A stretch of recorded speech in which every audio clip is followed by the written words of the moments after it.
Last couple checks. And we shall go live. Oh, no. Yes. Well.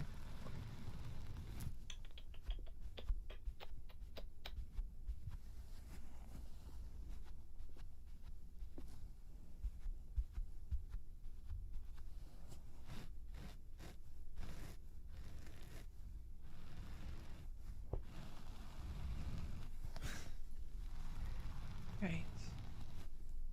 Just double checking everything before I go live. For those who are watching the VOD. And, yeah. Oops. Someone's Twitch turned on. I mean, I forgot to mute Twitch. And then schedule.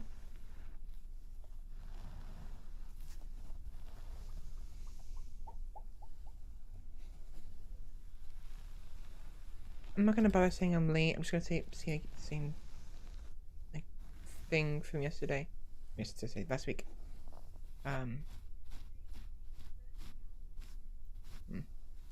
Okay, so right, let's go live.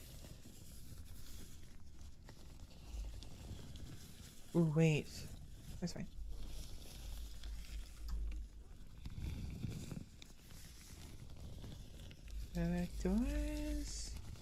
Doors with the capital D now. Doors are now open. Heads up for those who are watching the VOD. There's going to be some noise in the background. My family is getting ready to go to a baby shower? Yeah, baby shower. Open last week and spend Minecraft's team. Look at Minecraft today to make up for it. There we go. That's wrong. Minecraft, not Crusader Kings as yesterday. There we go. Alright, 3, 2, 1.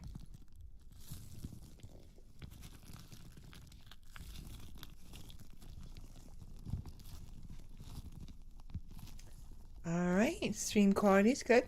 We are connected to the chat room, and we are live. Hello everybody, welcome in. I hope everyone's having a good day today. Once again, I am late, but thankfully I'm not 2.5 hours late. Only about half an hour. Not the worst. Could have been better, definitely. Could have been worse, definitely. But yeah, I'm here. Welcome in. So today we are gonna be playing some Minecraft. I actually have Google Chrome open again, so I have to delete that first. But actually I forgot to double check to see if I even need to update Minecraft. I should probably, oh yeah, there it is. Updating Minecraft launcher. Of course I forgot. So, again, sorry for being late, and for those who were looking forward to the next video on my YouTube channel, sorry about that. I forgot to upload something yesterday, and I was super tired and out of it, and honestly, I should have been asleep. I should have went to sleep because of how I was tired, and it did not happen. So, we are a very sleepy, it's gonna be very sleepy today. Minecraft launcher. No, wrong. Google Chrome, not Minecraft launcher. I want to get rid of Google Chrome. I really wish I could stream and have Google Chrome open when I'm doing PC games, because I would very much like to have some ASMR in the background. Just not gonna happen. There we go. Oh. Ooh. Okay, it signed me out. Cool. Please do that one. Nope.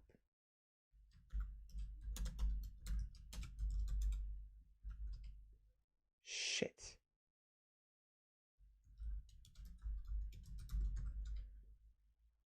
Oh, come on. I don't remember what password it was. It's gonna lock me out. Okay, hold on. I have to give me a minute. I failed to update Minecraft. I mean, wow. What else is new? So let me do that real quick.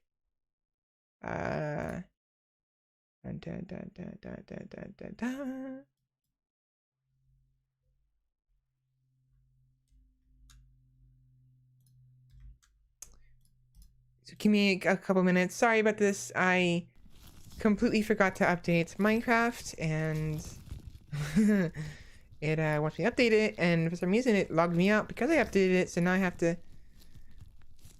have them send me verification code so I can reset it. That sucks.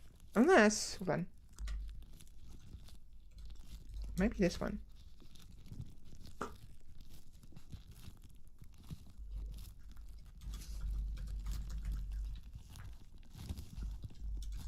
I don't know how many times I have before it logs me out. It locks me. I hope it doesn't lock me. That would suck. It would suck very much. So, password is it? I don't remember what password it is. I have like 1, 2, 3, 4 to 5 different passwords.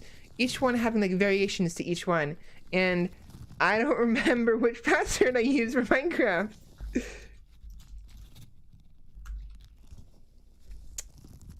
God damn it, I don't want to reset it. I didn't want to have to. What was my password? I don't remember. Alright, fine. Forgot password.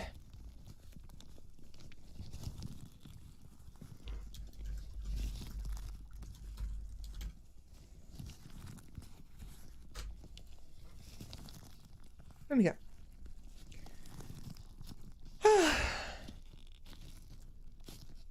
By the way, there might be some noise at first because my family is getting ready to go away, Yahoo. I don't care about the password overload.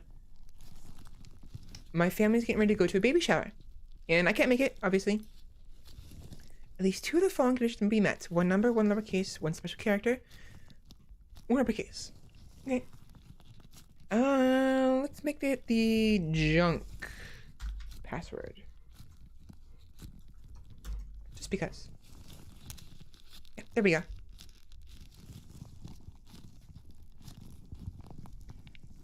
Alright, there we go. What's it saying?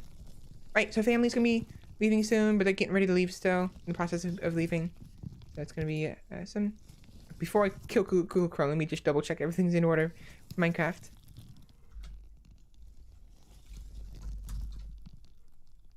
And we're in. Awesome. Alright, so goodbye, Google Chrome. Thank you so much for your help.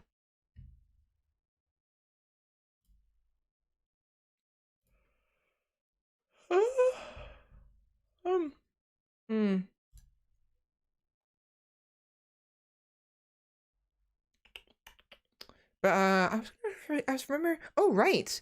Update. So regarding my videos, I mentioned yesterday that, whoa, my model okay? There we go. Okay, we're good.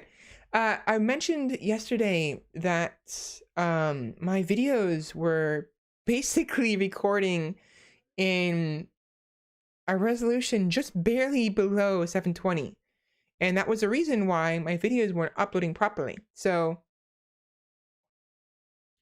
I figured out that what it was happening was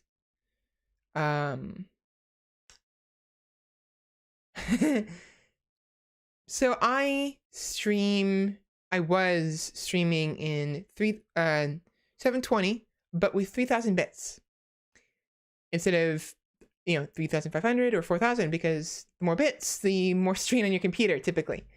And I was trying to,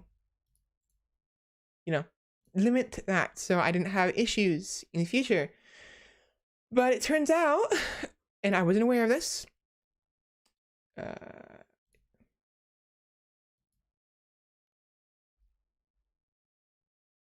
on.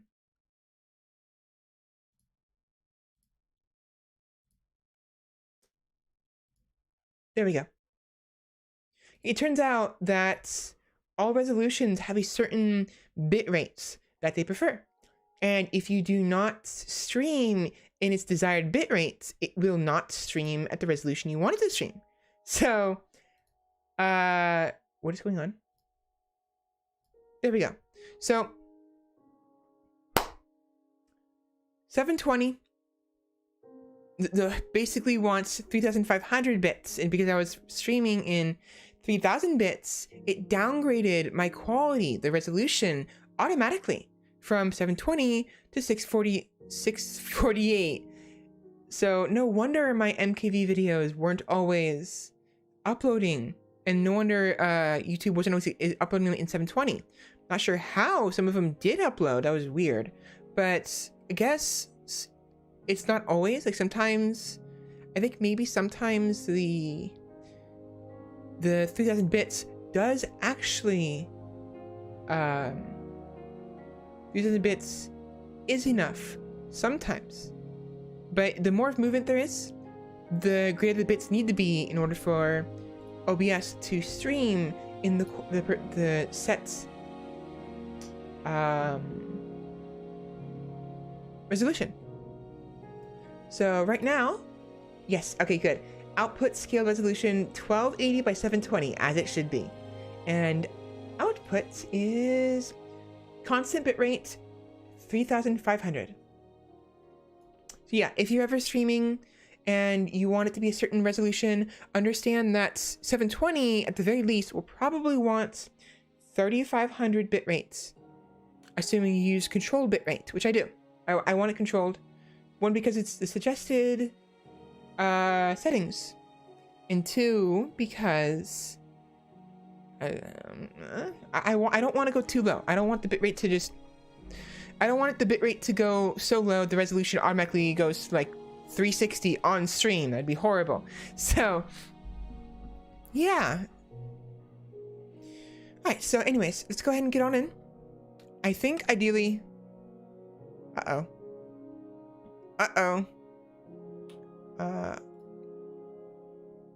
allow access. There we go.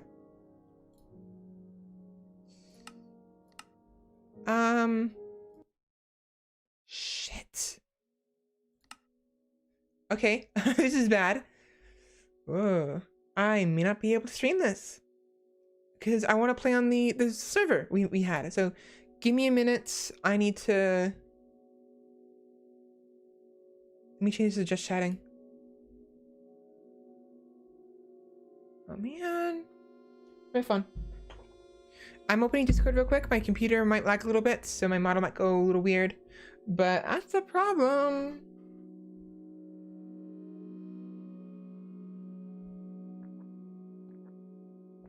Anyways. Let's see. Yeah,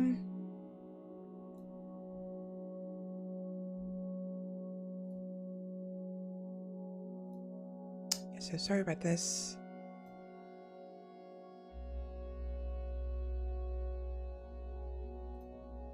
Oh, wrong one. This one.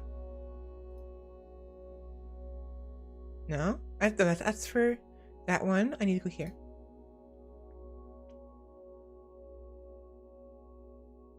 Here we go. All right. So, wait, which one was it again? Oh.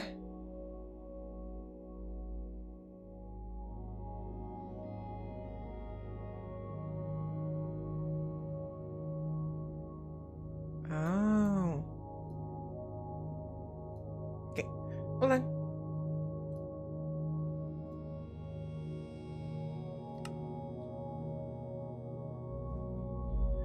Wolfie, is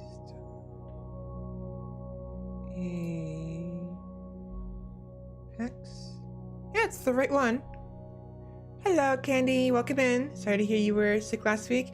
Yeah, it's just I wasn't feeling well, and my mic is too close again. But I'm feeling better.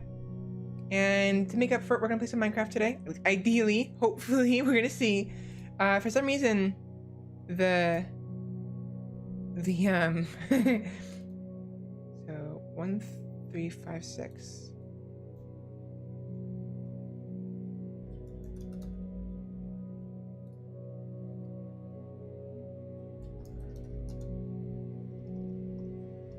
Did you change the IP for the Minecraft server?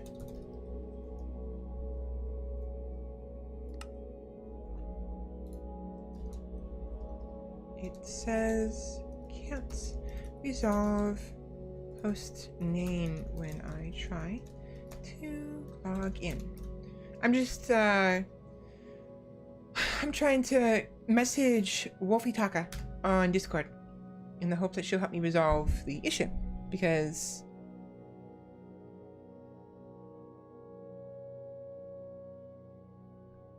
yeah, I can't. Well,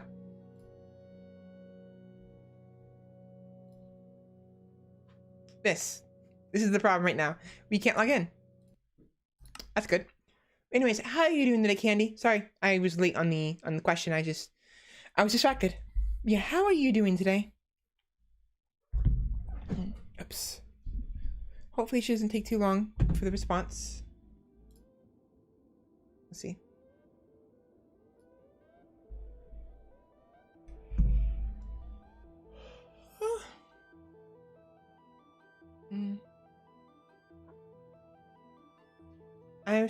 You're still awake from yesterday?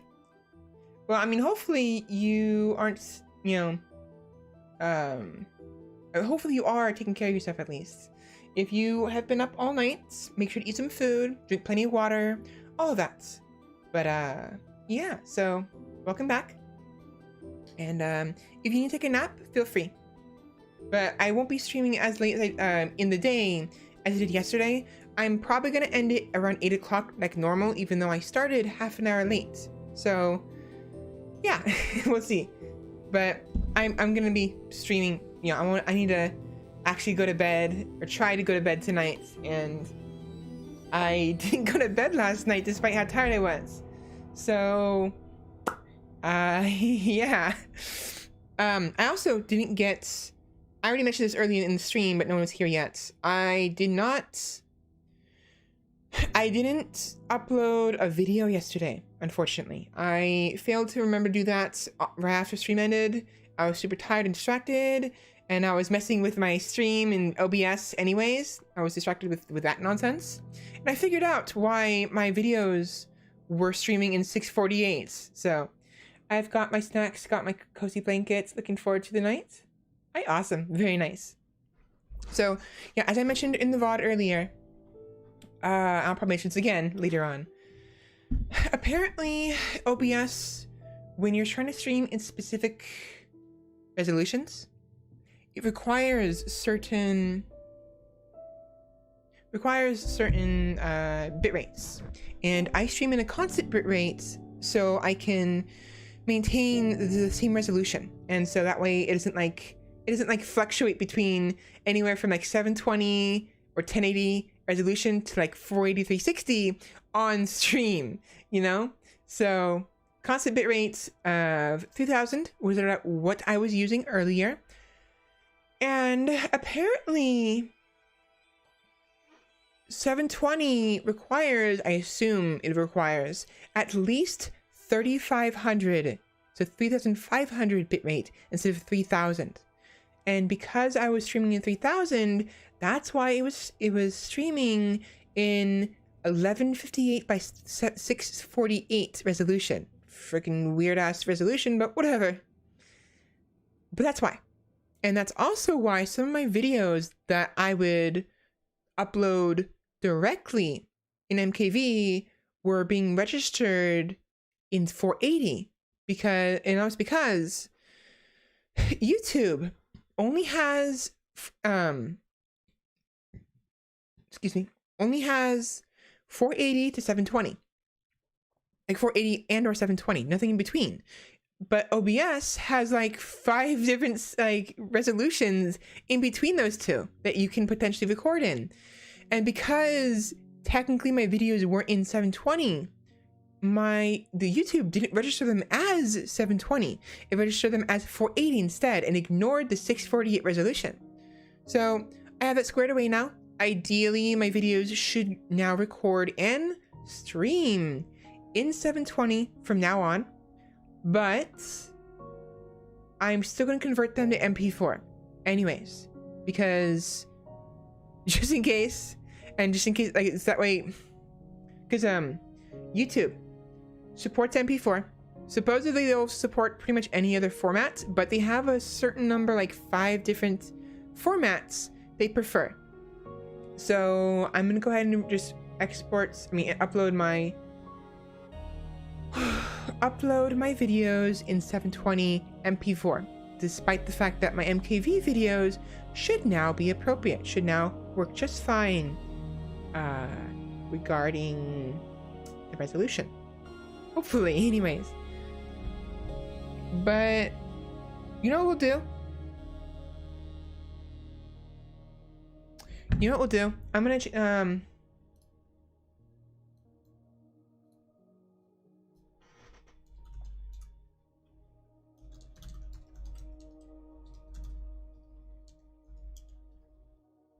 of plans. We are going to play something else while we wait to hear back about the Minecraft server.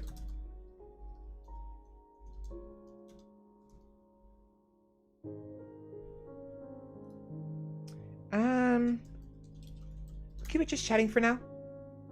Yeah, so I had to update the stream title because Minecraft is not available at the moment.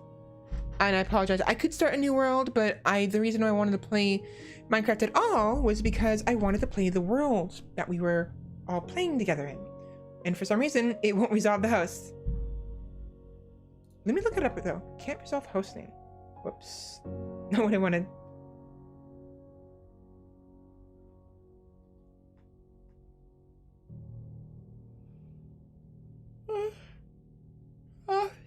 Can't resolve host name. This error means that the hostname you're trying to connect to cannot be resolved to an IP address. If you have verified that hostname is correct, there may be a problem with your DNS server or with your ISP's DNS server if you are a standalone user. So yeah, it's probably because they changed the IP again, and I'm not aware of what it is because they didn't post it in the Discord chats, but we'll see. So for the time being, we'll play something else. Again, sorry for saying that we're gonna play Minecraft when clearly we're not. So, let's boot up Steam. Let's boot up Steam. I need to speak clearly. I need to speak slower. I need to enunciate my words, and I have a hell of a time doing that. Also, regarding my health and my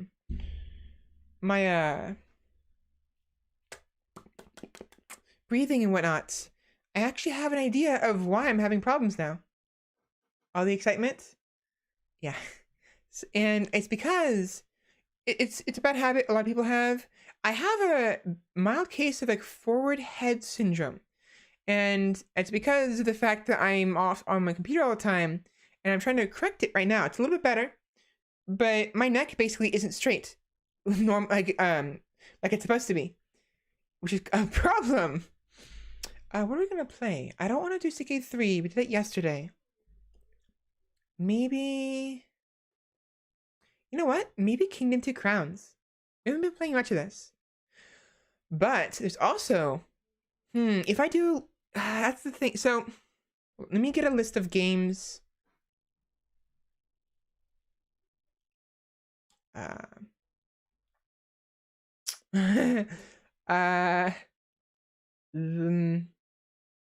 Okay, this will be fine.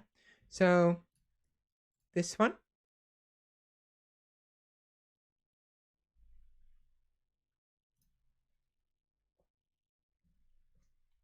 This one. It's already there. This one should already be there. It is. Hat in Time. Yeah, I guess so. Dead Cells should already be in the list. It's not. It is now.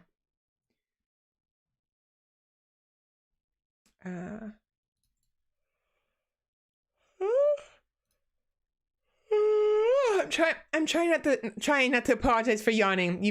Someone mentioned it. I think it was you, Candy. Mentioned that I don't have to apologize for for him for yawning. So I'm trying to remember not to. You know what? Sure, we'll put Barony on the list. Yeah, I'm just going through my Steam games and making sure they're all in the same folder. That is called Stream Games. I don't think I'll be streaming Bannerlord just yet. Rogue Legacy should already be there. We're probably gonna play. Rogue Legacy might be a good idea. I probably want to do that. Although we didn't play much Skul, so we didn't get to see much of what it was like. You know what? Yeah, we'll play Skul. I didn't get to play too much because I was playing at the very end of my stream, and because of that, we didn't really get to get an idea of what the game was like. So we'll play a little bit of Skul. Again, I don't typically play games like Skul too much, but I feel like it'd be good to go ahead and put a little bit more. Get the controller set up. Where is the cord? This one? Yes, this one. There we go.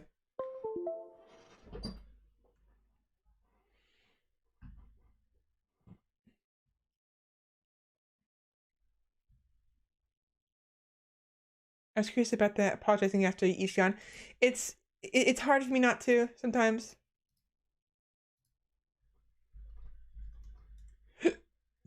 Skul, the Hero Slayer. There we go.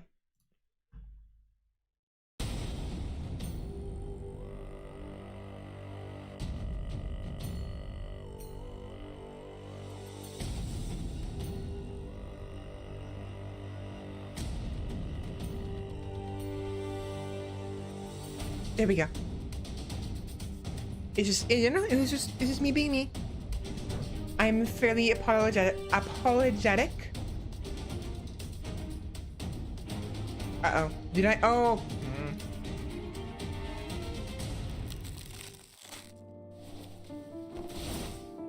There we go. So I'm just, it's how I am sometimes. I get it. I do it myself at times. Okay.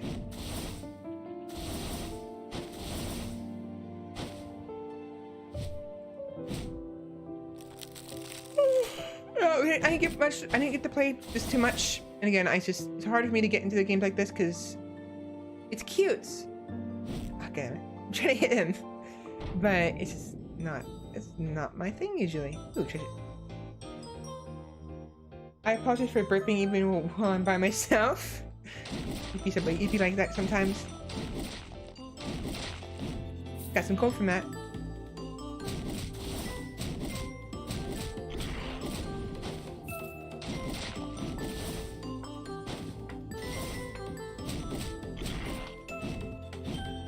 How do I? There we go. I couldn't remember how to throw it. Ouch! Over here.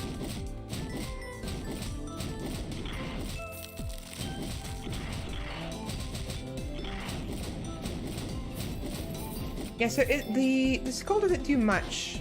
Oops. Right now, but later on when we get some more upgrades, it'll do more.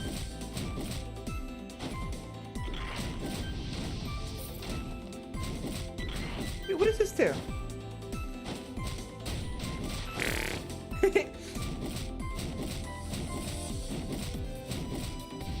Ouch! Oh, hi.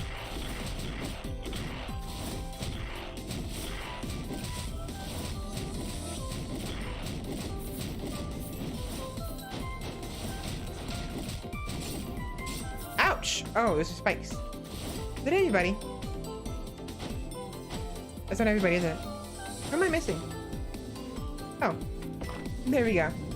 I recall the wolf skull from last time. The skull for more money. Yeah, definitely. Standard issue Kalian sword.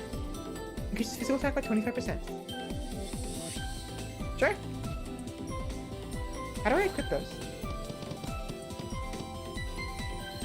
Oh, it just increases it. Okay, it's just basic.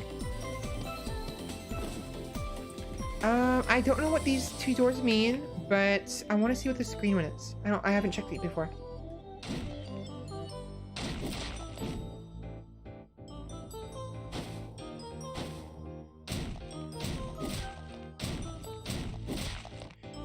HP barrier.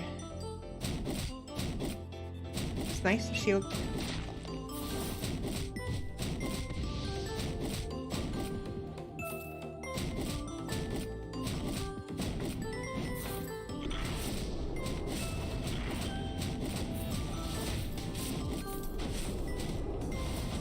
Ouch. I'll kill the green ones first. Because of that.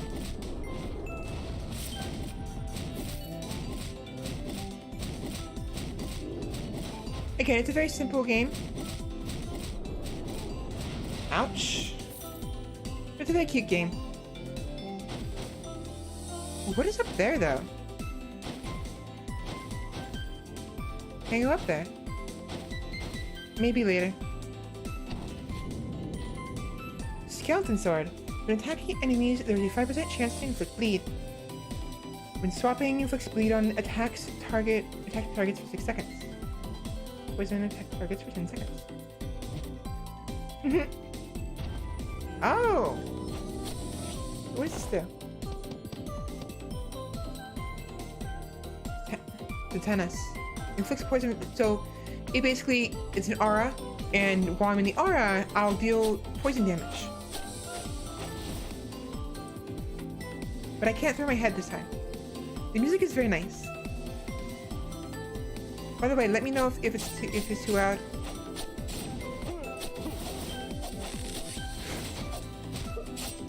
Activate should be fine. Nice job, you just killed your friend. Oh no, that was me. I forgot. Bleed.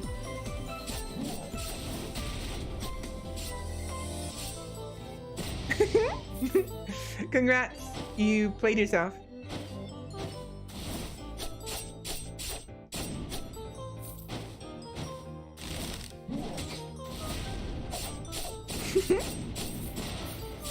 Rest in peace, you sorry, you sorry idiot. Nothing better than watching an enemy die to AoE and dots while you watch. Pretty much, yeah, it is. Ouch! I wanted the quartz.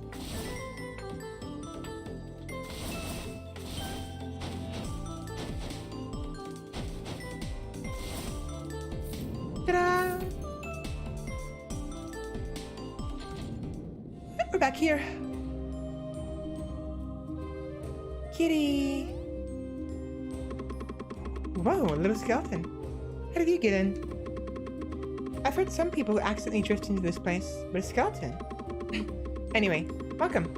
This is your first time here, right? It didn't save our progress from last time, I think. Rebalance on my end? Awesome. This is a subspace in the demon world that my ancestors created a long time ago. For now, it is being used as a shelter from Carlian's invasion. I have one of his swords. You're looking for the Demon King. Perhaps you should talk to the other experts in the shelter.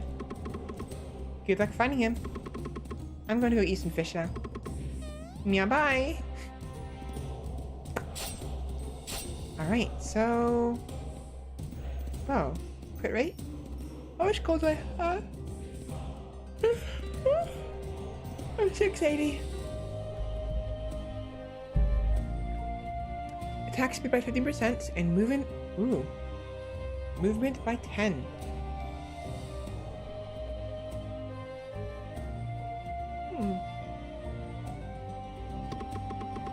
Oops. Finest collection of items in all of Harmonia. You don't need to worry about thieves here. Take your time and look around. Would you like to make a purchase? I only accept gold. A piece of DC cake. Restores 30% of HP, increases physical attack by 30% until you clear 2 maps. So for 2 whole maps, I'll have increased damage. Hey, you're way too thin. You're literally nothing but bones. How do you feel? You can't fight on an empty stomach. Sorry, I forgot your body's not meant to hold anything. I mean, I can still eat it, apparently.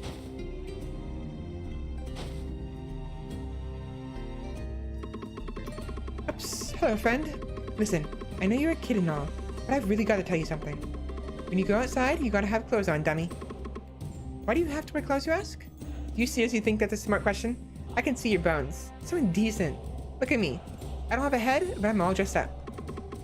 Speaking of getting all dressed up, I was supposed to meet that collector guy for some grub. Told me to dress nice, but I'm already all dressed up. Thought about not going, but I really had to talk to you. What should I wear to look better? How about this head? The one I'm wearing. Genie of the Skul. When dashing, teleports forward, hides in its lamp, staying invulnerable, and then appears, dealing physical damage. Disappears into the smoke and deals magic damage.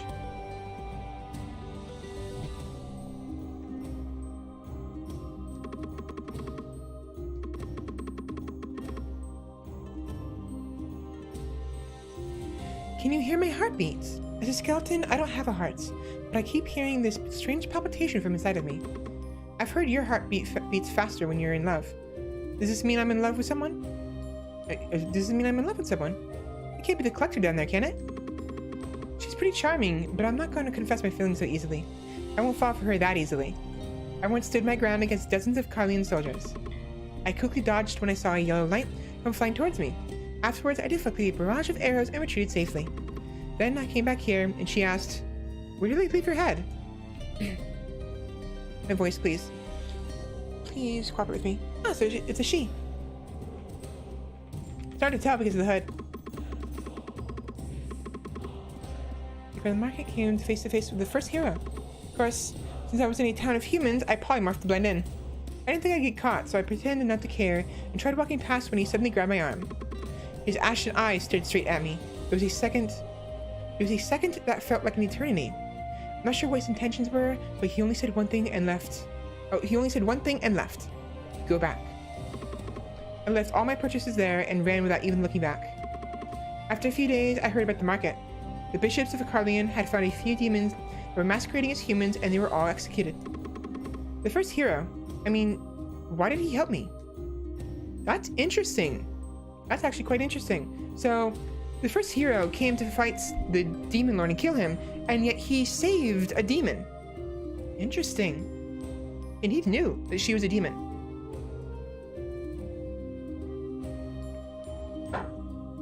Huh. Maybe he's not such a bad guy after all. Yeah, very, very curious. Very curious indeed. I try to go out sometimes to look for things of collectible quality. Things are pretty horrible outside right now, though. If we just gave up the Demon King Castle. Brain at full throttle?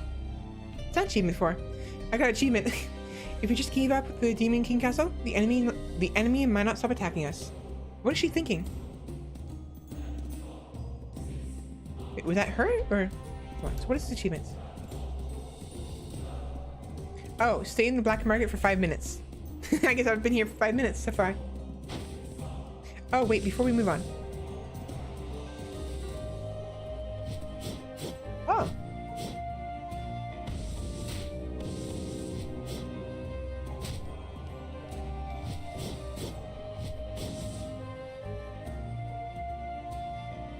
How do I...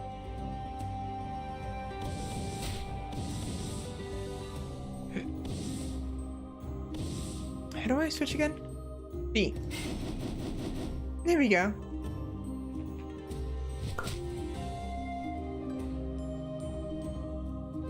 Please send my regards to the witch. Oh, so invulnerable. I'm invulnerable during the transfer when I go from regular Skul to Genie.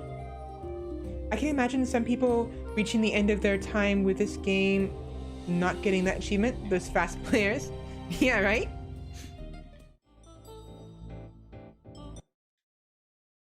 Oh, it's the first hero.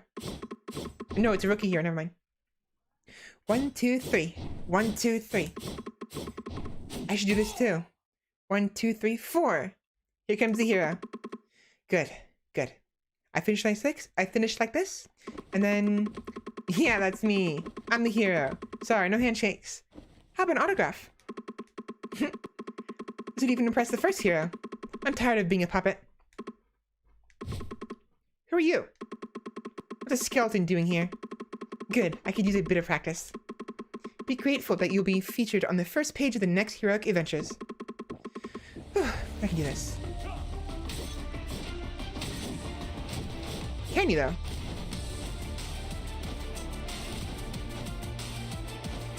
Stop it. Ouch.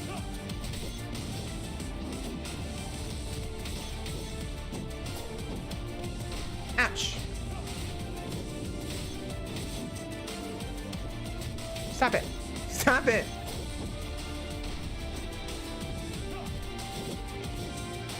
Ouch. Okay, this is actually kind of difficult. Ouch. I thought I'd be able to dodge up something. Stop fucking healing. Now I know how the bosses feel.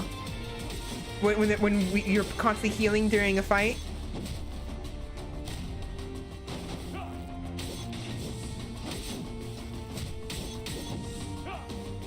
I'm gonna die.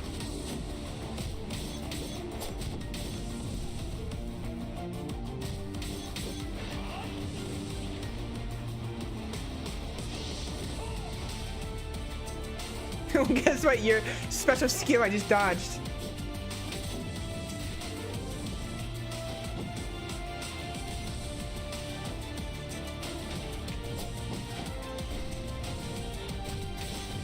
What does this ability do again? Disappears spell can use magic damage to enemies, reappears in front and throws a punch. Oh, okay. Come on. Stop. Oh, I'm aside. Oh, come on. I was trying to dodge forward through him so I can get behind him and to attack him. I already want to shank him. Thankfully, we can do more DPS and he can heal, definitely. That was me being silly. I made a mistake. I was trying to dodge through him, through his third attack, so I can get through and do some damage. It didn't work. Connie cat food. There's more history to the Demon King Castle than meets the eye. Do I have enough? I do. I have enough for at least one perk.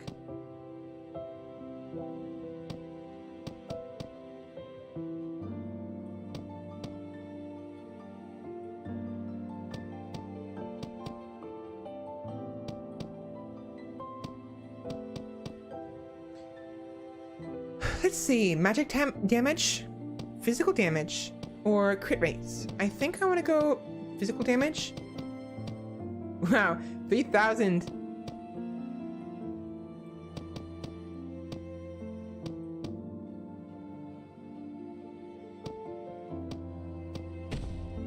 I can do it, yeah. Physical damage. Now, magic damage is nice, but it's very likely I'm going to be doing mostly physical damage until I get magic. Because right now I don't have any magic damage, so 4%. Wait, no. Oh, I do some.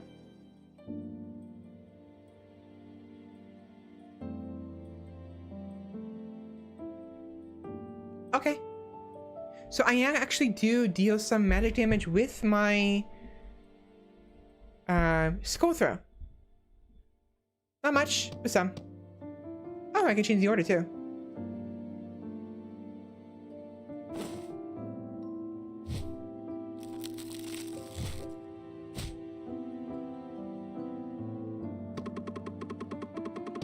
I'm gonna go do physical damage though. It'd be ideal.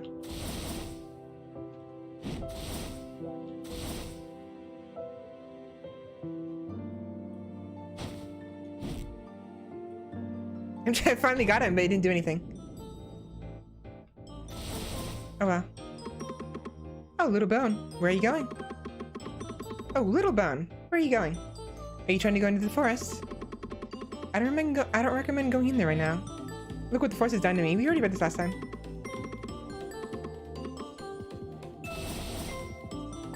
That one's broken.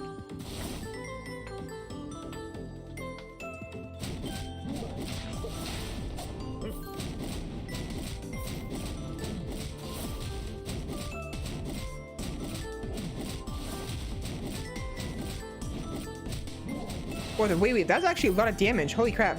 Hold on. Okay, that would do about 40 damage. Oh, wow. Okay, the head actually does a lot of damage.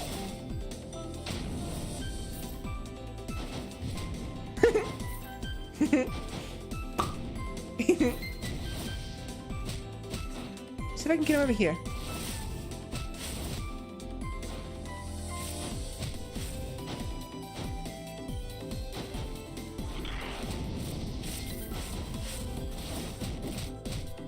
Wow, okay. I should have went magic damage then.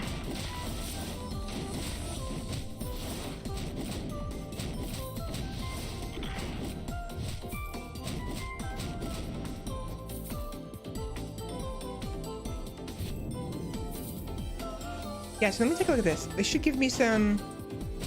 So, 5 damage. 7, 7, 10. Maximum of 10 damage. Minimum of 5. So, 5 to 7. Wow, 25. 25. 18. 25. 25. 28. 28. Yeah, I should have went magic damage. Damn it. I could have got a larger boost to my damage. Quite the increase, yeah. Thankfully, we can do more TP. Oh, yeah, we read that part.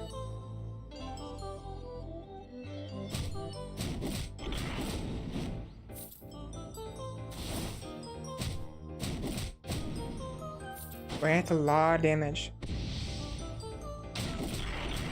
Of course, the Skul only does single character damage, so if I'm going to be attacking multiple people, I'm going to want to use the auto attack. But if I want to finish someone off, Skul works.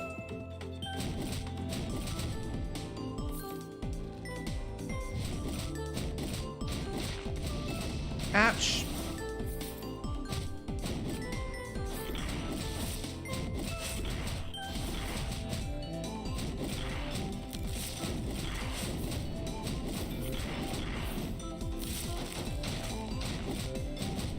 There we go.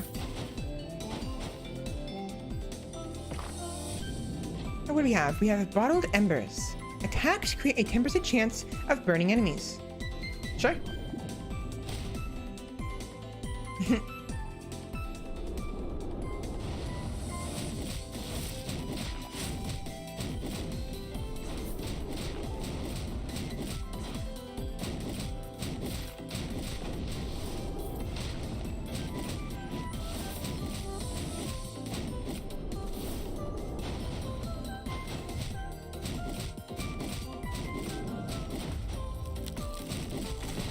There we go.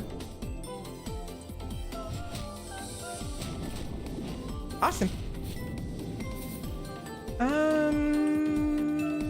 Let's go right.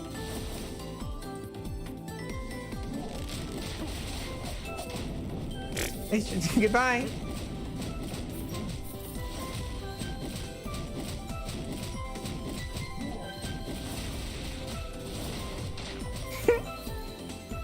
Sorry, I'm laughing too hard. Too loud, I mean.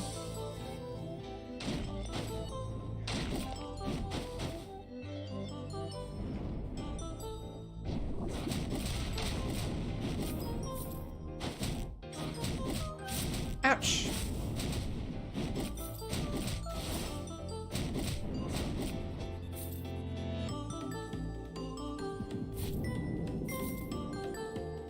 Black market. Alright, so we actually have a lot of gold this time. 1747. That's a lot of gold. Oh, this guy's gone. Huh. Grave robber. Robber. Yeah, a grave robber. Nothing wrong with laughing. This shows how much fun you're having with your new spouse. I can still recall you laughing as you punched frozen walls and got a more. Yep. Oh, hello, skeleton. How delightful to see a new face here. The folks here tell me that I'm a little strange. From my point of view, they are much stranger than I am. They probably just say that because I'm a human who's capable of staying here. Or, they're probably just saying, let me see again. They're probably just saying that because I'm a human capable of staying here. Or maybe it's because I'm a grave robber with black skin. Okay, what? You won't have seen these anywhere else. I trade them for a few of those black jewels. You know the adventurers? Those poor souls. They've been brainwashed by the stories of heroes. Heads full of dreams that go around attacking demons. And how many of them are as famous as the first hero? They're all dead now, and yet no one reaches out to them. Nobody even remembers them. Nobody. First I ran away from the castle and hid in the forest, but the ants kept trying to chase me away. I thought it was because I used some branches to start a fire, but then they came at me with thorn bushes. I managed to get here somehow, but everyone is so friendly. Thank goodness. By the way, the food is really bad. I'm I'm skeletons, I don't care. Oh, a kidult's meal. A kid's meal and adult's meal. Restores 40% of HP, increases attack movement speed by 30% until you clear 3 maps. Hey, you're way too... Oh, yeah. I think you should drink some milk. Or soak in it more rather. When you're finished, bring some of that snake. Oh, bring some of that... I'll bring some of... When you're finished, bring some to that snake. It likes milk. Let me... You know what? Hold on. Aside from me speaking too fast, it's also kind of stuck in here.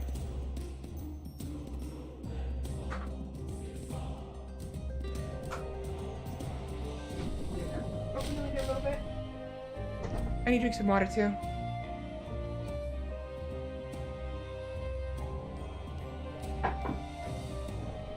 There we go.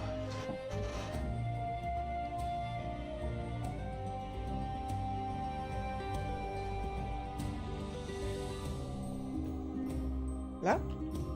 Oh.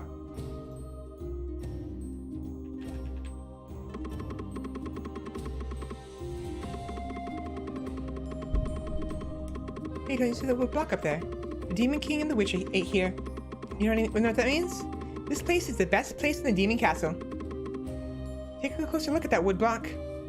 But you skeletons don't have eyes.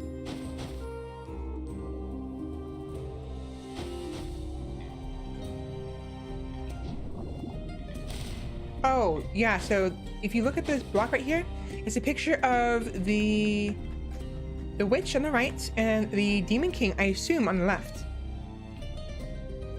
Excuse me. I will probably get some health, but first I want to take a look at what the shop has. So then, what the the collector has. Nice to meet you, young skeleton. I haven't had a customer for a long time. Welcome. It's a beautiful place, isn't it? Only a selected few get to visit this special place. You must be a very special soul. Generates 30 gold per Carline item you have upon changing maps. How many do I have? This is Fire Dragon. So Fire Dragon item, not a Carline.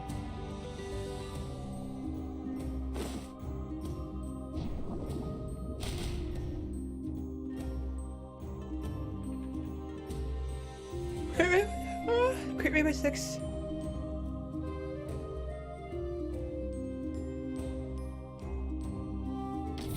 Get some gold. And this time I will eat the kidult's meal.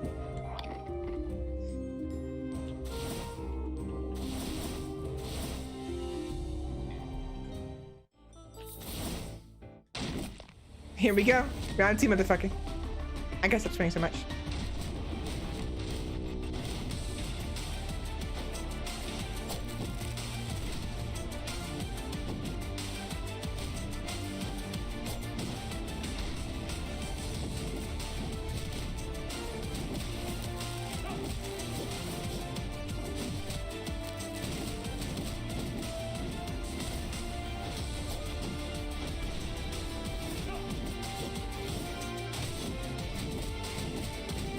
Wait, why am I attacking so fast? Wait, hold on.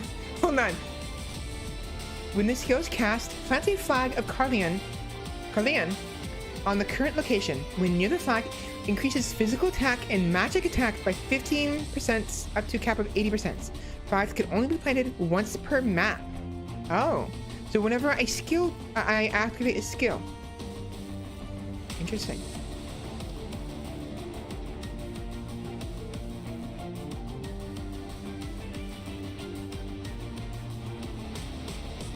Why do I have increased attack speed though? Because my attack speed got really fast for some reason. It's very handy. Huh. I mean, that's fine. Whoa, I almost destroyed that with accident. Also, he's burning.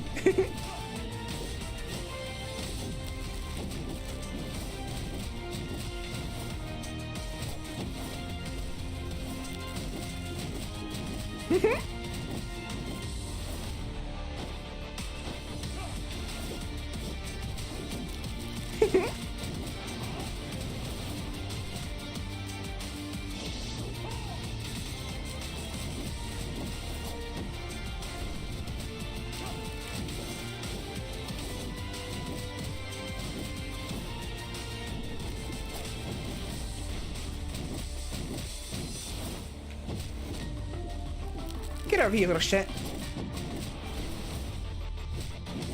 No, you fucking don't. No, you fucking don't. Get over here.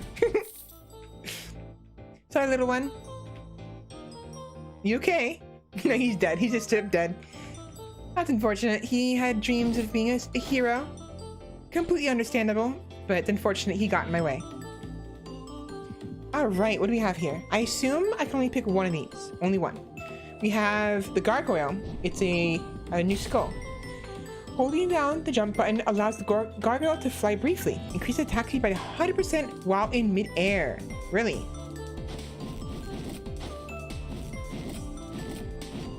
When swapping, drops on the ground in stone form and deals physical damage. Slams the ground in the form. A special attack is slam the ground in the form of an invulnerable statue, dealing physical damage. Statue form can be maintained for 2 more seconds after landing, so it's an invulnerability. Wipe, steal the skull, if only. Archdemon increases max HP by 60. Soul release. Tracks down enemies and shoots multiple flying spirit flames. When the spirit flames hit enemies, they explode and deal magic damage. 60-second cooldown though. That is ouch. That's big ouch. Standard. Ooh, Carleon armor. This will increase the amount of. So it'll synchronize with this one. So 30 gold per Carleon item you have upon changing maps. Decreases incoming damage by 15%. It's actually pretty useful. Huh.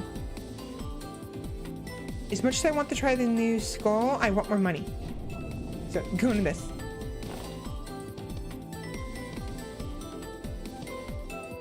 So, I should get 60 gold then, as a result. So, we have 692. We should get 750. Yep. Oh, we got 754. Hello. Ooh. Mommy spider legs. Arachne. Yes, it's you. The little skeleton she mentioned. I've been waiting. I promise to help you. Don't ask why. Don't bother asking because I'm not helping you out of pity either. Well, that's that. You gain power from the heads of others. But the heads you've attained are pitiful indeed. In the hands of a weak skeleton like you, those heads are not showing their full potential. Be thankful that you met me. My abilities work hand in hand with creatures like you. Collect and bring me some bone fragments. I'll help you with your powers. I'll help you with my powers. Adding the bones to the head you brought enables them to show their true powers. Also, promise me one thing. Tell the witch that you've received my help. Don't ask why. Now, go bring me some bones. She's really pretty. The color is very nice. The design. Really pretty.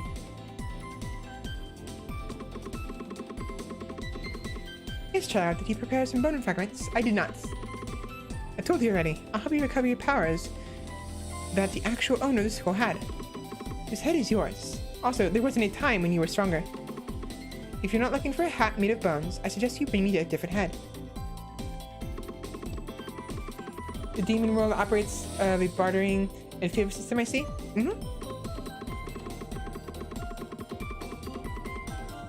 What humans feel towards me would be somewhere between hatred and disgust. I beg to differ. Which humans are we talking about? The one in your world or the one in my world? I'm pretty positive. In my world, it'd be a different story. I can't forget the way they looked at me. Like I'm a bug or something. And you only have 2 legs. If she wasn't there, I'd probably still be. Forget I said anything, child. My web has special powers. I can use it to create cocoons. Nobody knows what happens within my cocoons. Although, I'm now a wanderer because someone didn't like what I did. So her cocoons, she can help. I assume she can change people with her cocoons. It's probably what she's going to use to. Probably what she's going to use to change the skulls.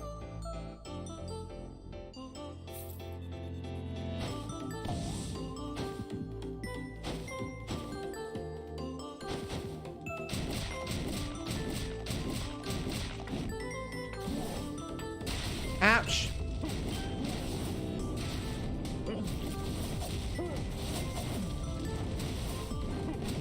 Stop it. Sit down. Hold on, someone's coming in.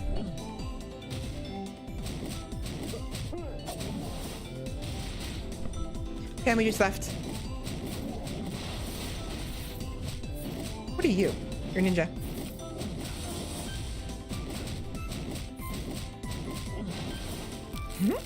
There we go. How much damage are you doing now? 25? 27. I mean, that's part of the course, actually. 30.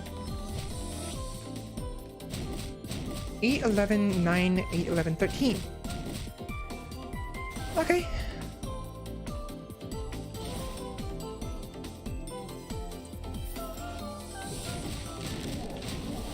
Ouch. I was gonna say ouch because... Ah, can you not?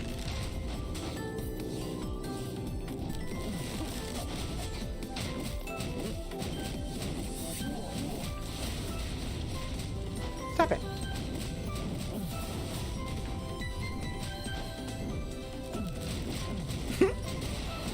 Ow. Stop it.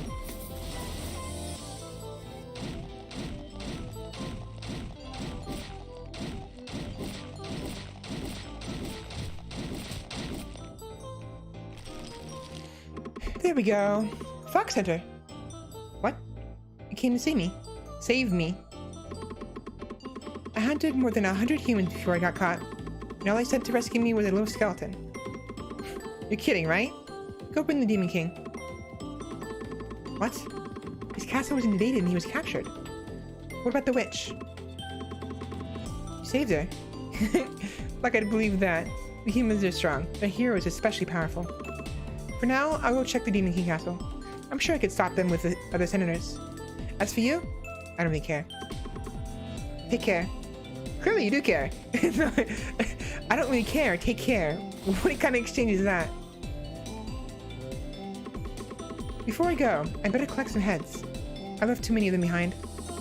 By the way, how do you keep your head in that condition? You got me when I was confused.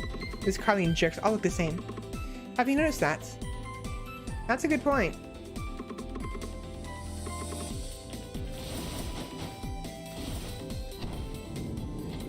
Skeleton sword. Let's go left.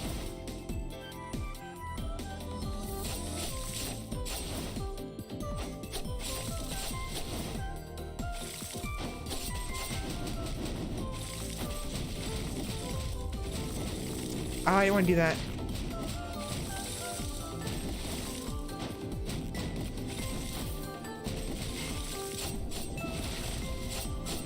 Ouch. Still got me, you little bastard.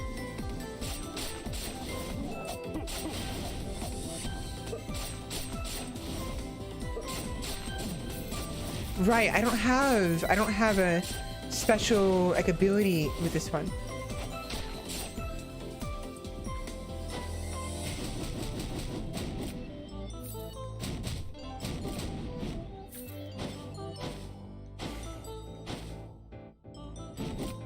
I feel like I should be able to go down there. Tsundere Wolf Archer? Pretty much. I mean, there's nothing in there, but I kind of want to be able to get in there anyways. Whatever. And a new skull. Carlene recruits. Holding down the attack button initiates concentration, and when fully completed, its attack is enhanced. Recruit slash.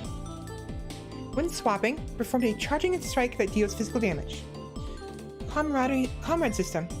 Calls forth a Carlene archer that attacks dealing physical damage. The skill can gain up to 2 archers.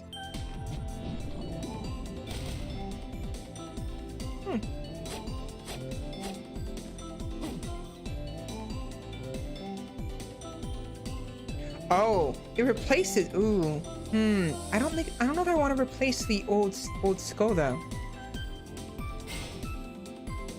So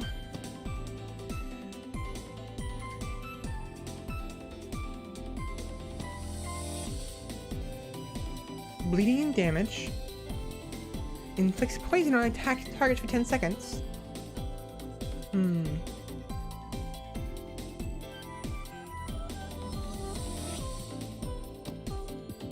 I want to keep the original skull.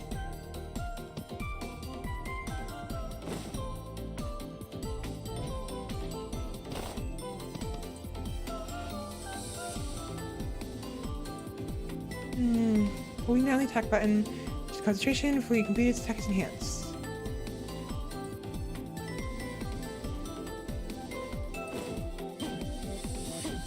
Okay, that one.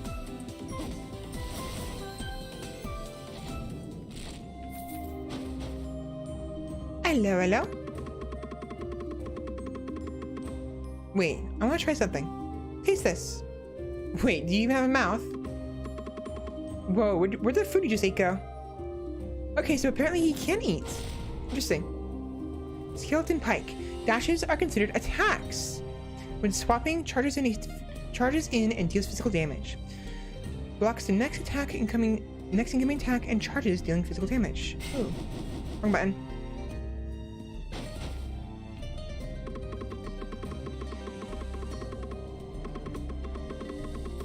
Very special power. She said that these jewels are dangerous, but they don't seem to affect me. I mean, I don't feel anything. I just see them as the bags of gold they become. And I become too attracted to money. I wonder when she'll be back. Who's she? At first, oh.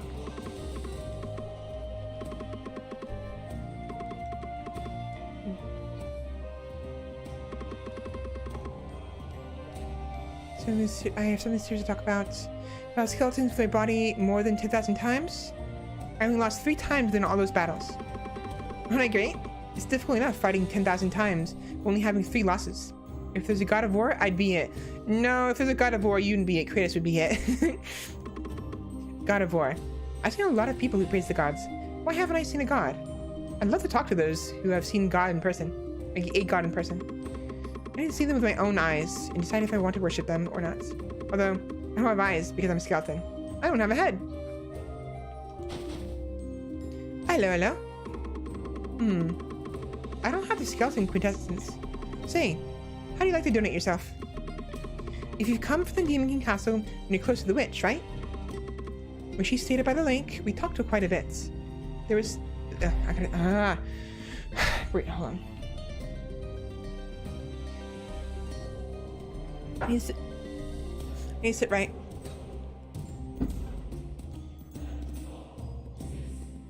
Right, there we go. Oh. Hold on. There we go. A little too close. When she stayed by the lake, we talked quite a bit. Quite a bit. This was before she entered the Demon King Castle. A very long time ago. Back then, she loved children. She even made them cookies with her magic. But after a cool incident involving the children, she completely changed. She wouldn't even look at a person. Isn't it tragic? Please.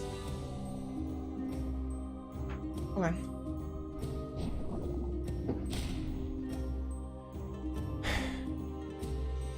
Right. I think it was 50 years ago. I ran out of diorites and had to go to Mount Perrin to mine some. I went too deep and came across a dragon nest. Unluckily, I was spotted by a hungry dragon, and I thought that was the end. I closed my eyes. Then suddenly, I heard a violent cry. The dragon didn't even get to me. Out of curiosity, I took a little peek. I saw the dragon fall to the ground while letting out a loud cry. You see, the dragon was huge. Huge, I tell you. I opened my eyes and stared. Then I heard a voice from amid the chaos of dust, asking if I was okay. I was trying to reply when that person just disappeared. I thought it was some sort of dream. After a long while, I was able to hear about the man behind the mysterious voice.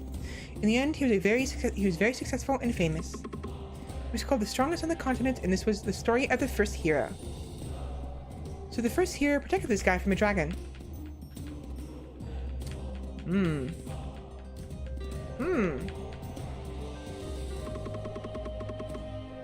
What I do may look simple, but it actually requires special diorites from Perrin Mountain, the great power of my ancestors and precise hand movements.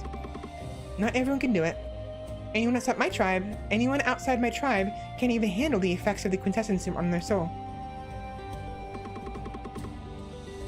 The quintessence has existed as long as us demons. I'm the 4th generation quintessence craftsman. My grandson would be the 5th. My son left to protect the Demon King, but he hasn't returned yet. Uh-oh.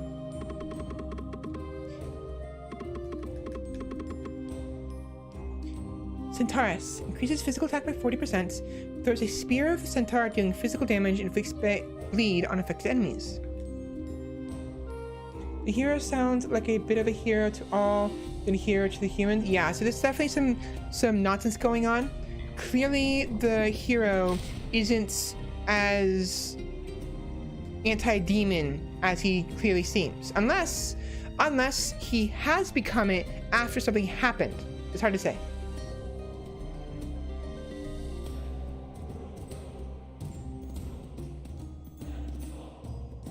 Oh, I want this one. Oh wow. Oh wow. Look at that.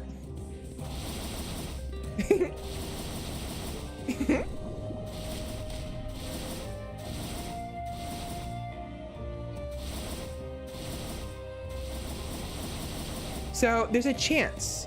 So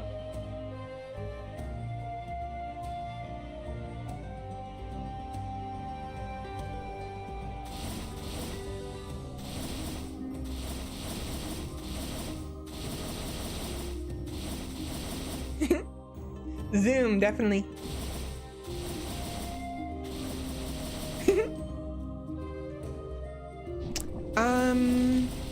Can I afford the food? I can. There we go.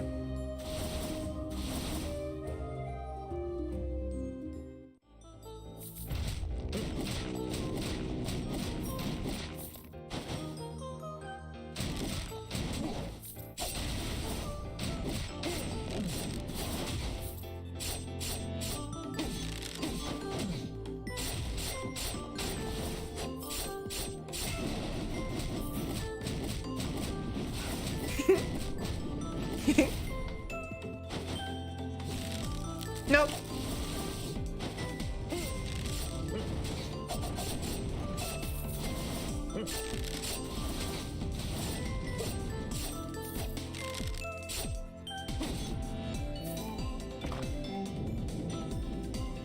Iron Shoes of Bitter Cold creates a 20% chance of freezing enemies that you land on after jumping. Increases magic attack by 35%. Neat.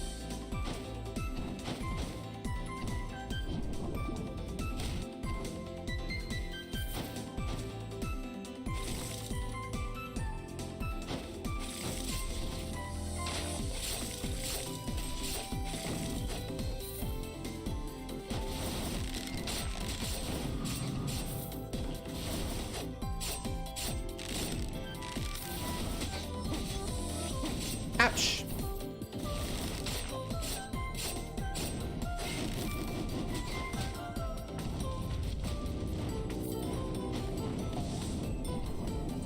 Okay, there goes my skull.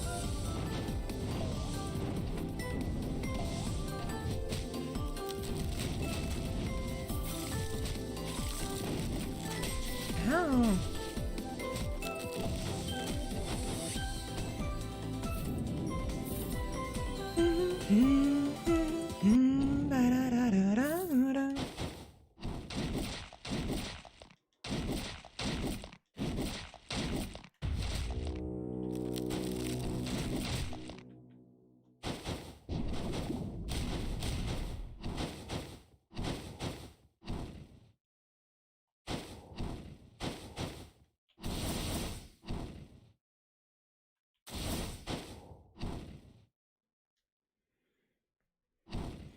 Here we go. Oh, hello. Oh, right, the Ents.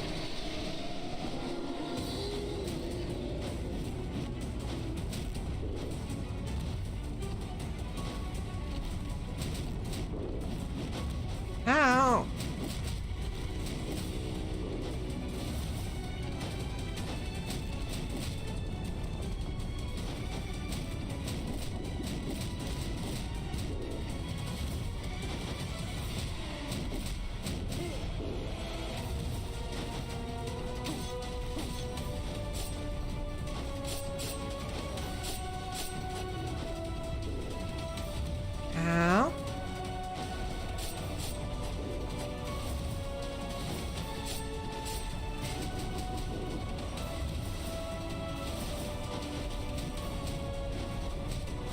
Yeah, the ants were corrupted by... back it off.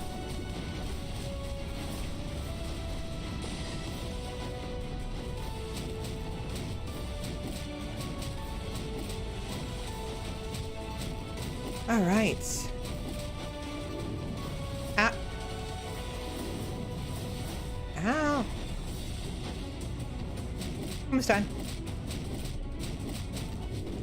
Really?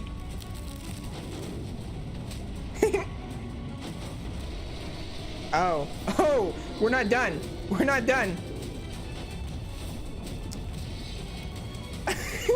Whoops. Fancy door indeed.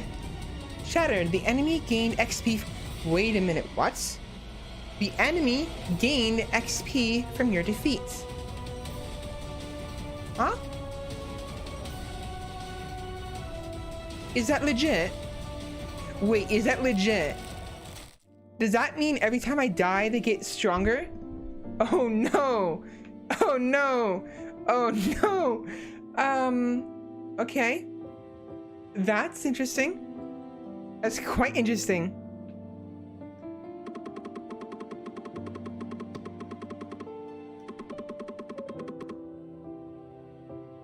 Ancient magic scrolls lie asleep everywhere across Harmonia. They each contain a great magical power. I collected such scrolls, studying to preserve them. I'm trying to use their powers to benefit us all. Save this for later. It took me ages to collect all of this, but it only took a moment to give them away. Oh, hello. Oh, nice.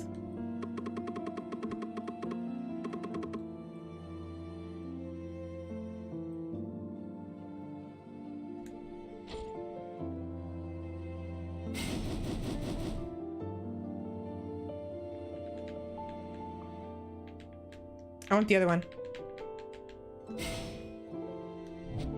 There we go. Alright, traits. I want magic, if anything.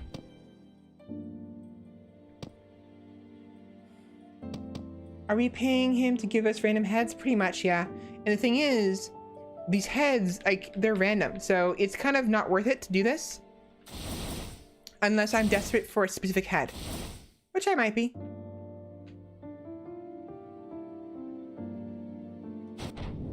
I jumped the last second.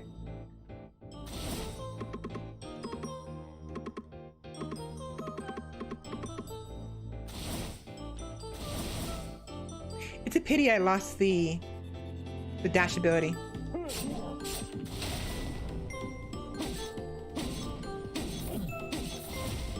That's a lot of damage.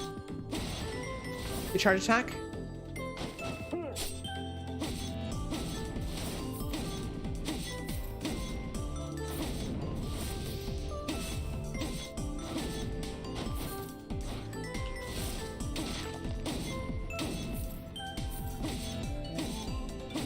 Oh, quite a lot of damage. Alright, Ring of Wind. 50%, 10. Mine.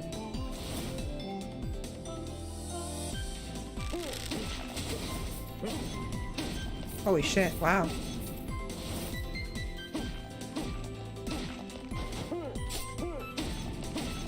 Look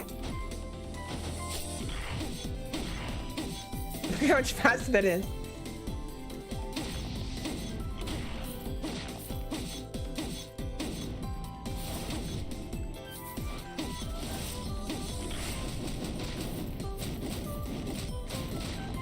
Very nice. Explosive ointment. When hit, creates an explosion that deals physical damage. Cool. At some point, we'll be able to re-roll those things.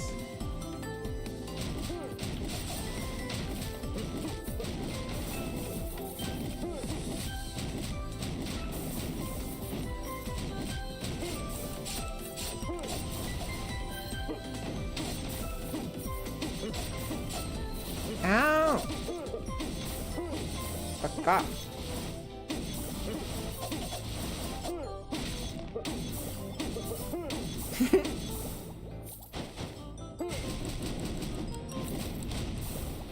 There we go. Done and done. All right. And we're back. I'm good on health, I think. Water Skull. When dealing damage to enemies with normal attacks, gains charges in the forms of moisture. When charges are full, consumes the charges and unleashes a wave that drags enemies around, dealing magic damage. Tackle. Dashes are considered as attacks, cannot dash consecutively. So I basically only dash once instead of multiple times. Dive. When swapping, creates a splash of water that deals magic damage. Rising Tide. Creates a rising tide that pulls enemies towards south, dealing magic damage. Interesting.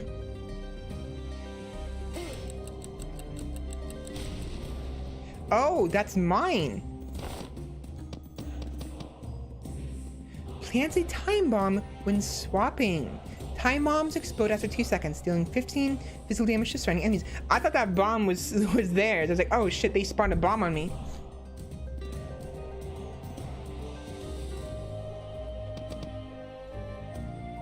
Stop it. I was wrong. I was wrong. Wrong, wrong, wrong.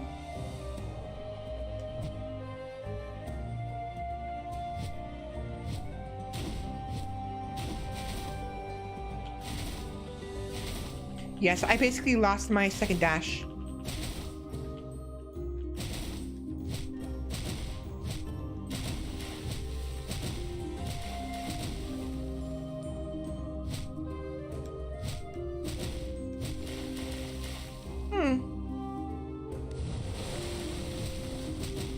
So this is a melee. It's a fist fighter.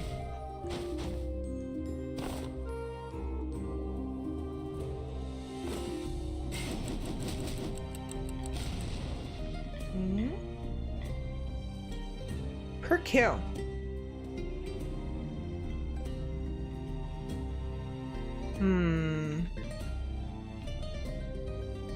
Magic damage by 30%, or attack speed. I think attack speed would be better, especially with this build. With this guy, the attack speed would be better.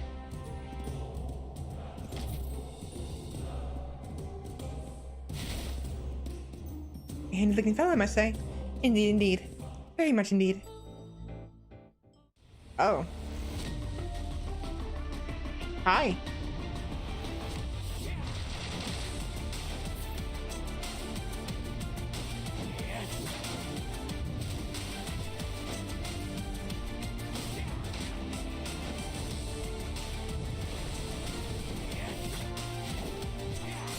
Ow.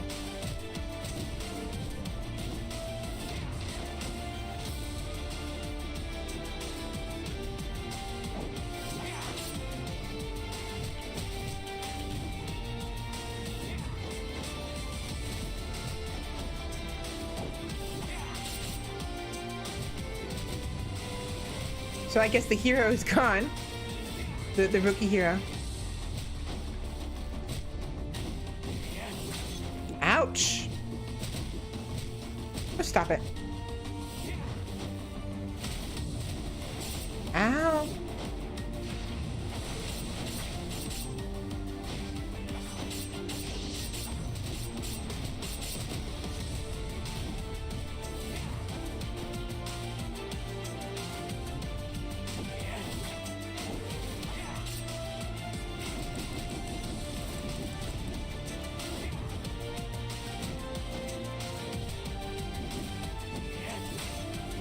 That did not hit me. That did not hit me. That first hit did not hit me. That is bullshit. That is one thing I dislike about these type of games, having the same boss every time. It becomes too easy to know what to pick up beforehand. It does. Thankfully, it changed up a little bit.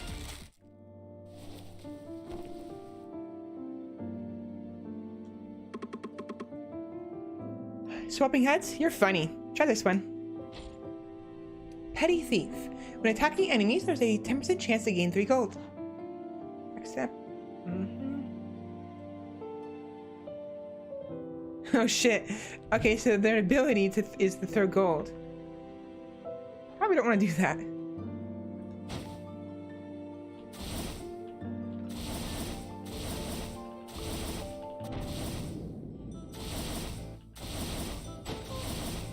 That's neat. You get the ninja XP? Oh no. Ouch.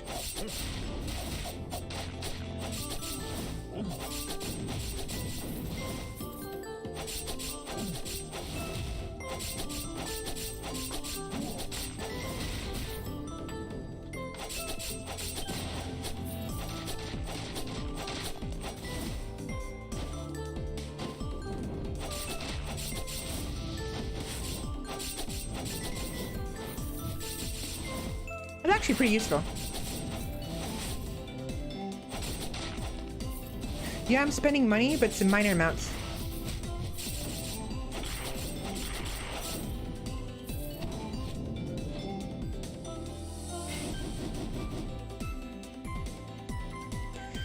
I'll switch out the original head, it's fine. When attacking with normal attacks, 30% chance to perform an additional attack. Just your attacks. Cannot dash consecutively.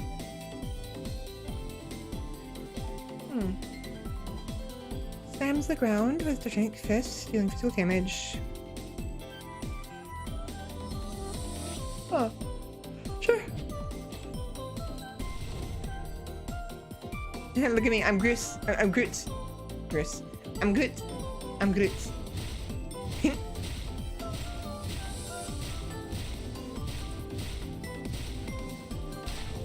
That's a lot of damage.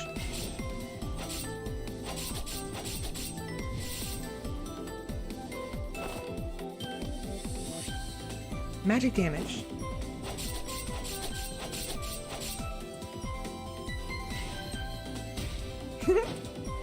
I'm good. I like that one. Looks cute. It does.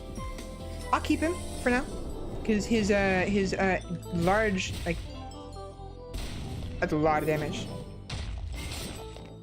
Oops. I forgot.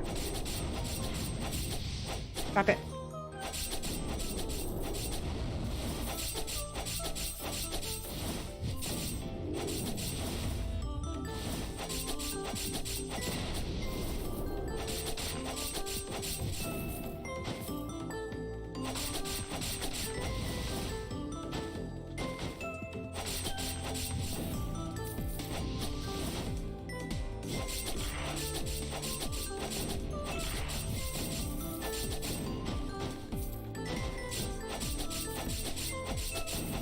There we go.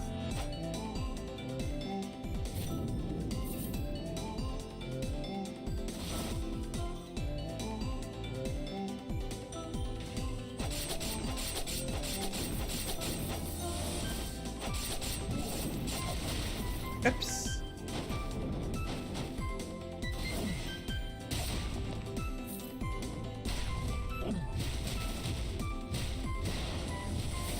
Hits pretty hard. Hiccups. Interesting. I wonder if that's normal.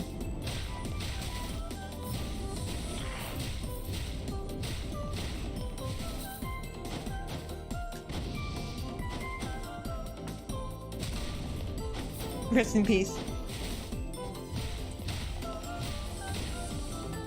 So earlier, the Ent actually spoke. I don't know if that's normal or not. I think because the elk,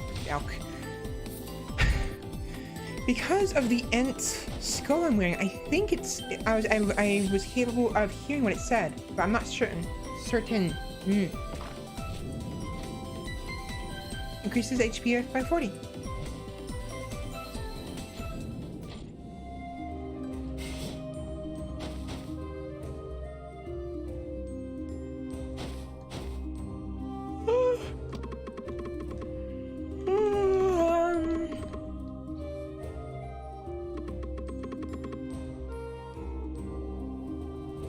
If the situation outside settles down, I'd better go see the witch. You can learn a lot from talking to her. And who knows, she might even have connections that can raise the quality of my goods. Might as well see the ogre fella on the way. In the past, looking around the market. Alright.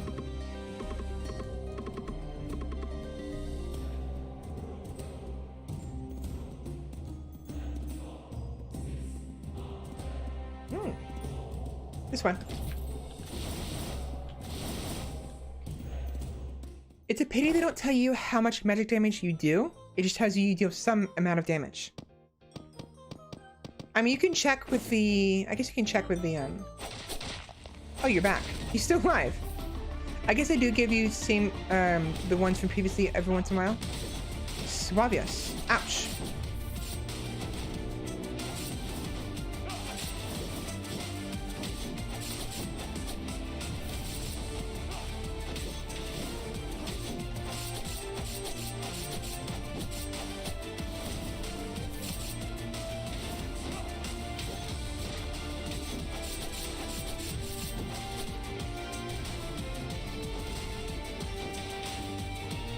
Get over here.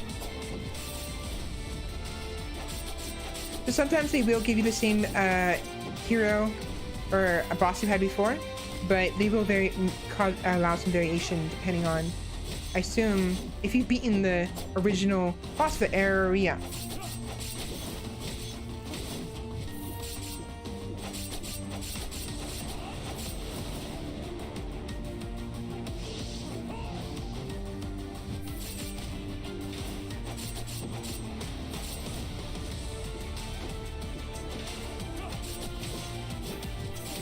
Ouch.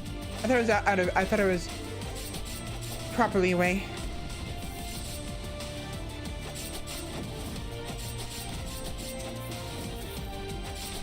Oh. That flag is actually kind of in the way. To be completely honest, the flag is a little annoying when it's on the map because you can't see the enemy. Bye. Suavius. Werewolf. Ooh.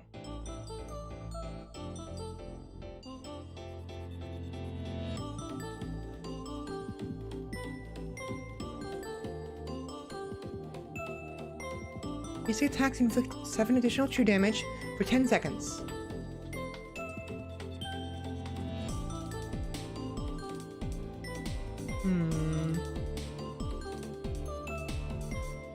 I think attack speed would be nice.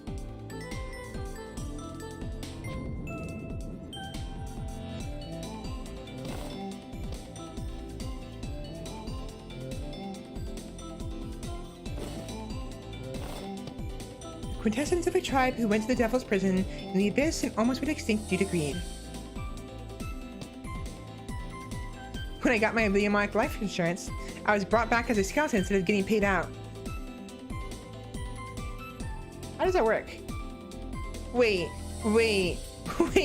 So you're saying the petty thief killed himself? Maybe not. Maybe he didn't kill himself, but when he died, he himself didn't get paid out. But how are you gonna make use of the money if you're dead? What? A small ant that was a member of the Force of Harmony. Standing issue staff given to the students of the Carlian Magic Academy. It feels like I've met a madman who's focused all his rage on for his revenge. I have food I haven't been eating. Drinking, rather.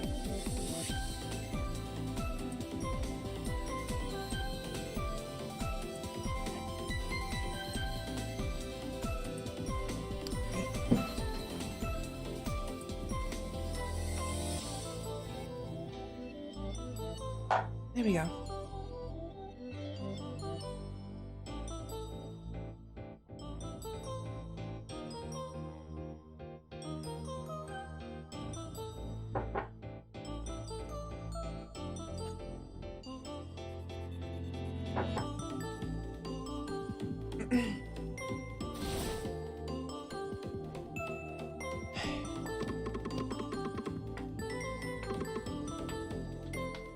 No chance of her wounds from the ambush getting worse? So Carlin stopped sending assassins. That's disappointing. The reason why I'm helping you is better that you don't know. Don't forget to tell the witch I helped you. Never forget. Remember every detail and cover everything. Okay.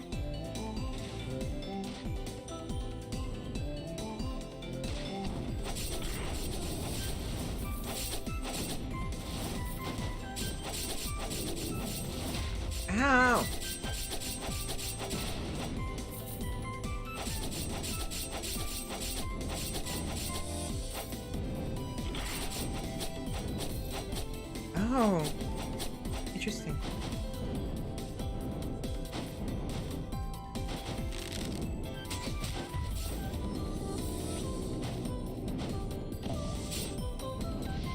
No. That almost killed me. The freaking mushroom almost killed me.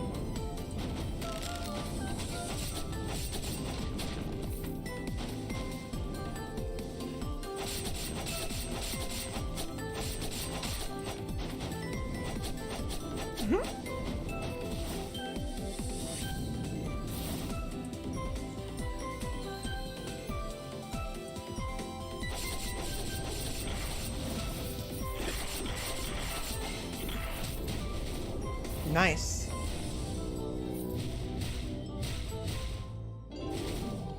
Very nice.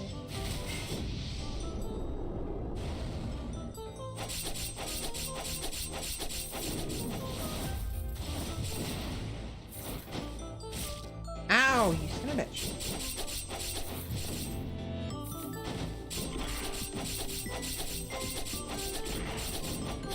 There we go. There we go, there we go, there we go. Extra speed for the dagger man. Extra speed for the dagger man. You are correct. I cannot speak to save my life. Holy crap. Definitely need that. Berserker. This skull always carries the Bone Scream skill. Based on the amount of lost HP, amplifies physical attack by up to 80%. When hit, increases attack speed by 50% for 5 seconds. Tackle. Consider attacks cannot dash consecutively. Slash, physical damage. Bone Scream lets out a war cry, dealing physical damage, increasing attack speed by 100% for 10 seconds. Reach Tackle charges forward and pushes enemies away, then performs a downward slash dealing damage.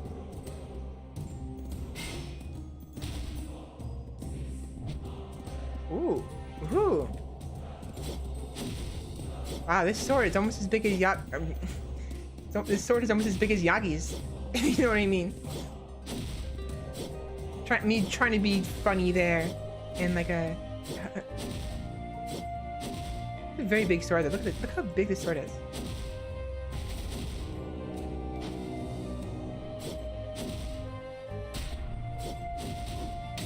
Oh, wow.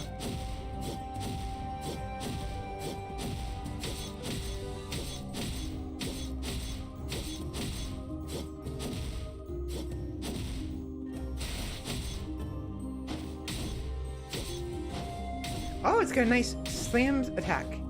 So if you jump in the air and attack down, or if you just attack, it'll slam down.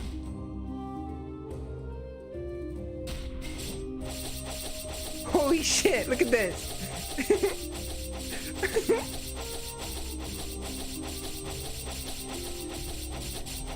So you can actually combine the effects of different classes. That's nice. Oh, I don't have any more gold. That's unfortunate. Ooh, I do have enough for this guy over here, though.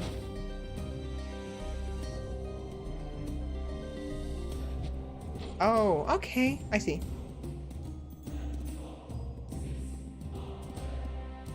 Oh, I want this one then. I want to try stuff. So I just have snowballs. That's neat.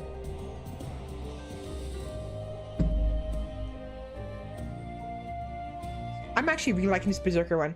I am speed. Yes, yes, yes.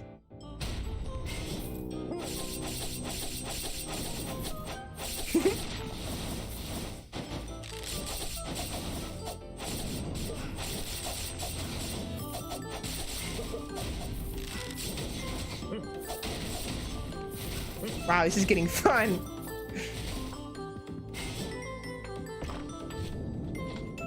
Assassin's Dagger.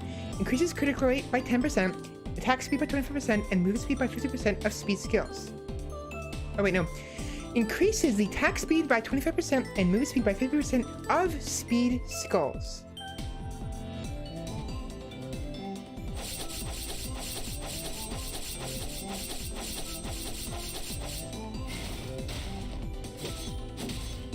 It's a little bit faster.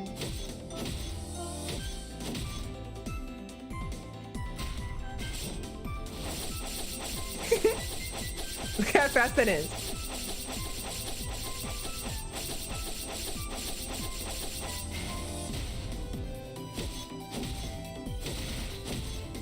Wow, I'm liking the Berserker a lot. Wow. Wow. Now the problem is he only has one dash, but it is an attack. And he hits it very hard.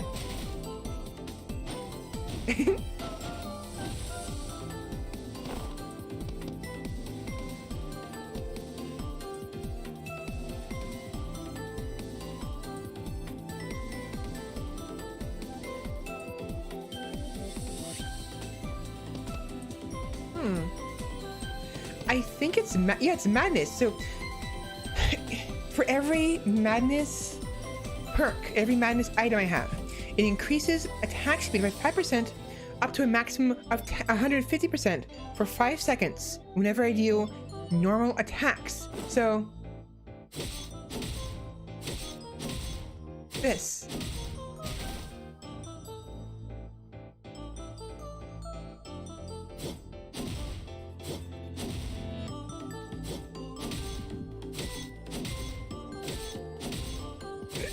Pickups.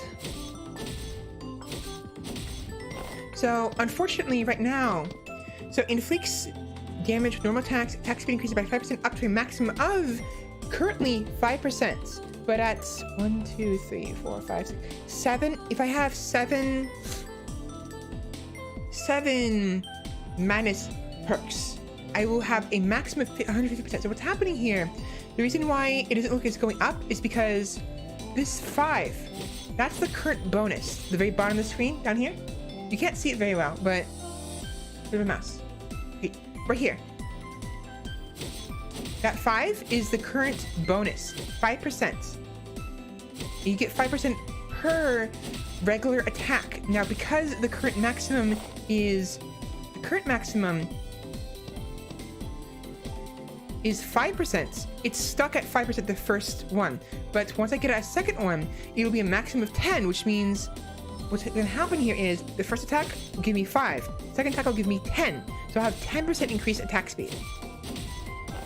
And this goes up to a maximum of 150% once I have 7 madness, which means I want to get madness items. I want to get madness items really bad. This is gonna be very fun. 150%. On top of that, if I get 150% and then activate the Berserker skill and then switch over to do this and switch over to this guy, I'm gonna be attacking so freaking fast. Oh, it's gonna be fun. That's gonna be real fun. Looking forward to that. Crazy Berserkers aren't often known for movement speed. That is very true.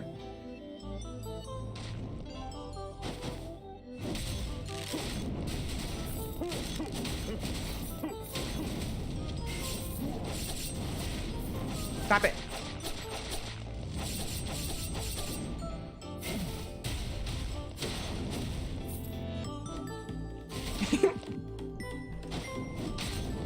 Oh, I didn't know. What was that? There was an enemy there somehow. I don't even know who the enemy was because I killed him too fast.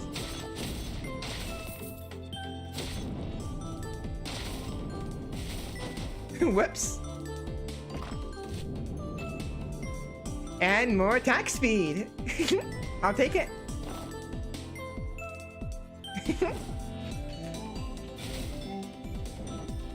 I absolutely cannot wait to see Maximum Madness.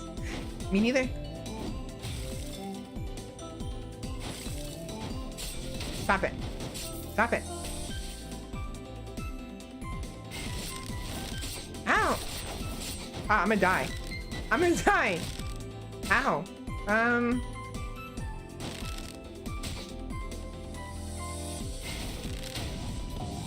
That works.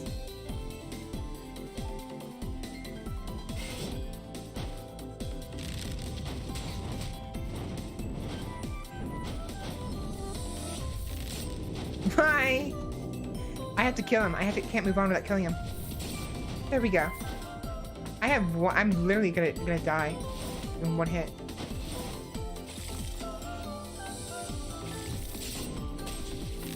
Ooh.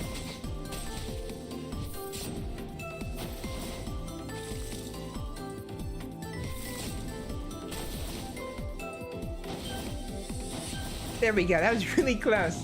I have 13 HP, which means I am very close to death. The Hunter. Holding down the attack button initiates concentration, and when fully completed, its attack is enhanced. Backstep shot. Step back. I mean, I can switch him again. Oh, look how cute he is. Look at that. Look at that. Look how cute he is.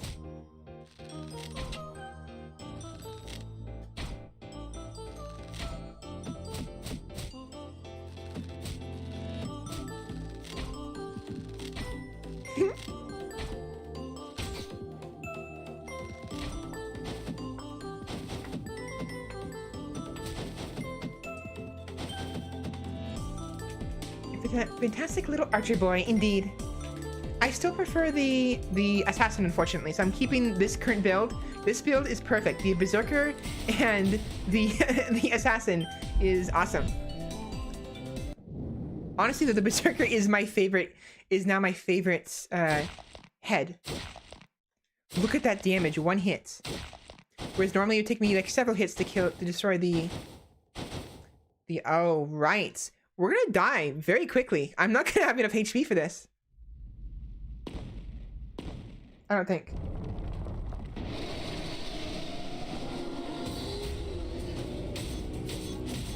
Oh my gosh. No! Oh, come on. Do you see that damage? Did you see that damage? Wow. A god gamer like you die? Nonsense. As soon as you say that, I die. Died the moment you said that. Oh wow, the berserker is my favorite skull now. Oh, I'm gonna love this.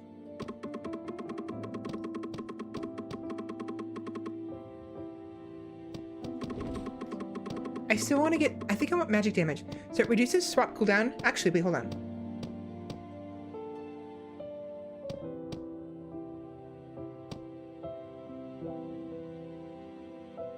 Ooh.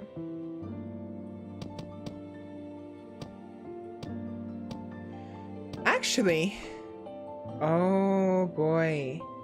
Oh boy. It's not much. It will be attack speed or move speed. Attack speed would be a maximum of 20%. But spirit acceleration, I'm going in this then. He's so good. He is. Doesn't look very good. This is better. Hey pal, I want to give you the berserker. One more. Why became a mercenary?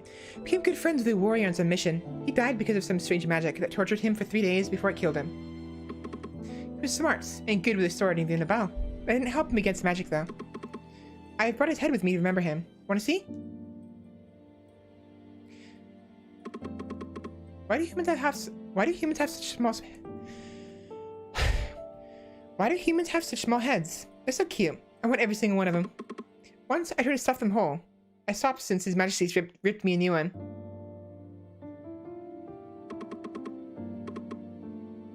So you can have a maximum of...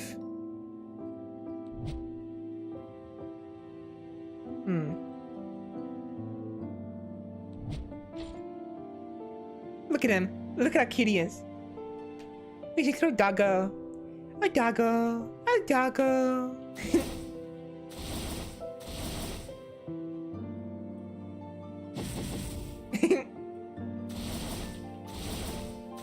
Ooh, I wonder how far I can go on the tower. Let's wait for it to charge up, and we're gonna go to the right as far as possible. Probably the end of the screen, like right there, but... And that is the move speed. It is. Very much so.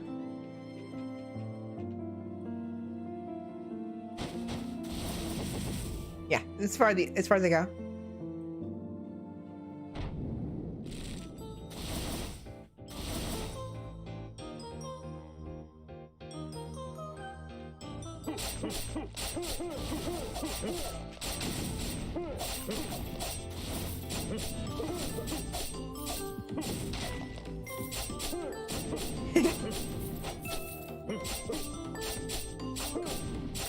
I mean, the Berserker would have a field day with these guys.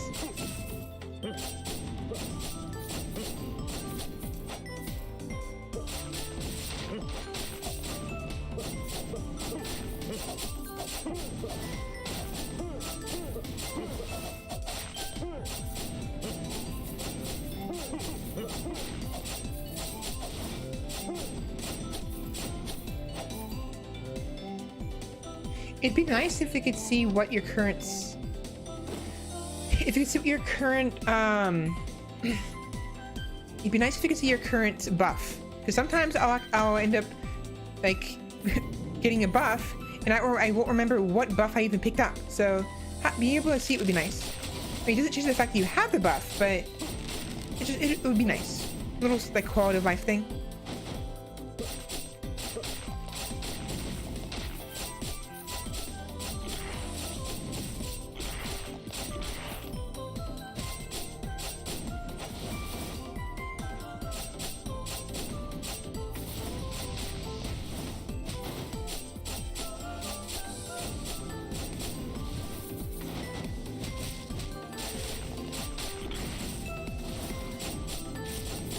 There we go. All right, attack speed. Awesome. I keep forgetting what's over here. I think it's the basic area.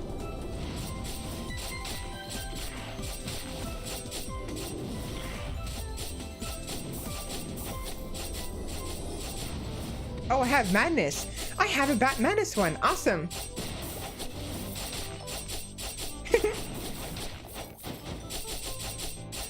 Holy, wait, what was that?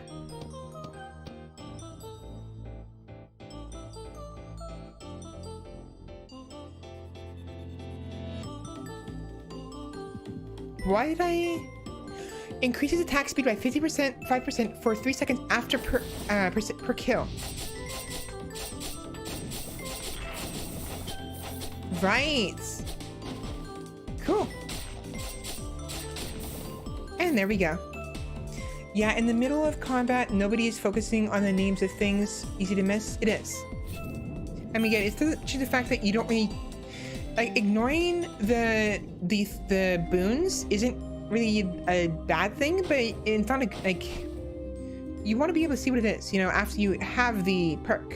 I mean, the boon, the bottom of the screen. So, being able to hover over the item, the icon, or whatever what's currently going, what there is currently. Like, well, I don't have an option here, but...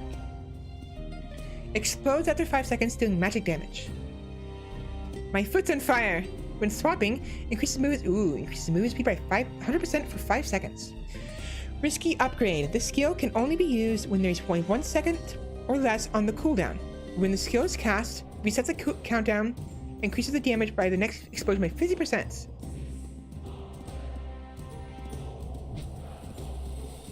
Oh, wait, what? Oh, I just have a constant bomb on me, don't I? Wrong button.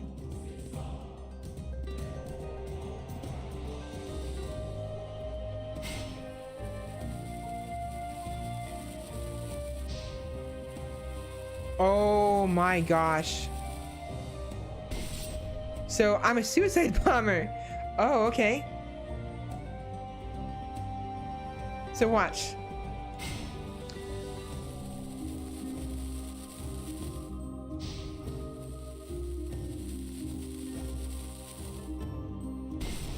You can increase the amount of damage it does, but you're basically your goal is just to run up to him, run up to the enemies and blow up.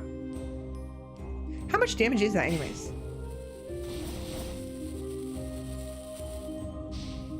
Oh, he runs really fast too. 206 magic damage. That is a lot. Yeah, I'll take it. Oh, he has my head now. He has my head. Listen up. Yesterday, I took that lunchbox the orc had prepared for me to the battlefield. But when I faced those Carlene jerks, I got so excited that I completely forgot about eating it. Then I met the hero. He shot these spirit swords that were as golden as sunlight. I bet he's doing magic somewhere. I know Carlene has 3 different magic academies. The witch told me that these academies are always crowded with students. It must be tough being a student. They're no different from civilians. Being different is not the same thing as being wrong. What do you think? Movement speed plus 20%. A windstorm that moves forward and pulls enemies towards the center, dealing physical damage.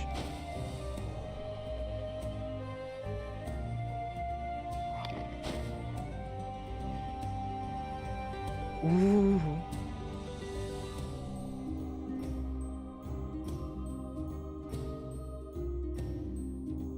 A lightning bolt strikes a random enemy every 8 seconds, dealing magic damage. So passive damage, just gives you some passive damage. That is fun, it's very. So this increases magic attack by 30%, which means... So this. Basic bomb. 128.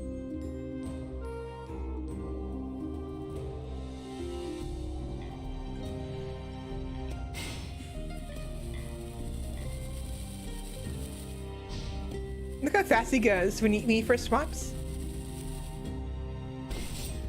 188. Ooh, this deals more damage when they're in the center. Okay. I have to look at that again. Look at him go. Look at him go. How much damage does it deal at max when they're right on top of me? 206. Okay, so it's not consistent.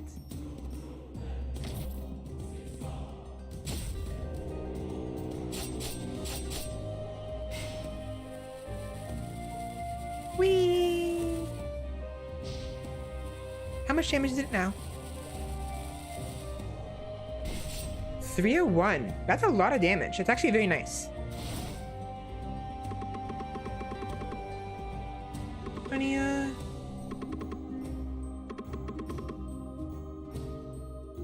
I haven't had a customer for a very long time. Welcome. It's a beautiful place, isn't it? Only a selected few get to visit this place, special place. You must be a very special soul. Special soul. A large bomb. Very large bomb. I'm gonna train this guy.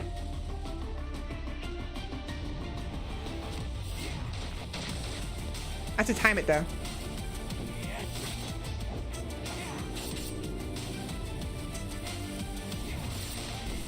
Got him. 270, a third of his health, basically. Ow.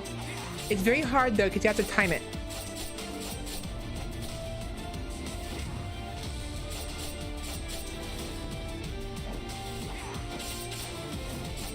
So it's better to just do this.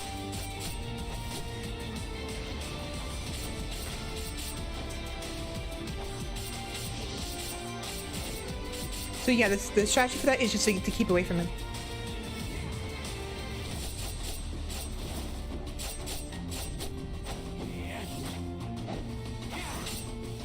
Yeah, I can.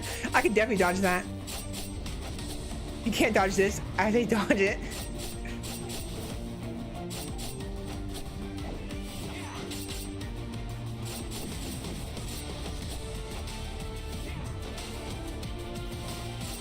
Ouch.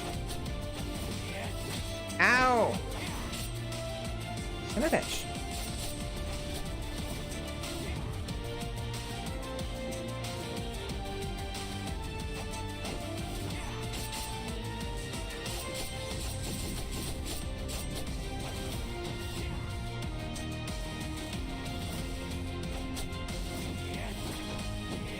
Ooh, that was close. You cheeky fucker. Oh, god damn it. Oh, you son of a bitch. Okay, so you can do opposite sides. Sometimes. That was close. 11 HP, one hit away. I can see it being a handy thing every now and then, definitely. It's not perfect. It's gonna be difficult because I have to time it. But against the ents, I should definitely be able to use it. Dashes are considered attacks. Attack speed and...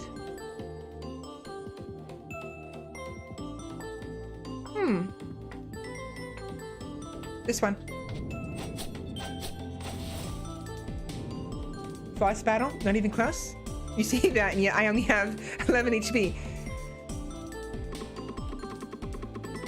You have decided. Good. From the looks of it, 10 bones are all we need to make it more powerful. No matter how good I am, I cannot create something that does not exist.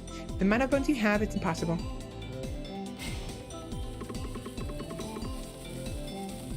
$30 bones to upgrade the bomb guy. Wow. He's a very demanding skeleton, isn't he? I'm gonna die. Oh no! I wanted to at least kill him before I died. Oh, come on. Oh well. I'm actually enjoying this. Again, I didn't get to play it very much because I didn't get around to getting very deep into the game, but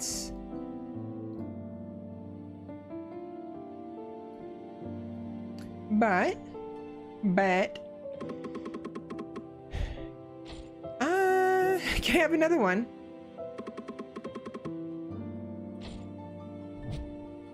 Same step as before. Okay.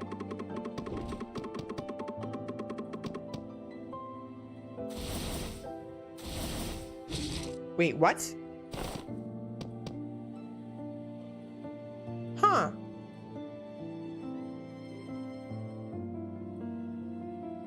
Performs a claw attack dealing magic damage. Gain 1 HP for every enemy defeated with the claw attack. So the werewolf doesn't always have the same special skill. Last time it was the dashes, this time it's the claw attack. Interesting.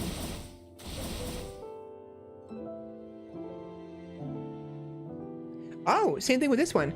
This one, typically, the one we previously, this one originally had where it just makes it so that my attacks deal bleed damage, but this time the special attack charges forward. That's actually pretty neat. Yeah, it has a little bit of variety. Probably not much variety, but the fact that it has some variety is actually pretty neat. It's a very nice touch.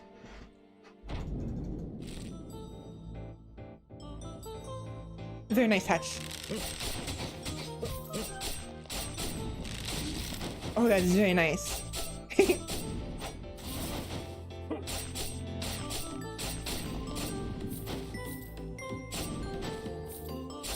So I'll gain HP back for every time I kill someone with a claw attack. Oh.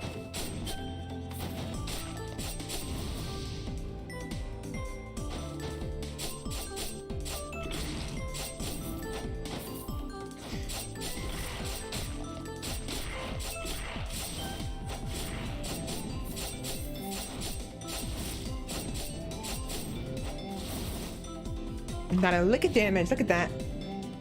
Ritual Staff increases magic attack by 50%. Increases skill cooldown speed of balanced skulls by 45%.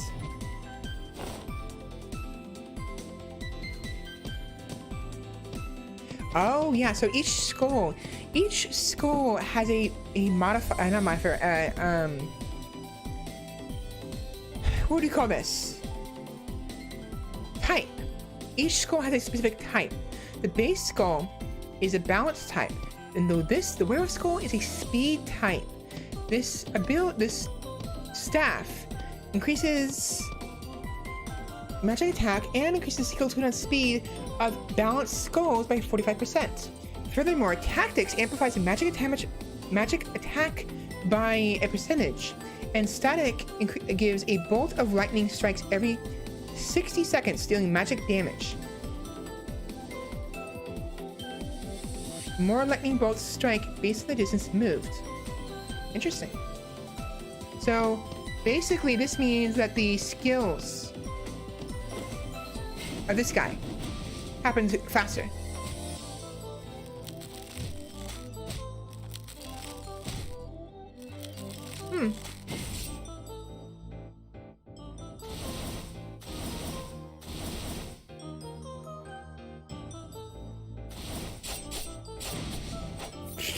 Okay. Hiccups. Okay. That's funny. I wasn't expecting that.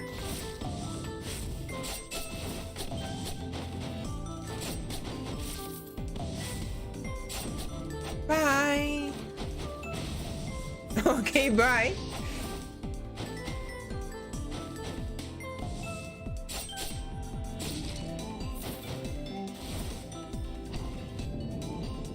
Skeleton Shield. Holding down the attack button initiates concentration, and when fully completed, its attack is enhanced. Swapping gains HP barrier with 5 HP for 10 seconds. I'm a little shield boy.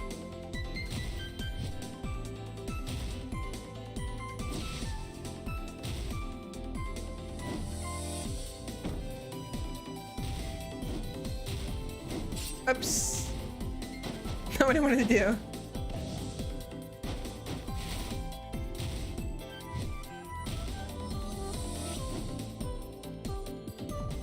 I still like the werewolf more.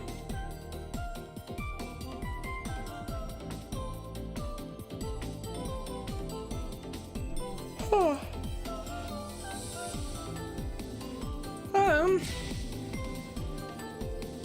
I like this better. I'm keeping the skull. Oh, I wasn't paying attention.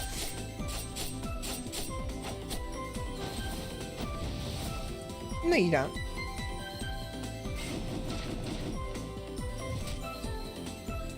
Well, that's great. I don't have my skull now. There we go. Ouch. Ow.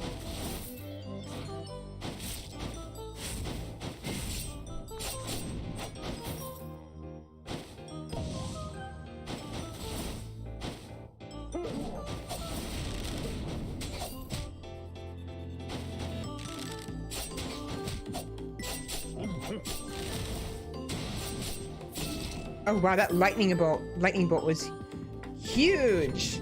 It just executed the... Oh right, so skeleton sword. We have another version of the skeleton sword where his ability is saw blade slash. Swings its sword, dealing magic damage multiple times.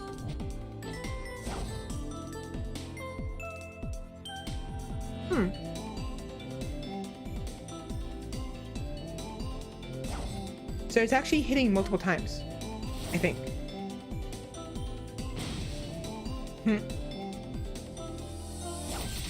Oh, wow. Cool. Very nice.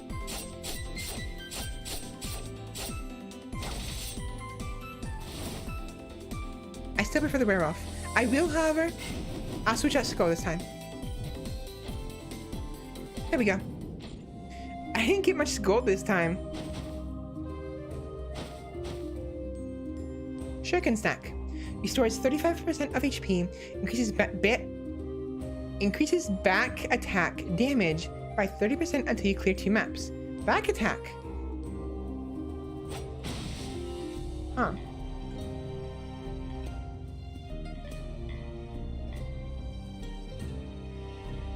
Does the ants?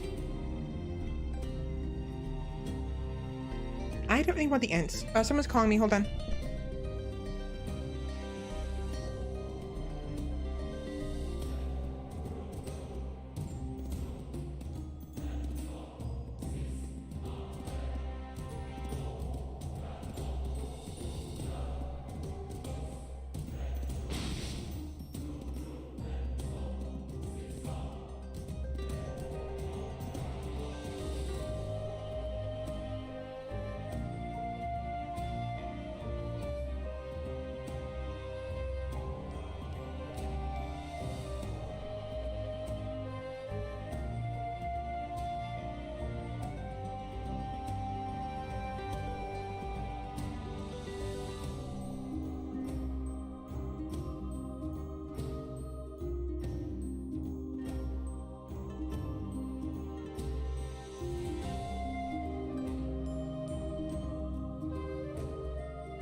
Yeah, sorry about that. So, my dad was going to take Finnegan to the the baby shower, but apparently the dog they have there isn't very cooperative. Like they don't play nice with other dogs. So I had to bring him back.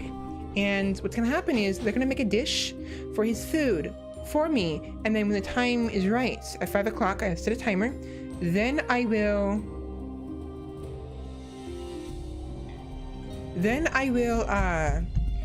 just take the dish, put it in the microwave for about like 15 to 20 seconds, and then pour it into his dog bowl. So I'll be basically keeping an eye on Finnegan while they're gone. That's unfortunate though. Not like I have to watch him, just unfortunate the dog doesn't play nice. Alright, so I have 2 abilities. Okay, that's unfortunate.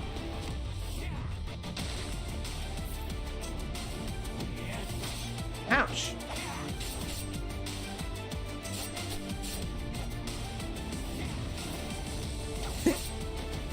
Ooh, that's good. That's some good damage.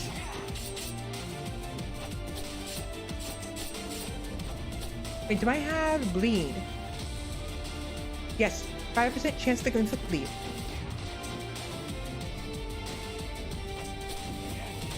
Ouch.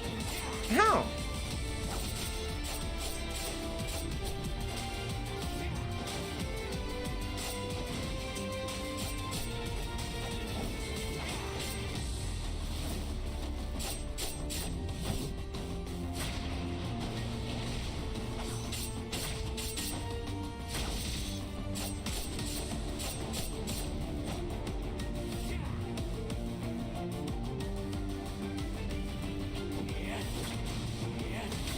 Ouch.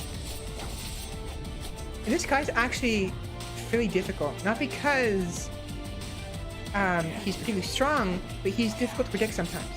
Which is a good thing. If you're gonna be fighting a boss, a good quality boss, has some predictability, but he also has some variety, and thus is difficult to predict what he's gonna do first. Because sometimes some games have the bosses do the same thing over and over again. Ow. Bye. There we go. Sounds fun. Heavy damage on that skill. It's a lot of damage. Now, it's not a lot of damage per hit, but it hits for many times. Ryder. This skull always carries the Hellbike skull. What?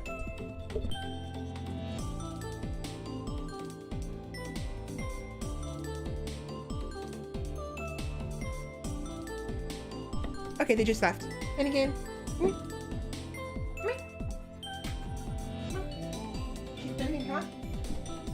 Okay. You can sit up there if you want. Yeah, no, so this is interesting. Hellbike. So, Hellrider.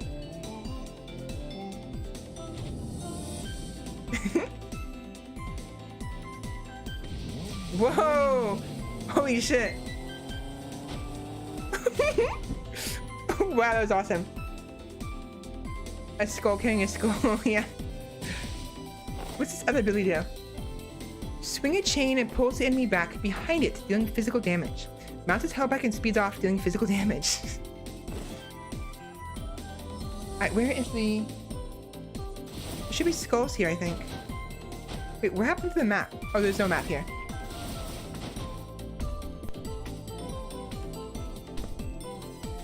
Alright. And I know I said the wolf was speed. That is speed, so that's definitely speed. Oh boy, that's speed if I've ever seen one. I'm gonna keep this one. Not bad. And its range is actually pretty good too.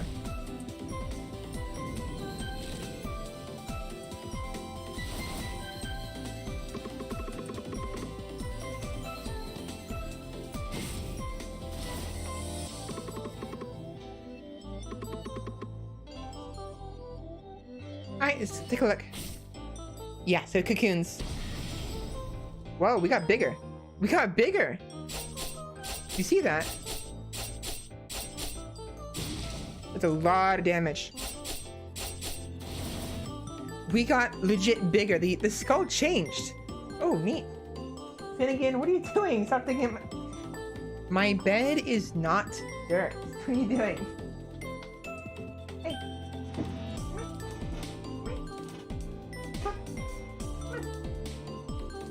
No? Okay, fine. You can sit over there. It's fine. Yeah, look how much bigger we got.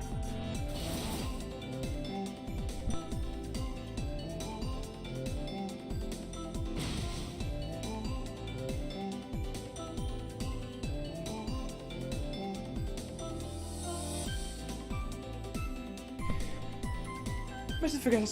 My dad must have forgotten something or something. They came in and real quick.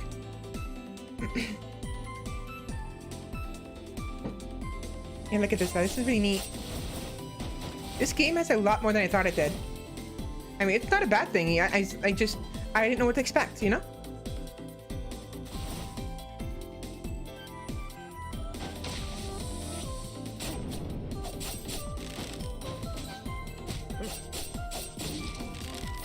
Very nice. And again, I know.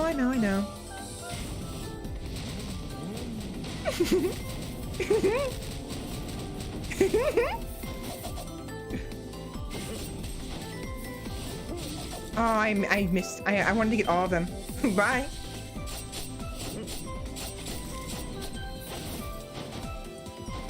I suppose the NPCs will eventually stop calling us small skeleton boy eventually. Eventually we'll become big skeleton boy.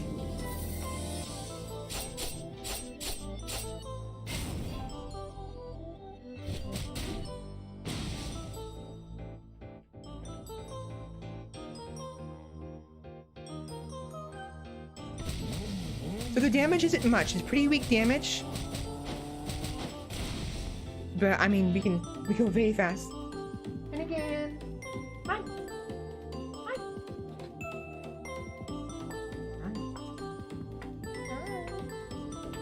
There you go. There you go.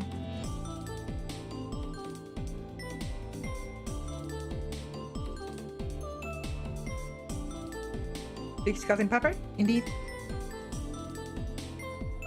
What you doing? You looking for snacks in my room? Well, too bad. What are you? Wait, hold on. What are you chewing on? Idiot, stop it. What are you chewing on? Hold on. Finn, what are you doing? What are you doing? There's nothing there. What are you doing? What are you doing? What are you doing, huh? What are you doing? What are you doing? What are you doing? Wait. Up. There we go.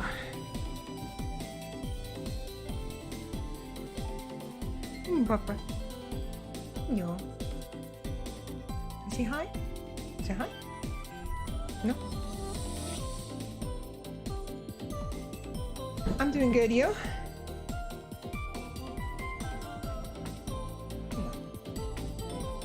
You doing, huh? He was chewing on something, but I don't, there's nothing there.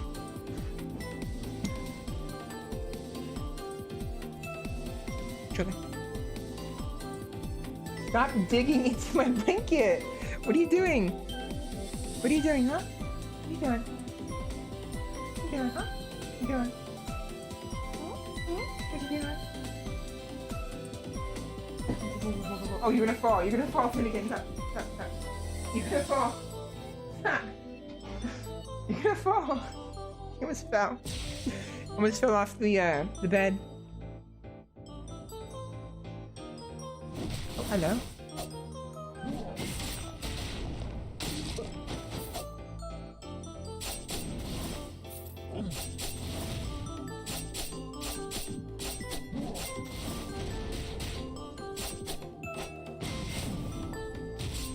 Ow. Okay, cool. It pulls it back.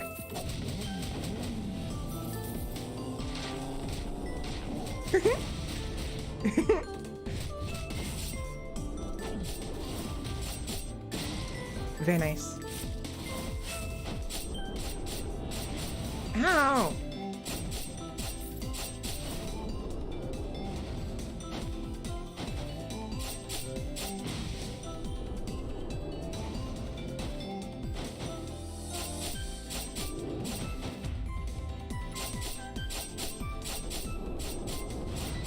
still hit me. Are you kidding me?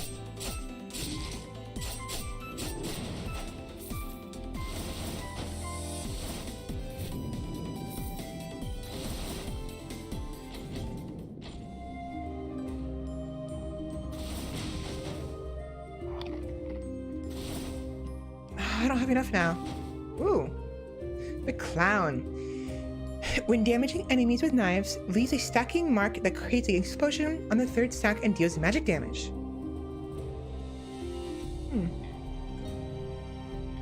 When swapping, performs a backflip and throws multiple knives that deal physical damage. 2 in one hand, throws 4 knives, creating physical damage. Dealing physical damage. I don't want to lose either one of these abilities, but I really want to try the clown.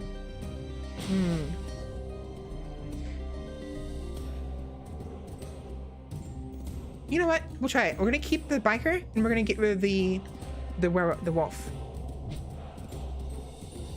Wow, he looks neat. He looks neat with the werewolf head. Look at that.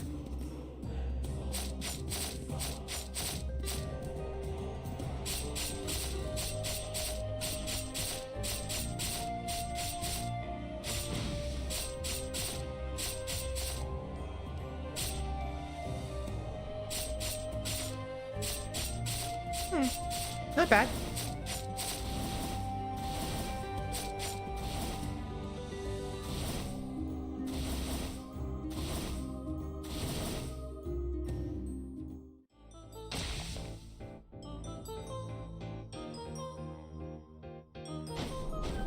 Don't you do it.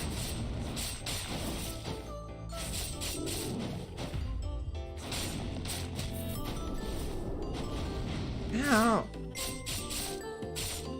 That's a lot of damage.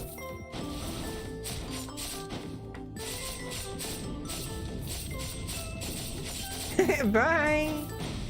Oh, wow. Ouch. You could obliterate by that lightning bolt. What did you pick up?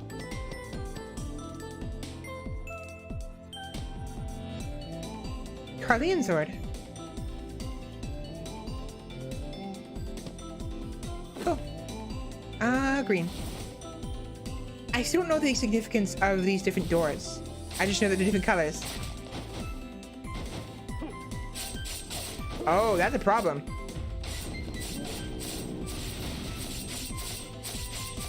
So apparently the clown's daggers don't do piercing. So the problem with the problem with the clown is the only thing that does piercing, and the only thing that can deal with the only ability that can help with dealing with large crowds of enemies is gonna be its special attack. So when you want to do this, I love this so much. Look at this, look at this, look at this.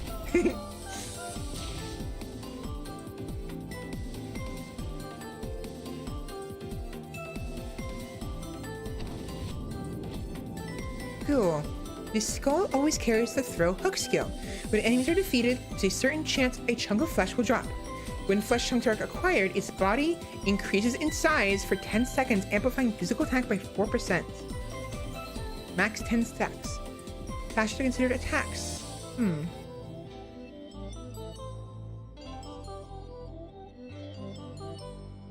Huh. Its hook and pulls enemies towards it, doing physical damage. When the hook hits a wall, pulls it forward the wall, towards the wall, dealing physical damage to enemies in its path. Oh wow. Oh wow, look at this. Chunky boy. Chunky skeleton boy.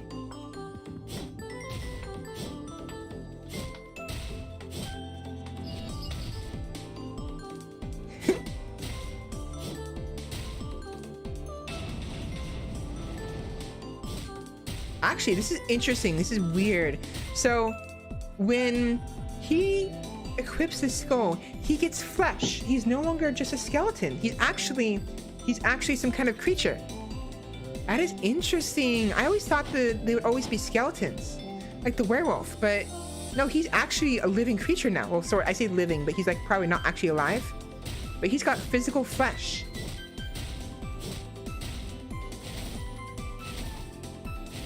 Interesting. Very interesting. I want to keep, you know what? I want to keep the rider though. You know what? I know, we'll change it up. We'll do this instead. I do want the rider. I like the rider, but I want to, you know, provide some variety for the stream so people can have an idea of what it's like.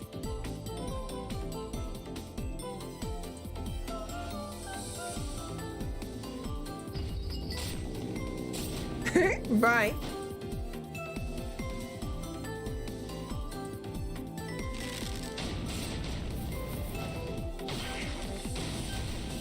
Oh wow, okay.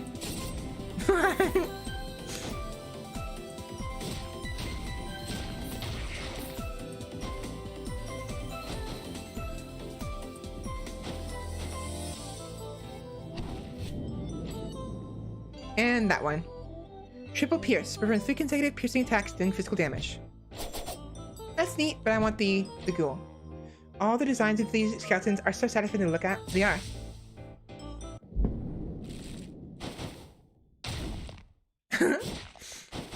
Boop. And bop. Just flop on the floor. Now I'm a little concerned because I'm not gonna have the I don't think I can get flesh from the tree because it has to kill them, but I might be wrong. Let's see. Test it out. No.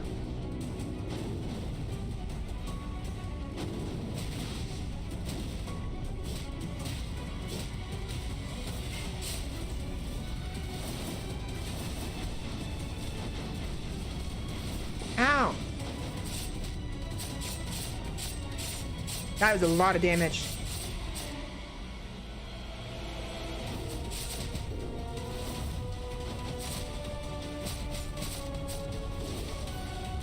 Ow!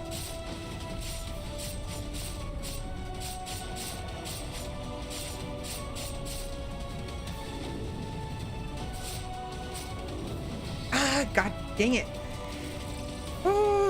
Oh boy. Okay, I actually have to take a break real quick. I'm hungry. I have my shake, so should probably finish some of it, but I'm gonna get some solid food, and I have to use the restroom. So I will be right back.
Alright, I'm back. Well, I say I'm back, but I'm not in the chair yet. I'm still standing up. Getting my robe on, because I'm still a little cold. Tiny bit. It's not that cold. It's just, I don't know. I don't know. Returns? Yes, I do. So I actually realized I barely drank any of my shake. I shouldn't try to be getting solid food until I finish most of it.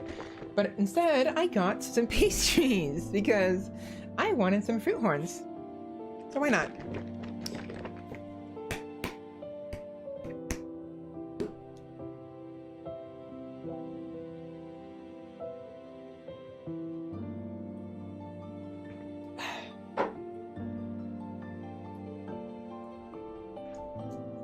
There we go. I have to breathe. I don't breathe enough when I speak. I have to take breaks. And breathe. Breathe. Oh. I have 82. 82 black quartz.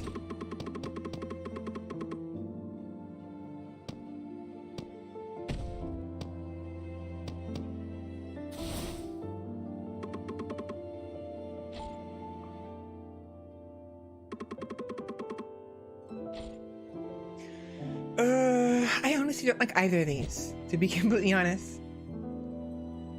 Ooh, wait, this one has a tree buddy.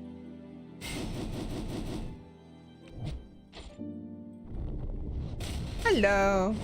Okay, that's fine. I like this one now.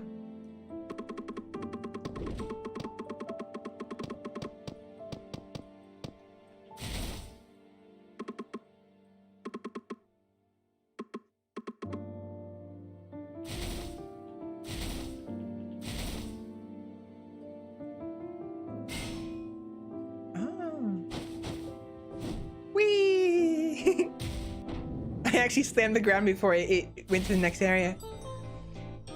It's a good skill it is. Bring some friends. Pop.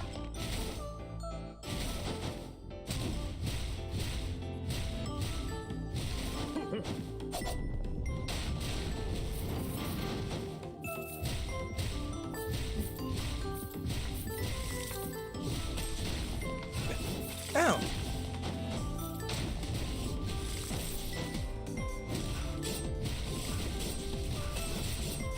Ow.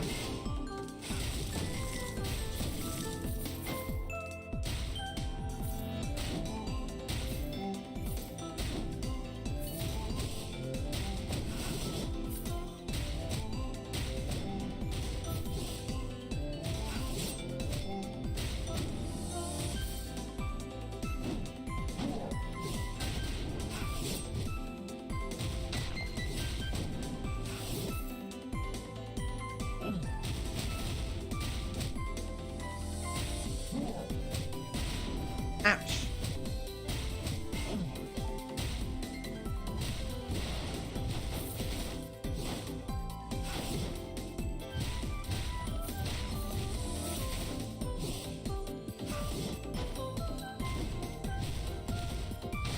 Get over here. There we go.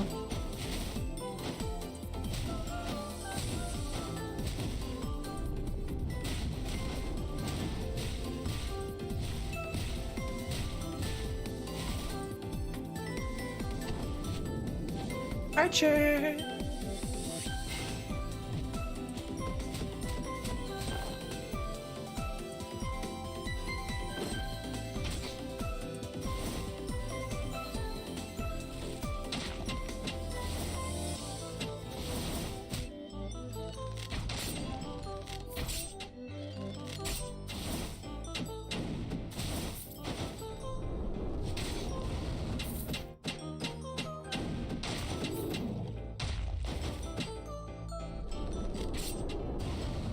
Ouch, I still took damage.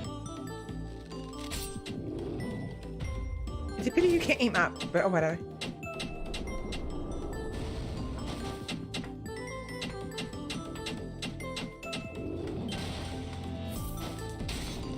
Bye! I still got hit by that. That is a little... That's whatever. What happens?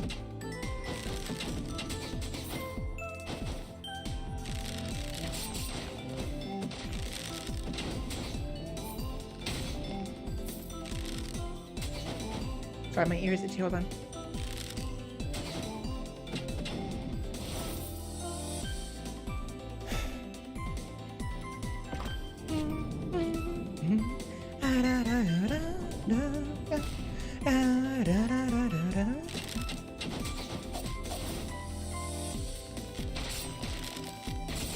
Ouch.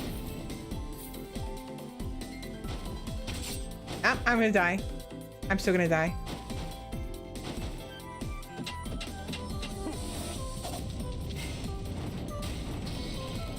Of course, of course. Oh well.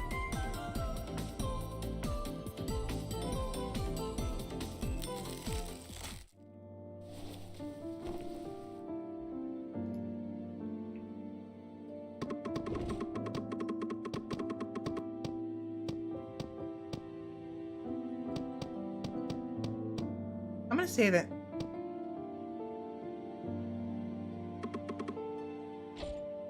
Ooh, Carlin recruit.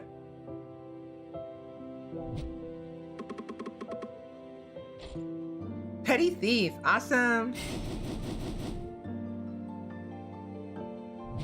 Awesome, awesome. Nom nom nom nom nom nom nom nom nom nom nom.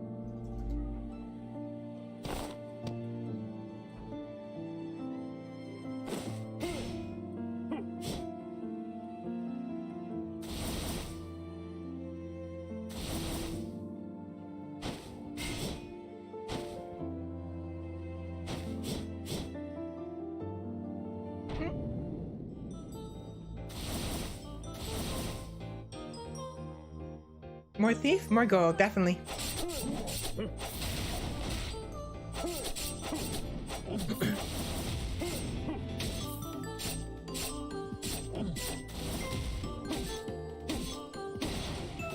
What's neat about the Carlian Knights is his heavy attack actually deals a fair bit of damage, and it's pretty quick.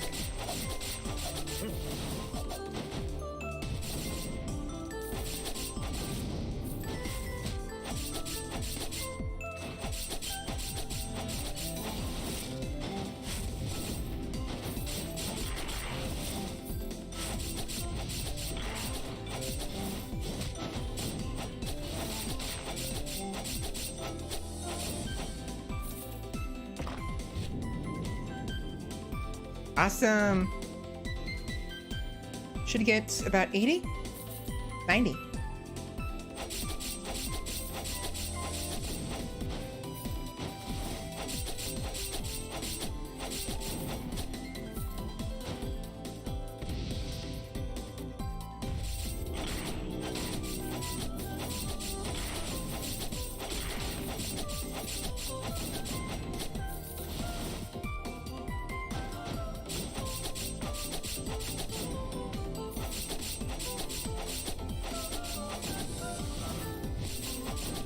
Very nice.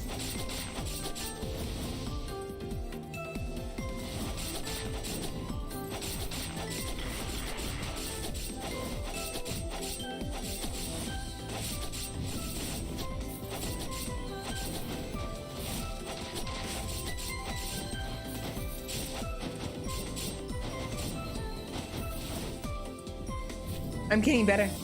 Little by little, I'm getting better. Oops. Bye.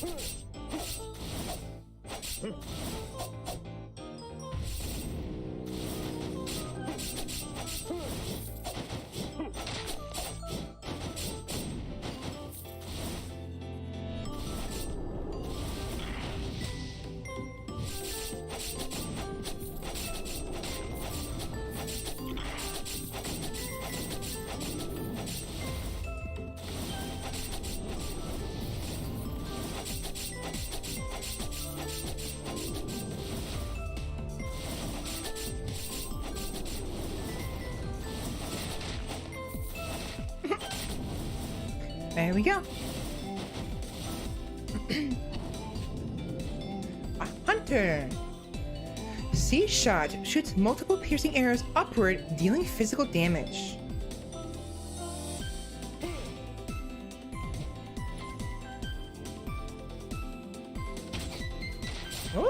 Neat. Not bad. I'll keep him.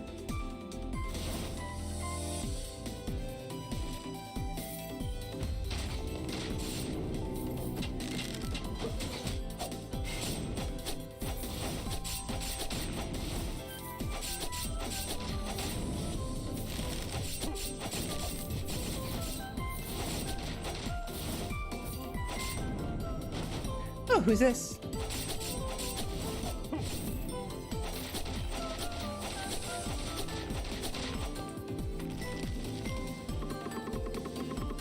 Spokesman of the Mist.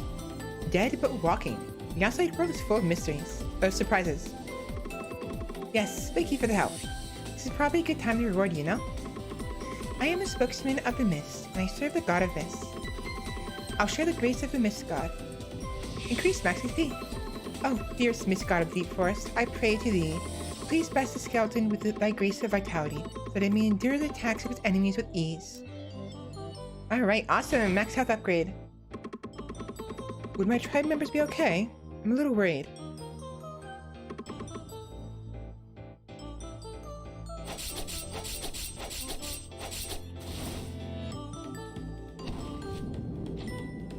Ooh, Predator! When enemies are defeated, increases casting speed by 10% for 5 seconds and can stack up to 200%. Commence hunting. When swapping, identifies enemies in a wide area as prey for 5 seconds. Enemies identified as prey are slowed. Spinning ambush. Leaps forward and spins, dealing physical damage. Pressing the button repeatedly enables the skill to be used up to 5 times. Whirlwind. Spins while advancing in the direction it is facing, dealing physical damage. Tapping the button can activate the skill up to 7 times. Whoa. Whoa. The big boy. A heavy one.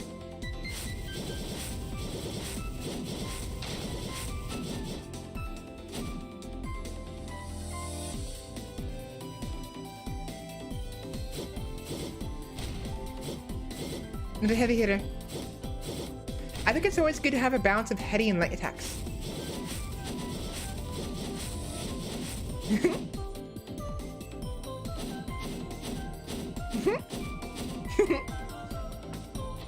Who needs one big sword when you can have 2, right? Although he doesn't travel very far when he dashes. You notice that the sneaky the thief. Ooh, what's this? Minotaurus. When skills are cast, deals physical damage to nearby enemies for 3 seconds. Powerful uppercut deals physical damage.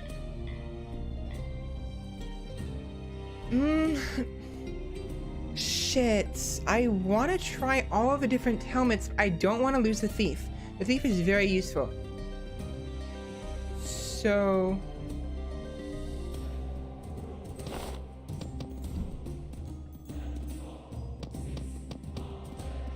Speed and power.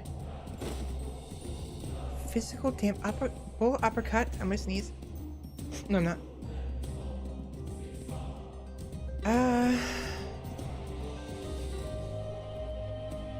You know, let's give it a shot. He looks weird now. Look at him. He walks around like a freaking, like he's angry all the time. Oh.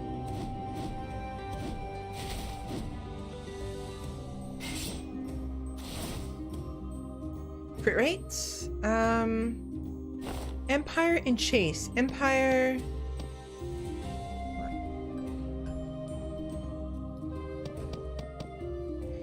When the skill is cast, plants a flag of Carleon on the current location.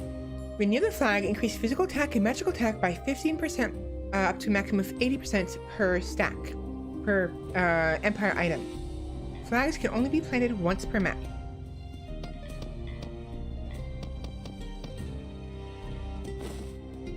Chase. What is Chase?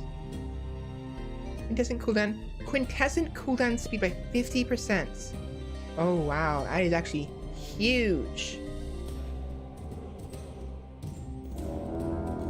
This one. Oh, I'm being raided. I'm being raided by Fiora Fenrir. Hello, Fenris. How's it going?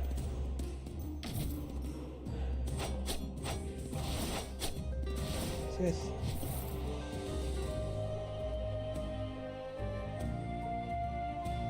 Oh, right. I forgot. I don't have a quintessence, so that was useless to me. Ah, shit. Welcome to the party. Oh, well. What's the quintessence that'd be useful, though? So the quintessence is the extra skill that shows up right here. We don't have one right now, but once we get it, we'll have half. Basically, it'll come back. The cooldown will be half as long. Hey, very sleepy, so nighty night. Alright, well, have a good night. And thank you for the raid. Thank you so much. Ooh, new boss.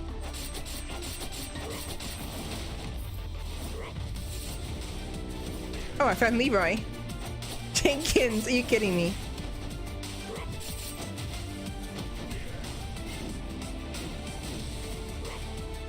Alright, big boy versus big boy.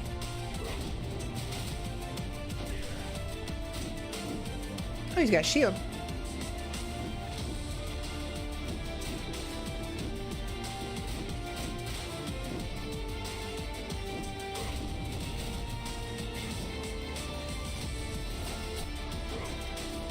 Ow.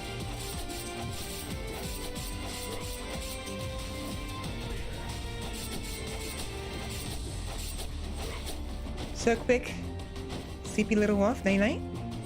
Have a good night, Fenris, and hopefully get some rest. I need to do the same. I need to be going to bed at a proper time, but I haven't been doing that.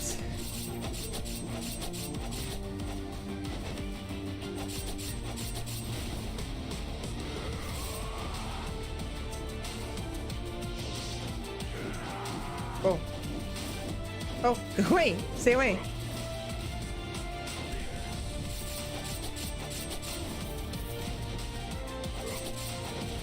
Yeah, that banner is a little annoying, to be completely honest.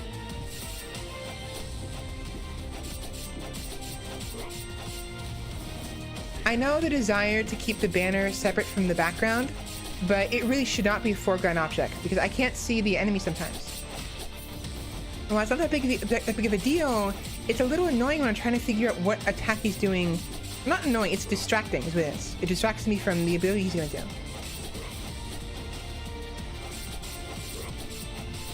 Ow.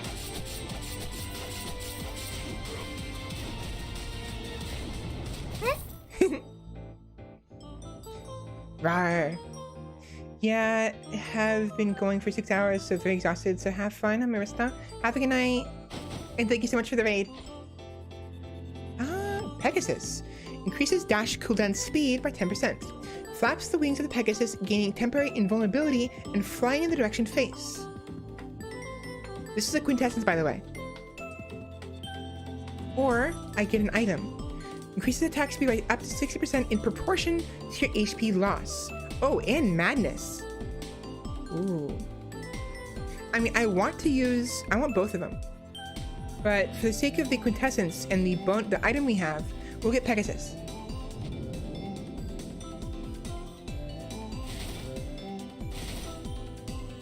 Oh.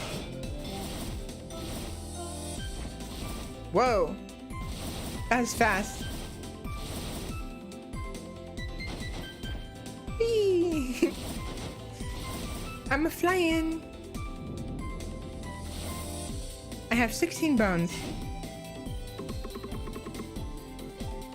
Nope, sorry, I don't have enough.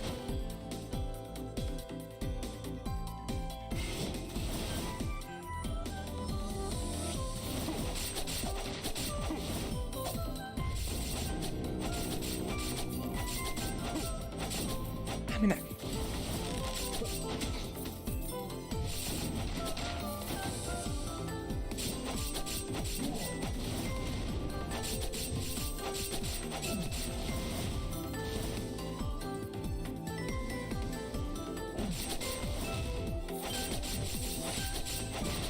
Good shit. Awesome.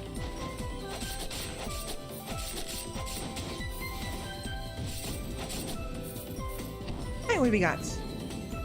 Gargoyle. Oh, right, this guy. Ooh.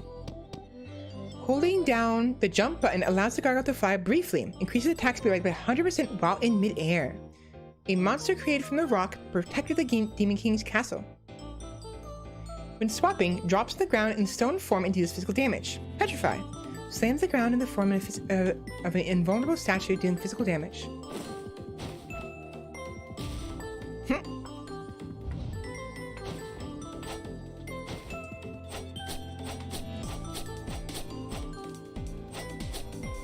Yeah, it's significantly slower on ground. See this?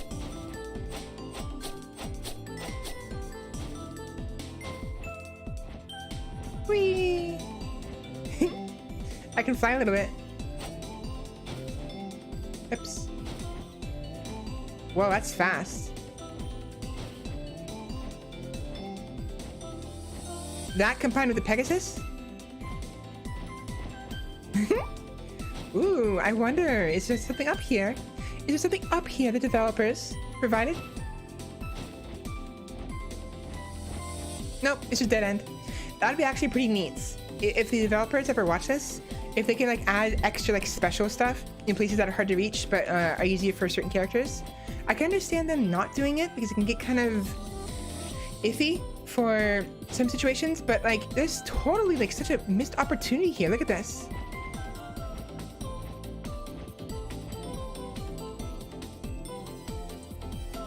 I'll keep the gargoyle. He's a little floaty. It's fine though. Oh, it would have been so cool for a little secret like that. Yeah, unfortunately there isn't anything there. But look at this. Look at that.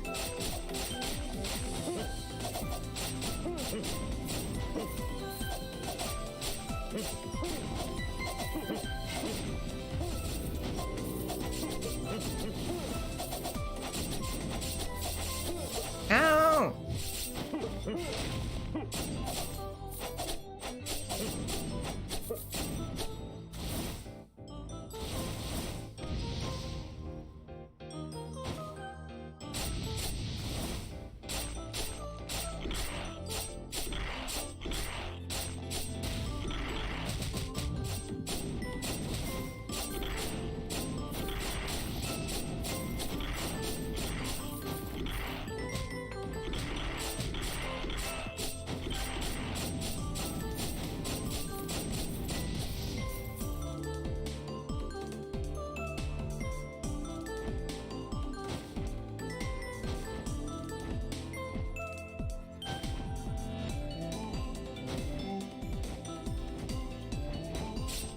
There we go.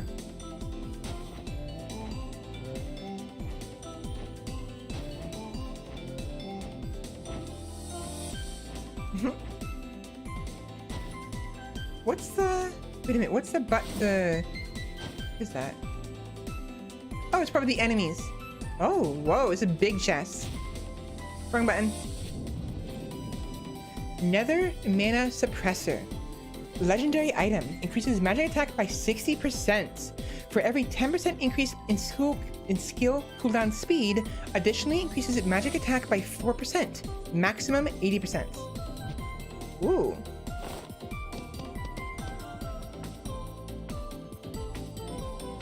Also, Tactics and Sorcery. Amplifies magic attack by 5%. Increases skill cooldown by 10%.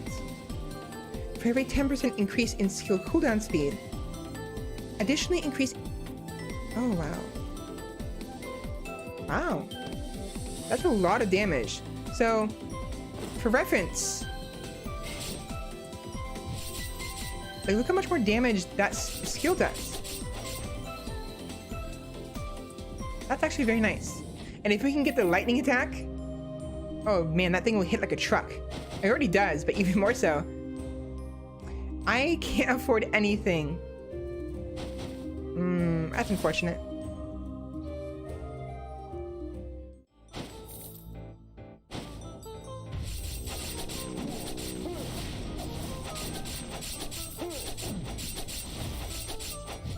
Oops.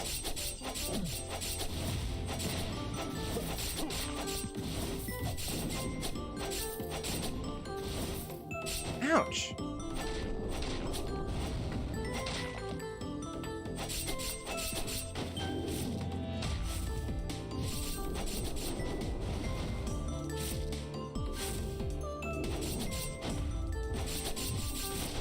Ow! Stop it. Whoops. Goodbye. That lightning attack, is it just every now and then, or is it a chance to happen? It's every now and then. It's automatic. It's like every 8 seconds or so. That increases with the level of the lightning. So I think, I don't know what it was, but it's something that increases the lightning frequency. And I think it's like a certain, like one of these. I don't remember which one it was though.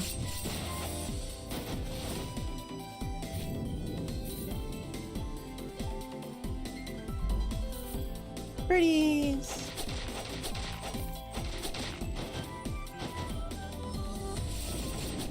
Whoa.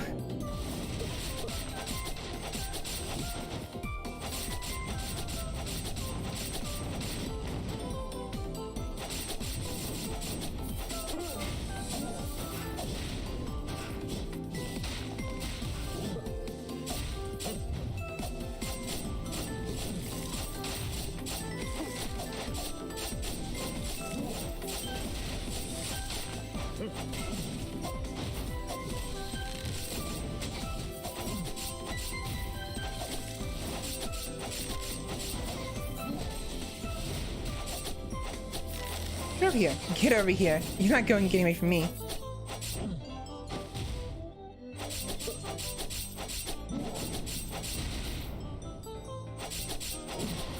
There we go. 2,150 gold. Let's hope we can get to a black market before we die next.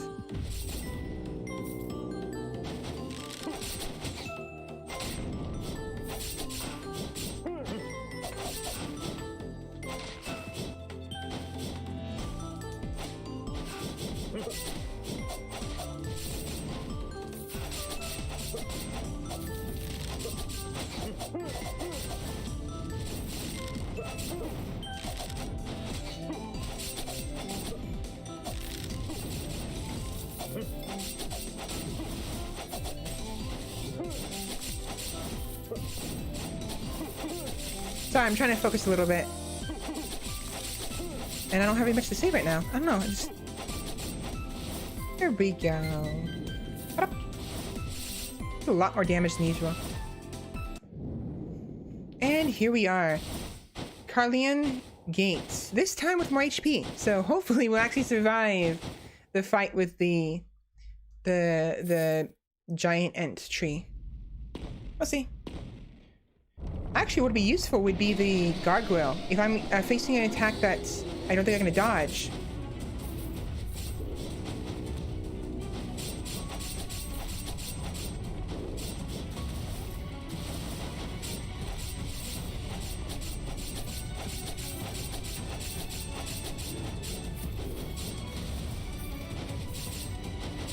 I missed 2 of those.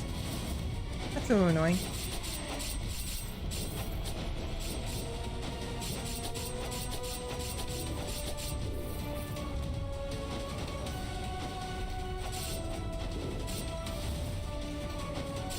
I'm doing a lot better now. Ouch! Elder Ent, that's what he's called. Look how much damage. Oh yeah, we've won this. Ouch. Ow! Stop it. Oh right, I forgot he has a second form. I completely forgot he has a second form. Oh no. Okay. We're good. We're fine. Ouch. Okay.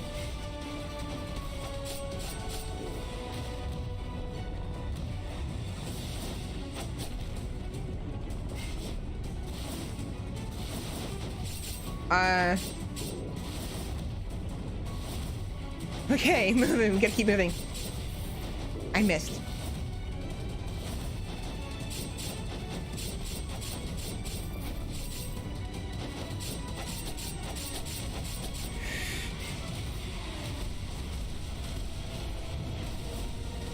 Oh God, I wasn't sure what to expect. I thought it'd be the regular.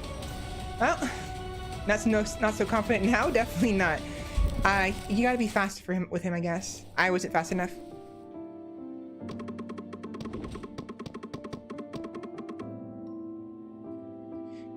cooldown by 8%. We don't have enough for this one yet, 700. So I'm gonna go ahead and invest in magic damage.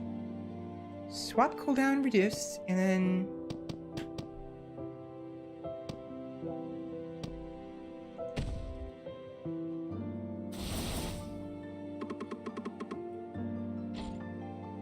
oh, thank you very much. Oh, double thank you. Wow, he gave me basically 2 of my favorites.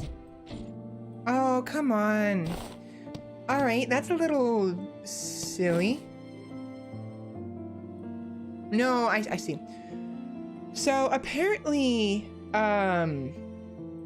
bones and gold are not carried over when you die. Only dark quartz. So the characters you have do not keep the upgrades you give them of the bones. Look at the werewolf. He's normal again. He's not as big as he was before. So it's a little annoying, but I guess I can understand it because it's gonna be abused pretty easily. And typically it's only the witch that gives you the permanent upgrades, these things. So a little dumb, but whatever, it's fine.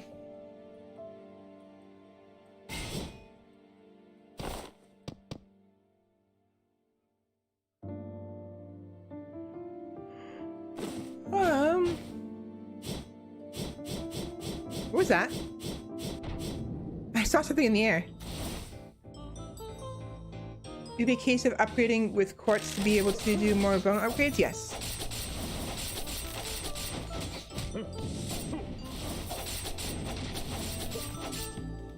Oh, I don't have the gold coins anymore. That's a little annoying. I like that a lot. Oh, wait, never mind. That's actually a lot of damage. Oh, wow.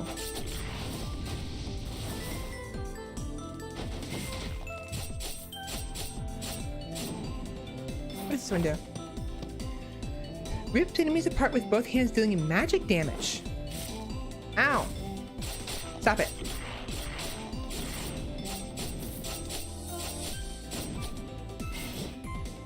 Wrong button.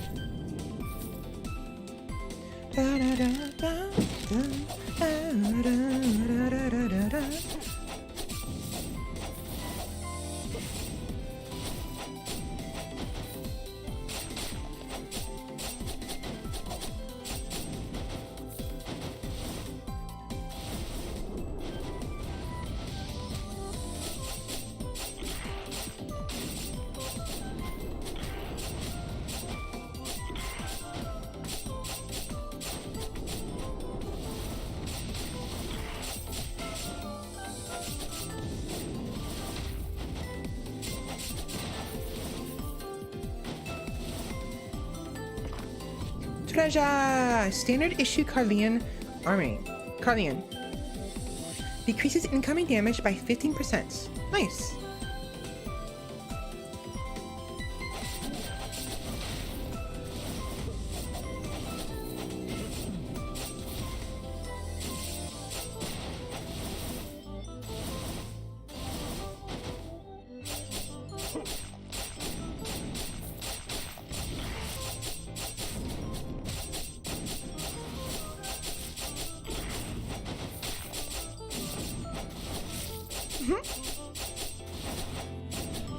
Very nice. So I'm actually favoring the werewolf because of the magic damage he does. Priestess's Veil. Randomly casts a 10-second buff every 30 seconds. The buff either increases physical magic attack by 40, decreases incoming damage by 50, or increases attack speed by 25% and movement speed by 45%. So damage increase, defense increase, or mobility, like utility increase. So speed and attack speed. Like movement speed and attack speed. Very nice. It lasts for 10 seconds and the buff is every 30 seconds. It occurs every 30 seconds. So when moving to a different map, recover 5% of lost HP.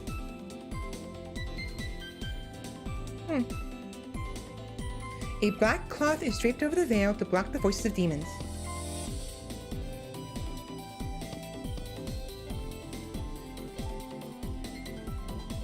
Huh. Recovery rates. Okay.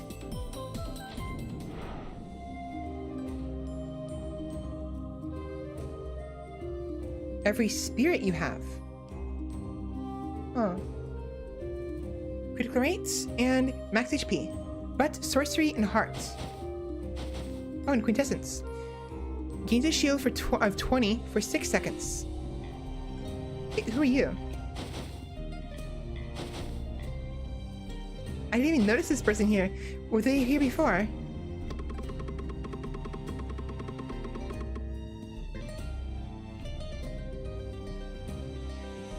Huh. You seem to handle the power of quintessences well. It's common to see those who are too weak instead have their power stolen by it. When you're out on your journey, you'll see a lot of abandoned quintessences. Those are all quintessences that have left once their masters lost their power. Don't try to simplify things with these. It may look like a rock, but it's actually a hero from a group, and they may have been an important demon in the past. Fighting alongside that power is something to be proud of.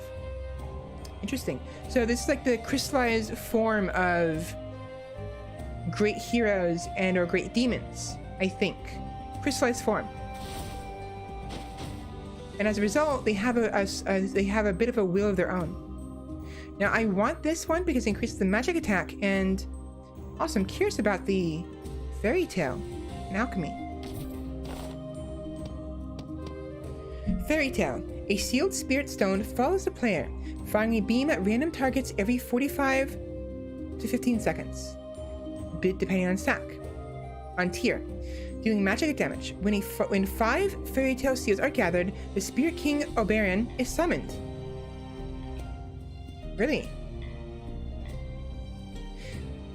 Alchemy. When status effects are inflicted on enemies, the damage they receive is permanently increased by 10 to 60%. Ooh. Actually pretty good. Pretty good. Pretty good. Pretty good. Alright, so right now the only ability that does magic damage is Rip Apart, which is unfortunate. I wanted the Petty Thief's magic attack, but the backstab isn't bad either. It does a lot of damage. Time being though, we're gonna be heading on Wolf boy. Up to 60% extra damage permanently. Wow. I think so, yeah. Actually.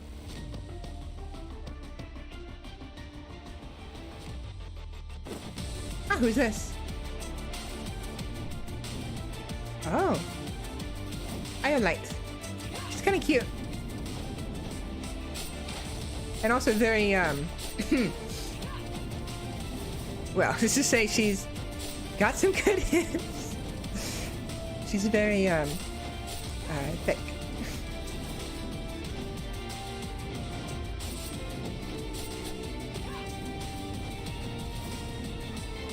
She's not doing much, but again, we're only...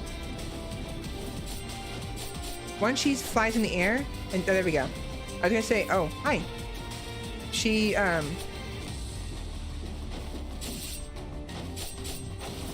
flies in the air, and she's range attacks.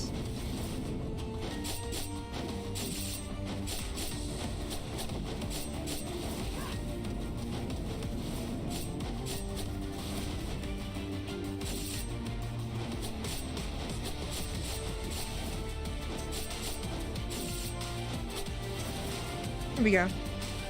What's your special? Oh, hi. Oh, okay. That ability is actually a little bit problematic. You can't just run from it. From her. Keeping the goods on show, one could say. In a way, yes.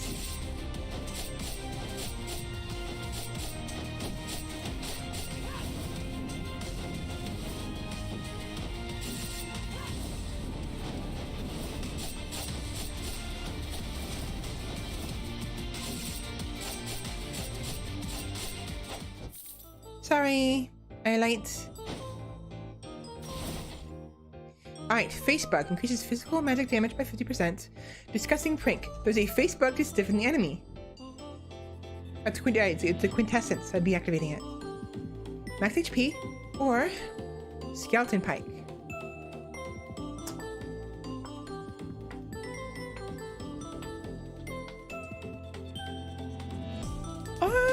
I don't want it.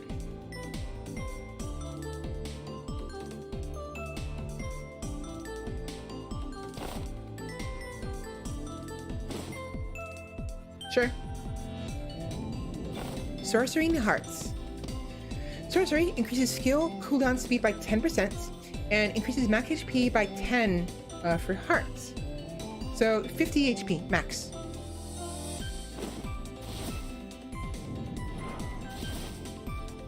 I don't have any bones. It feels good to be in a cocoon. It's warm. Actually, does she have anything new to say? No. Maybe. Oh. We have a rule in the spider cave that you cannot break an oath. Those that break their promise lose all their powers and must live a cursed life as a regular spider. Then again, living a life tied to oaths seems like a bigger curse. Well, it's not my story, so don't bother. You know what? I bet she was forced to make an oath with the witch to help us. That's probably why she's helping us. And probably also oath not to hurt us. She's doing well. That's disappointing. She probably lost a fight with the witch. Oh, okay. Whoa, hi. I was I knew I had the spirit. I wasn't expecting that.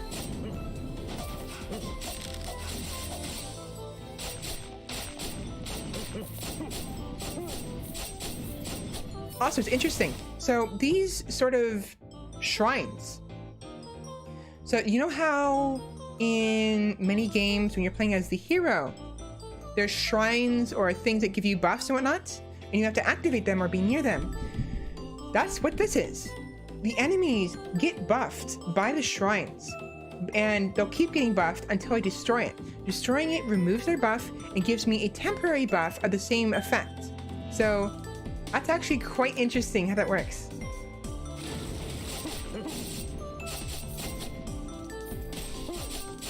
This lone knight all on his own in the corner here.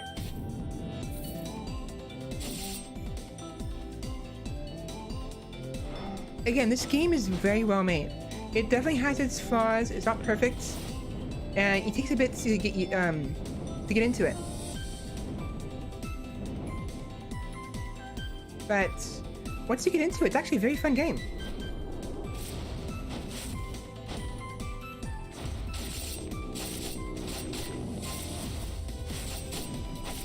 Stop it. Stop it.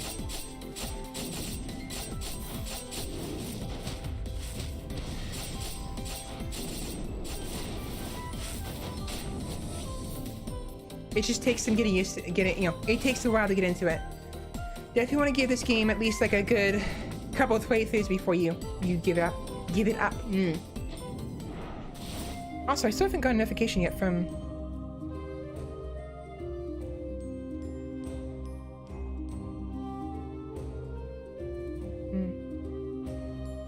yeah. So it looks like Wolfie isn't available right now, so we're probably not gonna be able to play Minecraft today. Bludgeon. Charges forward, dealing physical damage. When the button is pressed again before the charge attack ends, performs a smash attack with this blunt weapon, dealing physical damage and inflicting stun. I'm gonna switch it out for this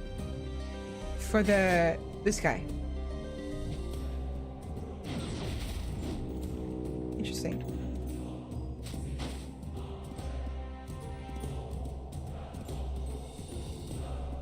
Just because the reason why I wanted the thief so much was because of the magic damage.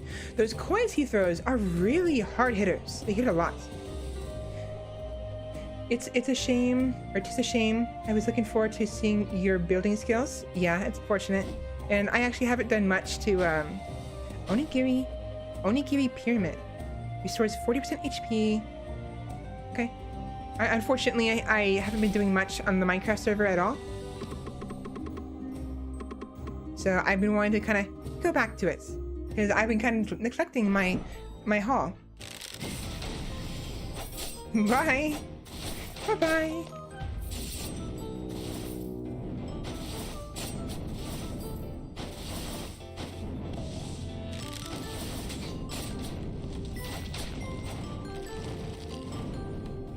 Oh, you kidding me? Can you not?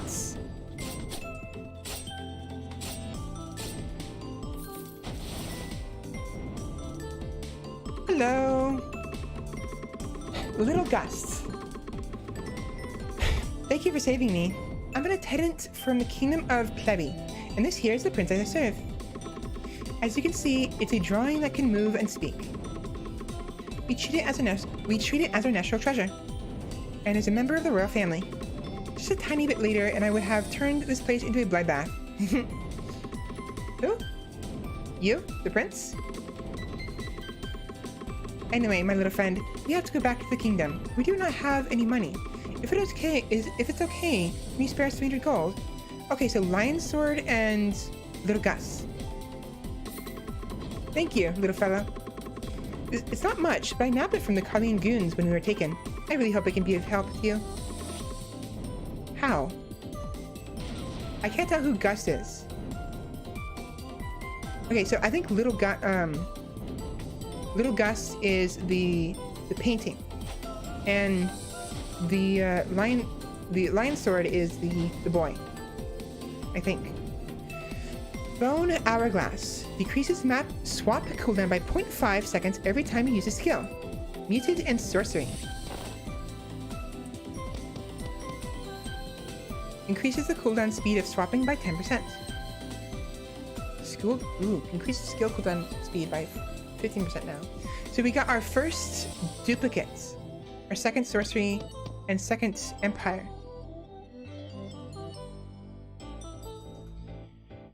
All right.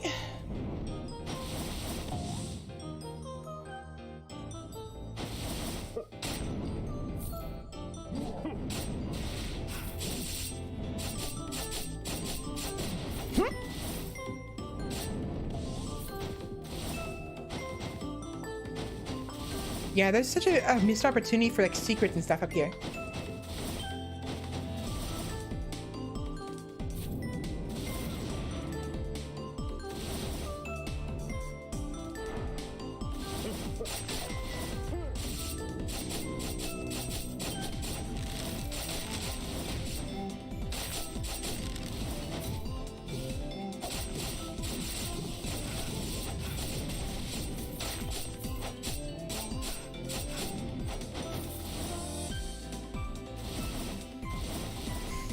Oops.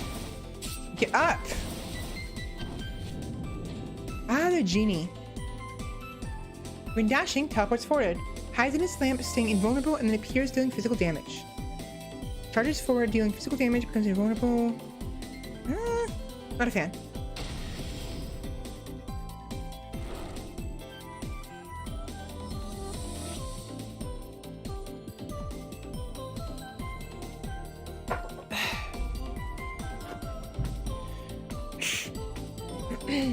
All right.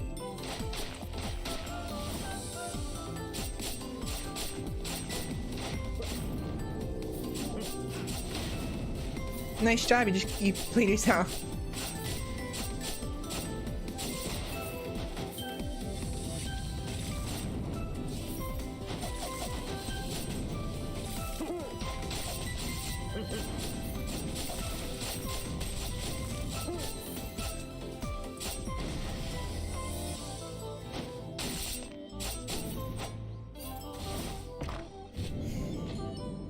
Gold Incense Burner. Increases gold gain by 20%. Increases max HP by 35. Miser. Gold acquired by 3. Max HP by 20. Very nice.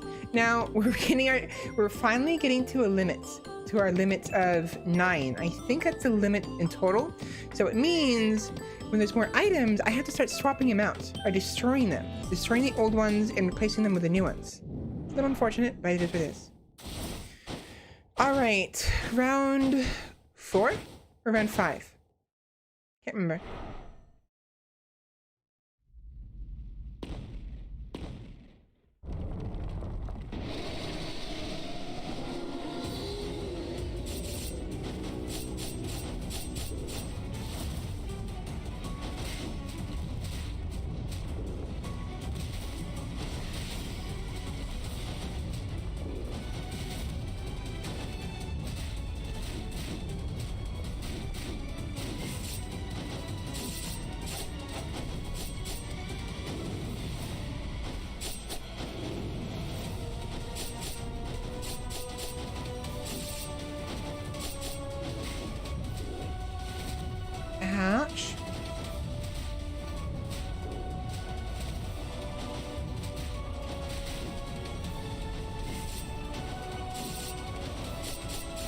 There we go.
You're mine, motherfucker, you're mine! Get shit on! Ah, now you're fine. We rescued the Elder Ent. Again, we weren't trying to kill him. We were trying to free him from the Dark Courts. Just want to say Happy Easter? Oh, right, Happy Easter. Thank you. I temporarily lost my mind to some wicked power. What on earth was that black stone? I felt as if I was falling endlessly into the darkness. I can't believe I was basically its puppet. How are my people? Has the deep forest lost her light yet? It seems a lot of things have happened while I was away. I must go help my people. Where do you intend to go? The Demon King. Before I passed out, I saw him being bound and dragged to Carlian Castle. He was right. We should have joined forces and prepared for their attack. Good luck reaching Carlian Castle and accomplishing your mission, little skeleton. May the deep forest bless you. Shoot, no, I'm kidding. Vampire Fang restores 1 HP every 3 kills. Very nice. Can I talk to you? Nope. Wait, what's the other way first? Nothing.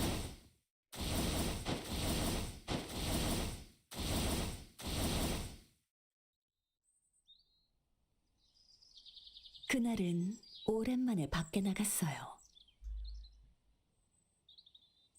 마왕님과 함께 조화의 숲을 지나고 있었죠. 지긋지긋한 칼레온 놈들을 다시 한번 설득하러 가는 길이었어요. 칼레온 성문에 가까워질 무렵 마왕님이 이제 슬슬 마주칠 때가 됐다는 이야기를 했었죠. 그때 불쑥 인간 소년 하나가 나타났어요. 마치 용사라도 된 것 마냥 꼴불견인 모습을 하고 있었답니다. 보잘것없는 망토에 나뭇가지. 용사놀이였을까요? 처음 보는 소년의 놀란 저였지만 마왕님은 아는 얼굴인 듯 했어요. 소년은 우리가 용사들에게 수없이 들어왔던 다양한 대사를 외치고 멋진 포즈를 잡는가 싶더니 겁도 없이 마왕님에게 달려들었죠. 몇 번의 투닥거림 후 그들은 오랜 친구처럼 대화를 나누기 시작했어요. 마왕과 사이좋은 인간이라 재밌는 소년이라 생각했죠. 소년은 다시 한번 포즈를 잡더니 어서 모험을 떠나 용사가 되고 싶단 말했어요. 아버지께 자랑스러운 아들이 되고 싶다면서.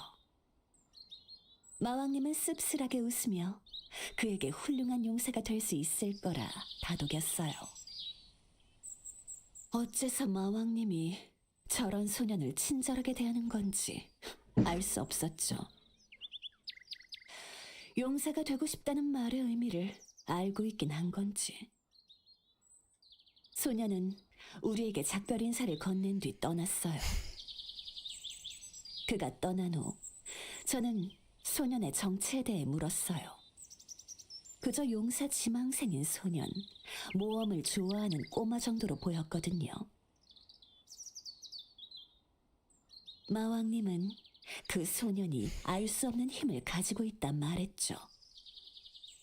그 힘이 마왕성과 칼레온, 더 나아가 하모니아 대륙을 구원할 수 있을 거란 말했어요. 그 작은 소년이 말이죠. 소년이 훌륭한 용사가 되려면 얼마나 기다려야 할까요? 두 분의 관계는 언제까지 지속될 수 있을까요? 저는 소년을 계속 지켜보기로 했어요.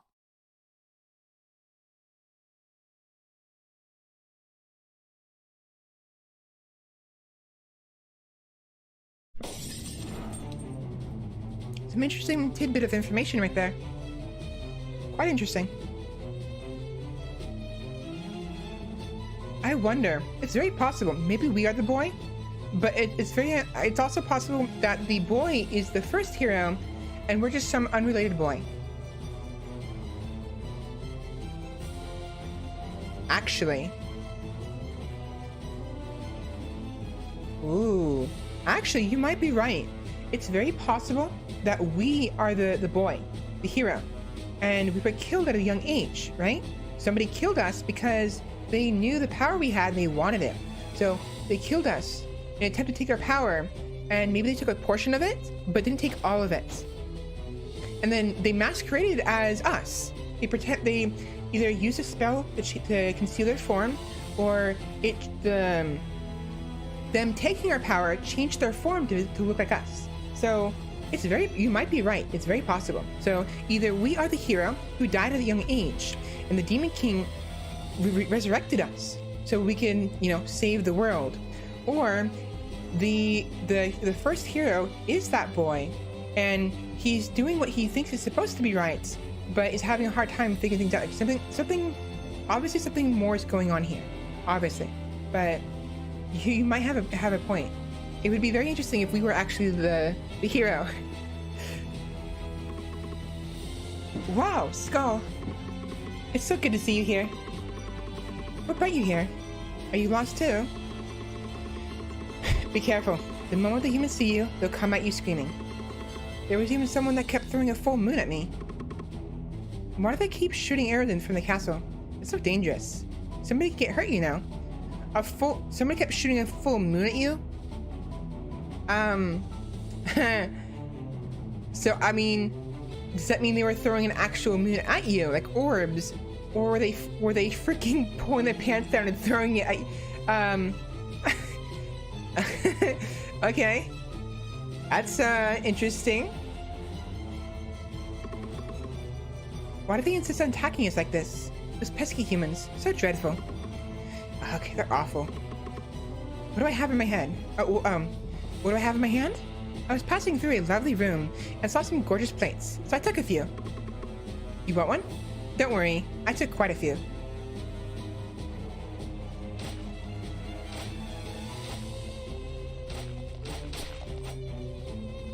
Is that foreshadowing for a boss fight? It might be. In truth, it might be serious and just be foreshadowing for some kind of boss. But we'll see. Hello.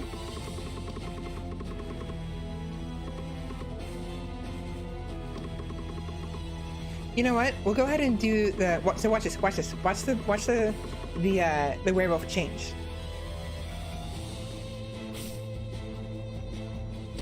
Boom. We're bigger, and we're more fierce too.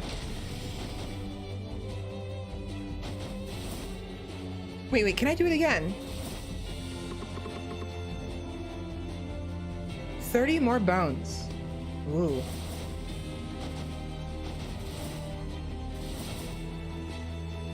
Here we go.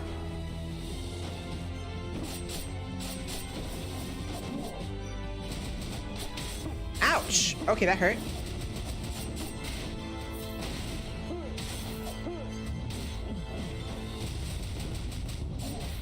Okay, these guys are hitting real hard.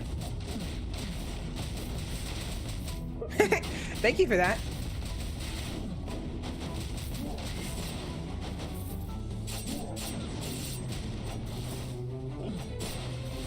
Ooh, those guys are hitting pretty hard. Hello. Ogre Peddler. Thank yous. You saved me. Really bad. Destroyed our castle. Stole my things. But I doesn't know how you got here. This is not Demon Castle. This is Carleon Castle. I don't know where the Demon King is, or my things. The Demon King knows where my things are. Probably. Save him, little skeleton. And comes back to Demon Castle? Promise? With my things, of course. I saw on my way here. This castle is filled with food. Lots of good things, too. This place looks good. I want to live here. Those statues look expensive. Let's take one with us when we leave. Alright. Thorny Boots. Inflicts physical damage to enemies that you land on after jumping. Physical attack increase. And sword. Jumping increases physical attack and magic attack by 15%. The effect wears off 1 second after landing. Amplifies physical attack by 5%.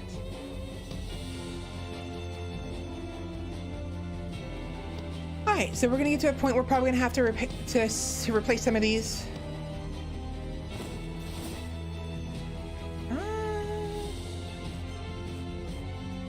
So chests, or what is this? Oh, hi.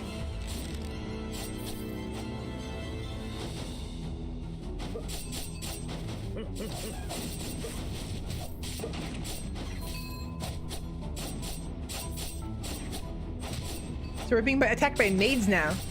What?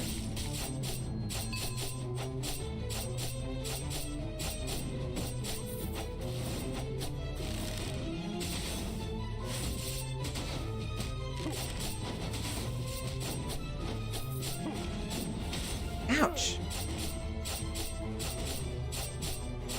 Sit down.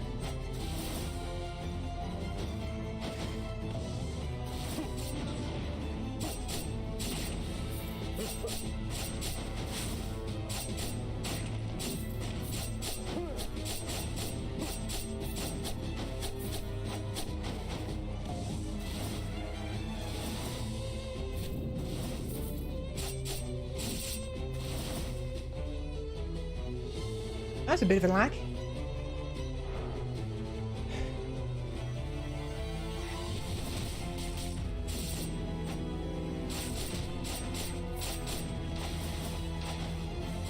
Oh, they hurt. Oh, they stun me. They don't hurt me, but they stun me.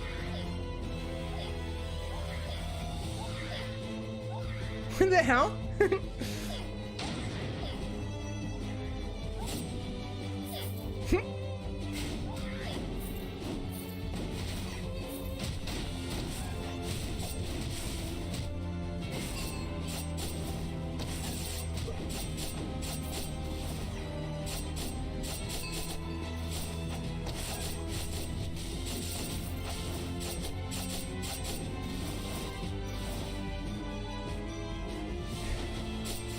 Stop it. Oh, that's a big... Oh, that's the full moon. That's what he was talking about. So those guys.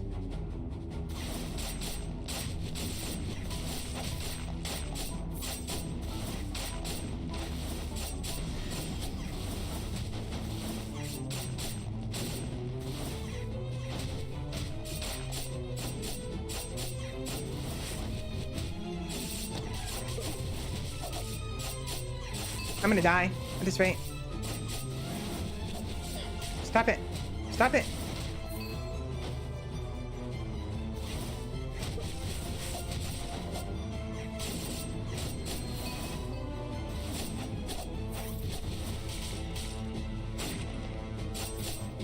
Oh wow, 6 HP.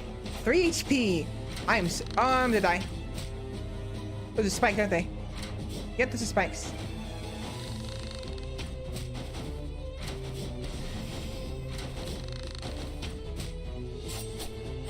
Wow, 3 HP. Holy crap.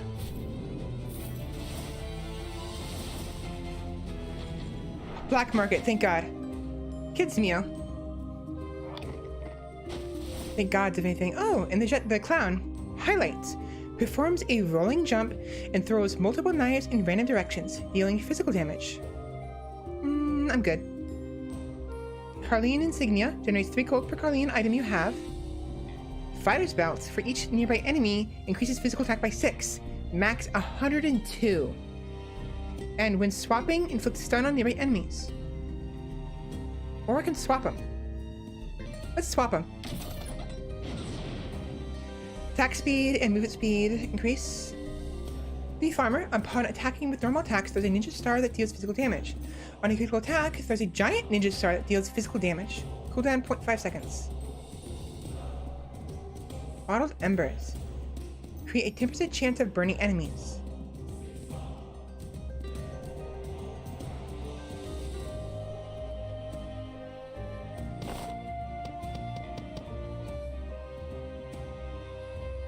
Gotta get that HP back, definitely.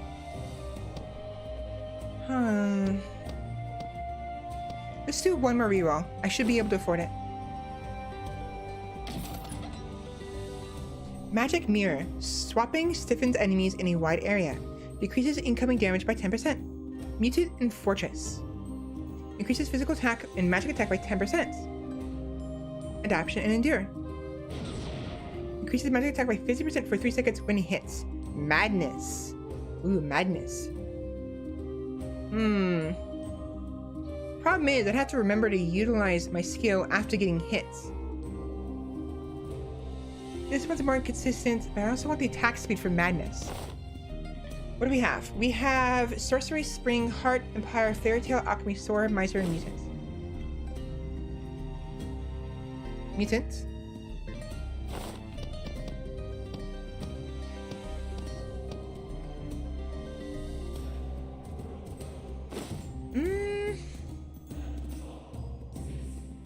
I want the draft stone, I think.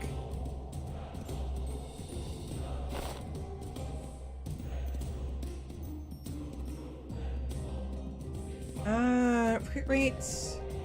Wait. Empire. What does Empire do?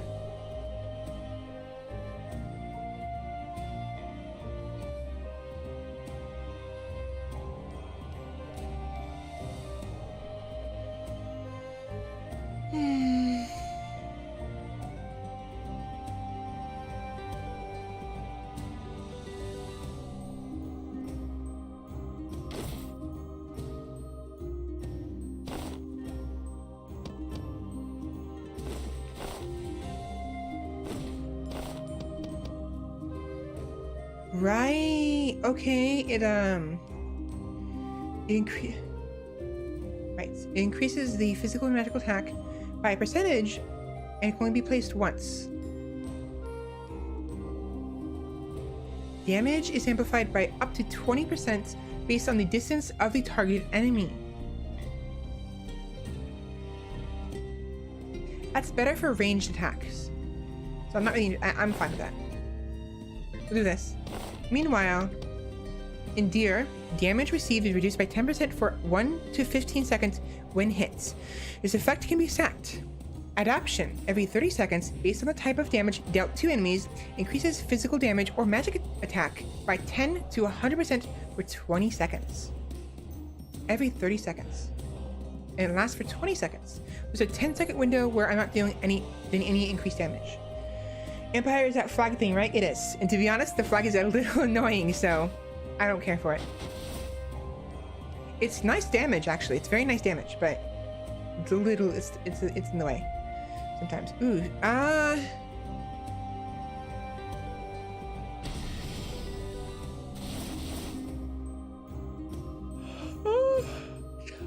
treasure or whatever this is. I don't know what this is. It'd be nice if there was like tells you what these are. I have no idea what these rooms mean. I know that the chest means treasure.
Okay, so the ones with the skulls is a new skull.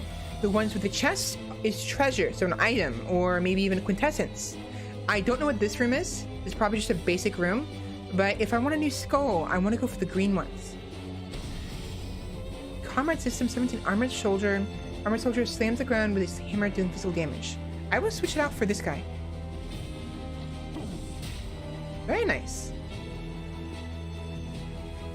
I'm guessing the green room's loaded to the skulls only because it's covered in skulls. Yeah, you're right. I didn't think about that because of the skulls, but you're right. So once happy with once happy with the skulls you have, never need to go green again. Pretty much. It wouldn't hurt to go anyways, just to check what kind of skulls they have, because they might have new skulls. But I'll check them anyways. But you were right though.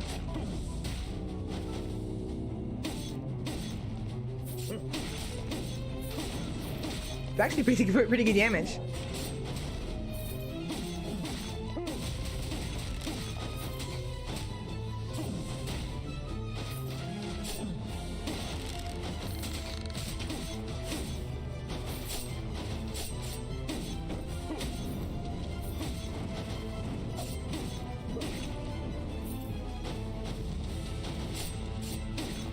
It's particularly useful because of the stagger damage. He does a lot of stagger damage with his charge attack. Bye. Ghoul. The ghoul again. Deadly Crusher. Jumps forward and body slams enemies doing physical damage. I don't really care for the ghoul, to be honest. So I'm good with that. I assume this is a boss fight. Oh! Oh, now it's two bosses.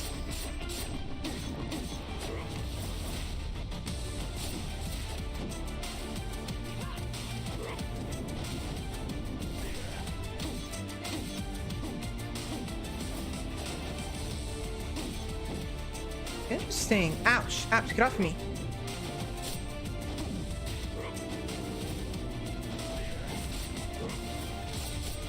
So they eventually the heroes would team up.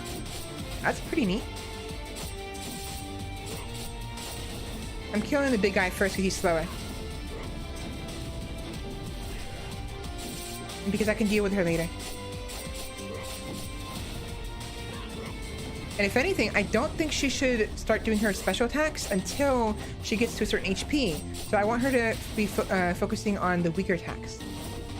Oh, also, they're different people. I just realized they're not the same heroes. So this woman is Sakalas, whereas the Sir is Chinook. So they're different people. I assume that's the idea anyways.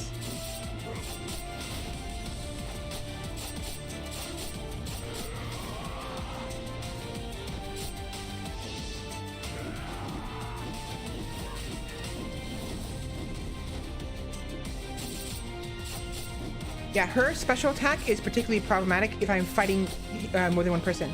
So I want to wait for her to have her do that special ability he just did until when I'm actually alone with her, because she's gonna do that giant, not AoE, but she's gonna do the multiple giant fireballs that'll start spewing smaller fireballs at me, and it's like I don't want that happening.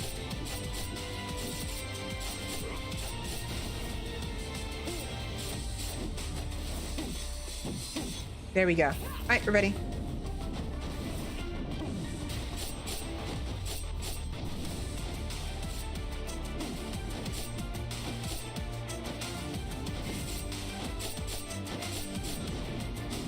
I missed. Really? This one's would have been problematic if it was more than one person.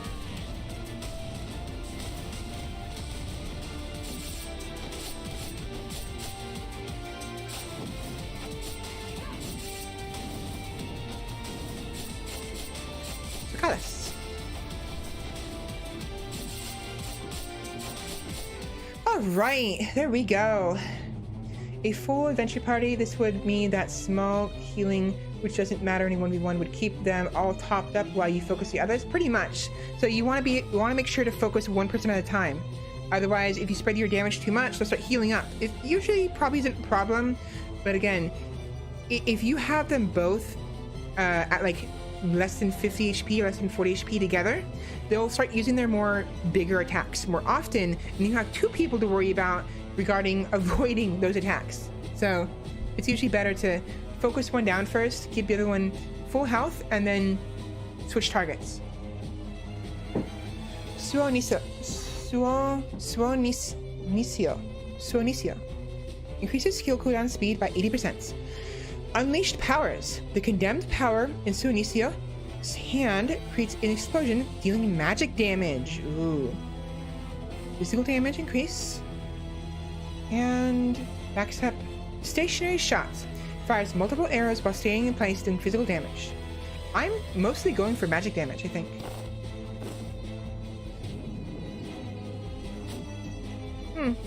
A wrong button. Oh, hello. You're very neat. Very, very neat. I needed 30, I think. I need 30.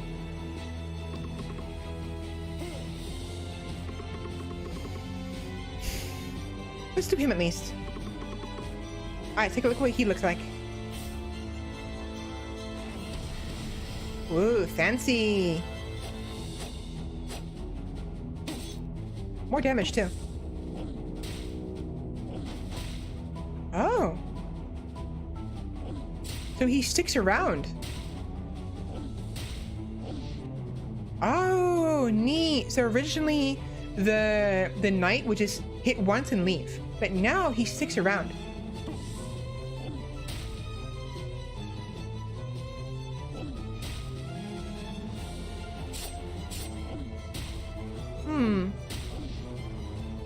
Not bad. Not bad. Squad member. Call forth an... Okay, so that will attack nearby enemies for 10 seconds, dealing physical damage.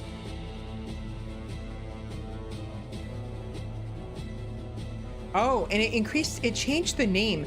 So werewolf to elder werewolf, and Carleon soldier to Carleon sergeants. So while everyone's being discharged, I somehow got here. A member of the wolf race that grew and formed a pack. So instead of just a member of the wolf race, it's a member of the wolf race who formed a pack. It's very neat. The JoJo reference? I don't know. That is a very good addition. Well worth the 10 bones, definitely. 30 bones, not so much. Not unless I'm gonna be upgrading the vampire, the werewolf. But yeah, so it's very neat how they changed the effects as well as the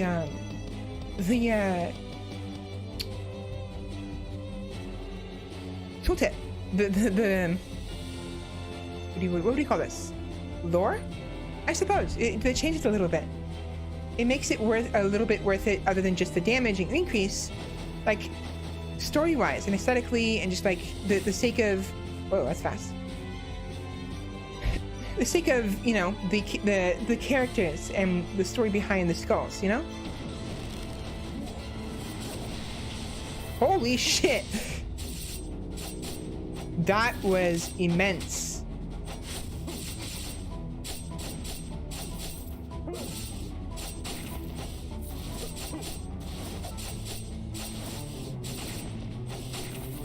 I wiped out the entire room too. That was awesome.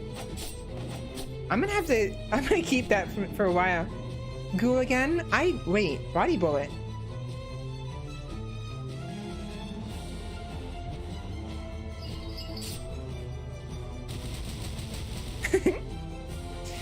That's kind of neat. I'm not gonna keep it, but that's neat.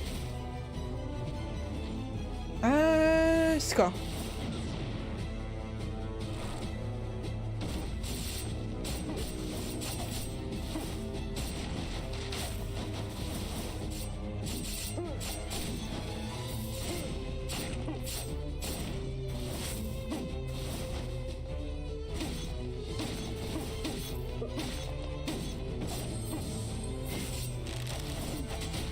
Oh, so he will actually move. He will seek out enemies and attack them.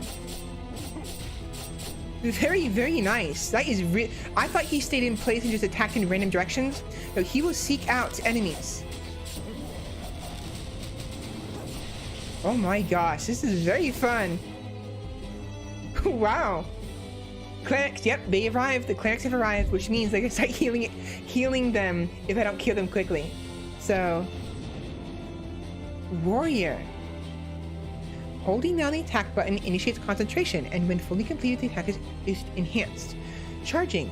Dash second attacks. Time spent stiffened increased. Cannot dash consecutively. Huh.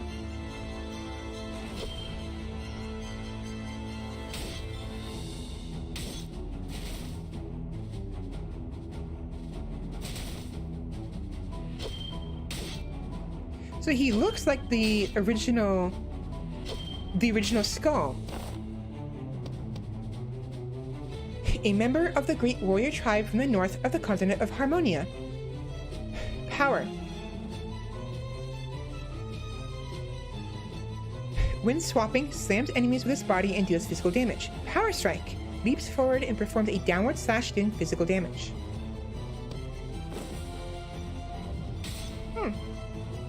Kind of similar, you know what? He's similar to the Berserker.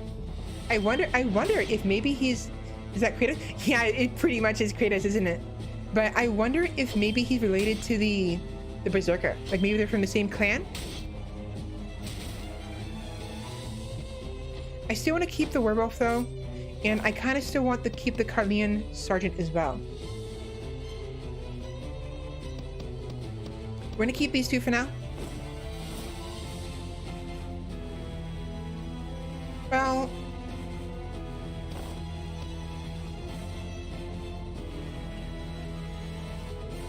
oh, holding down the attack button initiates concentration, and when fully completed, its attacks is enhanced and squad members' damage is increased by 10% for 2 seconds. So, originally it was just increasing my damage, that's it. But now, if my enhanced attack hits the target, my spawnable squad member, their damage increases by 10% for 2 seconds every time I do it. It won't stack, it won't be like 10, 20, 30%, but I think the timer will stack, hopefully. When swapping, performs flawless charging slash, dealing physical damage. Huh.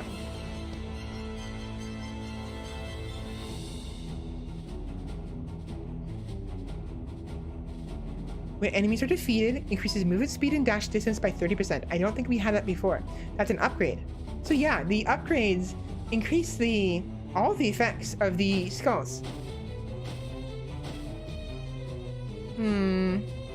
I kind of do want to know what this guy looks like, and I'm hoping it's 10 bones and not 30. So, as much as I don't want to do it, I think I'm going to switch out for this guy. You know what? No. Actually, no. Never mind. I just realized it's very fitting that I'm playing as a Carleon sergeant in the Carleon castle. So it's like I'm undercover, you know? Or like, you know what I mean? So never mind. I'll keep it. I'm good. I'll keep it. I'll just come back for it another time. Come back for it another time. Alchemist. Summons an imperfect darkstone golem every 15 seconds, dealing damage. Outcome of research. Throws a variety of flasks, dealing magic damage. Slow down. Plague flask. There's a flask that explodes upon contact, dealing magic damage. The skill can gain up to 8 charges.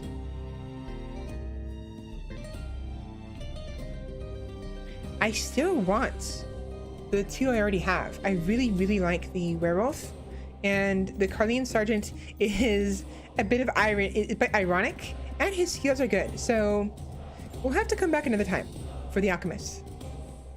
Some other time. Spammable magic damage, pretty much. You could basically just keep moving and wait until your flasks are fully charged, and then just spam all of them at the enemy, and just keep moving. So it's kind of a useful way to sort of focus on, you know, dodging, you know?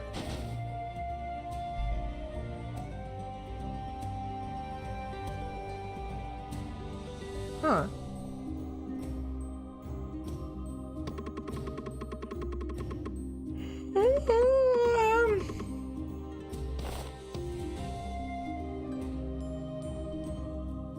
Increases skill cooldown speed by 80%. I prefer this.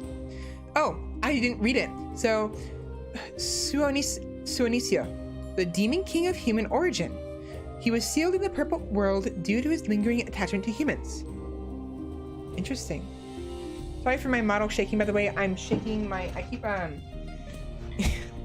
I keep shaking my knee, and it's shaking my room a little bit because the floor is shaking my desk, and my desk shakes.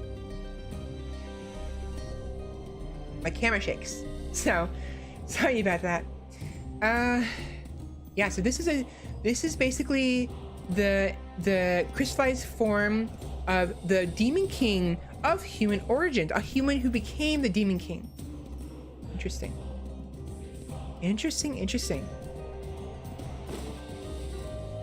I assume that the current demon king is a proper demon and not one of human origin. Excuse me. Wait a minute. I don't need this, but restores 40% HP, makes you smell bad until 3 maps. Okay. Oh, it causes AoE periodic poison damage. We don't need it, but we need to know. Yeah, I wanted to know. Okay. Alright, so this is chests, this is items, but I want to see what's in here. I can never remember what's in here.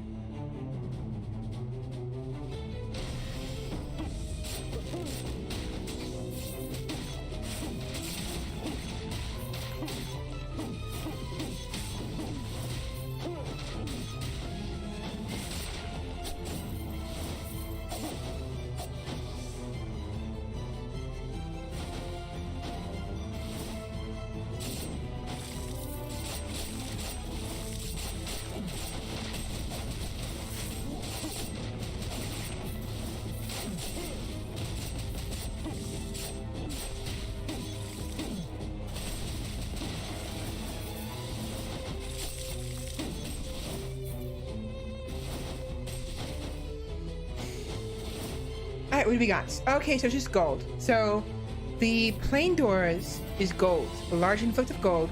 The green doors, when I say plain, I mean the ones that don't have like they don't have chests on the side. Here, right here. Instead, they're just plain doors. They'll have gold. The green doors that have skulls around them, obviously, will have skulls. And then the plain doors have chests near them. Will have like items and probably quintessences and stuff like that. So that's good to know.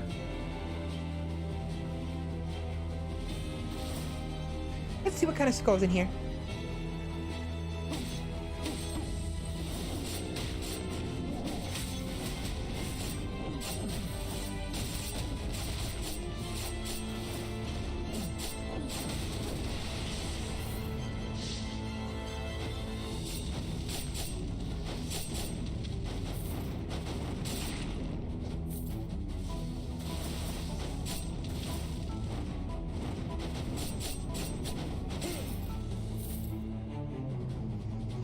Alright, what do we have? We have the clown. Surprise knives. Hurls 2 knives that explode on contact.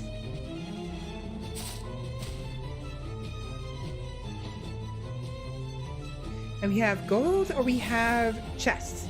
Let's go chests. Make it a lot easier to navigate, definitely. I couldn't figure out what it was at first.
Knight's Determination decreases incoming damage by 30% when your remaining HP is 30 or less. Endure and Heart. Endure and Heart.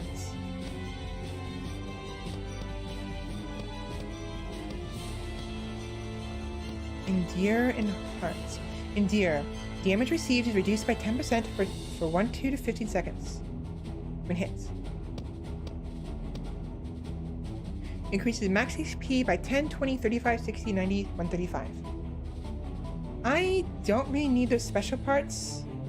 And I'm good. I don't need it. Probably the boss fight after this.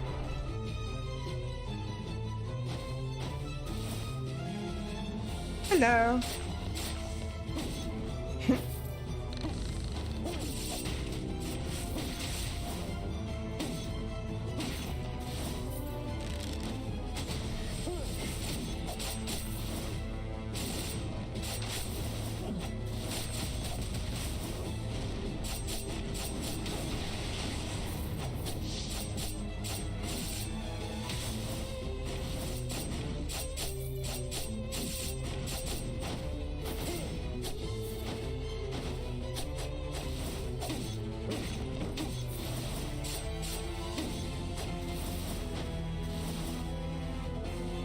Boss fight. I kind of want to wait until the quintessence recharges first.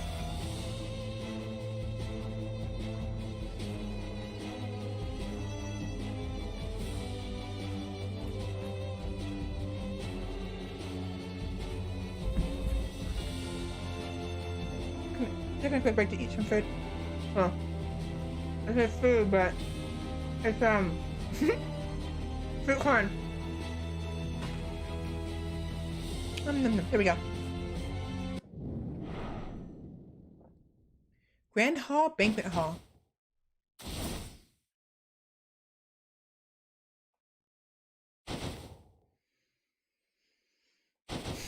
Here we go. Here we go. Boss fight. Fitting that Sergeant, Carleon Sergeant would be the one marching in here. Gold Main Knight Commander. I heard someone sneaked into the castle. Who'd ever think they'd get this far? By the way, I'm surprised. It's just one skeleton. He looks like Braum a little bit because of the mustache. Say, how do you like our banquet hall? Never seen anything like it, have you? For a primitive demon like you, something like this must blow your mind. And here you meet the captain of the Carleon Knights Empire's Golden Mane Knights, the strongest man on earth. The 3-time winner of Carleon's Handsomest Man Award. And it's a shame. You could have saved your leader if it weren't for me. I'm too strong for you. Let me introduce you to someone more suitable for you. The Liana sisters, right? They're the pride and joy of us Golden Mane Knights. So all the women in this are very, very, let's just say pretty. The picnic is over, kiddo.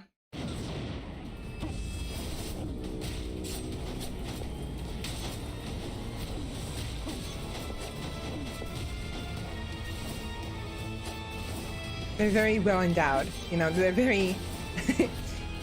they're thick. I need the wolf for this.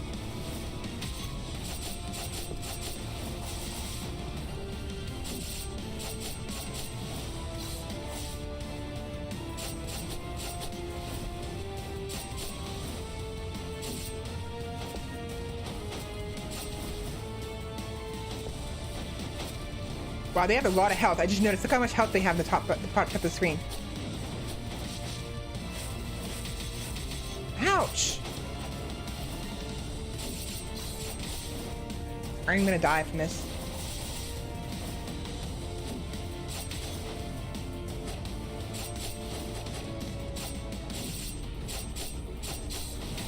Ouch! Ow! I want to kill at least one of them. Well, I mean, defeat one of them.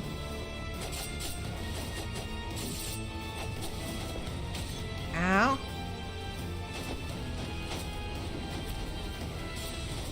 Well, let's see at least see how much damage this does. A lot of damage.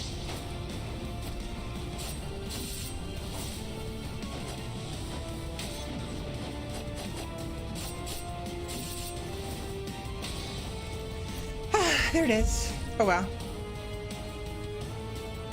They all have such beautifully crafted sprites. The artist took a great deal of time on the sprites, working late into the night. Yeah, they did. I mean, I'm not complaining. I'm not complaining. I'm not complaining whatsoever. It did so much damage. I lost connection to the stream for a moment there. Really? Really? Interesting.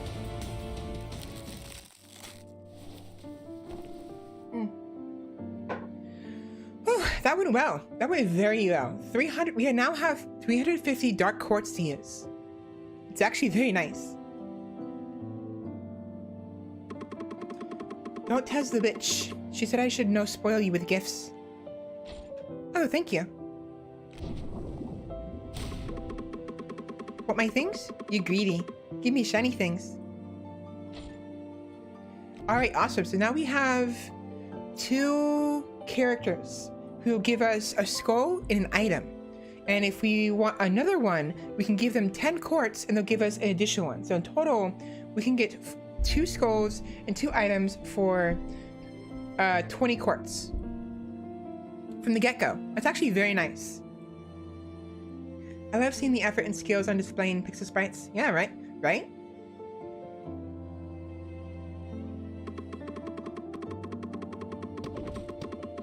So I definitely want to do contested cooldown by 80%.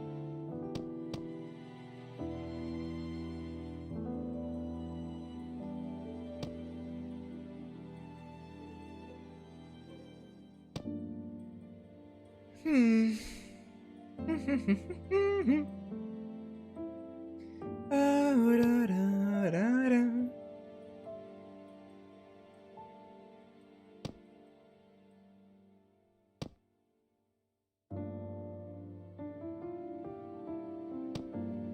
You know what? I'm gonna save it. I want to see what that thief, that peddler, the grave robber has to offer. Oh, thank you so much. Leaps forward while invulnerable, dealing physical damage to colliding enemies.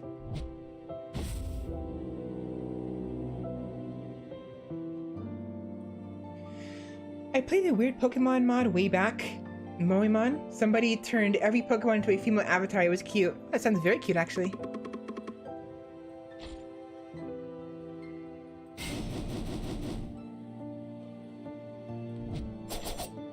Not bad.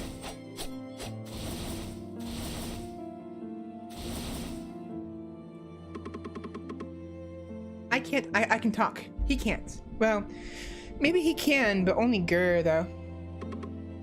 Grr.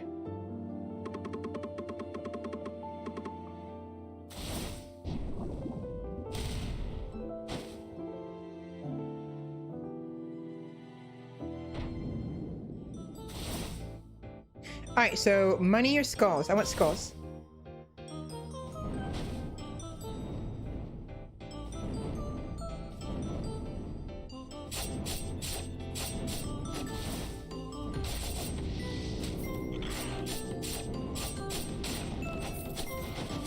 So that horn that plays every once in a while, I keep thinking it's my raid horn.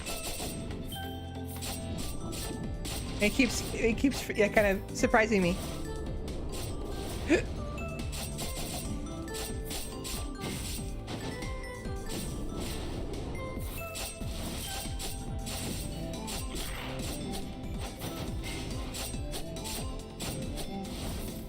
Yeah, I've been thinking that for hours. It's every time. It's like, oh, wait, what? Oh, no, never mind. Oh, wait, what? Oh, no, never mind. Like, stop it, game. Petty thief.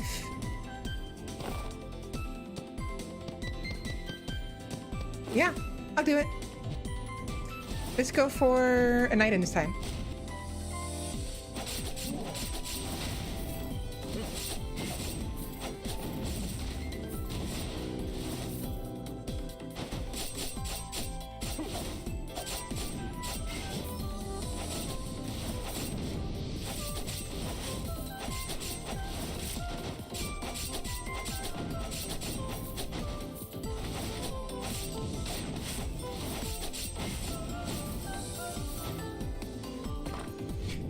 Alright, what do we got? Ring of Wind. Increases attack speed, ooh, by 50% and movement speed by 10%.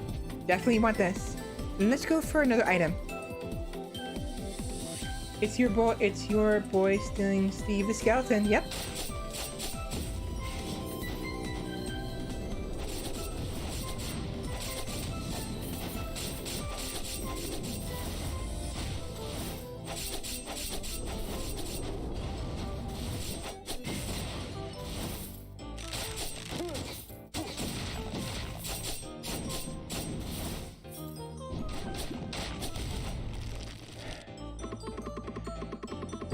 Dead but walking. The outside world is full of surprises.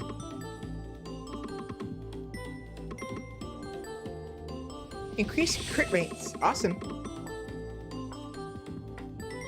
O dearest Miss God of the deep forest, I pray to thee, please bless the skeleton with thy grace of concentration, so that it may find the weaknesses of its enemies. So most of the dialogue is the same. So sorry, it's my first time seeing a different race, and I'm not gifted with a silver tongue.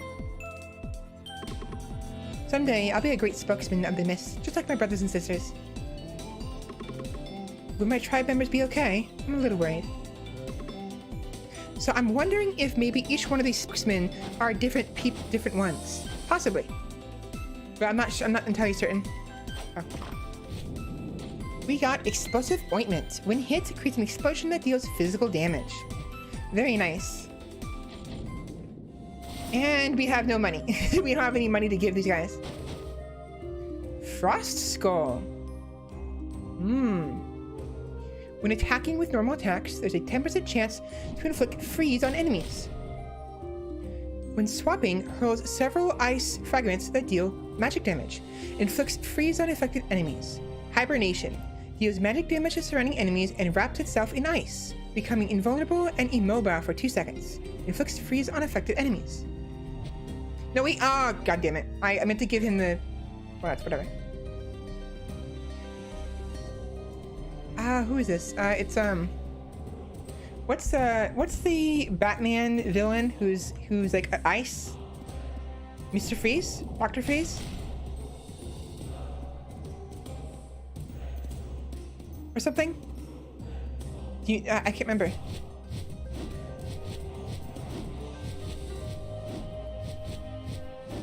Mr. Freeze? Yeah. For some reason, the way this looks, it reminds me of Mr. Freeze because the outer kind of shell of the ice and the inner skull. It reminds me of Mr. Ice. I was really hoping this guy would be here. But no luck.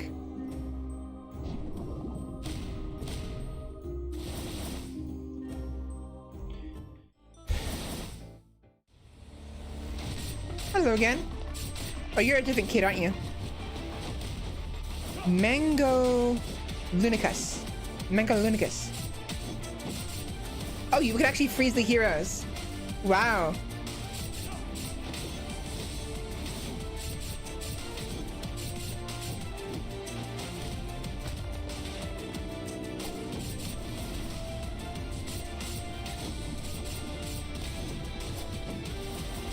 Ow.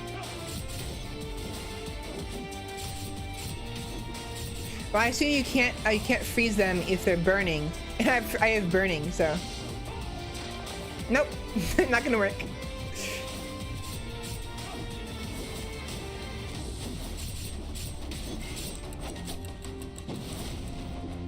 I'm gonna backstab him. Watch, I'm gonna be the last one I do is backstab. Bye. Bye-bye. Bye. Bye. Bye. Mana Golem. Mana Explosion creates an explosion of mana, dealing physical damage and throwing enemies into the air. Enemies that collide with walls take additional damage. Water Skull. Oh, right, this Water Skull. Armor. What a name he has, right?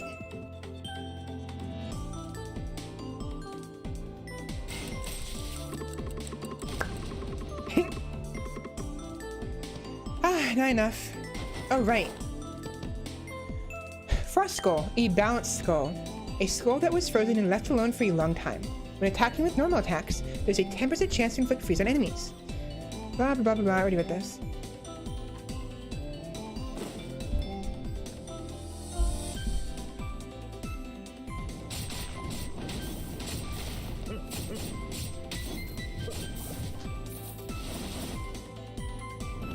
I actually really like the frost skull, but I think the combination of the fire is kind of defeating the purpose of the frost.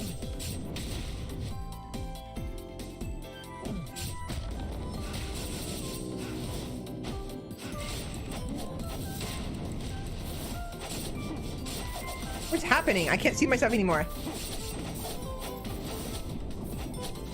What happened? I like disappeared for no reason.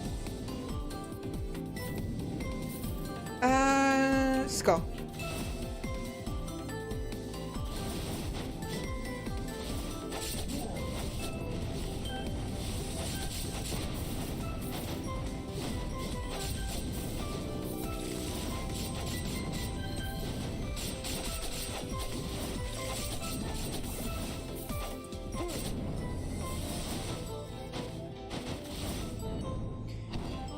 Alright, ooh, the rider. We get the rider again. It is nice to see small details like that, where an enemy can't be both on fire and frozen at the same time. It's very nice.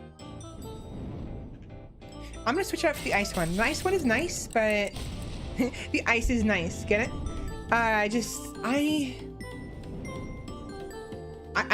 The fire combo, it kind of defeats the purpose of the ice and... Whoops. Wrong button. It's fine. He'll buy kitchen grab. All right, let's go. Whoa, my voice, please. All right, let's go. Boom, boom.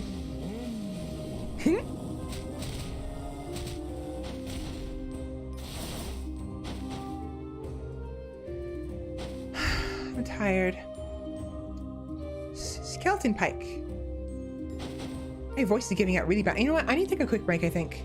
Since we're here, I'm gonna take a quick break. I'm gonna walk around, breathe. Maybe I'm gonna step outside and get some fresh air because my throat is dying. It's crying to me right now, really bad. So I'm gonna take a quick break. I haven't taken a proper break for a while, and I should be taking.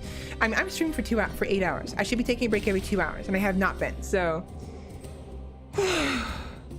yeah, thank you. I'll be right back. Oh, perfect timing. I have to go feed Finnegan anyways. So nice. Be right back.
I'm back a little bit. I mean, I'm gone for a little bit. I'm back. Hopefully it'll be enough. I went ahead and excuse me. I gulped some water.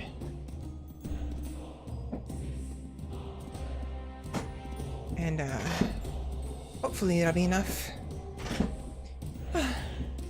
Yes, I have returned. I am back. And I realized I haven't had much food today so far. I had my shake a little bit, but that's about it. And I haven't even actually finished my shake, so in a bit I will get some food. For now I'm fine, but a nice break? Yeah. Here's a simple one. I went ahead and just I went outside with Finnegan for like a minute. Just, you know, had him in my hands and my arms and just sat on a chair outside. Just sat there for a little bit and then came back in.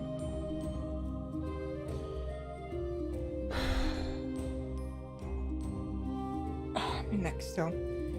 The problem is my throat is just always giving me problems, and I have to remember to speak with my lips and my tongue and not with my throat. So I'm gonna try to remember to do that. I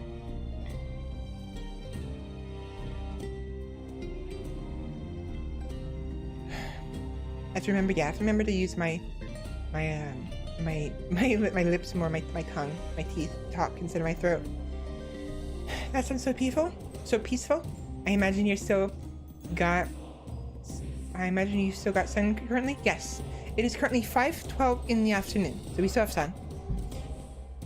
It'll probably be a good an hour or two before the sunset, but anyways.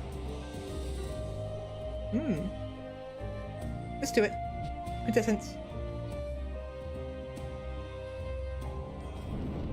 Oh. Interesting.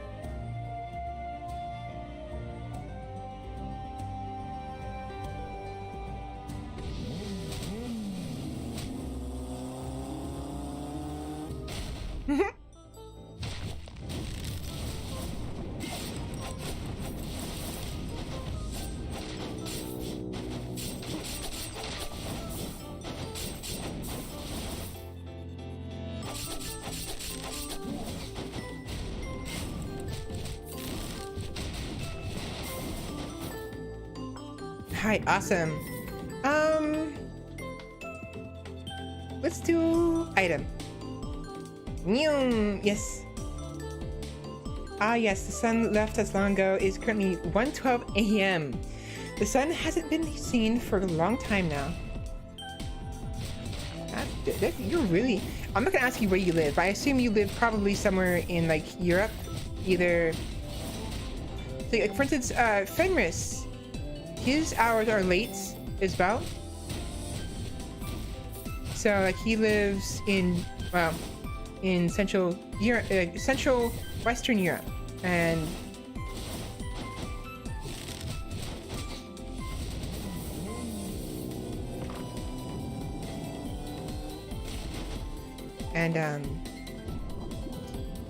he's like a good, like, around the same time. Like, it'd be like really late right now. The northwest of England, my Valkyrie? Northwest of England? So you're, are you like near, Wales? Or like northern Wales area? Not like in Wales, but like to the north? Like, to the west of Northumbria, right? I'm just guessing, because I know that Northumbria is in northern England. And north of Northumbria is like 1 or 2 counties before Scotland arrives, and then Wales. I'm basing this off of, by the way, my CK3 knowledge, and it's been a while, and I can't remember exactly the places, but I know there's York to the east, Northumbria to the north, west is Mercia, and west of that, I think, is Wales. Something like that. So, by the way, don't tell me, like, obviously don't tell me your address. That's not safe to do online, but it doesn't hurt to mention, like, obviously, I've mentioned before, I'm in America. I'm in the west coast of America.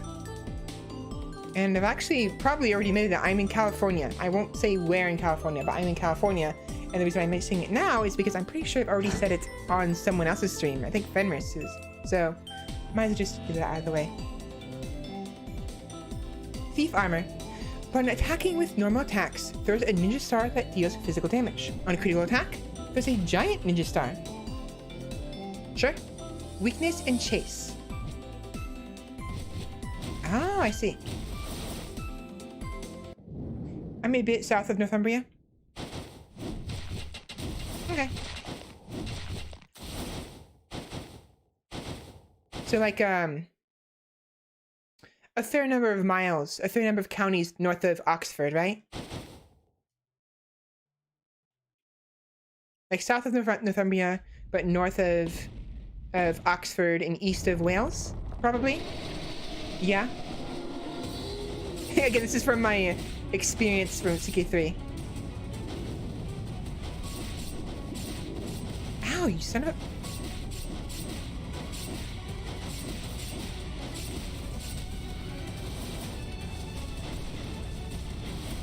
Ouch.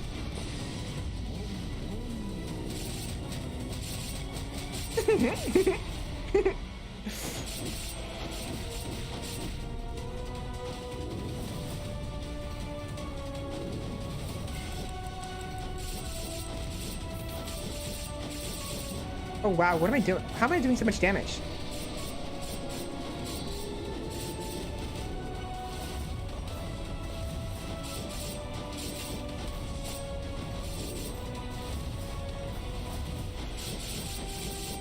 Oh, it's because because he attacks very fast.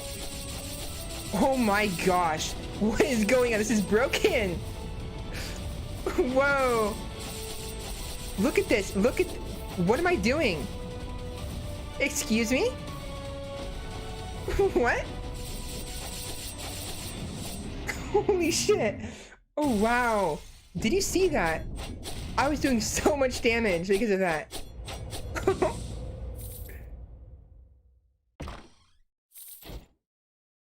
Gunpowder sword.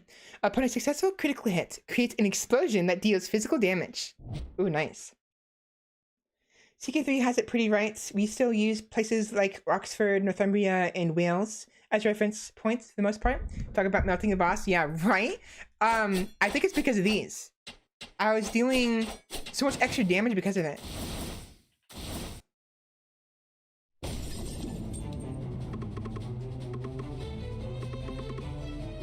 Same dialogue. I have 16 bones. Ooh. Alright, so before we do anything... Actually...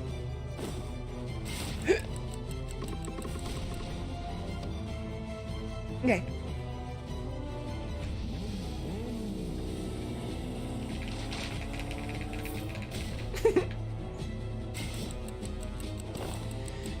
Petty thief. When I got my demonic life insurance, I was brought back as a skeleton instead of getting paid out. When attacking enemies, there's a 10% chance to gain 3 gold. Life on the streets. When swapping, performs a backstab attack that deals physical damage.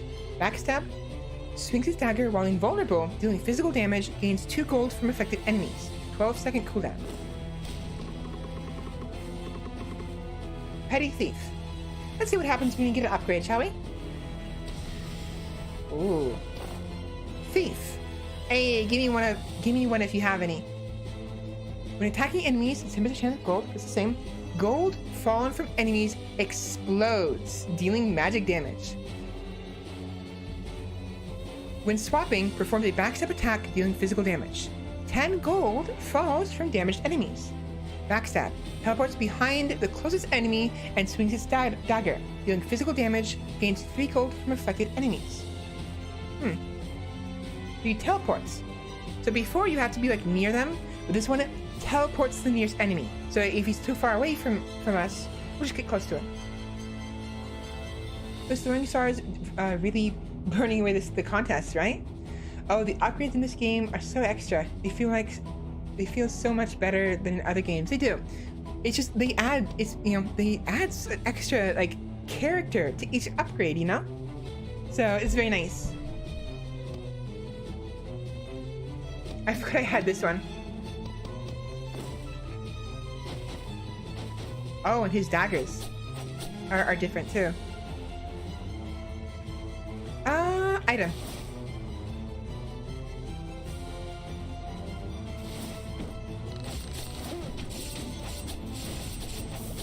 Oh wow, that's a lot of damage.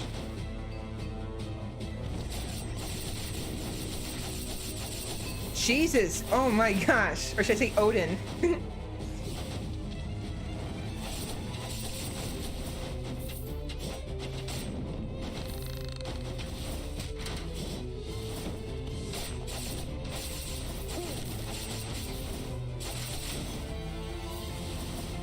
That's a lot of damage. 11th Finger of Lightning. Here we go. This is the lightning we were talking about earlier. It periodically causes lightning bolts every once in a while. Yeah, you're no longer a petty thief. You're a regular thief now. What next? Hardened thief? Possibly. Or brigand. Probably brigand, if anything.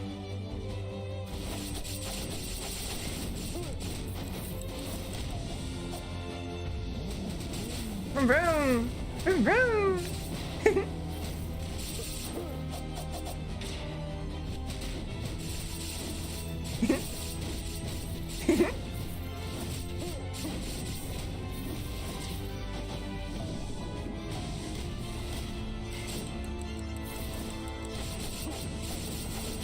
Jeez, look at this damage!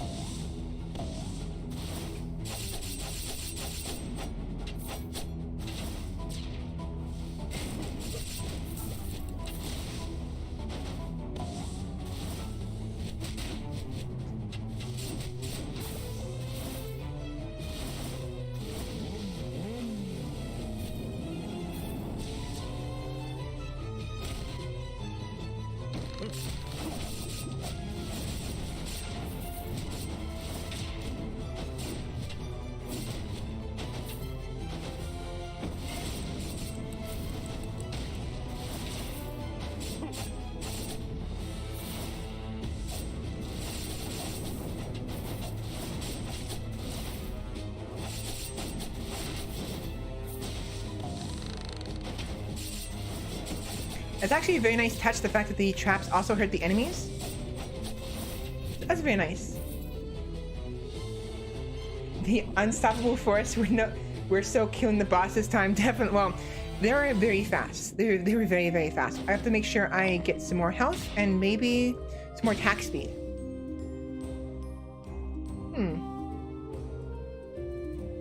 Successful quintessence attacks increases magic damage by 100% for 5 seconds. None of my things deal magic, but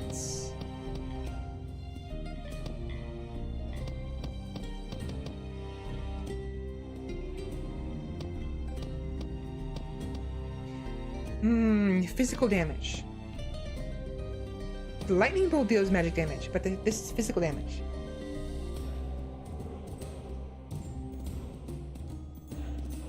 So I want to get sprints. Sprint items are our idea. Ruins and static. When dashing, there's a dagger that deals physical damage, increases crit rate by 7%. Ooh.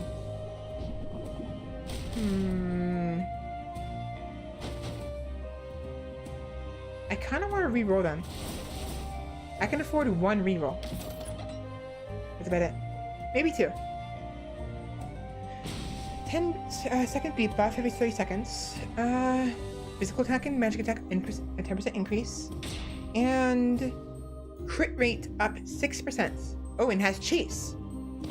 Actually, no. Chase isn't what I want. I want...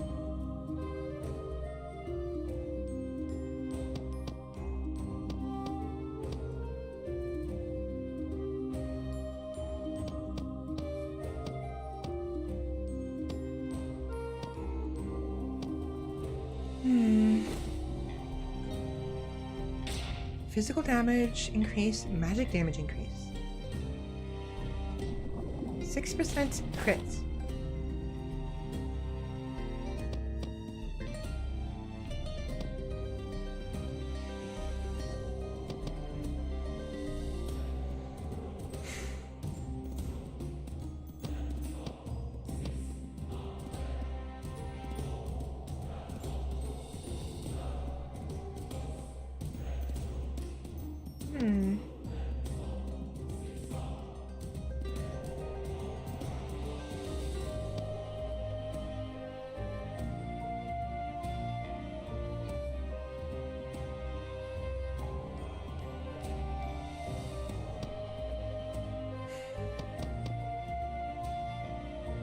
Oh, wait a minute. Static.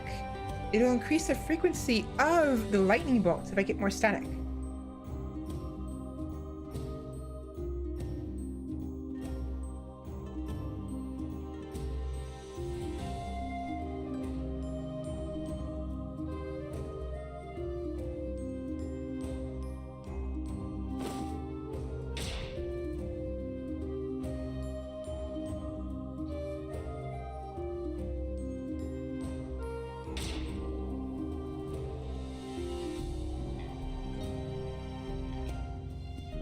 Nine, 10, 11, 1, 2, 3, 4, 5, 6, 7, 8, 9, 10.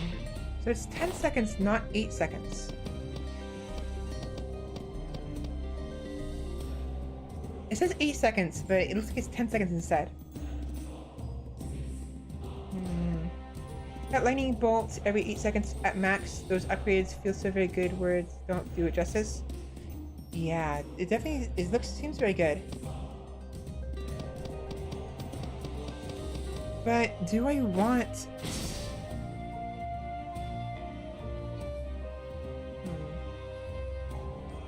The buff isn't bad. It's not a bad idea. I think I'm gonna reroll it again. One more. That's great. I can't afford the rest of it. When defeating an enemy, there is a 20% chance to create an explosion that deals physical damage.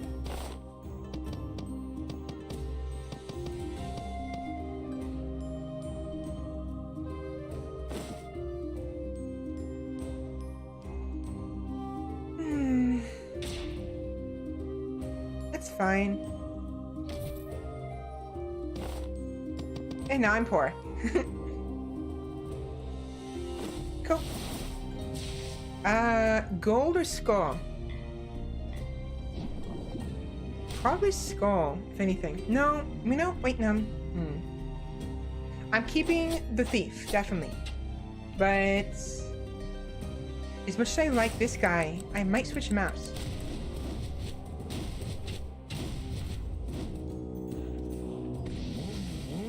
You know what? No. He's very good at lots of mobs. It's fine. I'll keep him. I'll go gold then. Get some more gold. Oh. Interesting.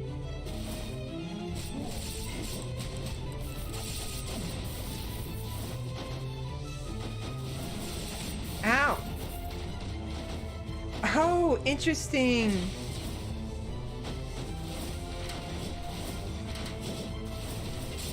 So yeah, look at this. Look, the map gets taller as you defeat the enemies.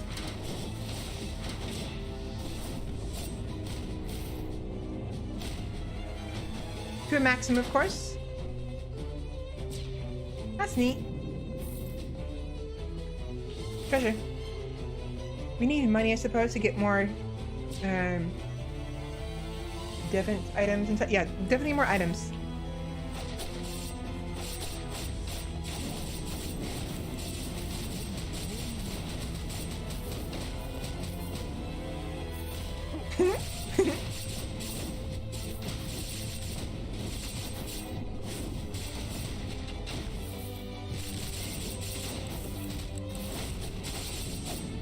Get over here.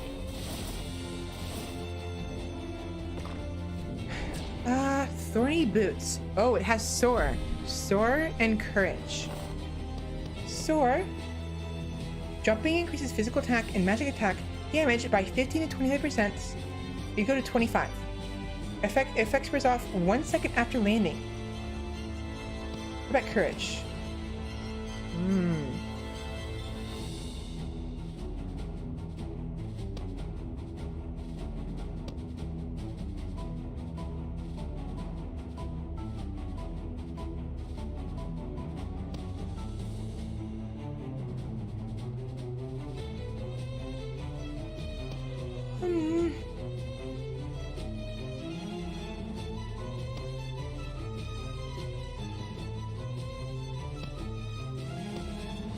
I have to decide what I want to go for. I think I definitely want to do sprints.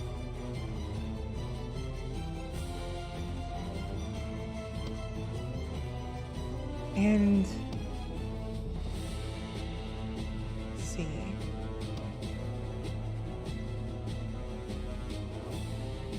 Fuse I don't really care for too much. It's nice, but I don't really care for it. Execute is nice, but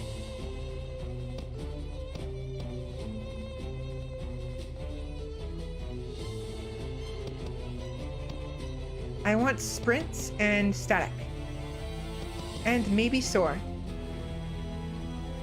Soar is useful for when I'm attacking enemies in the air. And when I'm moving around a lot. So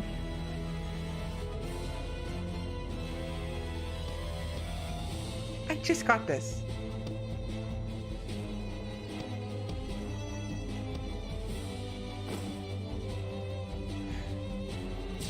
Increase of 25% physical damage.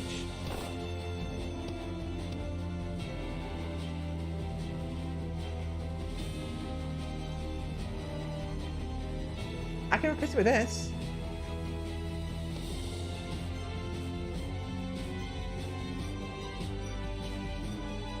I want to keep the percentage chance of burning and bleeding and poison, because that extra damage over time is very useful for when I'm trying to dodge stuff, because it'll keep hitting them when I'm trying to stay safe. So this will hurt them,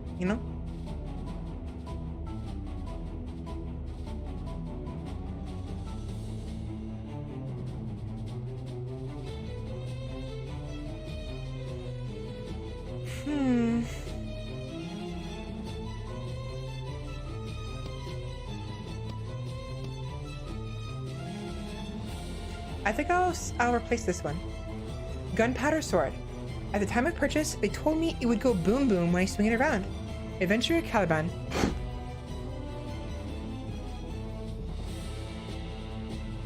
We'll replace it with this one.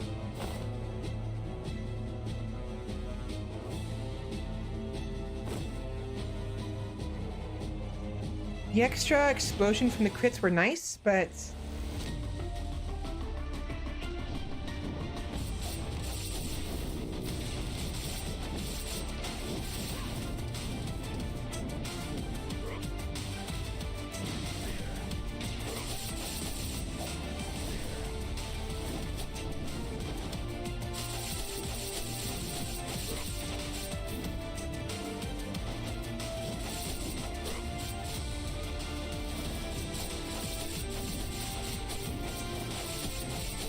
jeez, look at this damage. Bye. Oh wow, he didn't get the chance to freaking. He didn't get the chance to even use his special. That is mean. That's kind of mean.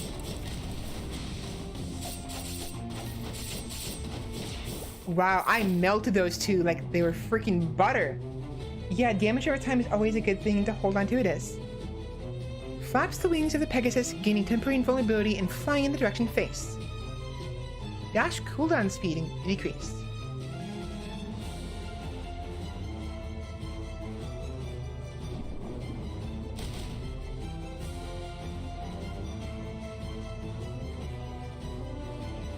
Courage and Brawl.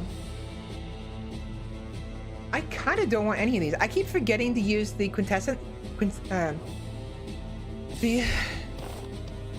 the quintessence, but I'm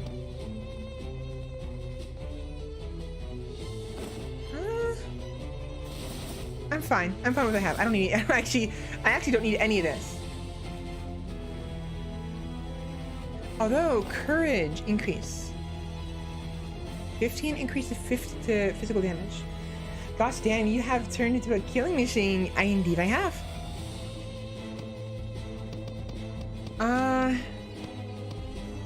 Should I go courage instead of sword? I definitely want to sprint though.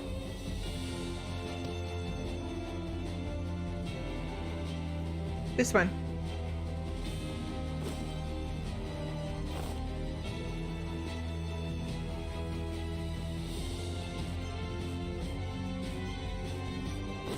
Okay, this means I'll take more damage, but I'll also deal more damage. So, amplifies physical attack by 15%.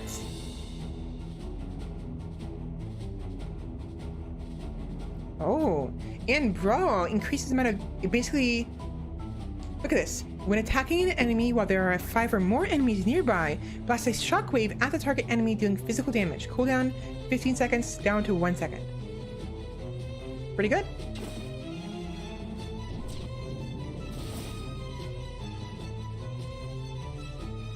I need 30.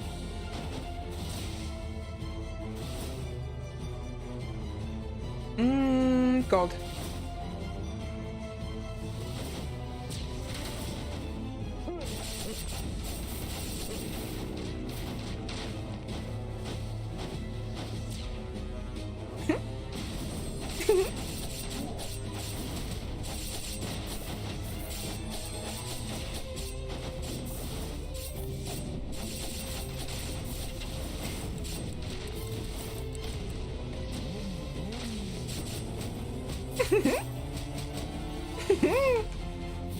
That was fun.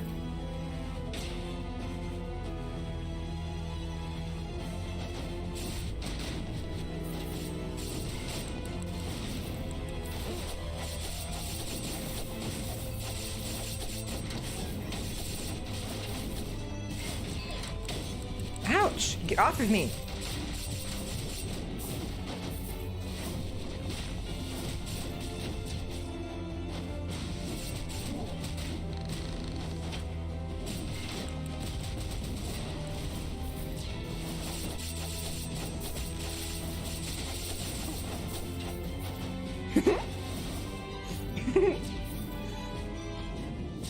Awesome! Healed meal, 40 HP restored, and attack movement speed increased by 30% until you clear 3 maps. Quintessence, physical attack by 40.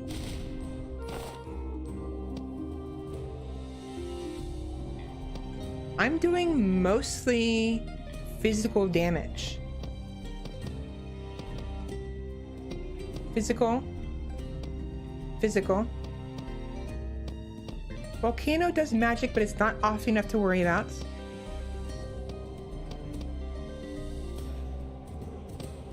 Yeah. I'm not using the... I keep forgetting to use the unstable quintessence. So I might as well. And the javelin, there's a spear of the centaur dealing physical damage, inflicts bleed on infected enemies. And the cooldown is less. No, it's more actually. Wait, what?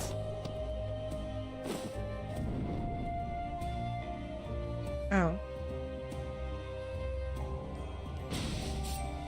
I keep forgetting to use it. 105 damage, it's not bad. But the extra... Let's see what we have for items. Increases dashing distance by 40, and dashing has a 30% chance of resetting dash cooldown. And it gives me sprint. This one gives me static.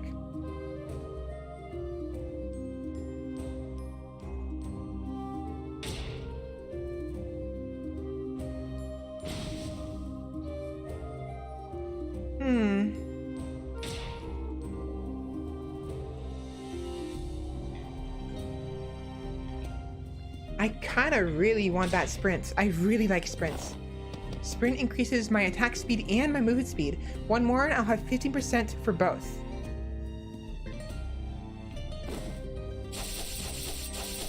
Which means more of those.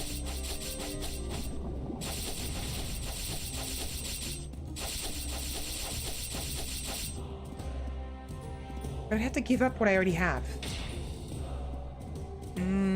Also, distance for dashing is increased, and a 30% chance of resetting dash the moment I dash. I can just keep dashing like crazy.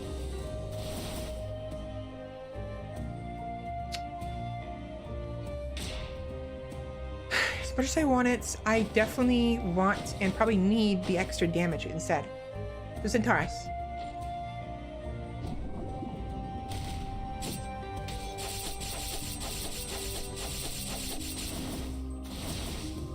Skull or gold? Let's do skull. I want to see what kind of skulls they have. There might be another new one somewhere. Hot damn. Holy shit.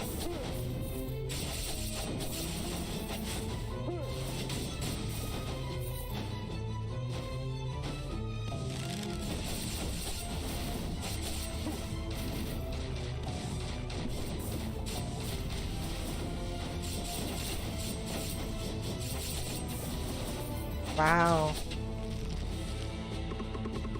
Heartbeat Knight. I am free thanks to you, Skeleton. We tried to confuse the enemy by striking them from behind, but there were too many of them. Should have been more careful. I would like to repay you for saving me. You happen to need these bones? I mean, you are a skeleton. I thought maybe there's something you can do with it? I'll give you some of what I've collected. 31. Ooh, 31 bones. We have enough to upgrade the thief again. Oh, you cheeky fucker. If we can get the what's it called? Skeleton sword is nice, but no thank you. Gold. A lady in jail is offering you her bone. Funny. That is ridiculous. Look at that. Look at that. I'm gonna sneeze. Vroom vroom, motherfuckers!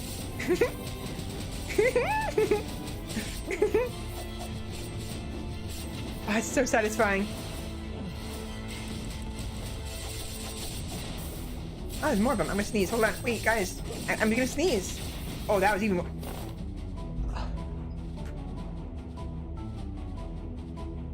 I'm fine. That was satisfying as well. Just throwing this spear and watching them all get executed. Oh man, that's just wonderful.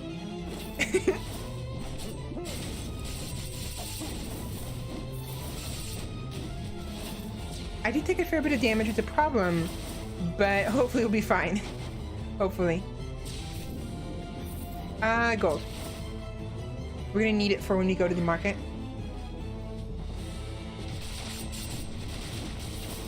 She died really fast. She doesn't normally die that quickly. Stop it, stop it, stop it. Get up. That was really fast.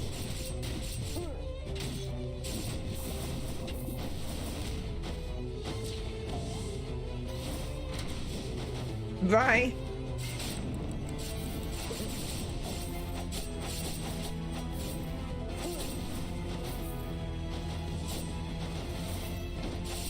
I keep forgetting they drop health orbs sometimes.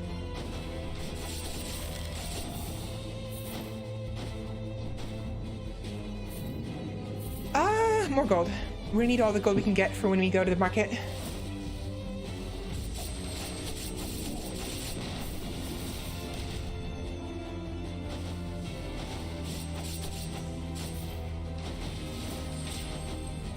Just like a job for the biker.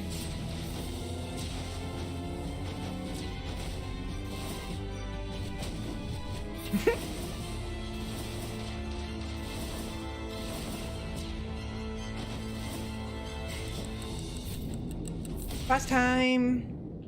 Oh right, we don't go to the market first. I thought we had to go to the market first before we do the boss fight. My bad. Whatever. Let's go.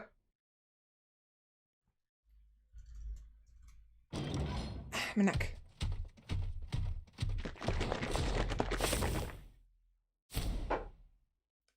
Leona sisters.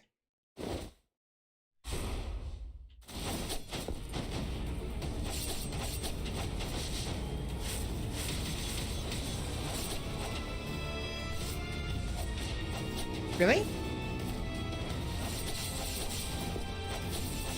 Ow!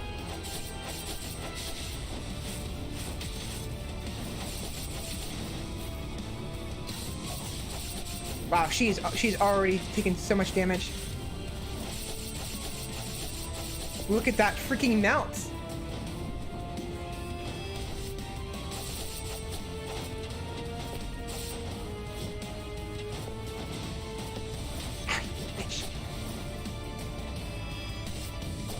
Really? I didn't. Oh, you're kidding me. Ow.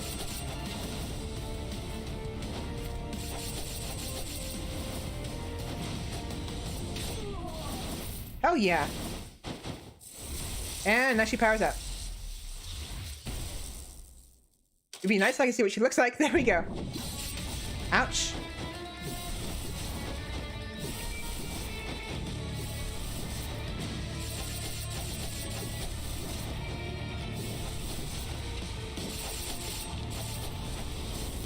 Woo.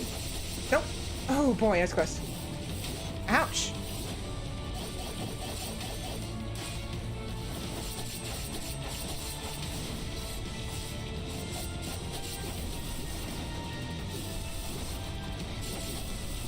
Ouch. I'm gonna die.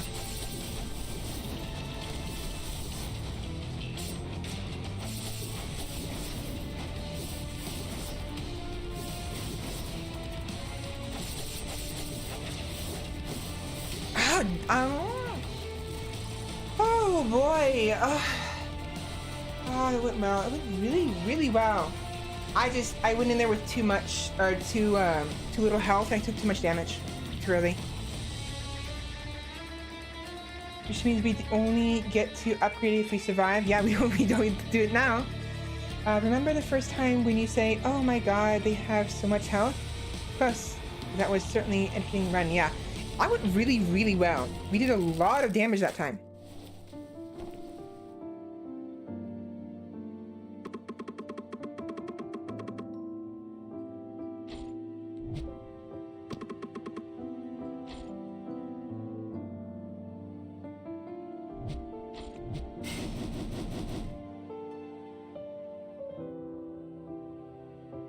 I don't care for it.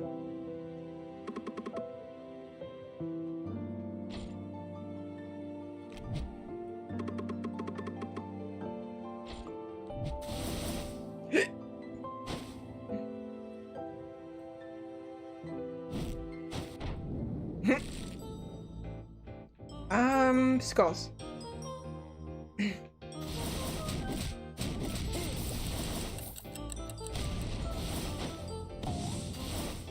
You son of a bitch.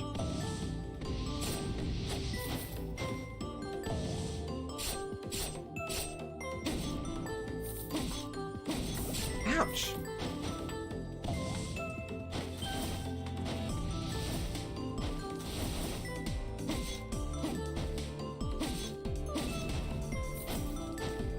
Wait, what's over here? There's nothing here. Why is this here?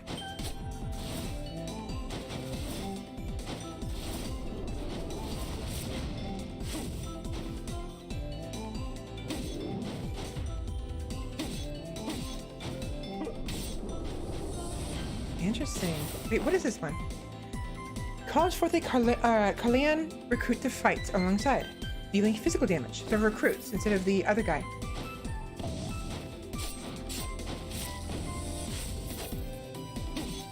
I'm actually getting kind of, I'm enjoying this a lot, but I am getting tired of playing it right now, so we're gonna do one more run, and then we're gonna switch to something else before we end the stream, because we have about 3 hours before 8 o'clock, give or take.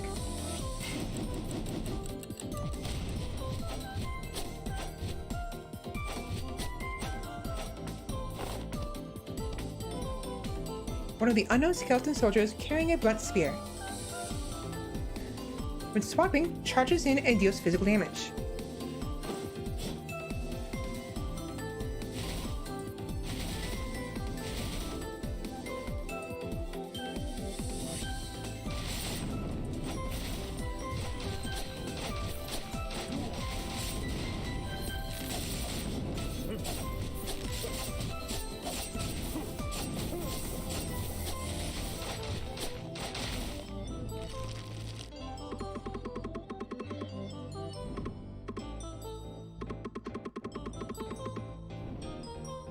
attack speed increase. Very nice. Awesome.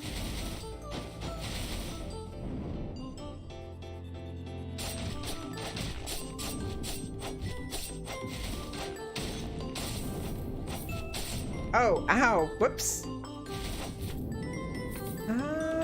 Skull.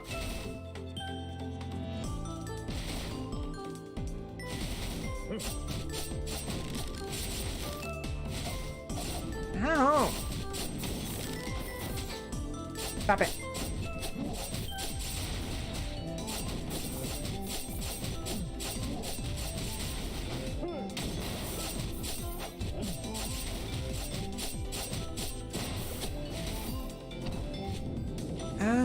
I don't want the ants.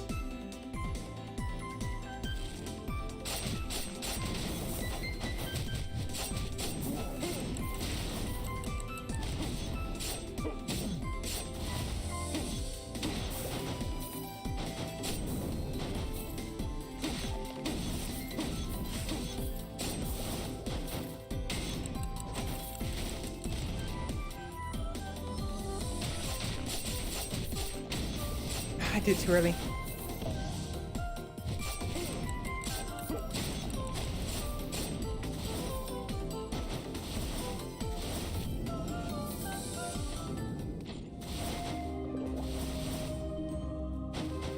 Oh, he's here. Awesome. Solar Sword increases physical attack by 25% when the lunar ring is equipped. Harmony is activated. Harmony inflicts physical damage or magic damage every 10 seconds and increases physical or magic attack by 40 when the lunar ring is equipped.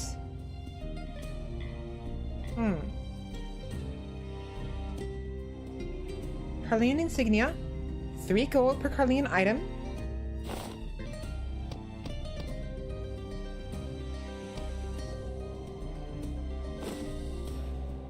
Nice determination. Decreases incoming damage by 30% and your remaining HP is 30 or less. Heat stone.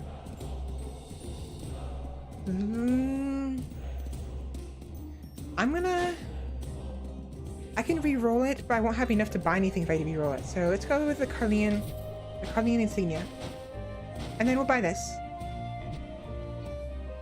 Oh, so you unlocked it. I think I have it now. I do. I have it now, and it's now unlocked, so I'll find it in the world. It's an item now. It'll drop. A sun patterned sword that resembles someone longing for a certain somebody. Courage. All right. So we're gonna go courage and adaptation, I think, this time.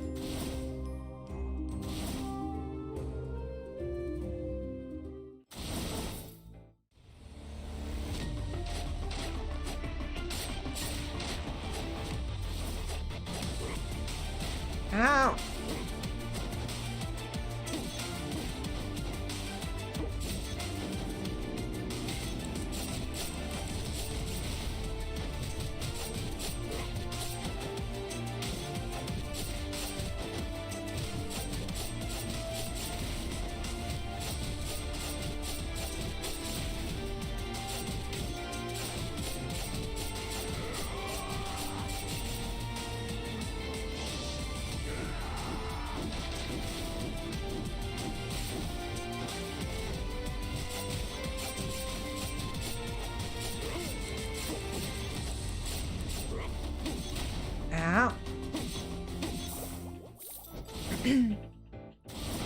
Oh, there we go.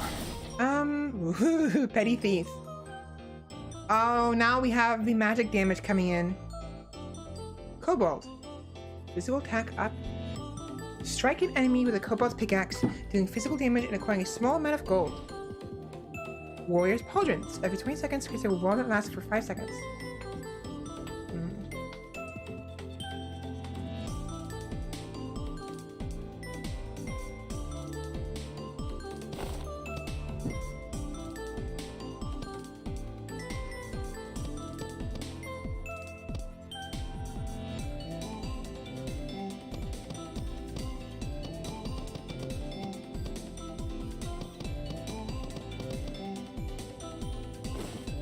I mean, I could have 2 speed skulls, or have 1 speed, 1 balance.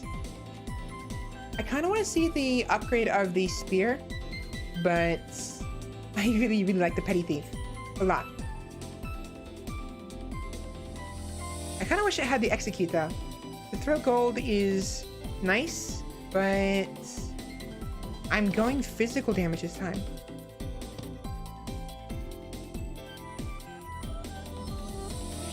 It is a very strong character. It depends, of course, on the build. Physical damage, 5%.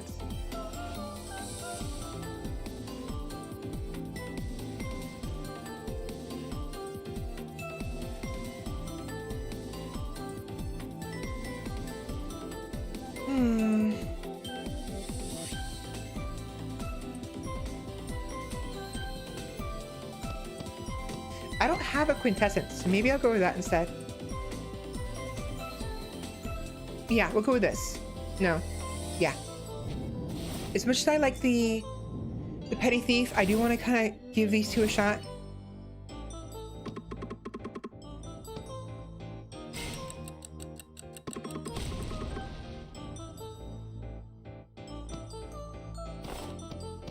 Skeleton Pike, when the unknown skeletons dashes into their attacks, swapping changes into physical damage, pushes forward, dealing physical damage.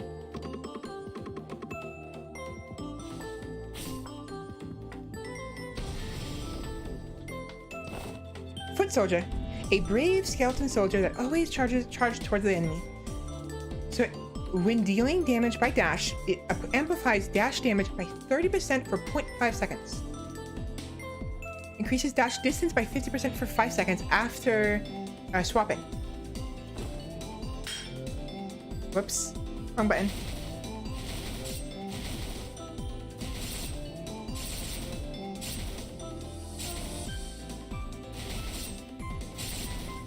Okay.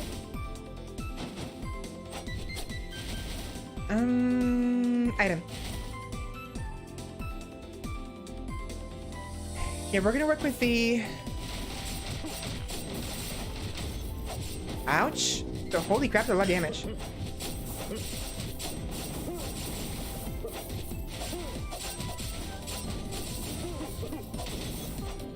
Jesus, look at that freaking... That crowd control.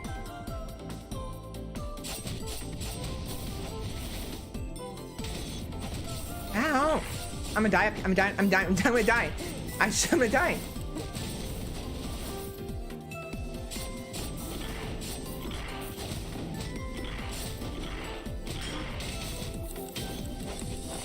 What was that? Hold on, I'll be right back.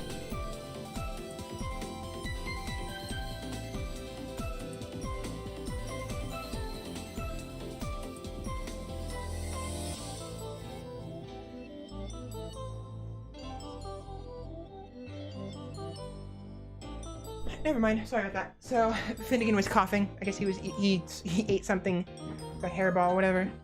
Probably some hair off the floor, or like some of the carpet, because we have carpet, and he likes to chew on the carpet for some reason. Don't ask me why, but he does. My stepmom is back, so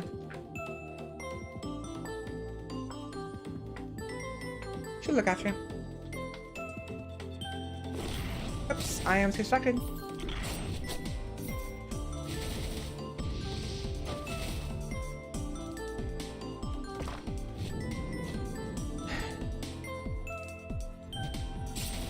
Cool. I still have to be careful because if I die, I'm gonna end it here. I swear, every time I hear that horn, I think I'm being raided. It's like, excuse me.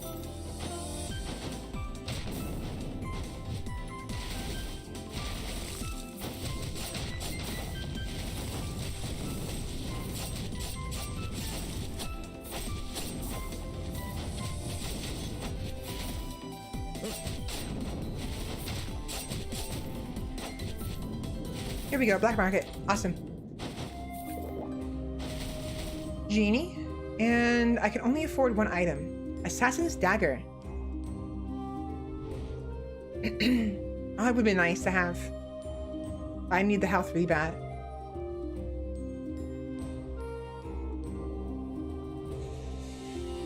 Madness and tactics. Interesting hobby for a dog to have, right?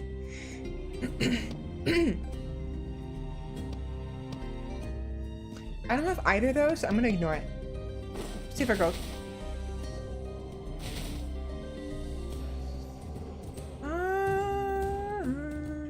Item. Oh, hi. Bye.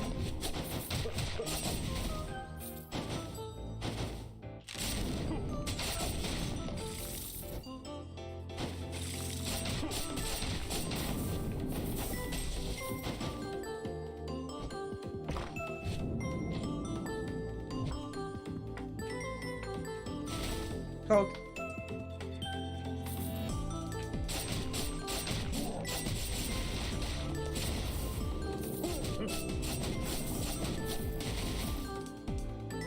Ow!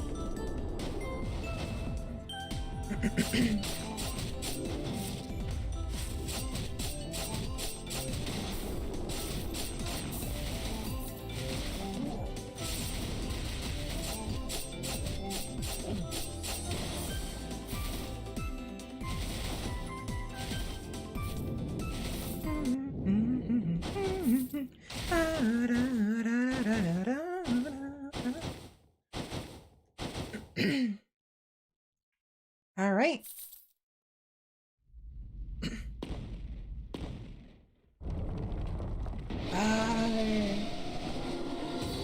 Hello.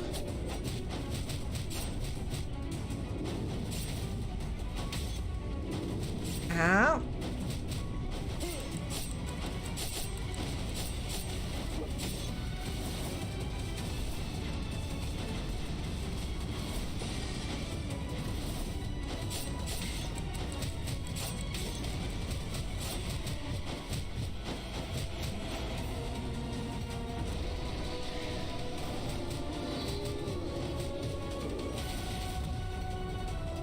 Ouch.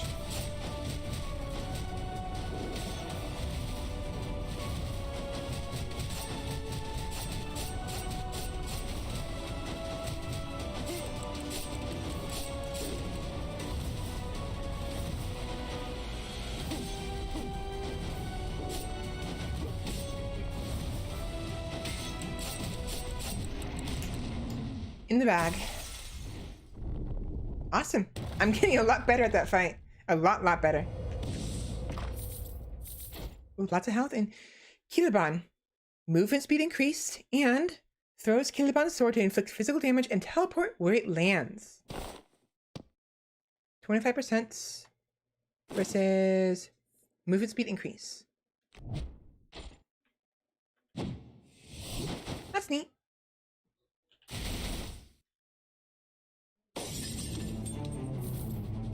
Oh, we don't have any bones.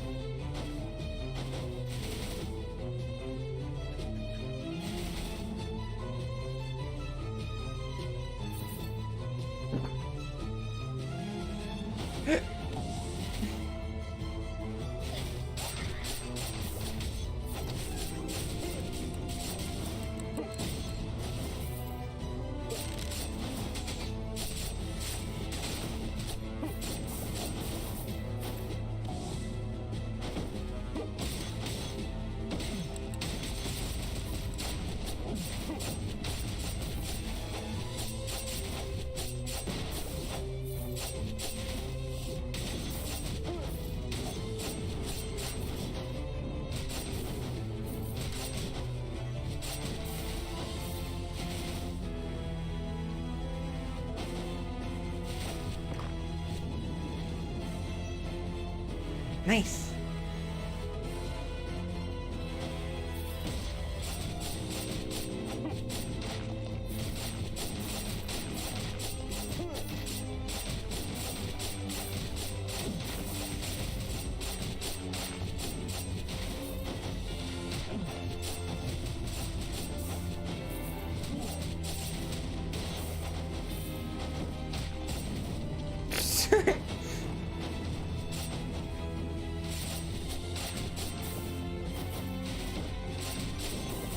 Sit down.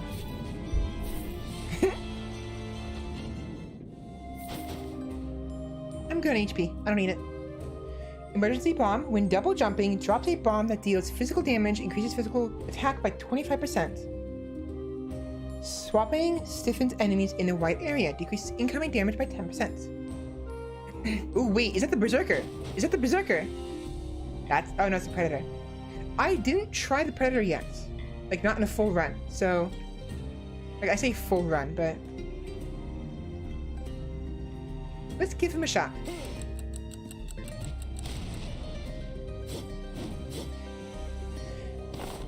Predator. Rip, Break, and Steal. When enemies are defeated, it increases casting speed by 10% for 5 seconds and can stack up to 200%. When swapping...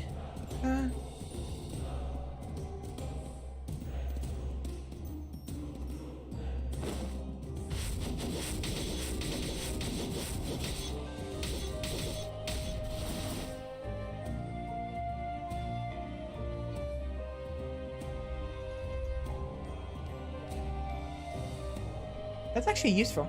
This one here? And I can afford one more, but let's see what the quintessence is. I'm going physical.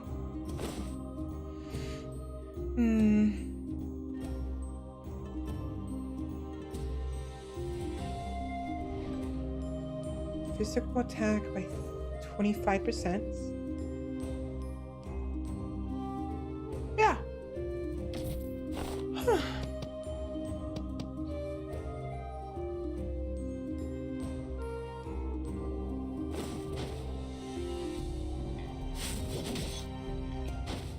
Huh. So this is not, so the ability is not considered jumping, even though I'm jumping in the air. So if I want to use this, do like that.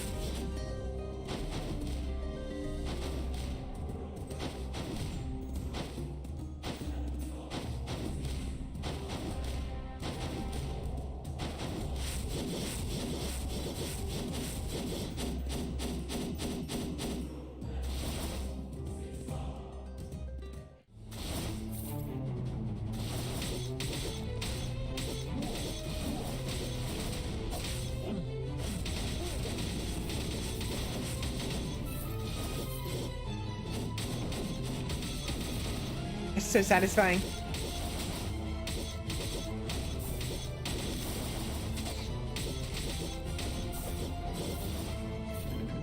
Rawr.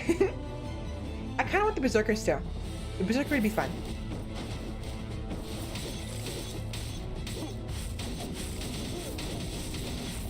Okay.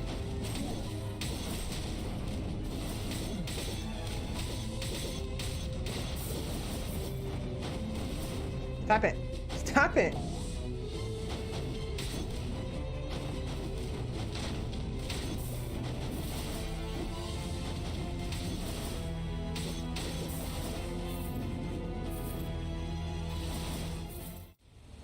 Oh, guessing someone new. We got none.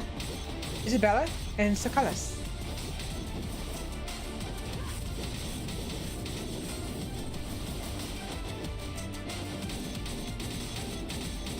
Holy shit. I cannot see what she does.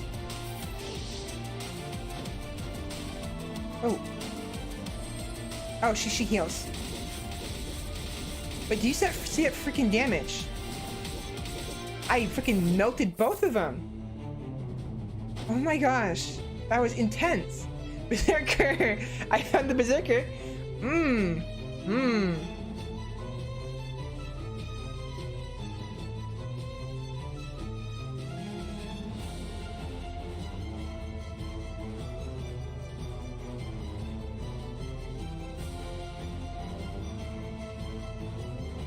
Abyssal Virus.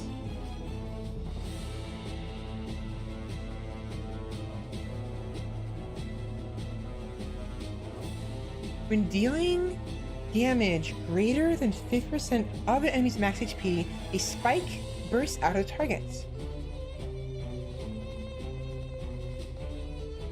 Shit, do I go Berserker Predator, or do I stick with the Pikeman? The Pikeman is... These parties are gonna need to start turning up with 3 or more members at this rate. Yeah, pretty much. I kind of want to do both. I kind of really want to do both.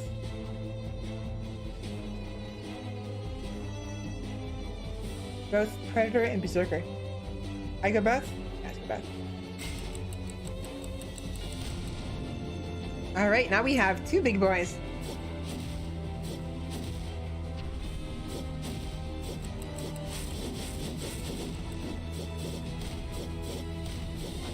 That attack speed bonus is definitely useful.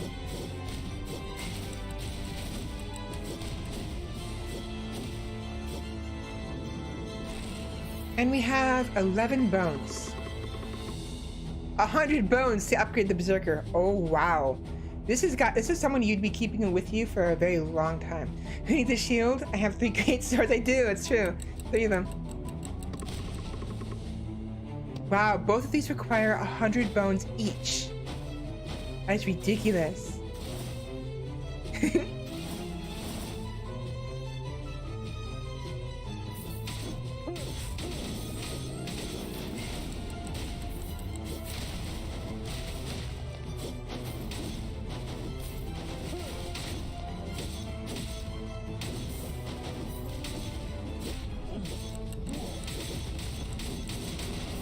Jesus. It's fucking intense. Man, I would like to see what they look like after 100 bone upgrades. It'd be very neat to see it. Item or gold? Item. I have plenty of gold. We'll see what new item we have available.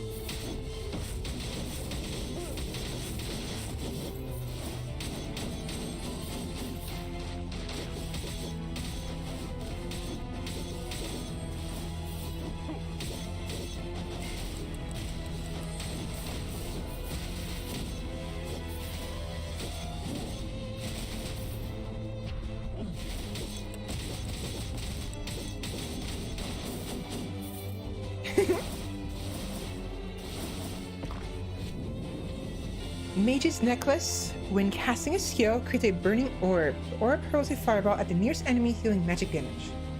Sorcery and Volcano. I don't know either. That was kind of useless. That's unfortunate. Oh well.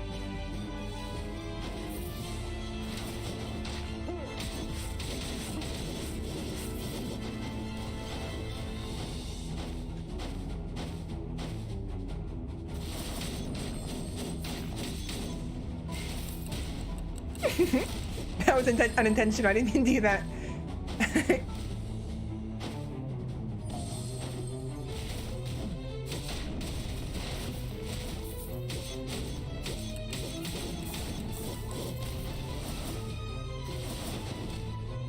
So if you dodge and do that, you go super far. Black market. Iron Shoes of Bitter Cold.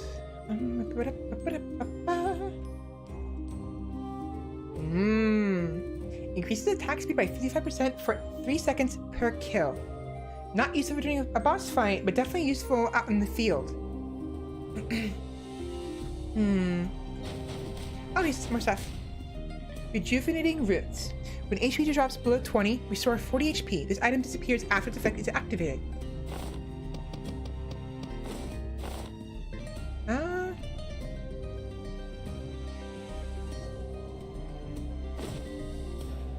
I just wanted to unlock it. Spring. When moving to a different map, recover 5% HP. Adaption. Every 30 seconds, based on the type of damage dealt to enemies, increase physical or attack or magic attack by 25% for 20 seconds. I still want the Empire and Miser.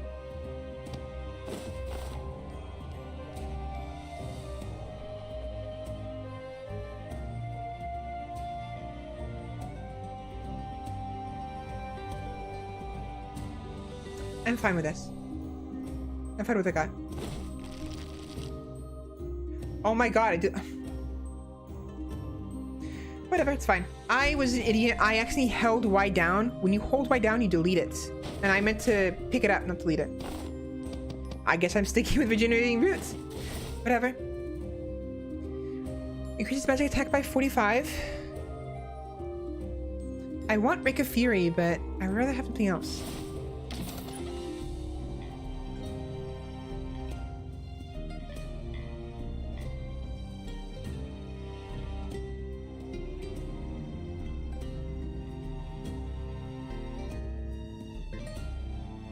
Skill. Ooh.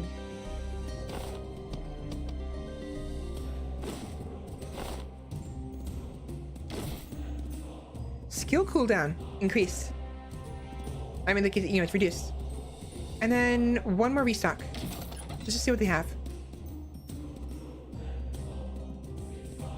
Blitz.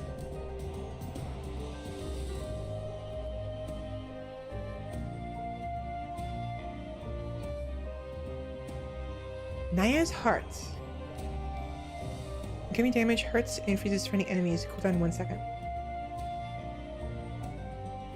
I'm kind of curious what Blitz is, but I'll do it. I just want to see what the Blitz is.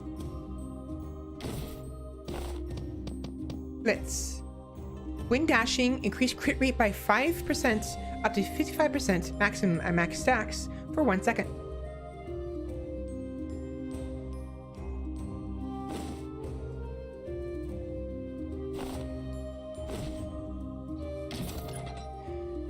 That sucks, I don't have enough. Follows the player and hurls ice bolts every 3 seconds, dealing magic damage. Increase concentration speed by 40%. Crit rate 10%, increase attack speed by 25%, reducing 50% of speed skills. And I should have waited. I shouldn't have bought in the Blitz. Amanitas 10 years. Attack speed decreases by 30% and attacks are critical to enemies with max HP until you clear 2 maps. So my attack speed decreases, but when an enemy has full health, my first attack against them is critical, always. I'm fine with that. I'm fine without it.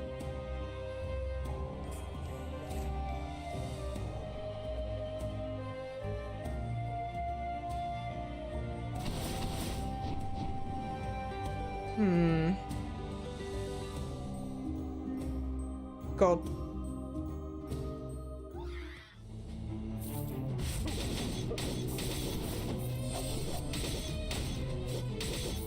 What is that to again? Oh.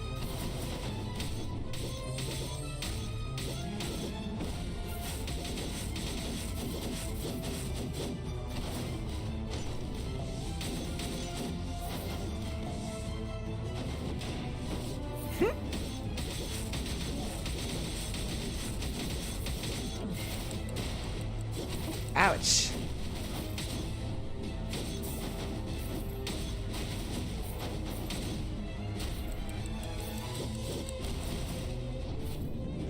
More gold.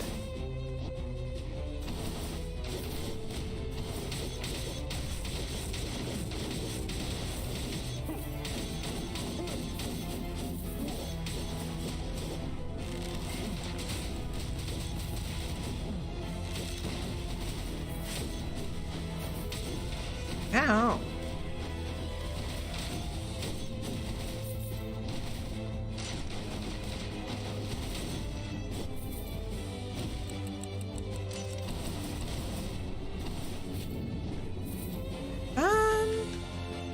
Money.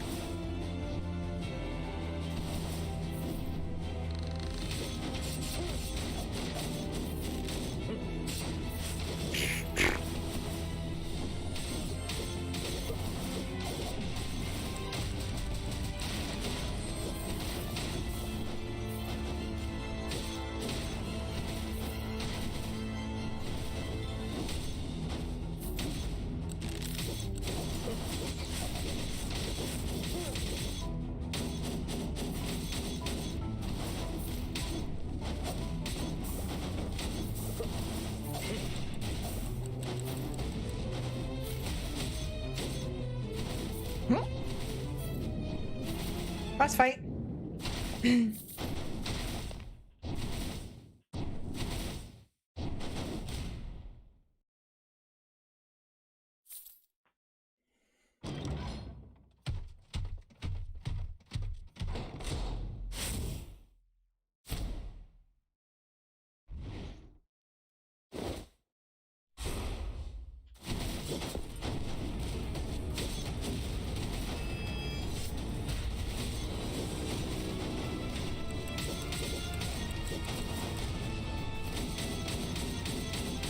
Oh, wow.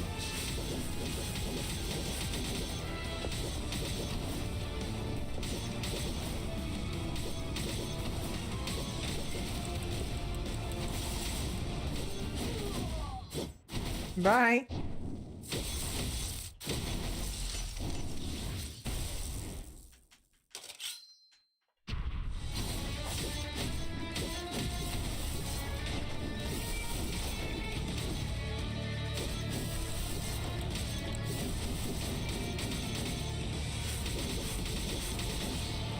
I was just going wild because I wanted to see how much damage I could do. So yeah, you can do a lot of damage with both the Berserker and the Predator. The Predator I'm finding does more damage. The Berserker is nice if you have someone who can capitalize on his attack speed bonus, like the Thief or the Spearman, or you know. Whereas the Predator, he benefits more from extra just pure damage and cooldowns on his abilities. The more often he can use his abilities, the faster he can dish out damage. Time to rock and roll, yep. Well, we're done for that. I'm gonna take a quick break, and then I'm gonna swap to something else. Not sure what, but I'm actually really enjoying this a lot. So, a lot better than I thought it was gonna be. And again, it's not that I thought it was gonna be bad. I didn't know what to expect. I wasn't even expecting anything. Just going in, I think, oh, it was a cute game, you know, probably a neat roguelike, whatever you call it. And it's actually a lot better than I thought it would be. It helps that you have these guys. Once you have these two, specifically the fox, it'll help you enjoy it better because you always start with an extra skull, and it'll be random. So getting the fox is like the best thing you do first as soon as possible, which you'll get eventually just by going through the game. So once you get him, it makes it a lot more enjoyable because you have an extra skull from the beginning. I'm guessing just by the upgrade cost, having both of them upgraded at once is a rare sight. Probably. I wouldn't be surprised if it's impossible to upgrade them both within one playthrough. Like, you'll do one at a time. But yeah, no, I'm enjoying this a lot. Quite a lot. But I'm done. I'm done.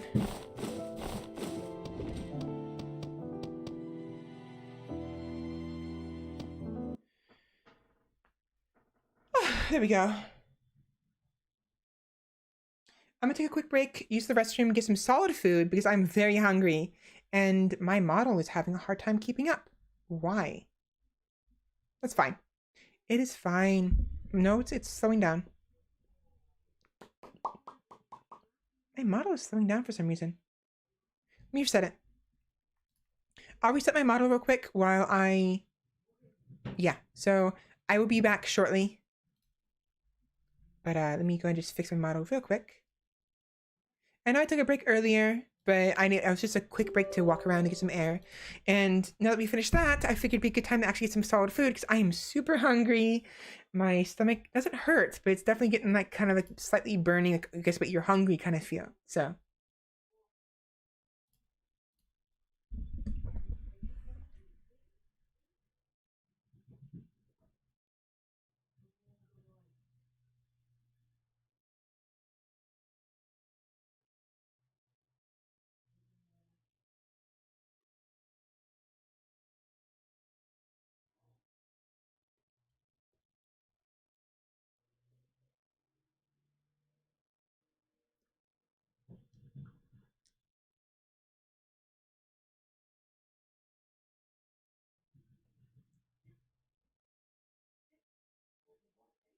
Sorry, I was trying to adjust my my model. All right, VC face is back up. I'm gonna go ahead and take a break though.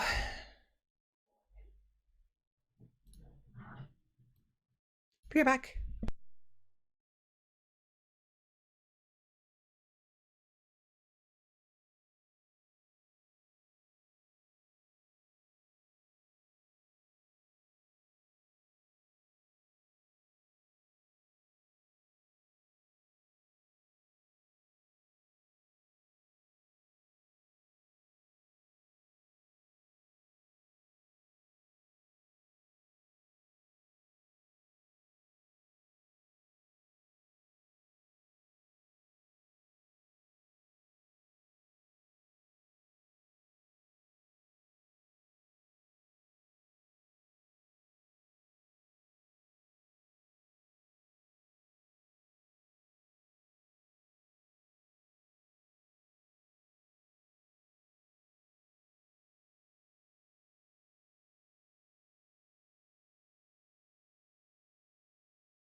Alright, I'm back. Sorry for taking so long. I was getting two separate dishes ready because there were leftovers.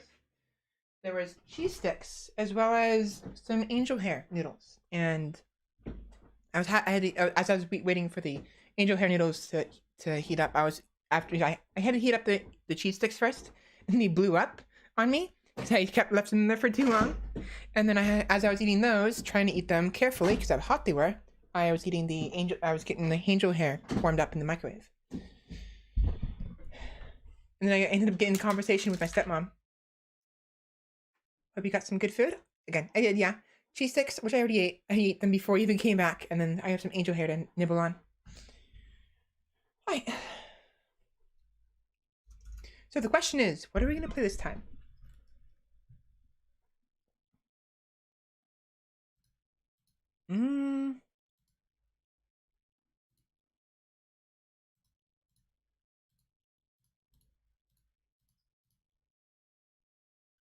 I wonder. No, we'll save. I was thinking of maybe Salt and Sanctuary, but we'll save that for another time. Rice Ribbons, Rimworld, Noida. No. Mountain Blade. You know what? I'm thinking Kingdom Two Crowns. Maybe.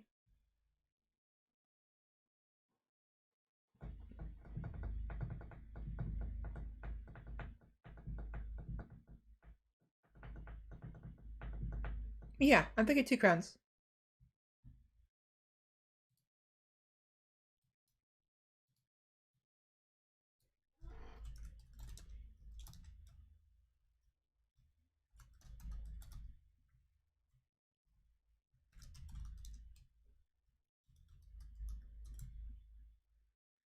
And to finish off the stream. Kingdom. Two crowns. There we go. Yeah, so we'll play some Kingdom Two Crowns.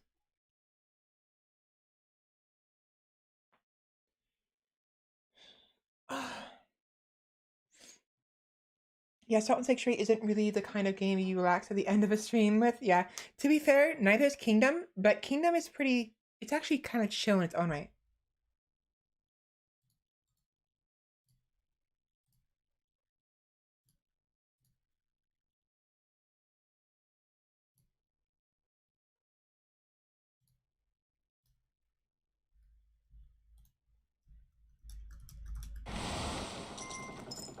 Right. We were playing it. We switched to him because Miriam, our character, the character we favored, Miriam, isn't available anymore. Oh, right. We're getting ready to leave. Right.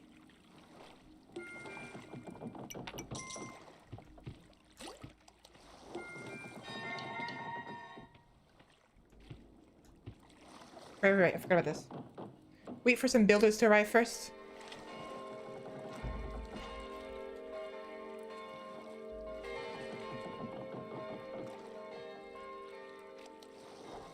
We probably haven't finished this island yet, but we're just gonna leave it as is because I need to get my bearings. I don't remember what we did last time.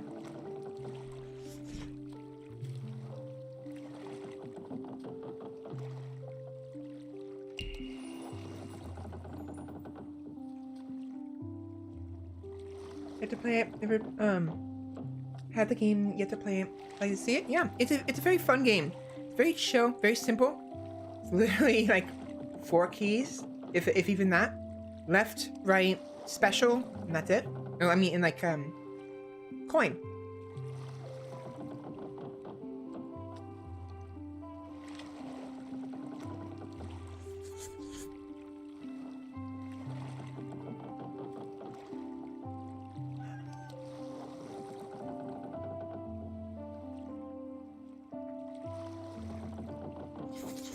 Hi, I'm in.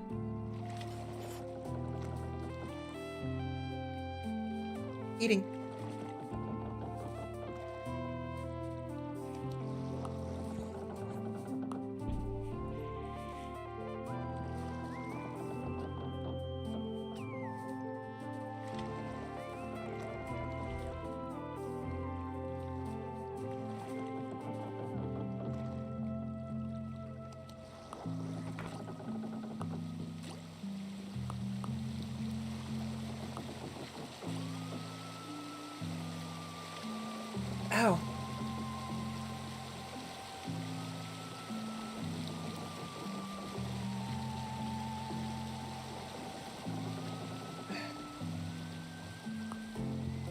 There we go.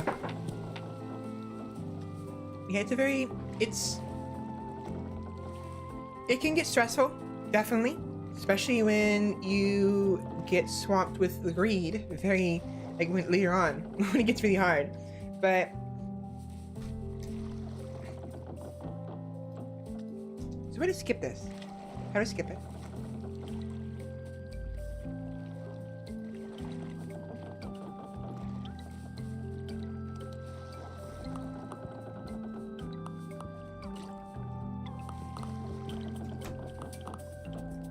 There we go. All right, new island unlocked. Now, I don't remember how would I go about.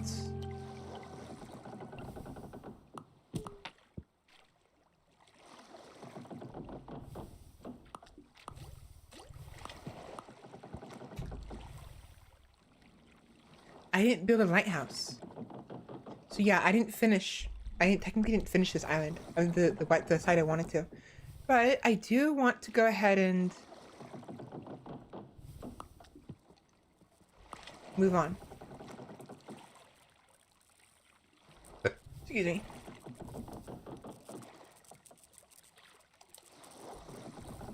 Tushy cat. Tushy, hello. How's it going?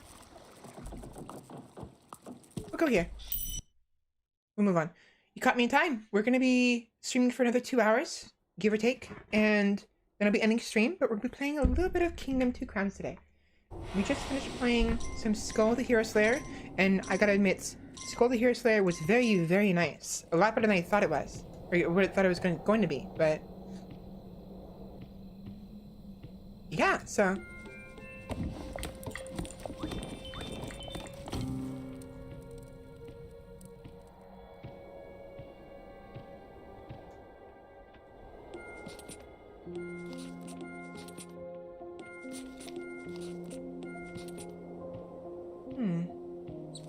some good spots. Do I have any? I don't. I'm in the bathtub eating a burrito. Today, darling, have missed you if so. Shut up, baby, I know it. I wanted to be coy and lewd and ask you what kind of burrito, if you catch my drift. But I was like, I don't know, last couple of days I've been particularly more in a way not necessarily more lewd, just less reserved about what I say, because I made a couple comments, and one comment in particular regarding Yagi, and I'm still kind of part of me in the back of my head is kind of regretting it, maybe I shouldn't have said that, but I'm kind of just leaving it there and trying to own up to it. And cheese and bean, very nice. Okay, I want to get the free walls right now.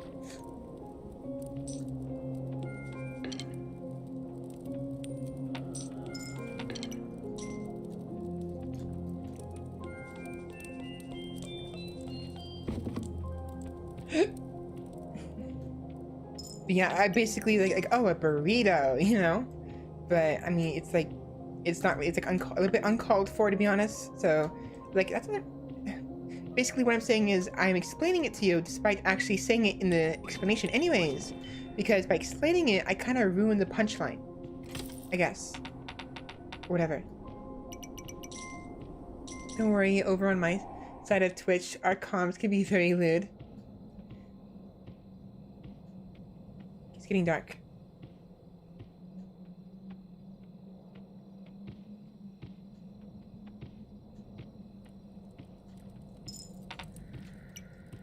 Now, I don't think we have... No, we don't. Okay, this is where things get difficult. So, I'm kind of spoiling it for you a little bit.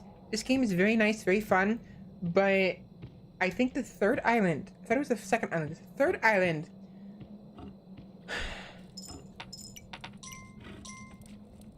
Winter is coming.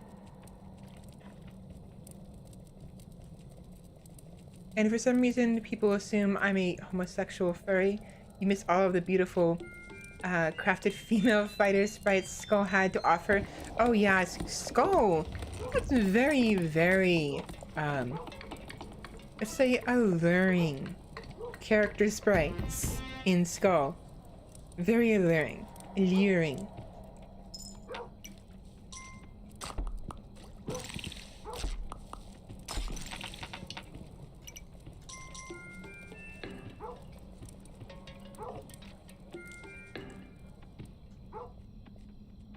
Now with this, I want to kind of expand as fast as possible.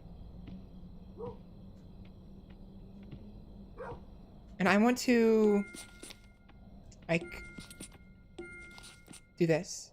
Gotta be careful with the beggar's tent. I don't want to break the tent, but I do have to be quick because of the fact that winter is going to be arriving soon, and I need to ensure I have a steady source of income. At least somewhat steady.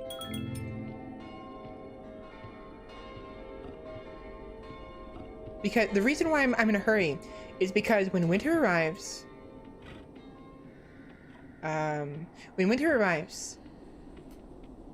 grass doesn't grow. Rabbits and like foxes, they don't show up, and all of that. So I need to make sure I have some way to survive the winter. Old man, I'll leave you there for now. Do they supply reasons for why they think this? Because of my Catboy avatar? That's it?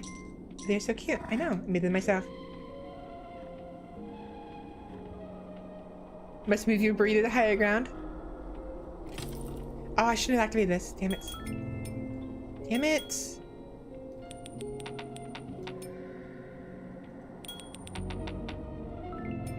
I fucked up. That was too early.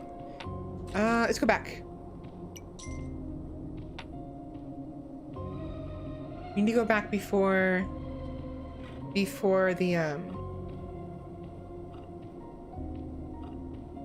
before the greed spawn. Save the burrito. You're gonna end its life. That's very true. You're gonna end its life.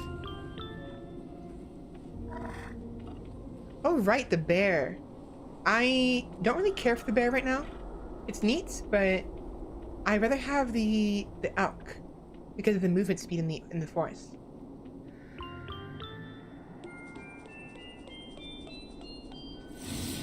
Awesome, there we go. That's important. Oh shit.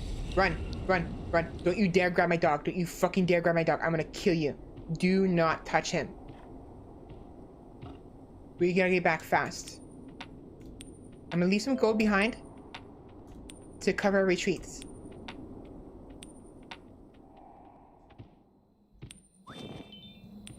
There we go. Oh, that was close. A merciful end. It's for the burrito's own benefit. So I would love to help. Come on, I'm distracted.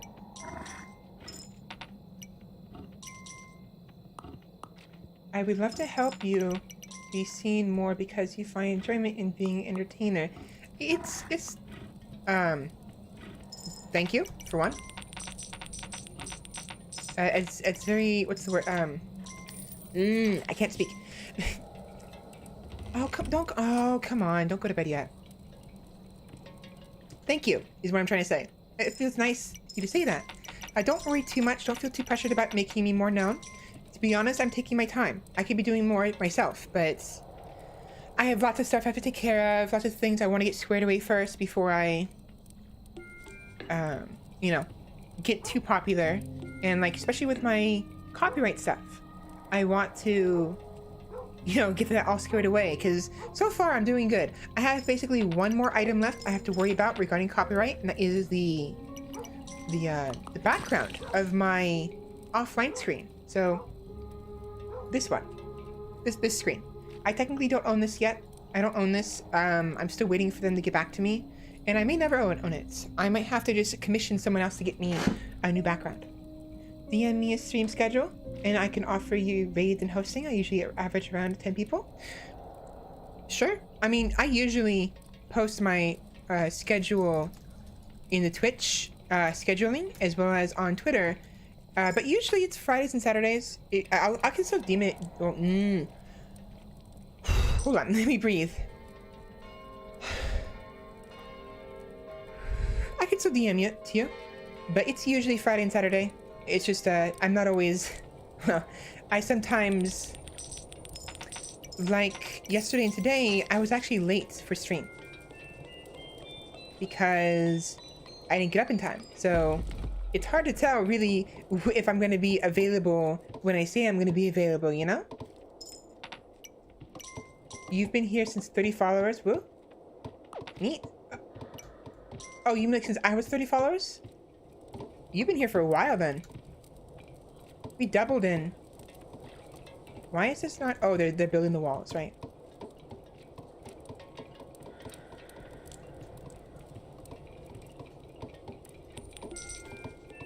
Not what I wanted, but okay.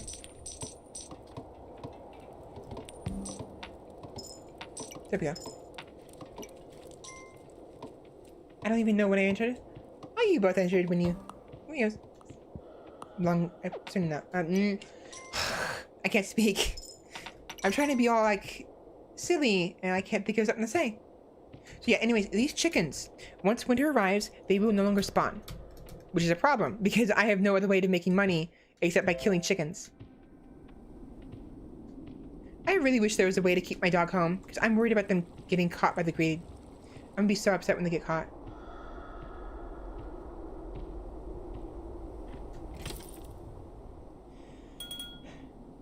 The biggest key to success is being consistent, networking, and getting involved in other communities. Definitely.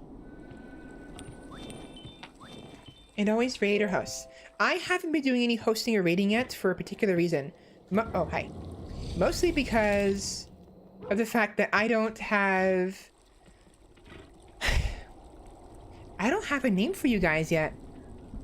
And I kind of want to get a name for you guys first before I try to host or try to raid anybody. So that and the fact that I don't want to do automatic raiding or hosting because sometimes my streams go down, like if my computer freezes like it did yesterday, and I have to go offline in order to come back online. So I'm still kind of figuring things out. He'll name us. Please don't grab my dog. Please don't grab my dog.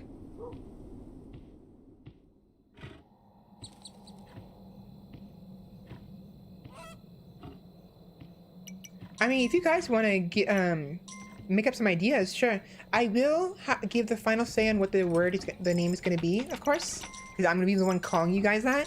But it's just like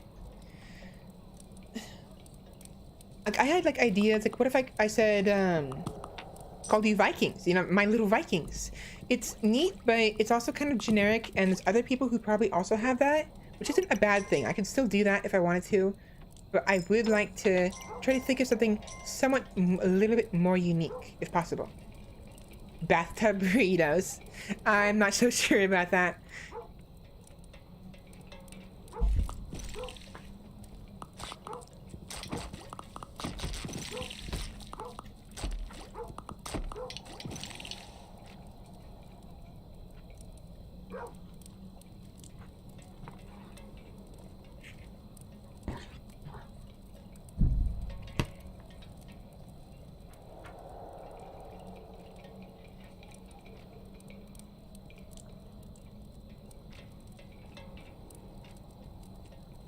So, a bit of a tip for if you want to play this later. One thing I like to do, I didn't do it just this time. Well, that's a lot of money. But if you, when it's nighttime, when the when the greedlings are gone, one thing I like to do sometimes is leave at night the moment the greedlings I know for a fact are all gone. Because the sooner you leave, the more time you have to explore before night falls and the greedlings start to spawn again. So, for instance, the moment I saw those greedlings die on the right side, I could have left and I would have had not only like all of dawn, but also an entire day to explore. So that's one strategy you can do. Your Yarg babies. Be back to Valkyrie mommy again. It looks like it. I actually legit was considering calling you my children, you know, and being like, when we do raids, we can call it children's raid, you know? It's kind of similar to like a children's crusade, except it's children's raid. I don't have enough.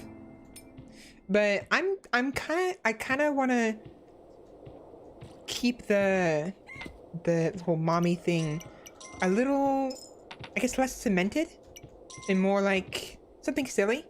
Maybe we'll do something, but as a result, I want to get a little more, a bit more of a more serious name for you guys. Valky babies. I've moved on. I am now eating a raisin cream pie.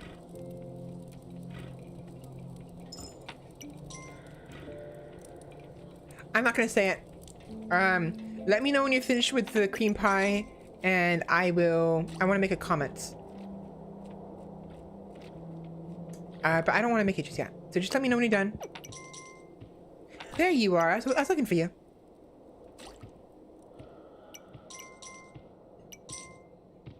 Yeah, I don't really lean on the mommy stuff too hard. It attracts the wrong crowd. It does. And again, I want to call you something a little more serious as well. It's fine. It's some people who might lean on it really hard, and that's completely fine if they want to. But I'd rather it being something silly, you know? Something on the side, if that makes sense.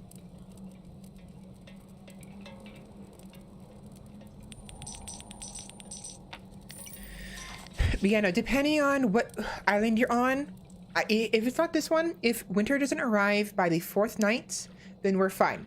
But it's very likely that either this island or the next island winter will arrive, and we'll have a very hard time trying to get money. And that's gonna be a problem because every single night that passes, the greedlings get stronger and stronger and stronger.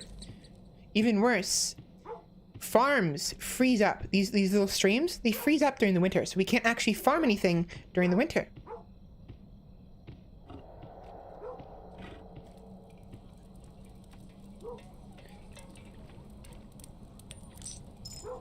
How do I activate my... Oh, up, right. Okay, so when you're playing the Tushy Cat, as hosted you with 1 viewers, thank you so much for the host, Tushy Cat. Voice, please. Thank you so much for the raid, host, not a raid. But, you know, so if you're playing the DLC of this, or the 3rd campaign, pressing up will activate your abilities, if you have an ability. Same thing for... No, so up is the abilities for the special characters, whereas shift or double clicking left or right will activate an animal's special ability. So, for instance, there is like a dragon, like a Komodo dragon you can ride. You're welcome. Yes, so what is this game exactly? This game is Kingdom 2 Crowns. It is in many ways, it's more of a survival game than it is a management or kingdom game, because you're trying to survive. Each night, you will be assaulted by these things called greedlings. And the greedlings, they want gold. They want valuables. They will not go after someone's life, but they will go after your crown. So if you have gold or gems in your pouch in the top right corner, like up there, then every time a greedling hits you, a regular greedling, they'll cause a single gold and or gem to fall out. I think it focuses gold first and gems last, but eventually, at some point, I need to get some farms up right now. At some point, it'll start, they'll get the gems, and if you have nothing in your pouch left and the greedling hits you, they knock off your crown. And if your crown gets picked up by a greedling, that's the end. Right there, it's over. The greedling will pick it up, and the screen will focus on the greedling. It'll follow him as he goes off screen, like away from your character, and the screen turns dark because you've lost. It's game over. Now, the greedlings get more powerful each night, and there are different variations of greedlings that occur as the intensity of the greedlings increases. So the more angrier they get, or the later in the game they get, the stronger they get, and the more variations there are. So there's like the basic greedlings. There's the greedlings with masks, greedlings with better masks. There is these special greedlings that that are very, very, very fast, and they run on all fours instead of on 2 feet. And they hit really hard. There's these giant ones, these giant greedlings. You know what? I'm not gonna say much more. Just there's the basic greedlings, with masks, and the 4-legged greedlings. There's other greedlings as well. I'm not gonna say too much more. I don't want to spoil it too much. We might see them this time, in which case I will talk about them. But for the most part, I know that there's just a variety of greedlings that each pose their own unique problem. I fucked up. Oh no. You guys, hurry up with the wall, please.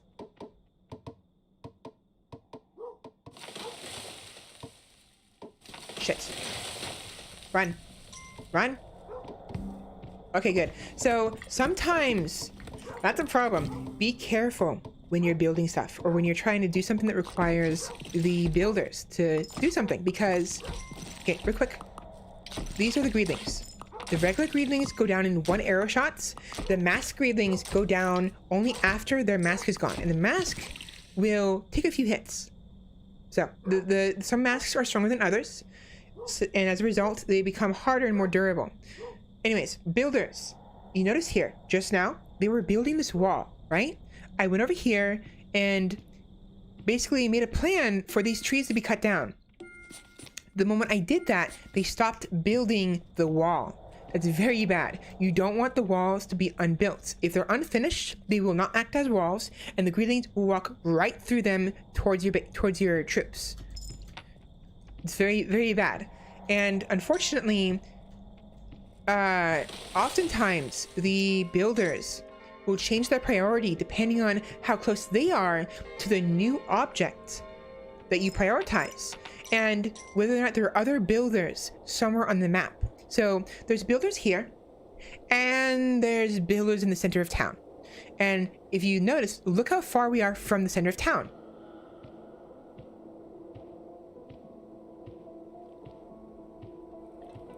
We are very far away. If those greedlings, if I had told the builders to cut too many trees down, those greedlings would have gotten past their defenses, and we wouldn't have been like super screwed, but we would have had a real hard time. My wife is so round. My daughter will be here in 2 months. Oh, very neat. Make sure to shower them with plenty of love and plenty of burritos. I mean, I don't mean like anything by that. I mean like I don't know, just being silly. Just burritos. But yeah, no. So this game is about survival. So, build, expand, defend. That is the motto of this game. Build, expand, defend. And that is legit what you want to be doing. You want to build, you want to expand, and you want to defend your land that you build and expand. Congrats on the child. I wish you all the best. You glorious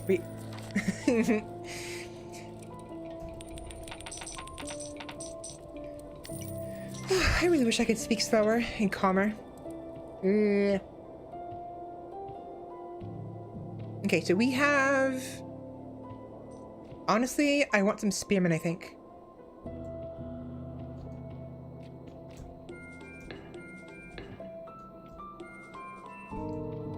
Let's get at least two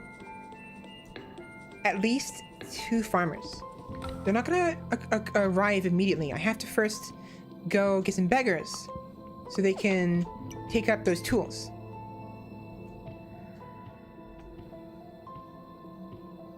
I have succeeded in my basic function as a human. I have shelter, I have food, and I have bread twice. Oh, really?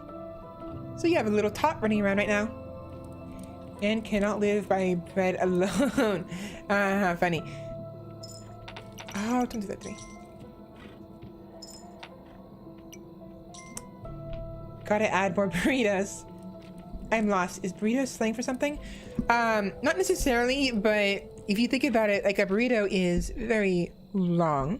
You know, it's pretty, you know, soft and roundish and cylinder-like. If you know what I mean.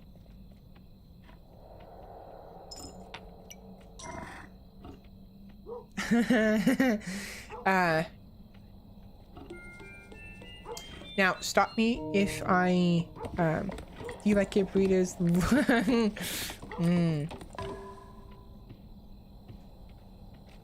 You asking me or you asking Tushy? Like, I can't tell you if you're asking me.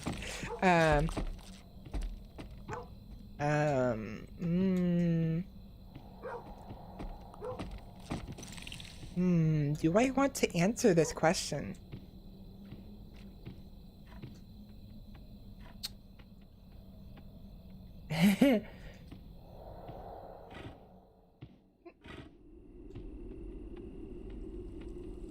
Maybe both.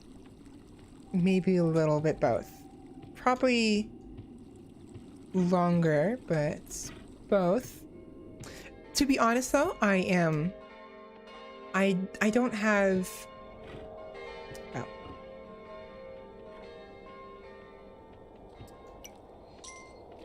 toys are one thing, but the real thing is another thing. I'm not sure if I want to be talking this on stream. Let's just say that I might become a wizard when I become 30, which I won't tell you when that is, you know. But I'm pretty. I haven't been. I'm pretty. What's the word? You know, solo. You know, I've been solo for a long time, and I've never been partnered before. If that makes sense. I'm out of the running then. It isn't like this, Gareth. Soup cannon. It's honestly about performance, probably. I don't know. Enough of this talk. This is getting me a little embarrassed. Again, I'm not sure if I should be talking about this on stream. A little embarrassed. A little bit embarrassing. A little bit. Ooh, yeah. What's the famous line? It's how you use it. Yeah.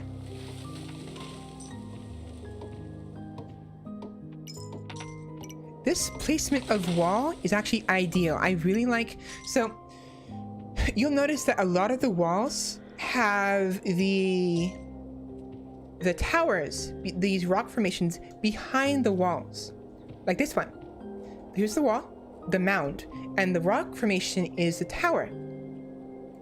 The problem is with the towers is early on, they are very inaccurate. They're a little bit more accurate than an archer on foot because the archers have to shoot over the walls and they don't have to shoot nearly as high up, but they're a little more inaccurate. And having the archers, oh god damn it, I thought there was a wall here. I was wrong. There's no wall here. That was a waste then. So having this tower here means that they'll be able to shoot this way into the greedlings who are attacking the wall here, because the greedlings will ignore the tower, the people in the tower. But I won't say what they are. There are greedlings that can reach the archers in the tower if the tower isn't tall enough or aren't protected enough. There's a max upgrade that makes the towers basically invulnerable, but again, it has to be max upgrade, and I'm nowhere near max upgrade right now for my town hall, let alone my towers. What's the women's beg for donations in bikinis? I think you're good. Size doesn't mean everything, but it does take a while to sail. Oh, to sail a row to Spain, a rowboat to Spain. I'm gonna switch the topic right now. Is there any buildings not worth upgrading? That's a good question. Kinda no. All of them are in many ways worth it. It depends on your needs. If it is, so let me think. There is an upgrade that you can use to, like, these guys right here. This is a hermit. The hermit will alter certain buildings to have different effects. For instance, one hermit will cause one of your farms to become a barn, and animals, the rideable animals, will travel there if they're on the island. I think if they're not on the island, they'll still go there. They'll teleport there. But typically, these hermits will alter something. There is one hermit that can alter I think, second or third tier tower to become a bread factory. And the bread factory entices beggars if you activate it by having them bake bread. A beggar will arrive to they'll try to reach the bakery to get some bread, and they'll take a piece of bread, and one beggar per bread, and they'll hang around the area. So it makes it easier for you to get more people, because the beggars will leave their homes, they'll leave their camps and make their way to the center of the map, or wherever the bread factory is. The bread factory is arguably kind of not worth it, in my opinion. It can be if you're desperate, or if the map is super big, which it will be. I just channeled my inner Dale Grebel, the government. I've been on a King of the Hill binge. I know nothing of King of the Hill. You're the thing. Enough Stuart's smut. I've been reading enough smut to tell me if I gotta get the romance fix. Yeah. So the bakery isn't always worth it. On big maps, yes. On small maps, typically no. Especially if you have the elk, because the elk is very, very fast when they travel in the forest area, like this area. So ideally, I should be able to just travel to the forest, get some beggars real quick, and then travel back. Of course, with that said, the thing is, the difference between going to get them myself and having the bakery entice them is they will arrive at the bakery as beggars. But if I manually recruit them, they will travel to the center of town as workers, as civilians. The greed ignore the beggars because they have nothing on them. They have no gold, they have no tools, nothing. But the civilians, the peasants, they have at least 1 gold on them because it requires 1 gold to recruit them. So they will go after them. So in that regard, again, it depends on how efficient you are, how big the map is, and how fast you can move. The faster you can move and the smaller the map, the less important the bakery is. It also depends on how convenient you want it to be, because it is a little inconvenient to go out of your way to go seek out the beggars when you can just have them come to you. We're not going to be playing Pathfinder soon. Have you two ever played it or D&D? I have played a little bit of it. I haven't really gotten around to playing much of it, but maybe I'll play it again one day. You talking paper-based D&D? Tabletop. Oh, tabletop. No, I haven't played any tabletop games, except for Risk. And I don't know if that counts, but for me, I have only played the digital versions. So after this night is done, yeah, look how many greedlings there are. Look at this. Look how many freaking greedlings they are. I'm losing gold. I'm losing gold really bad. Okay, they're gone. They're dead, so I can go now. It's still night, but because they're all gone, I can leave safely.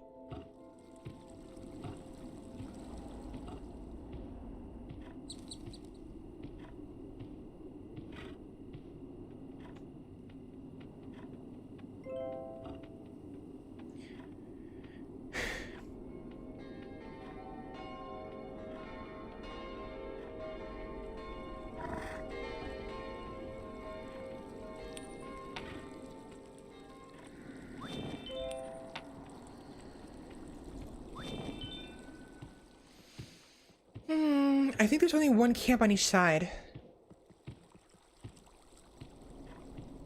Yes, so this island only has 2 extra portals. That's what those little arches are that we keep passing. Not this arch. This arch right here. This is a portal. So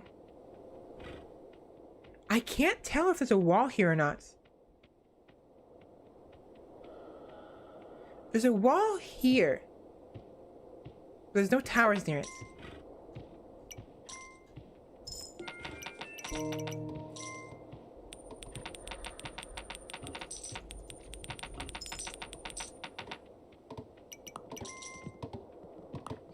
The reason I keep doing that is because sometimes if you have a limited space inside of your pouch, and if you get too much and it starts overflowing, it'll drop on the floor, and sometimes it'll fall into the water, which is a waste. So I try to avoid doing that. If I see that my archers, my hunters have a lot of gold to give me, I will try to, you know, do this. I'll space it up behind me, and then I will pick it up as I go past, and then I will spend it somewhere, either by giving it to the banker. This is the banker. Or I will buy something, like a tool. I'd really be a good addition just in time difference alone. I'd hardly be a good addition. So I want to do another wall past the boat. But the beggar's house is right here is the problem.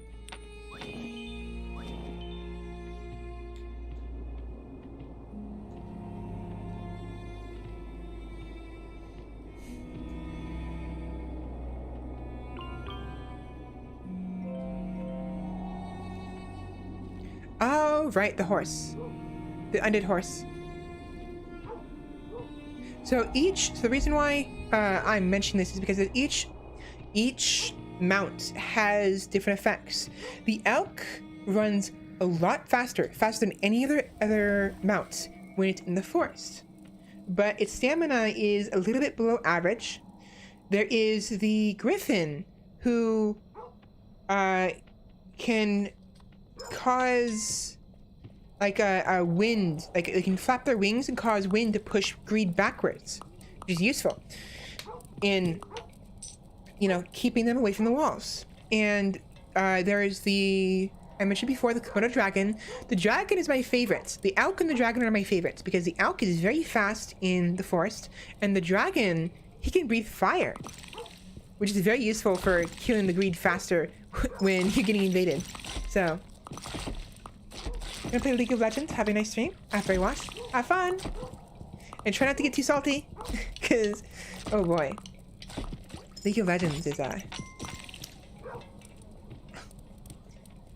it's a game.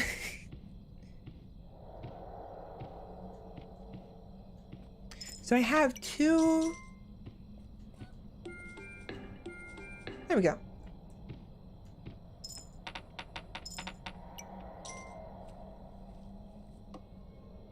Oh, are there two of them there? There's two archers in there. I didn't want two archers.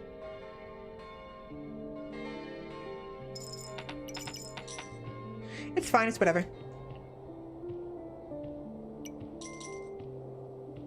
A well-known salt gold mine, definitely. So you were the one, Candy, you were the one that has this game, right? You're the one that was curious about it?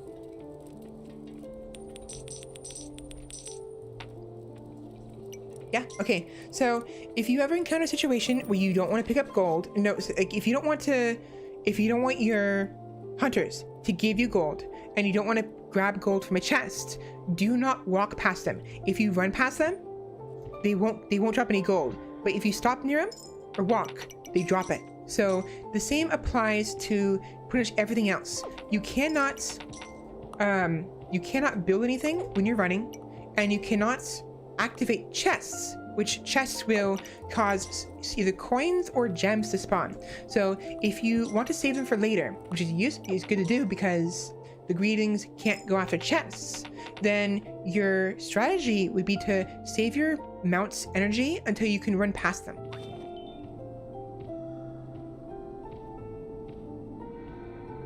You definitely want to keep that in mind, because I've had situations where I accidentally activated a chest and I had no room and I couldn't pick it up, and I ended up losing all the gold because these bastards grabbed it all. Also, it doesn't hurt to spend some gold to cover your retreat if you find yourself out in the wilderness and far from home and you don't think you're going to make it before the greedlings reach you, because the greedlings run faster than you, than your walking speed. You can gallop faster than them, but they can run faster than you can walk. So walking here, they will catch up to me. Running, I would be able to run away from them just fine. So it's very important to keep in mind your mount's stamina, which you can kind of tell if they're huffing and puffing. If they're huffing and puffing, that means they're low on stamina. And if they run out of stamina completely, they will just stop running altogether and you cannot run.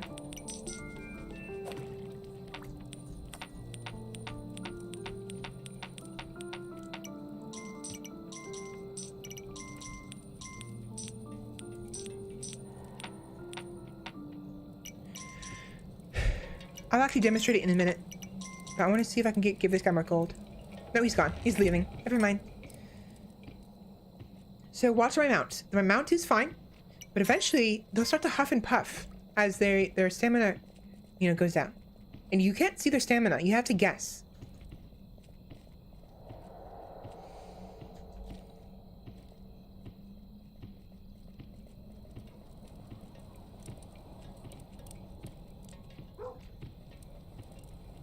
Huh. Why isn't her stamina going down? Or his stamina? Odd.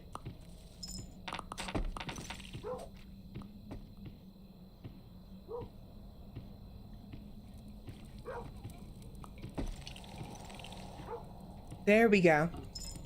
So you see that he's huffing and puffing? The moment he runs out of stamina completely, normally if I stop early, I can continue running afterwards, right? I can stop and then continue. But if he runs out of stamina completely and utterly, and I attempt to have him run,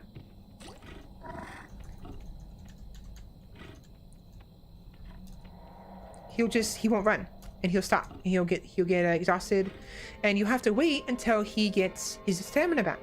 There's two ways he can get stamina back. One, he will get it over time, like he did not just now, and two, if he eats grass. Now, this is why some winter is such a problem. During the winter, no grass grows. There is no grass whatsoever. They will not have any grass to feed on. So if you run out of stamina, you are dead in the water, and you're at the mercy of the greedlings, especially if you don't have any gold. So you have to be very careful with your stamina during the winter. Make sure you keep your excursions to a minimum, so you don't get caught out. But the thing is, with that said, different mounts require different stuff to feed them. Most of them require grass, but the dragon simply needs a place to sunbathe. They don't need grass. They're fine, I think. And the griffin will actually forage for food on its own accord. So the griffin is very useful in that regard because of the fact that you can basically have them get stamina for free without having to worry about if they have any grass to eat from. So it's very useful.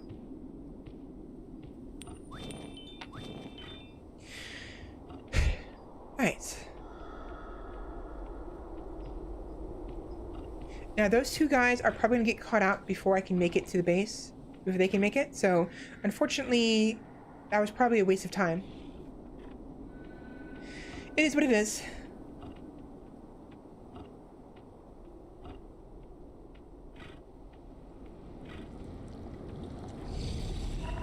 Shit, I'm out of stamina. Shit, move.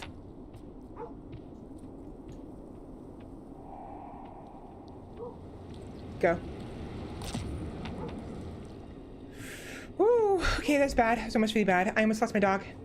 They will grab the dog. If they get into grabbing distance and they touch the dog, they will pick up the dog and they'll take it. And you'll be without the dog basically for not forever, but the way the greedlings work is if they grab gold, if they grab a hermit, if they grab diamonds, if they grab your dog, they will take it. Take the dog, the dog and the, your diamonds, everything, to their nest, which is at the one end of the island. On one side of the island is the coast, I say the island, but in truth it's probably the center of the island, if anything. But on one side of the map is the coast, where there's a dock, and there's a portal there. You kill that portal, and you can establish a lighthouse, which is useful for maintaining the durability and the status of an island. So that way, if you leave that island on a boat and you come back, the island will maintain its buildings. Otherwise, an island will slowly deteriorate over time. I don't know for certain how many days the lighthouses protect from deterioration, but I'm pretty sure that the first upgrade gives you about, it's like 30 or so days, and the second upgrade gives you like 60 or more. So that's one side of the map. On the other side of the map is a hill, a mountainside, a cave to be exact. That cave is the Greedling's nest, and you can't go in there. You can't do anything with that. You can break it, sure, but you can actually blow it up or even go in there until you meet certain requirements, and you get a certain, like a bomb, a special bomb that you will unlock as you traverse through the game more and more. Wow, look at my freaking bag. Look how freaking full my bag is. It's just barely holding up.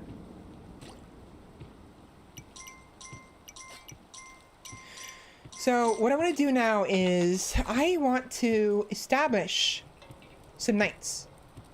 To do that, you need this level of town hall. It's like max level town hall. And you go over here and you establish knights.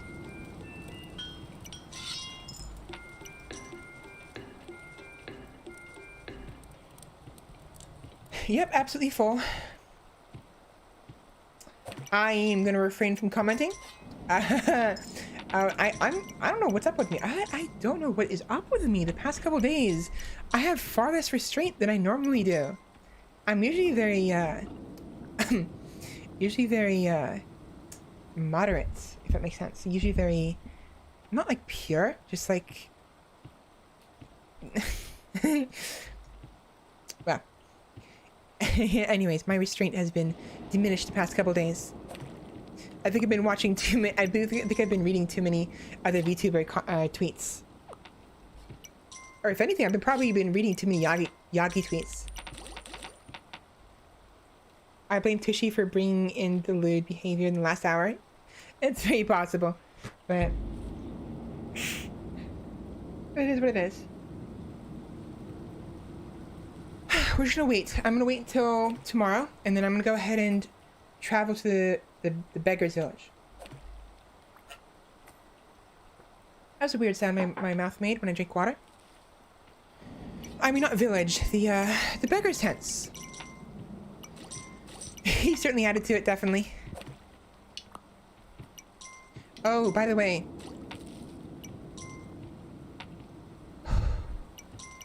Be careful.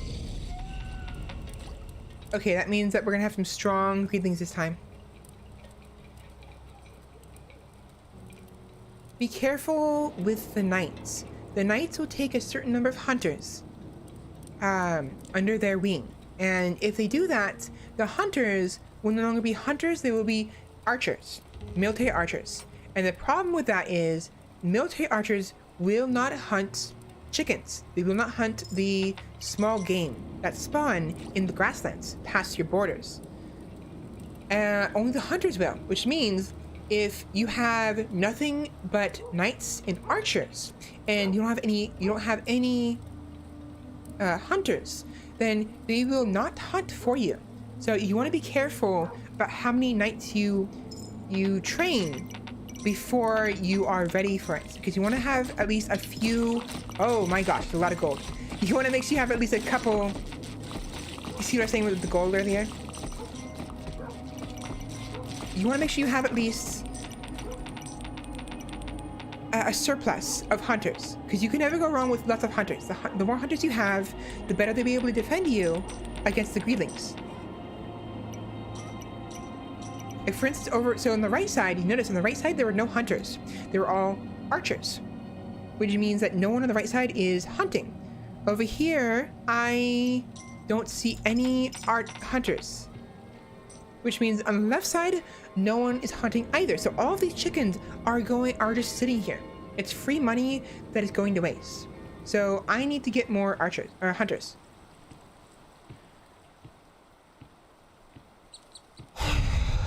I also need to breathe. But you definitely want to be careful.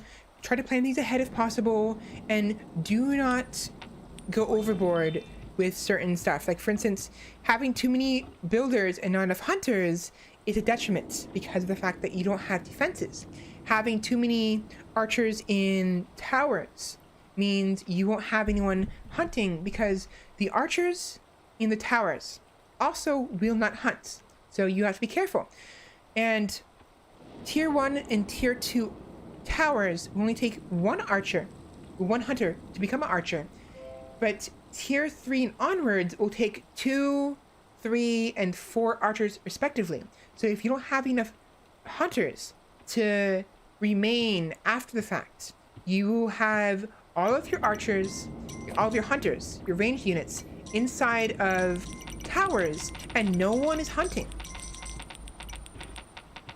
So you gotta be careful. You gotta be mindful of this.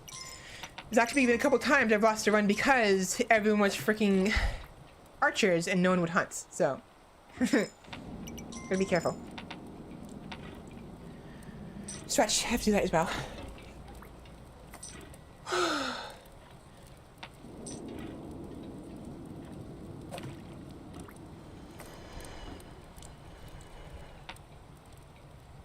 So just upgrading everything is not a good idea.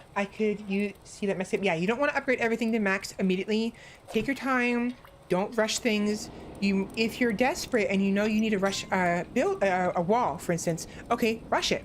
But you don't want to build a wall at the end of a night, because at the end of a day, right before night arrives, because then the wall won't get built and the builders will be exposed. Even worse, if you build a wall and you're building an additional tier, so tier 2, tier 3, tier 4, if you're upgrading the wall, the archers, the hunters, will stick around behind the unfinished wall and will be attacked by the greetings directly. They will not run to the previous wall because they will treat that unfinished wall as if it existed, as if it was there. But all unfinished walls are treated as if they do not exist, as if they're not there. So the reason why this is a problem, why this even happens, is because the moment a wall hits tier 1, it is considered as existing, at least in some capacity. So as a result, if you try to upgrade that tier 1 wall before like after when night comes, or before the engineers can reach the wall fast enough, then you will encounter a situation where your archers and your knights are just sitting outside. And then these guys will tear him to shreds, to be honest. They'll tear him to bits. Definitely gotta be careful. You don't want to upgrade walls until all the greedlings are gone. Like right now, I'm safe. I'm safe right now because there's no greedlings. They're all gone. The wave is gone. This current wave is done. I can go ahead and leave.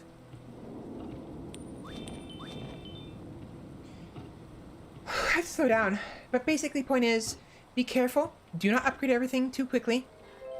Do not traverse at night. Wait until the wave is done, and then the moment the wave is done, you feel free to leave. You can leave before dawn.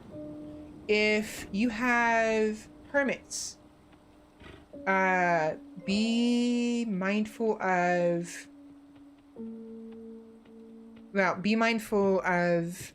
the building they can replace, because let's say you have the hermit that makes bread and you don't want bread, or you already have a bread factory, like a bakery, and you only want one, but you accidentally create 2 of them because you have the hermit on your back and you're trying to upgrade a tower, but you forget that the hermit's on your back. So instead of upgrading the tower, the hermit will instead convert the tower into a bakery, and then you lost that tower because the bakery does not function as a tower anymore.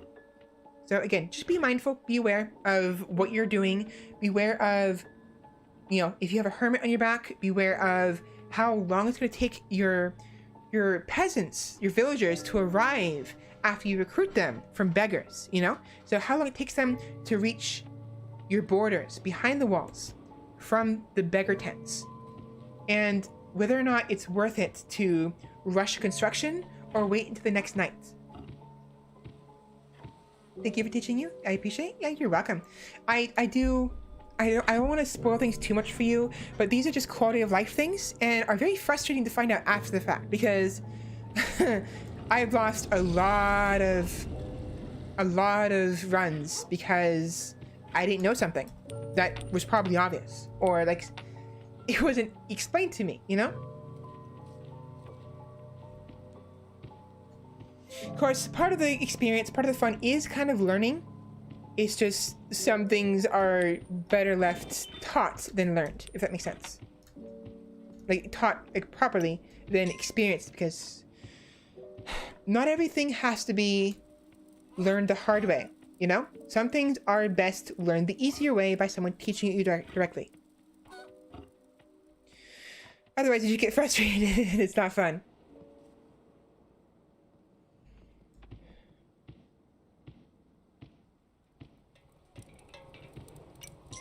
I have way too much gold now.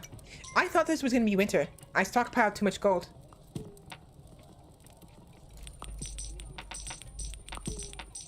The banker is a good place to dump your gold if you have too much.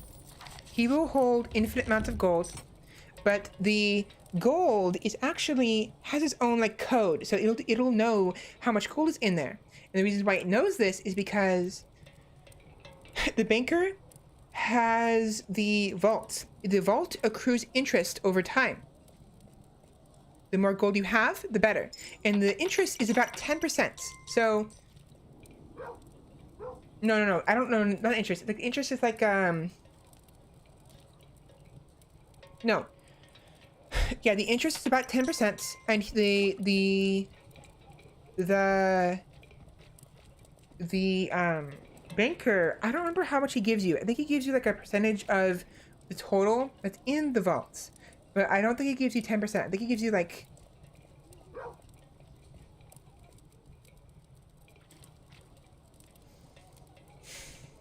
how much does he give you? I don't remember, but he gives you more gold every time you stop by him, because it signifies to him that you want to withdraw gold. But he will only take 10 gold per deposit. You can keep depositing money over and over again until nighttime comes. So for instance, watch. 1, 2, 3, 4, 5, 6, 7, 8, 9, 10. 10. And he deposits it. 1, 2, 3, 4, 5, 6, 7, 8, 9, 10. He deposits it. Now notice he's not giving me gold back. So if you don't want him to give you more gold for a given day, give him money. Even 1 gold is enough, and he will stop he will stop giving you money. It'll stay in the vaults. Otherwise, if you need more money, don't deposit any money to him and let him keep depositing it to you. He will deposit it to you to a limit, stop, and then you have to leave and then come back to his range, and he'll deposit more money to you. But he can only pick up 10 gold at a time. Notice how he can't pick up any more gold? Only 10. So it's usually worth to just do it like that.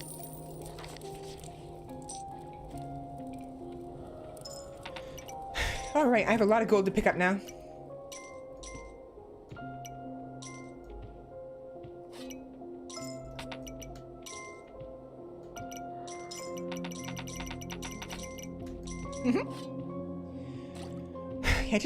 Yeah, it's a learning experience. It's fun. It's a very cute game, very quaint game, but it can be very frustrating sometimes.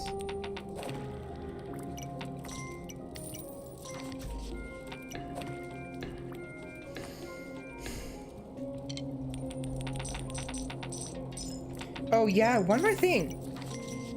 So right here in this situation, I have the archers on the left, the right. It's my left. I mean, my model. But on the right side of the screen And the builders on the left side of the screen, so up here. Up, right over there. Right here. Builders right here. And archers right here. Let's say I have one bow and one hammer available. The beggars will pick up a tool that's closest to them. So if you have beggars coming from the west, they will pick up the hammer first. If you have beggars coming from the east, they will pick up the bow first. This means that if you have a surplus of tools on one side, let's say I have a full rack of hammers, but I don't want hammers. I want the archers. I need more archers because I had a situation where I had too many, hunters. I want more hunters. I have too many archers who are following a knight, but I want more hunters. If I have a surplus of hammers on the left side, and I only have the beggars come from the left side and not the right side, they will only pick up the hammers and no one will pick up a bow, which means I will be without hunters that I need. So you got to be mindful of that. You don't want to have a surplus of tools. You only want to have the tools on the racks when you need them or when you think you're going to need them. So for instance, I know for a fact I need lots of hunters right now because they all became archers and are under the service of a knight. So I want a surplus of bows for now, but I don't want a surplus of the hammers because any beggars I recruit from the west will pick up the hammers when I want them to be archers. Oh boy. So that's a lot about the gold, but what about the gems? I noticed they were a sort of much rarer thing. Yes, indeed. Actually, perfect timing. So, gems. Some buildings require gems. Now, they'll probably still require gold, but what's happening here is gems unlock a building so that way you can build it. Until you have gems, you cannot build it. So for instance, there is mines and there are buff statues. Those cannot be bought until you activate them with gems. Some of them require 2, others 3, some of them 5, but typically it's no more than 6 at most. Now, the reason why it's important to activate them is once activated, you can then buy them with gold. And why that's a thing is because I think the mines, if I remember correctly, they will degrade and they will break down and you have to go back there to rebuild them back up. But obviously you don't want to be doing that with your gems. You don't want to have to spend 5 gems on a mine, get it, build it right there because of the gems. It degrade and then find out you have to build it again, but you need gems to build it again, So the gold is for building, the gems are for unlocking. Once you've unlocked an item, you don't have to spend gems on it anymore. You only have to spend gold if it requires gold. So gems are for unlocking mounts. They're unlocking hermit huts, for unlocking the mines and the buff statues. And this is important because of the fact that gems are rare and they are not renewable. Coins are renewable sources. You can get coins indefinitely. I could basically have 1 million coins in my vault if I wanted to. But gems, if I lose gems, they are probably gone forever, or at least it depends on how I lost them. If I lost them because greedlings took them, then they will be in the nests on whatever island I lost them on. If not, so for instance, if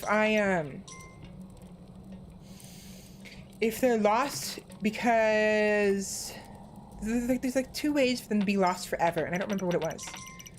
One of them I think is if you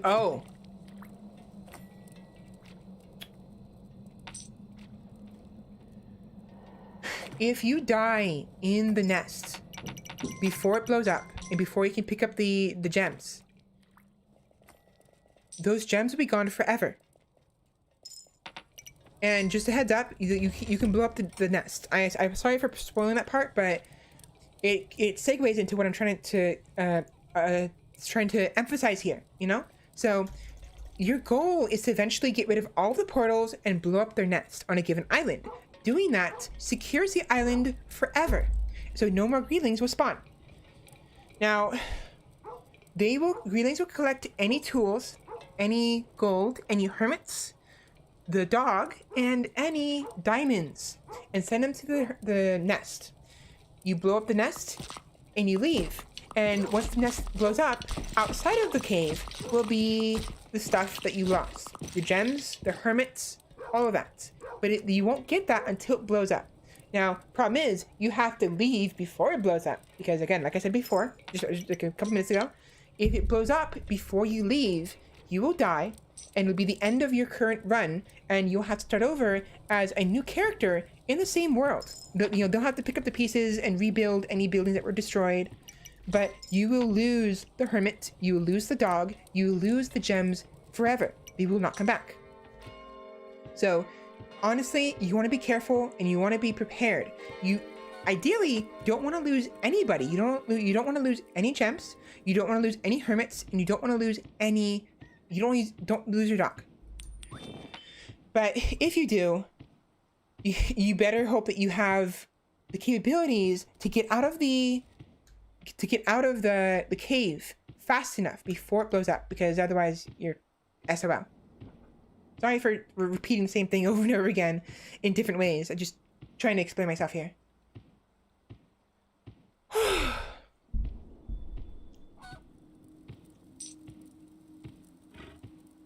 So now that I have some archers, hunters. I'm gonna go ahead and tomorrow, after the next wave, we're gonna go ahead and attack the eastern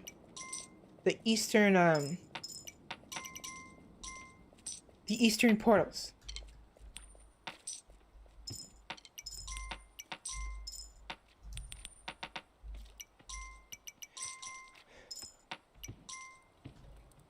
Which can be done with this. Once you have some knights, this option is available to you, and depositing 4 gold will command the knights to march forward. And typically you want to do this when you have both of them available.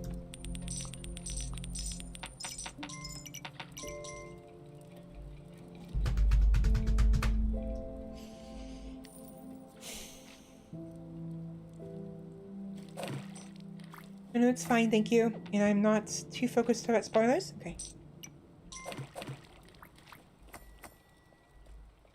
Again, I won't tell you what upgrades you get though, of course, what there are. But there's a fair number of extras that you... Oh, come on. It's quality of life. And there is the own experience. There's the experience of trying to survive as long as possible. That in itself could be a fun game.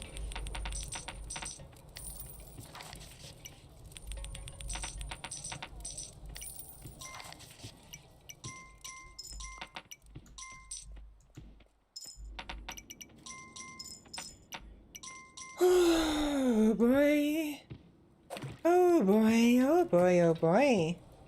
My throat hurts.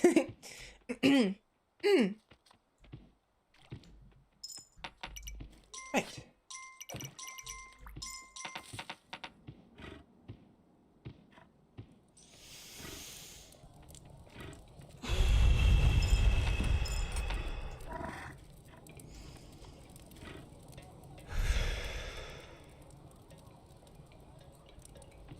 Yeah, so the reason why I want to expand eastward is because I want to build past the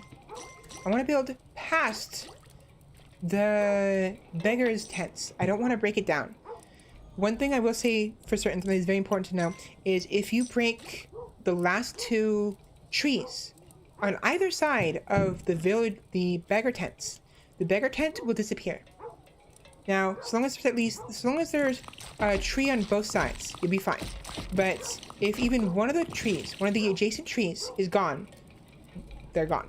And they're the only way you have of increasing your population. So for instance,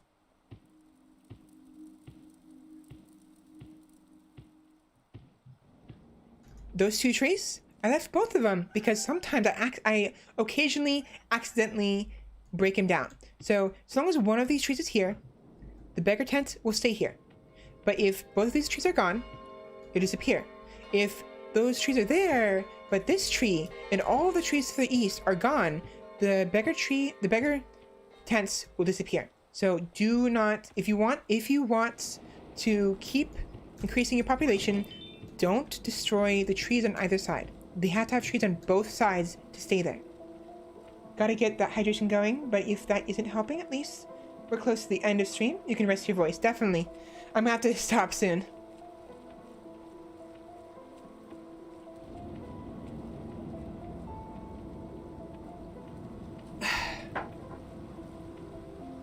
Oh boy.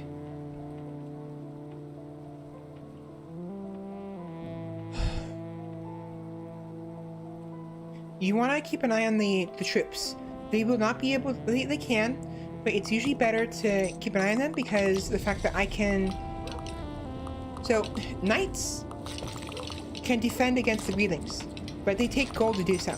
So sometimes they'll take damage, and when they take damage, they won't always drop a coin, but sometimes they will. And if they drop off their coins, they will become villagers, and they will no longer be knights. And then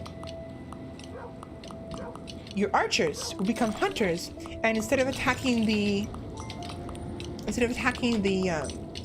portal, they'll run away. They'll try to attack any greelings that spawn, but whenever you attack a portal, it causes the greelings to become enraged, and they will attack you like so. So that's a bit of a problem, and you want to have as many of these knight groups as possible when you're taking on the portals. And then you want to kind of keep an eye on them and cover their escape, because you're faster than them. You are faster than your troops, and the less troops that lose their bows and less troops that lose, the more troops that survive the ordeal of attacking, the easier it'll be for you to plan another excursion to go attack the next portal after.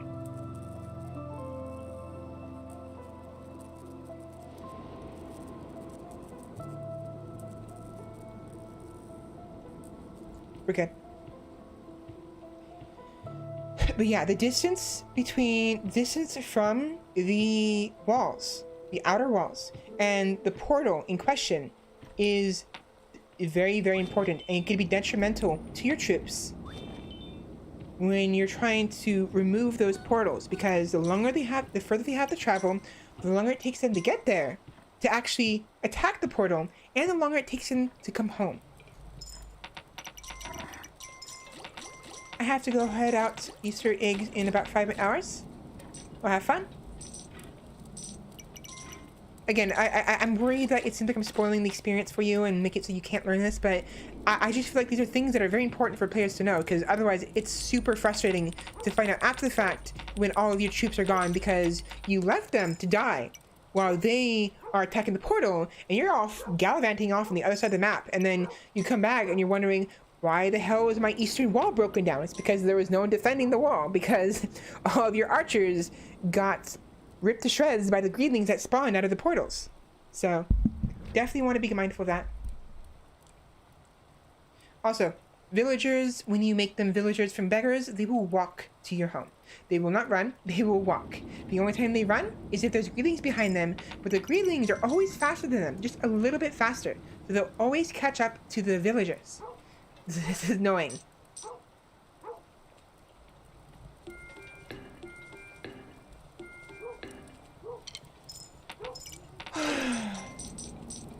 Oh no, these are mega useful tips I would eventually have to look up after repeated failures. I had to do the same thing. Now, the reason why the wall is glowing is because of the perk. There was a statue, a builder statue, and that made it so that way the builders can increase the durability of the walls when they build them.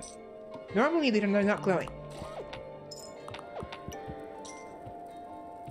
Same thing with, and also with the stag, when their hooves are glowing, that means they have extra stamina. And that occurs if you let them feed.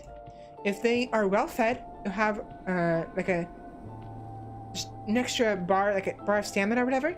And once that goes away, that's when they start to lose stamina, and you have to be careful. One more thing. Portals. They're useful because you can use them. And you can use them to create 2 points where you can travel between those 2 points.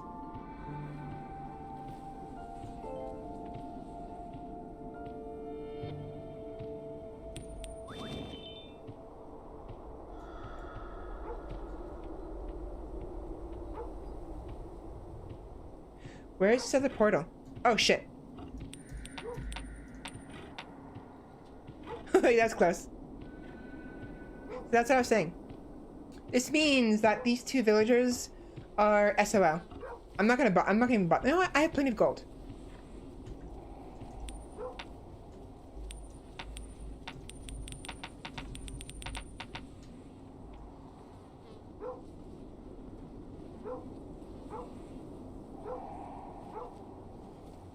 It's fine. Normally I wouldn't care, but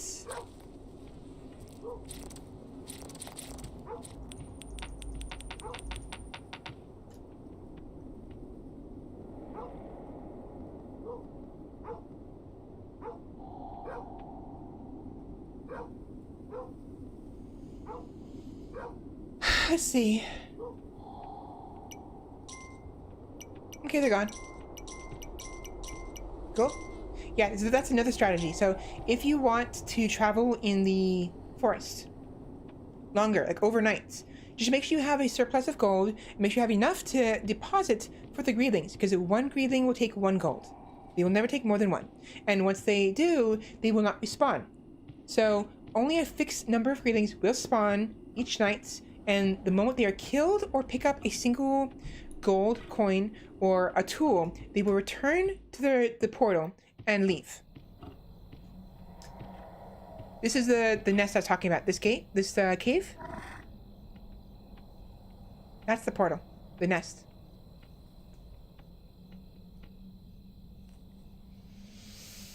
But yeah, this is why I have no fear of traveling right now in the middle of the night, is because of the fact that I know that no more will spawn.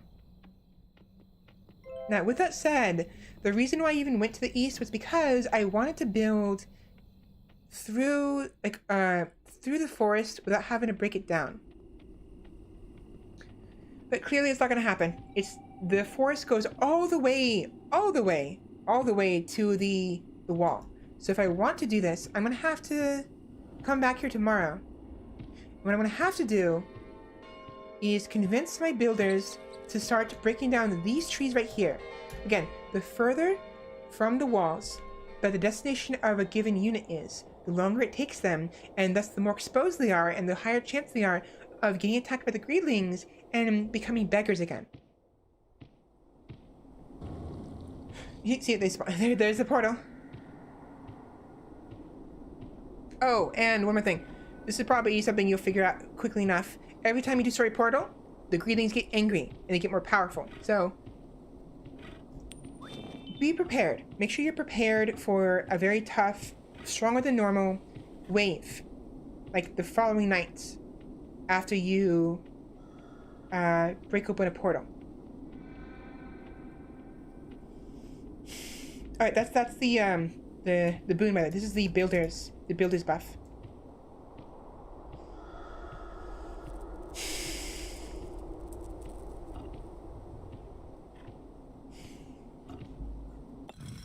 Paper windows.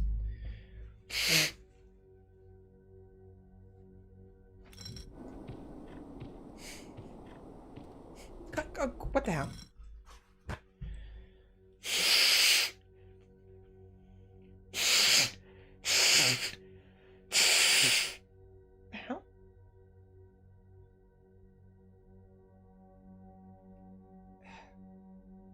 Here we go.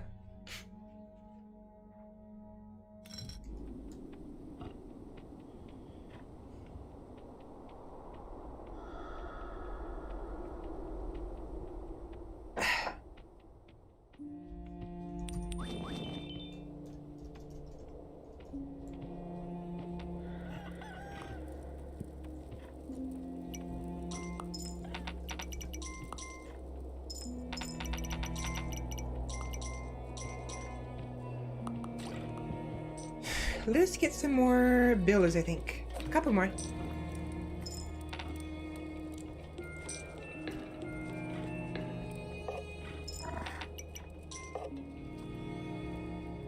And then tomorrow night, what I'm going to do instead is I'm going to go ahead and build the boats. No, I'm going to go...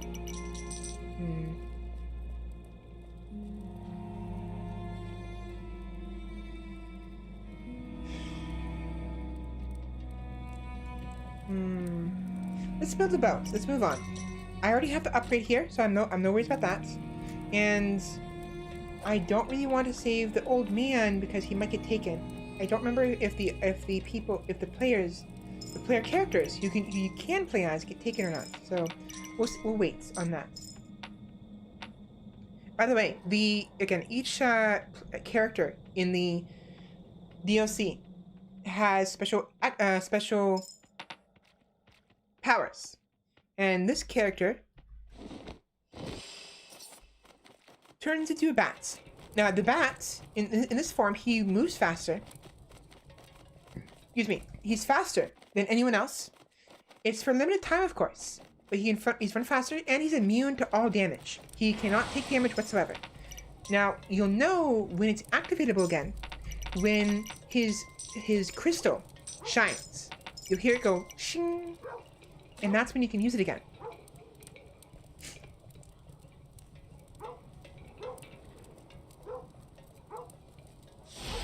Right there. Just press up on the arrow keys or W, depending on what your playstyle is.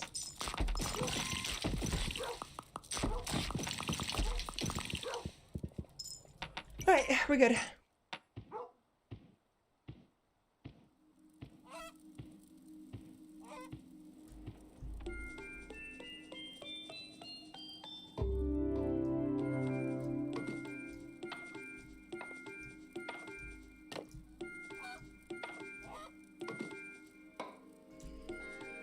Oh boy, oh boy, oh boy.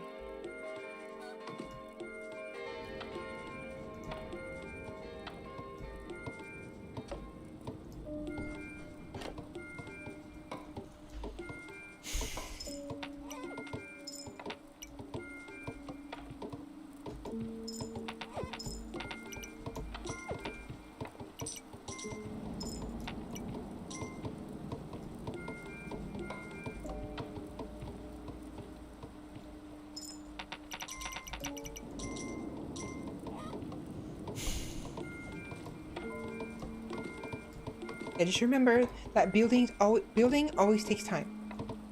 Always. And you just have to prepare it accordingly. Look at all that gold. Oh my gosh.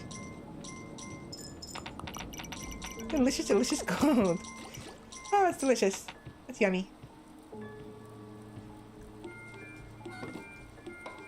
Oh, right. One more thing. It's a little weird. But apparently, I only learned this it was like one of my more recent playthroughs. The greedlings will actually steal the boards from the ship. They won't take them if they've already been built. But see how the boards are dropping from the sky? Those boards, if they haven't been put up properly, they will steal those boards, the loose ones.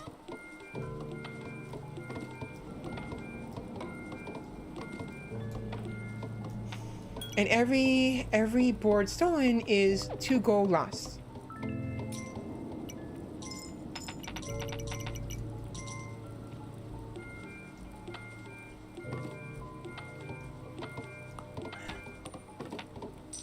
I hit the maximum. Should be fun upgrade. Oh, no, here we go. 2 more. There we go. Awesome. We now have the boats.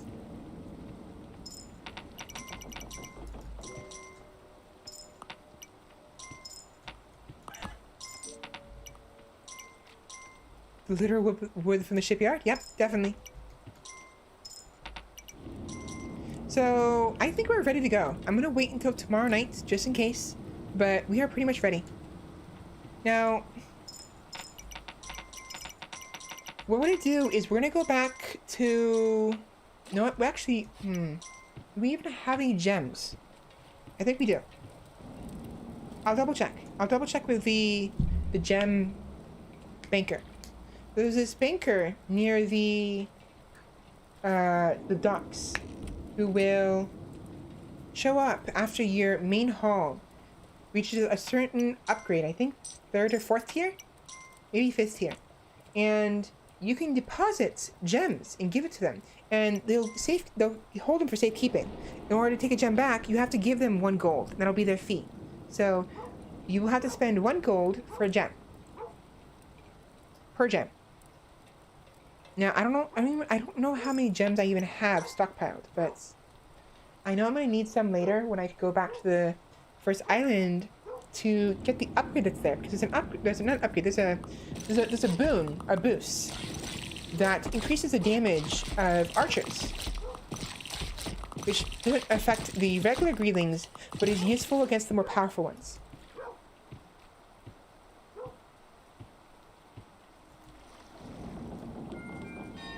I hit that because I wanted them to arrive. Hitting the bell will cause 2 groups of knights and builders, as well as hunters, to do that.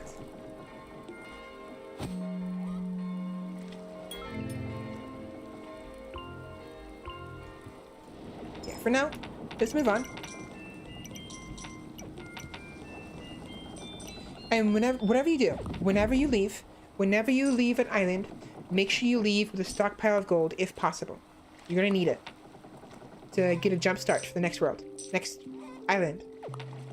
Alright, so I mentioned earlier how I was afraid of the winter. I actually like winter, but in this game, it's very scary. It's very difficult because if you don't have the necessary preparations. What are these guys doing? I think they're stuck.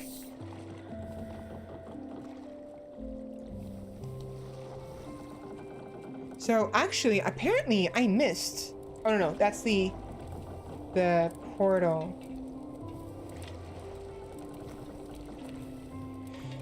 Unicorn.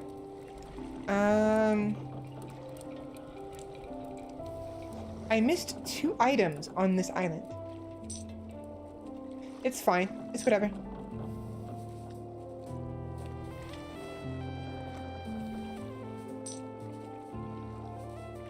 Ooh, the dragon. You can see it. The second from the top shadow is the Komodo dragon. The one below that is another mount. I don't remember what mount that is.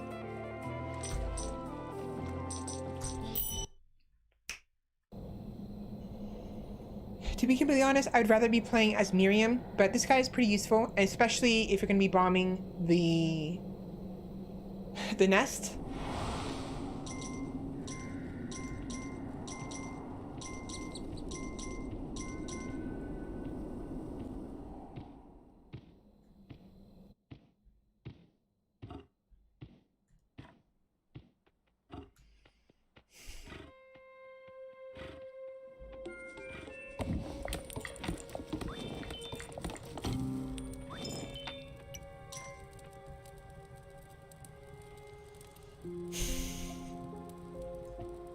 Okay, so I need to make and upgrade it now. I need to get the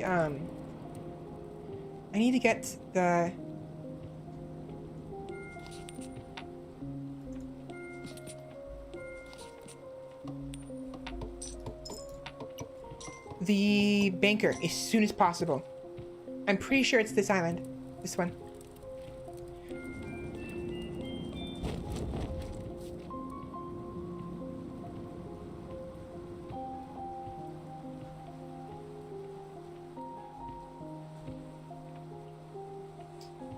All right.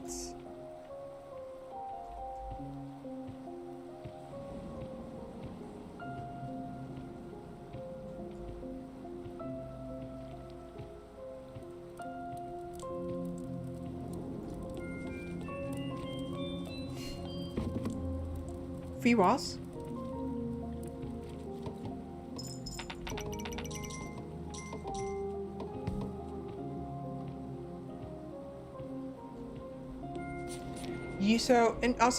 So when it's winter, when you can no longer gain money from small game, like the chickens, or from farms, one way to gain money is by breaking down trees, harvesting them.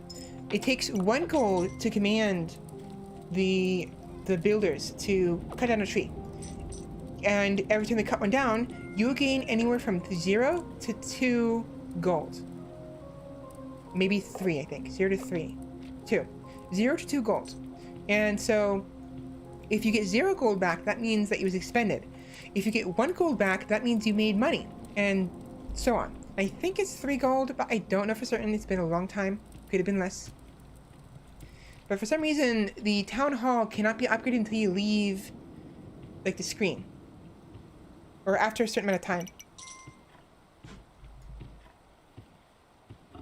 And regarding why I'm cutting those trees down so quickly is because these little bushes, where the small cane comes from, do not spawn behind your walls. They will only spawn outside of your walls. And if those bushes don't spawn, the small game doesn't spawn.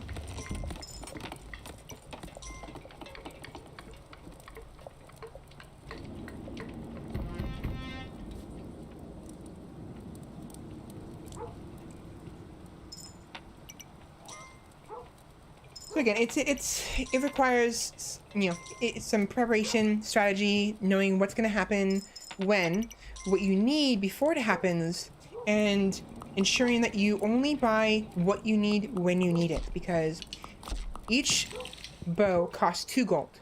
That's 8 gold. I could be using that 8 gold for upgrading my town hall instead, or upgrading the walls, and so on.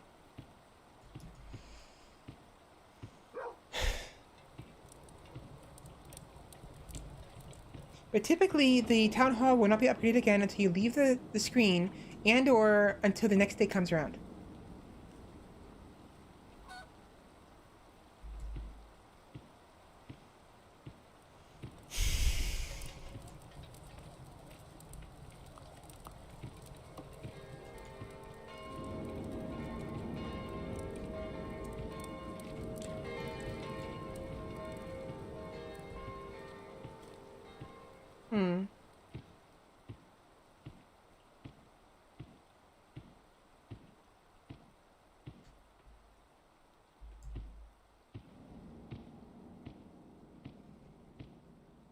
But yeah, the only ways you can make money is, in the winter, is passive money from interest. What is going on here? Why can't I?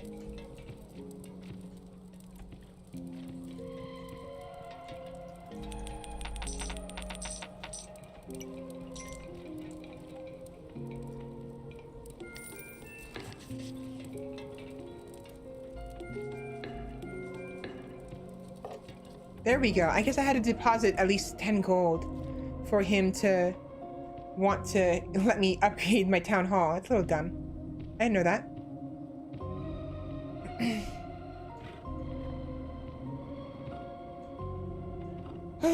All right.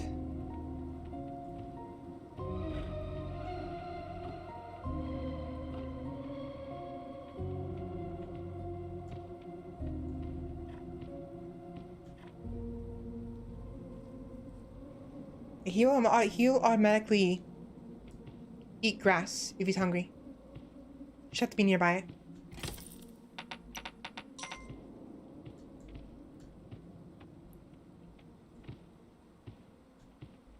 Diamonds? A little strange, but nothing too confusing. Okay.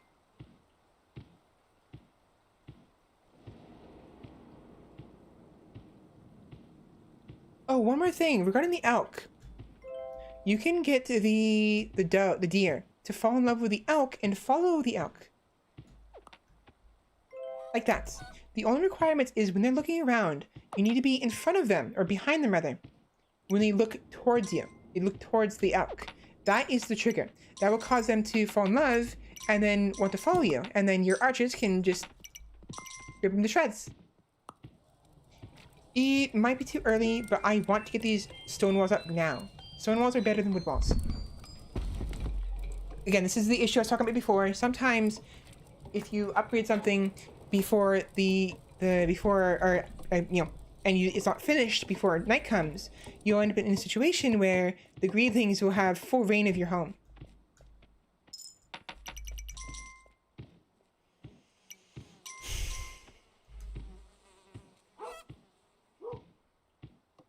And as for the dog, I forgot to mention this earlier, dog will typically bark in the direction that the greedlings are coming from. So they're coming from the west.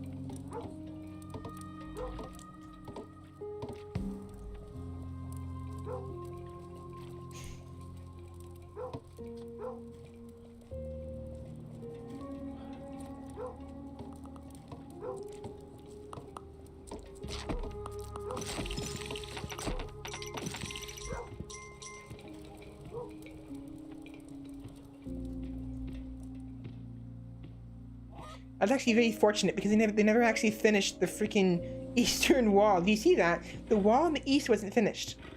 So that means I could have gotten overwhelmed by greedlings on the east side because they didn't finish it. And because I had them attempt to upgrade it when it was about to become nighttime. It's a bad timing. Very bad timing.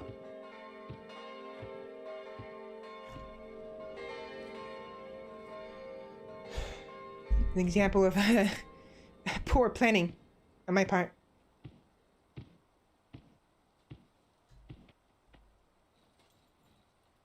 Who is this again?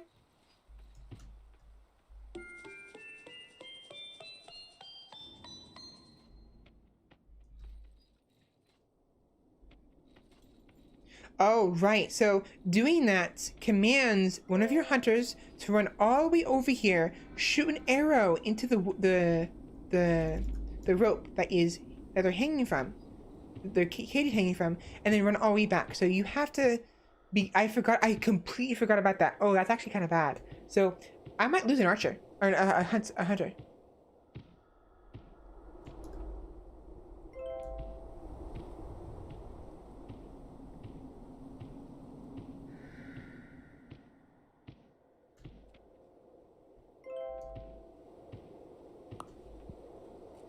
Or maybe not.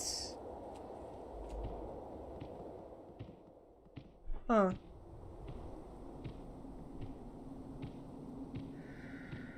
Odd. I was sure that they'd have to run all the way over here.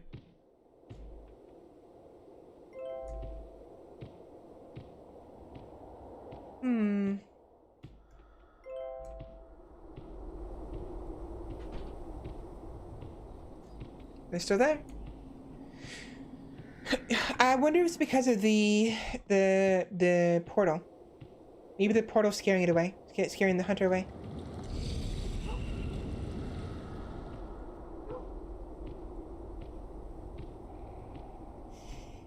It's fine.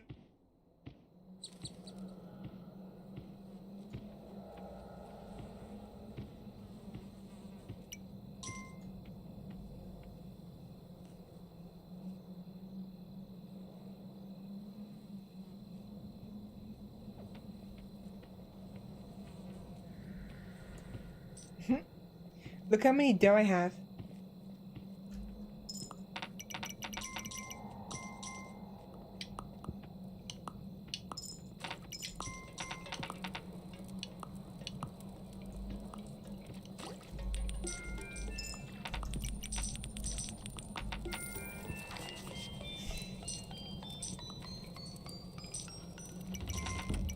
God damn it. I didn't have enough. Bad timing, but good luck? Definitely. Very good luck. I got really lucky there. I should be able to upgrade this with it just fine.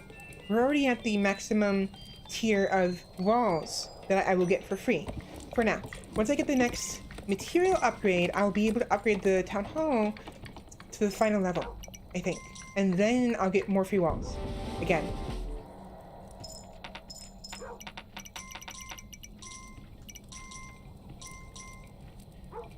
You know what? Maybe I was wrong. Maybe winter doesn't arrive. I was sure that the winter is supposed to arrive at the within the first 5 days of one of the islands. One of the later ones, but I guess I was wrong.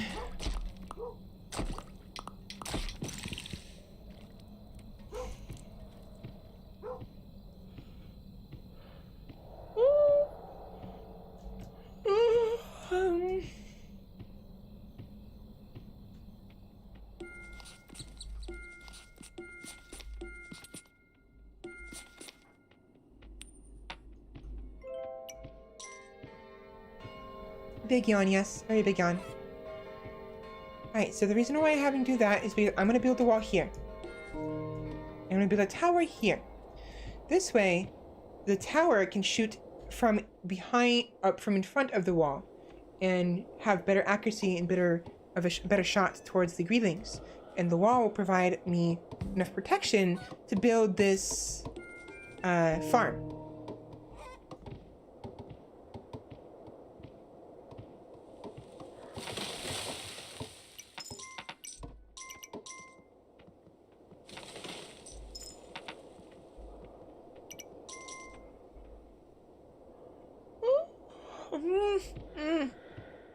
I'm tired.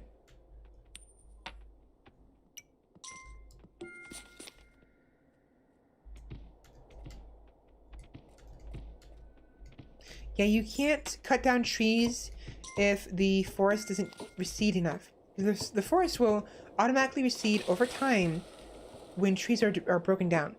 But you can't remove trees from the depths of the forest. You have to wait until it looks like this for you to actually be able to break down the trees. So I see 2 walls here, but I don't want those. Not unless there's a tower in front of them.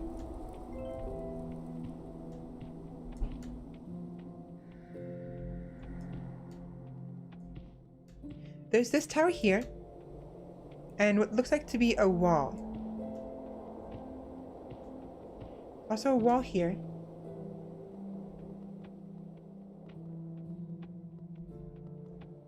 Wall here, a wall here. And a tower here. Man, I should have did that in a different order. So what I like to do sometimes is... Come on.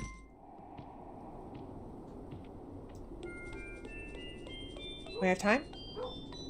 Probably not.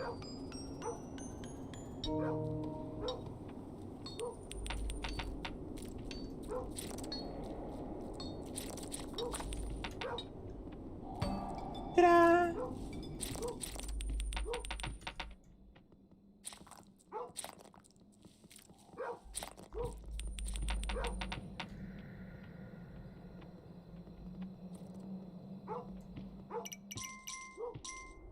Yeah, so this is one of the upgraded materials. This is the next upgrade on the 4th island.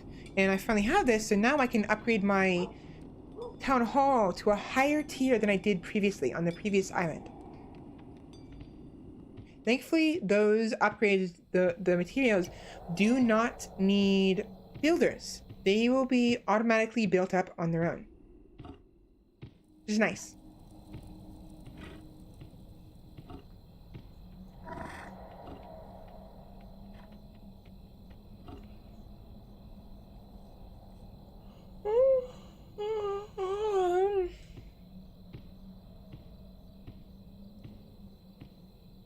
I'm tired.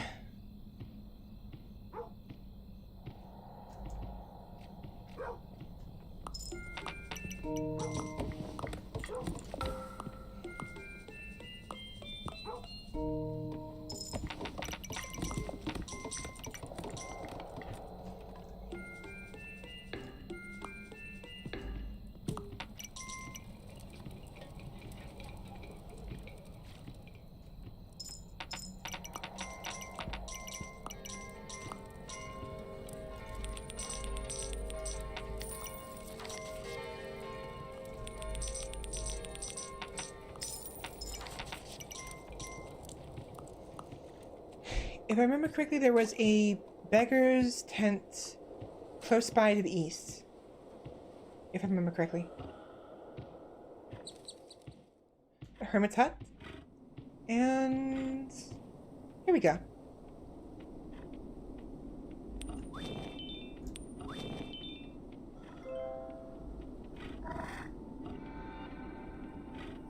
I do indeed, yes. That's good because I need some farmers. So I must be in one of the later islands with the winter. Anyways, the hermit's huts, you will be able to figure out kind of what they do based on what's in their backyard. This guy has swords and will look like knight's armor. So this will be the hermit, the armory hermit. I don't remember what he does. I think he kind of upgrades the gear of your soldiers and no, I remember now. He upgrades your knights specifically. So your knights will become more powerful, and thus they'll be able to withstand more hits, and they'll be able to react faster when a grieving lunges at them. I actually think I want that. That is really useful, especially as things get more difficult.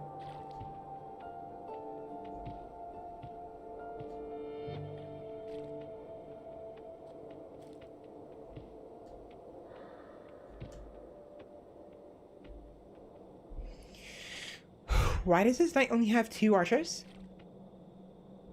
The hell? Oh no.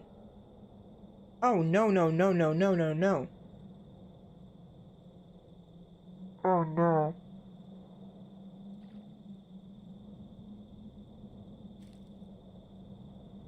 He's not supposed to have only 2. Oh shit. Okay, so you'll notice. So those who are watching the VOD, or those who are here now who watch it later, I noticed this as we were leaving. I thought it was fine. There was some weird troops, like glitching out and bugging out as we were leaving the previous. Yes, we lost some. There were some troops who were bugging out like that. Those guys, they were bugging out. They're twitching. Behind the boat as it was traveling out, and they're trying to catch up to the boat. I wasn't sure what that was, and I ignored it. Some of this knight's troops are stuck on the other island, and because of that, it still registers as this knight having those knights, and they can't recruit anymore. Having those archers, which means this knight is forever stuck with 2 troops only.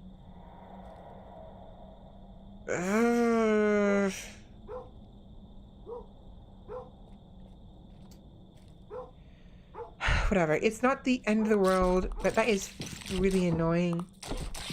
That's a weird bug. I thought they were all on the boat already.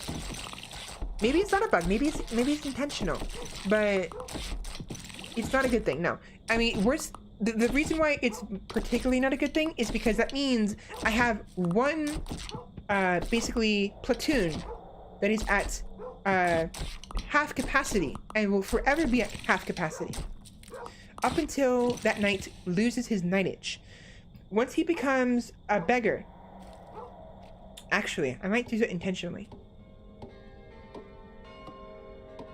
If he becomes a beggar, or at least loses his sword, he will no longer be a knight, and he will, these guys will become regular hunters. As will the guys on the other island, ideally, but I don't know.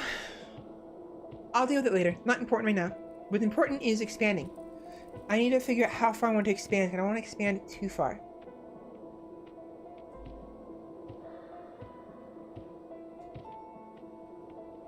There's a wall and a tower right here.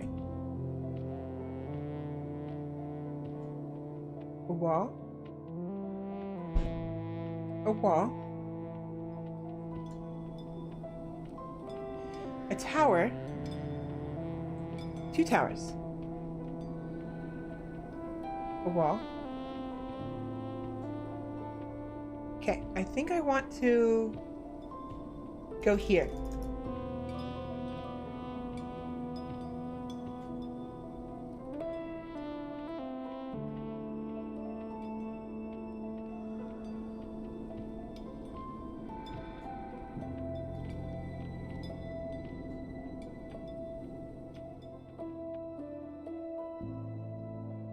I can't tell if that's a wall or not.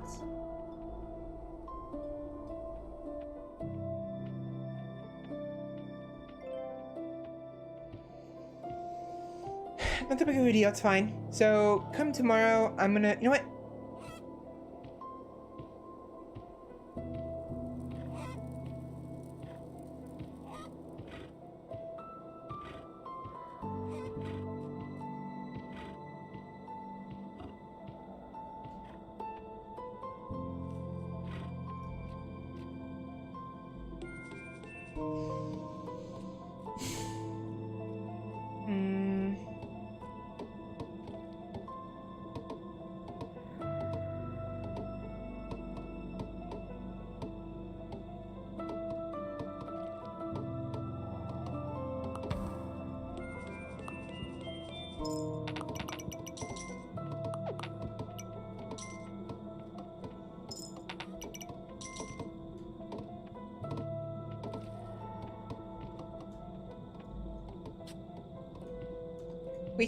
Wait till tomorrow to upgrade this. Although,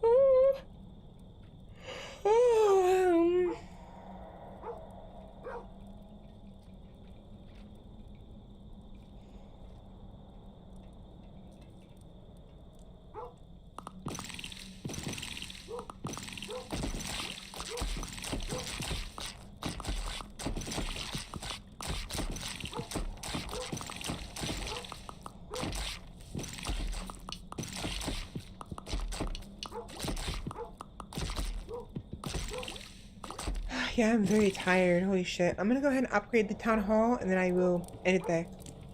I don't have enough. I have enough.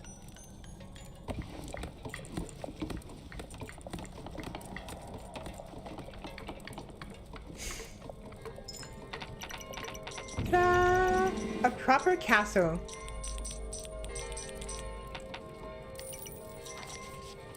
And there we go. I think that's the max upgrade. I'm not certain. I'll have to double check, but I'm pretty sure that's the max upgrade you can have. And it gives you the max upgraded walls, if I remember correctly, for free.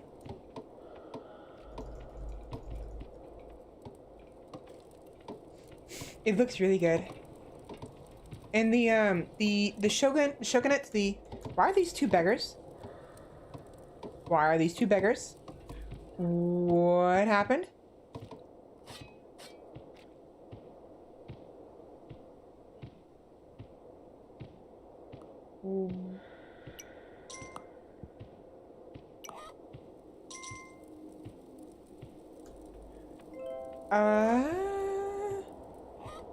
Where'd those beggars come from?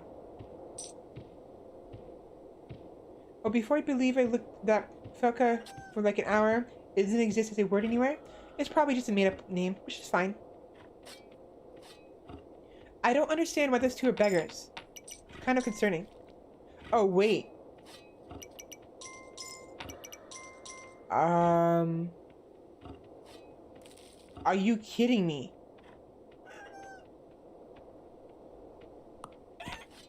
Where's the wall? Where's the wall I just had? Here it is. Oh, wow. They broke down my wall. The greetings broke down my wall. Wow, it's like the fifth night? The fifth night on the, like, second... no, the fifth night on the, like, fourth island, and they broke my fucking wall down. Yeah, so this is the max upgrade, the max basic upgrade walls. It can be upgraded further with a hermit.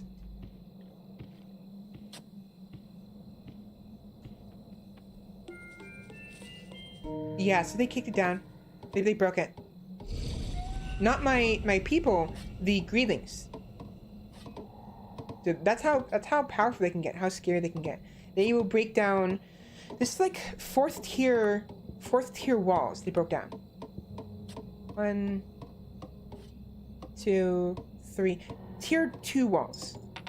On so early too. That's tier 3.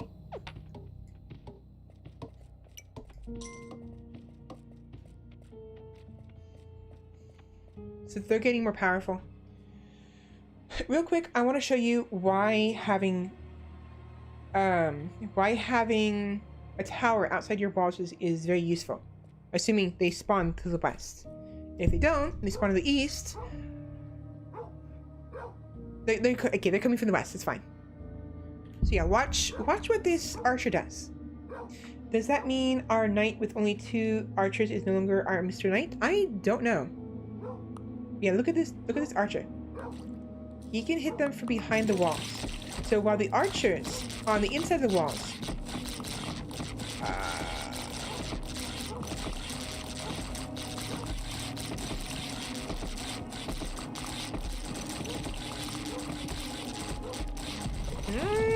okay, fuck that. Where's my dog? Where's my dog? Where's my fucking...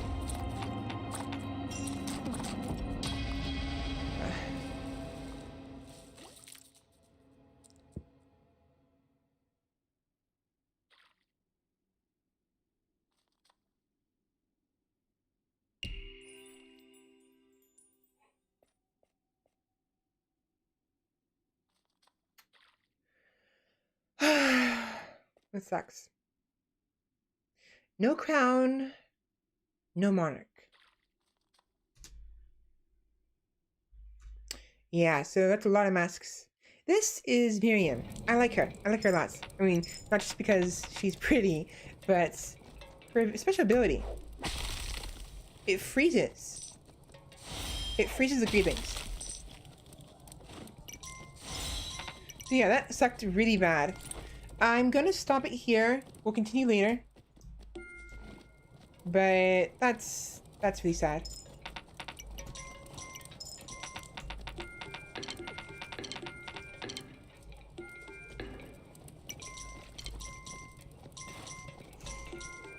That's what happens when you... That's what happens when you lose your crown. End of the game. And so what can happen if you go to the harder islands unprepared.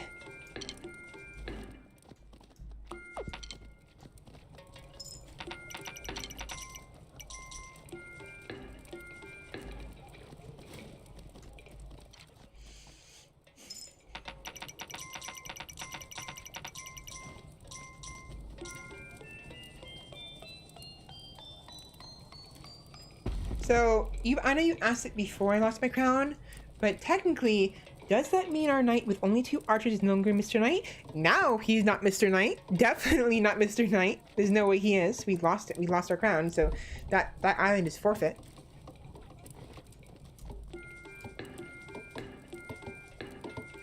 But you can never have too many archers. Too many hunters.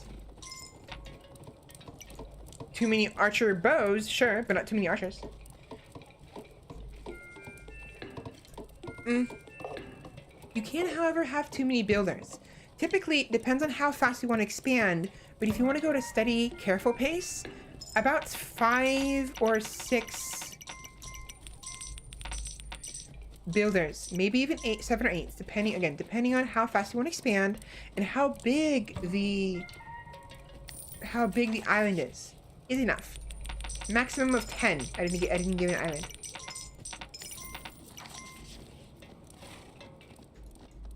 So yeah. I'm done.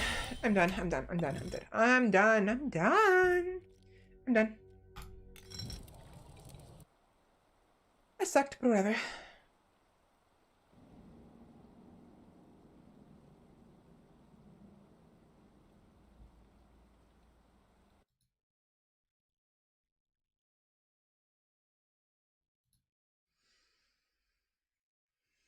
All right.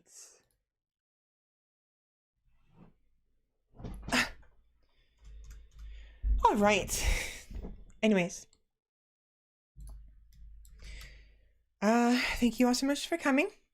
Don't have much to say, you know, I mean, just I'm still working on my VODs. I am working on the re-uploads and the eventual catch-up. I am working on my brand, my channel, working on getting things ready for affiliates. So I can do it without worrying about getting copyright strikes, hopefully. And yeah, I'm slowly getting better. I still have to work on my posture and my neck and my breathing and all of that. Still a problem, unfortunately. My breathing and my speaking, but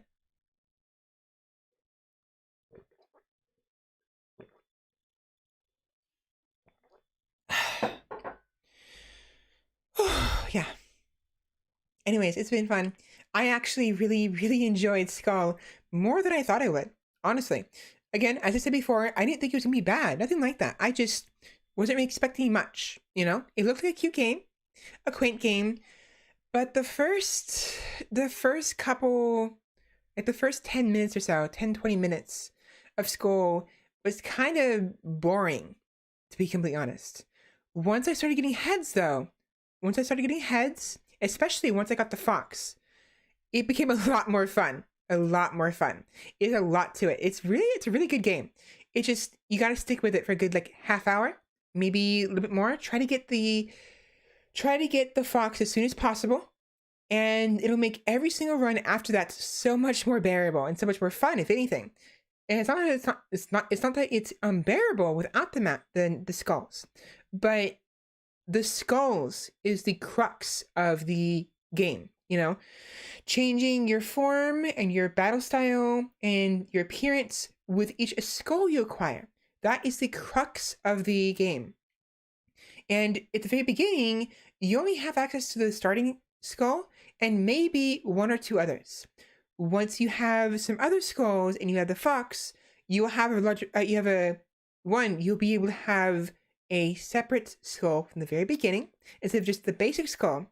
And you'll start surviving longer, so you'll be able to encounter more skulls more often. Yeah, starting with the basic head is just slow. It's super slow. It's a little boring, to be honest. The throwing the skull is very neat. It's actually very useful. It does a lot of damage, actually. So that's not a bad thing. It doesn't hurt to keep it around for that ranged magic damage. But again, the crux of that game is its skull system and the fact that you can have you have basically different characters. You're embodying different characters, different people, different heroes and demons and all of that. Every time you equip a new skull. So it's neat. It's a very nice game. I actually enjoyed it. I spent a good 6 hours on that game. Very nice. Of course, just like Dead Cells, I don't see myself playing it very often just because those type of games, I like them. They're fun, but I can't play them too often. It gets kind of boring to me. Repetitive. I have to take breaks and come back to them later. So, with that said, I will be playing more God of War, I think, next week. Unless I have other plans. I don't remember. I know we had plans in March. Maybe. Possibly. I don't remember. So I'll have to ask Fenrir if we had some plans for a collab that I forgot. I'm pretty sure we don't. But next week will probably be more God of War. Maybe something else. I like CQ3. I'm definitely keep playing it, but I want to kind of keep up with God of War because I definitely want to play Resident Evil 8. I want to play The Village. And so the sooner I beat God of War, the sooner we can play Resident Evil. Of course, if I get impatient, I may decide to just go ahead and play Resident Evil anyways. Or once I start streaming on Thursdays again, maybe what I'll do is I will have God of War Fridays and Resident Evil Thursdays or something along those lines. So, yeah. And then next week, I will try to get Minecraft sorted before next Saturday, I mean. And I promised I'd play it. I didn't promise, but I said I would play it last week. I didn't play it because I was sick and couldn't play it today because I don't have access to the server anymore. And I want to play on the old server. So I have to wait for Wolfie to get back to me. I will ask Fenrir and see if maybe he knows what's going on. But let's see. No.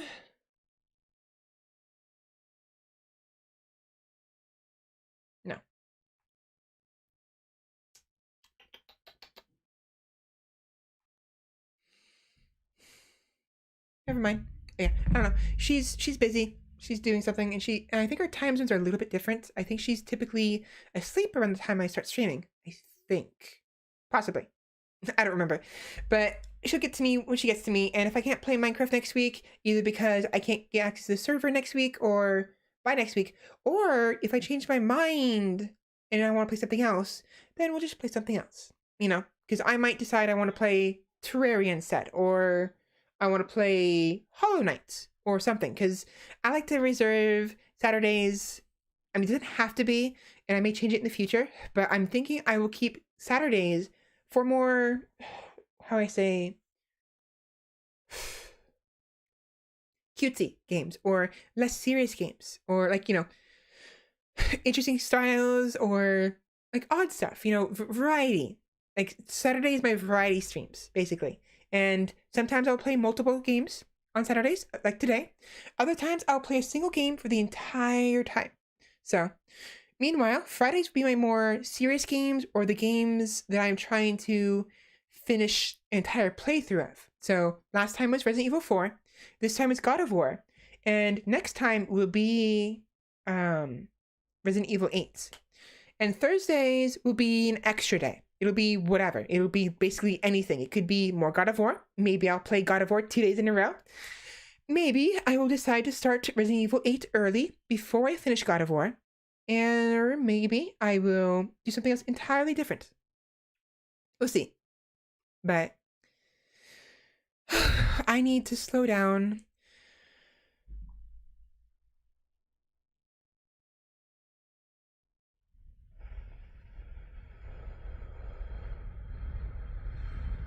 I need to breathe deep.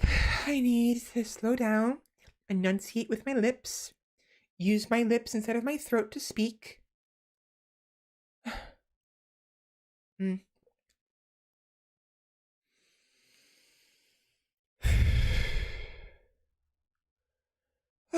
It's hard. It's really hard to break habits. Very hard. It's very hard to speak slower and to enunciate when you're like me, who gets passionate and excited very, very easily, and who has spoken very, very fast with like no breaks for all their life. It's hard to speak like this consistently. It's hard to maintain this slower and emphasized speech, if you know what I mean. It's very difficult. I'm consciously doing it right now. I'm forcing myself to speak, and yet I'm still, like, especially when I'm starting to laugh, I'm noticing I want to speak faster again. I'm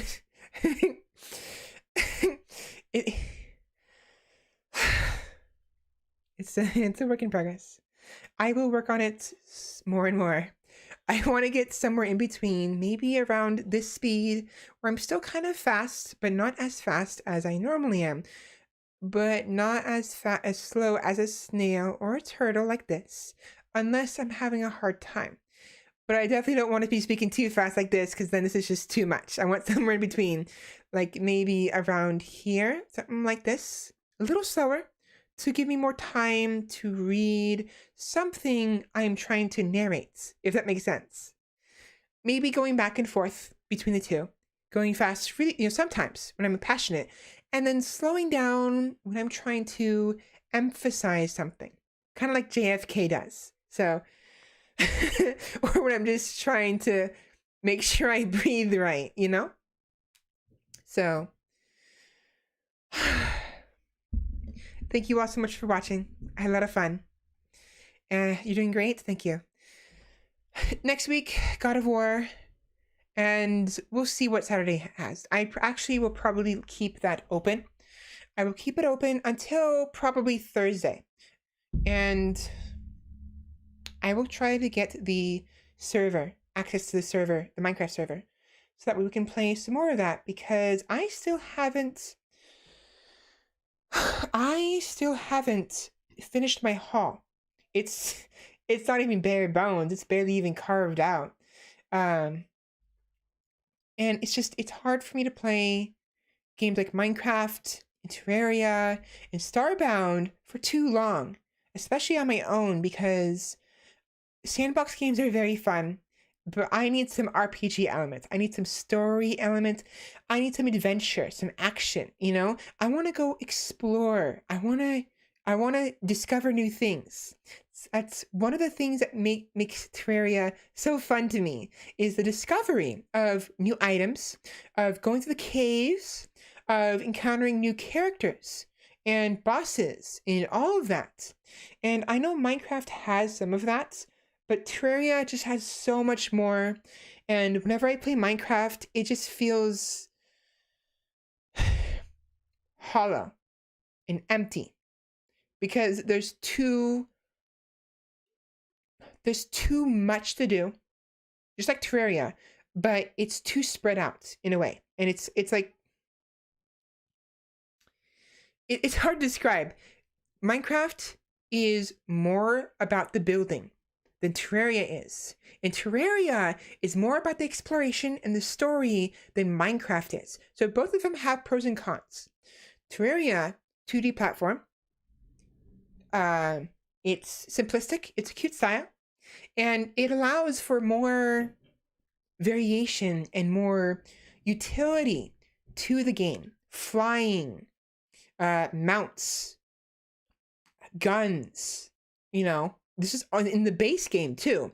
Base game, mounts, flying, guns, special armors, like not hundreds, but dozens of different armors in Terraria. In Minecraft, there's like 5 different types of armors: leather, chainmail, steel, gold, and diamond. That's it. There is enchanting, sure, but there's only like 5 types of armors. There is typically only like a small variety of weapons. They're all the same weapons, just different materials. The gold longsword, that is basically your prime weapon. That's it, just a longsword. There's crossbows and there's bows, so there's a variety there, but that's it. There is the axe, which can be used as a weapon, but it's an axe for cutting wood. It's like Terraria has so much more, and which may seem like a detriment in a way, but it's 2D platforming. It's aesthetic, and the utility, the extra mechanics it has that Minecraft doesn't have, add to the appeal and help the player handle all of this variety, you know what I mean? Especially with the ability to replace blocks by building on them instead of having to manually remove a block to place a new block on top of it. That is a humongous mechanic that is immense. It is like probably the best mechanic Terraria has going for it. And I think there are mods that do the same in Minecraft, but Minecraft it's not just because they just haven't gone around to it, but I feel like the style, the nature of the blocks makes it difficult to do the same thing in Minecraft. So they both have their pros and cons.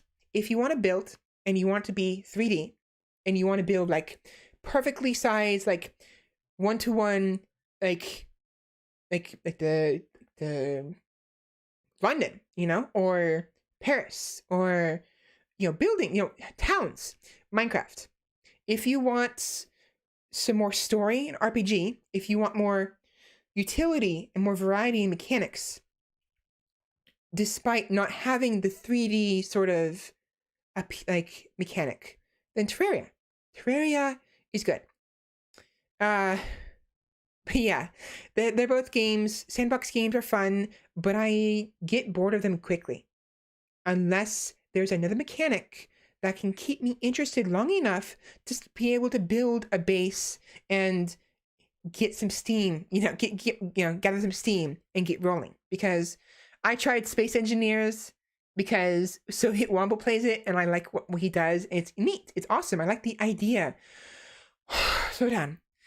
See what's happening? I'm getting passionate, and and excited, and I'm speaking faster.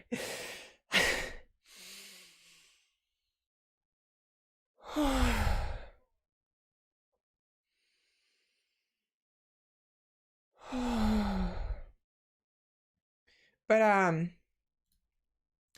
space engineers, it takes a long time to get going, and as a result, I lose interest in it before I can actually start getting anywhere near building a base or building a ship or getting weapons or stuff like that. It's I'll come back to it. I'm gonna try again, but I'm having the same issue with Starbound and same issue with, there was one more game. What was it? Similar. I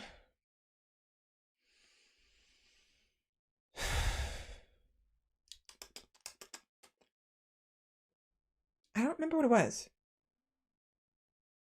So Starbound. There was one more game I had the same issue with. I don't remember what it was though. But I have it. I bought it, I think. Oh, no.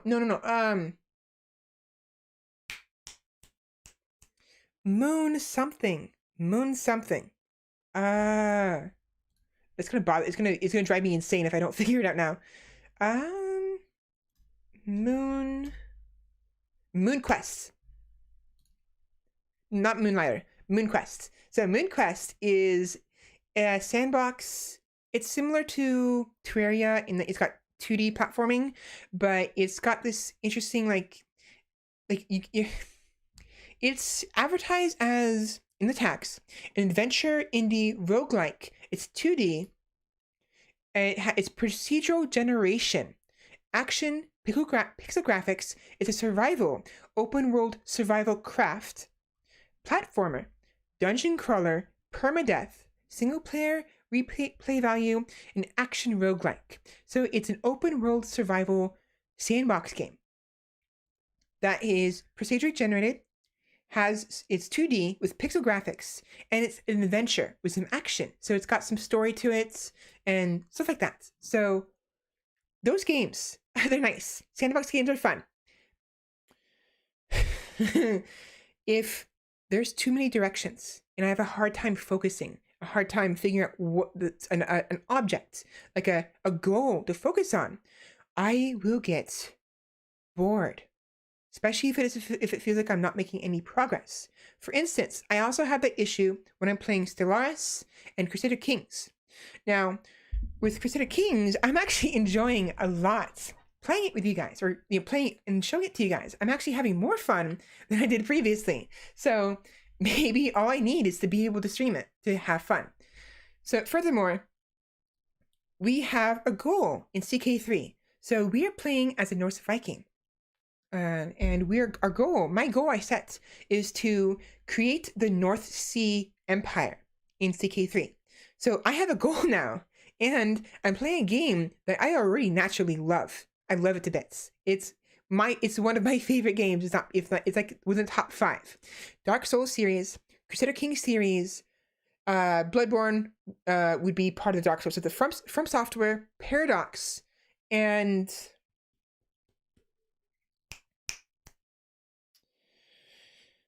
who makes Hollow Knight? I have the game in here. Why don't I just check? Give me a minute. So whoever makes Hollow Knight. So basically, Bloodborne, Dark Souls, Hollow Knight, Crusader Kings, Stellaris, and a couple other games. The producers are my top favorite producers. Game developers.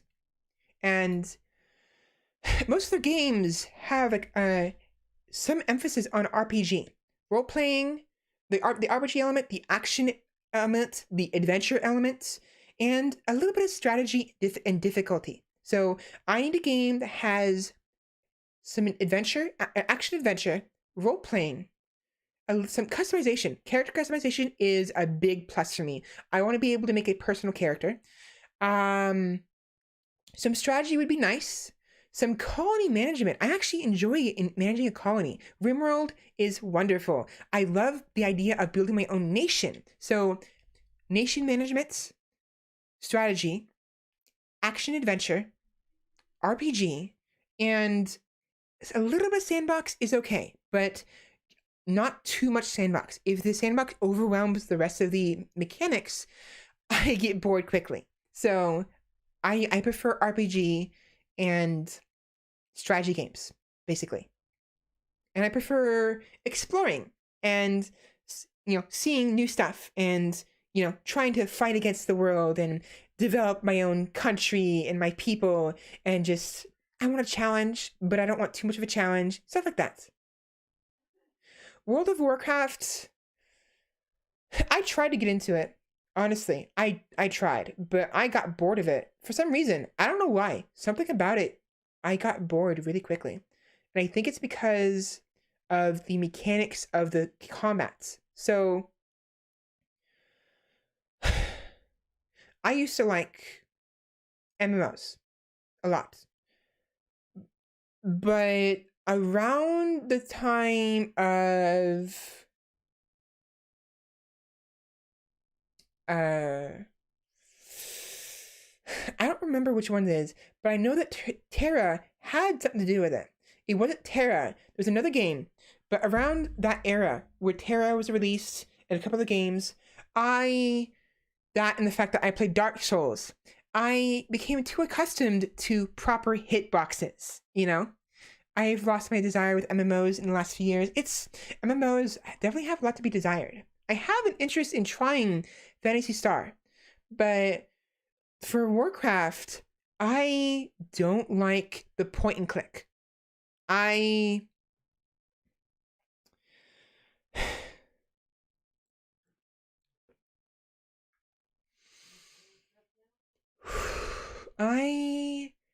like it when I have to aim and where I can dodge an attack by moving out of the way. I don't mind iframes, invulnerability frames, like Dark Souls has. But if I want to play a game, an MMO, ideally, it doesn't have to, but ideally I want it to be skill shots and dodging and, proper hitboxes. You like my MMOs with a bit more focus, involvement in combat? Yes. It doesn't have to be, so the entire MMO doesn't have to be entirely focused on combat. It's just, if there is combat, make it seem like my actions have meaning, my ability to move around, my ability to aim has meaning, Otherwise, it's like, it just, I don't know. It's just not appealing to me anymore. I got bored of RuneScape a long time ago. I liked it a lot. I liked it a whole lot. Up until I got to level almost 100. And I also got bored of, again, I tried Warcraft. If I'm going to play a point and click game, it has to be a single player game. Like CK2, If it's an MMO or a game that is multiplayer with PvP, where I'm encountering other people, and there's characters I cannot control, I cannot select with my point and click ability, like I can in CK2 or in a board game kind of digital game, or like the game of Risk, then it's kind of boring. In the MMOs, you don't play as a group of people. You play as an individual, And when you're playing as an individual, I find the RPG action adventure elements are far more important for games when you play as a single entity, a single character. If you're playing as a group of characters, like a colony game or like a strategy game, those point and clicks are important because you're managing multiple characters, and independently controlling each one's ability to dodge is nigh impossible. WoW is showing its ages so much these days, so many better choices over the years. Yes, there are. And the problem is, I'm not going to get into it too much, but the reason why WoW is so popular is because of the nostalgia factor and because people have already been in it for a while. So a lot of MMOs kind of die out as a result because no one wants to play them for fear of trying something new. Of course, there's a lot of them. One thing I will emphasize is that a lot of MMOs, they drop the ball so hard, so many times. The most recent MMO I tried and I actually enjoyed and played for a while was Elder Scrolls Online. I actually quite enjoyed that for a while, particularly because of the adventure aspect. But I got bored and wanted to play something else. Actually, it was probably around the time that God of War came out. And then I played that for a while. And then just never went back to Elder Scrolls. But when I went back to it a couple months ago, attempting to go back to it, they ruined a mechanic that I loved. It's a stupid mechanic, a silly mechanic. And it baffles me why they would do that, why they would restrict it so much. They put a cap on the player's movement speed. So originally at launch, Elder Scrolls, if you had the right gear and the buffs, you could go faster than the fastest horse on foot, so long as you maintain the buffs in the movement speed. I love that. I love the idea of running across the entire game at Mach speed, a blur, just a blur, and being able to use my invisibility as well. Like I can, because with Elder Scrolls, there's a spell that makes you invisible, like utterly invisible. There's of course a sneaking factor, but there's also just straight up invisibility, and you can spam it so long as you have mana for it.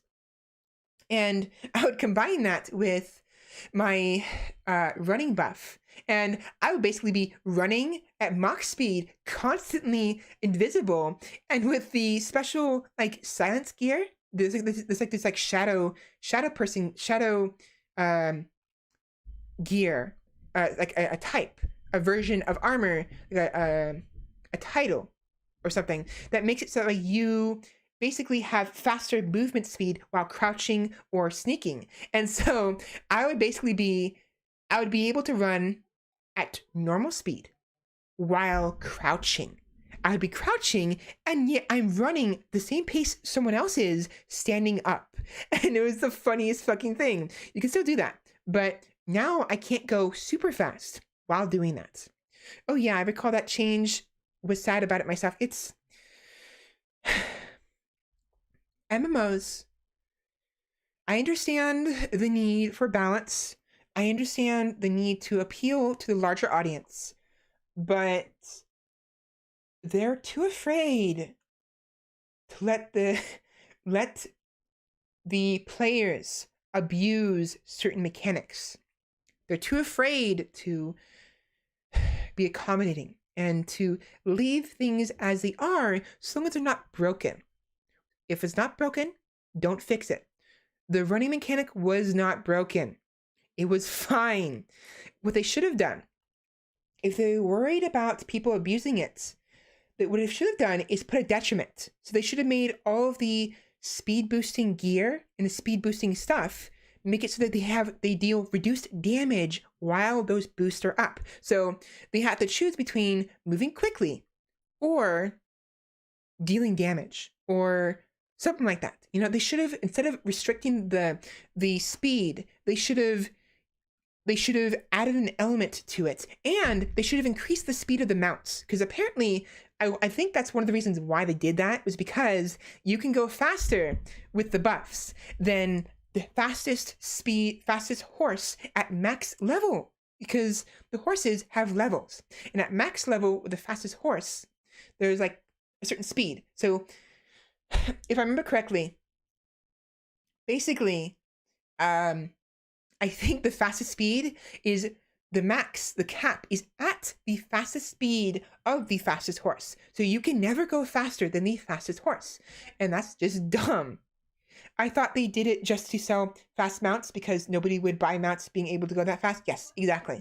So nobody would care for the mounts because they could just, you know, use their buff and like just like boom, and then they're gone. So it's ridiculous. You know, they should have, instead of restricting the cap, they should have either, at the very least, they should have either reduced the amount of speed each boost gives you, and then increased the speed of the mounts. That's what they should have done. You know? So that's, or what they should have done.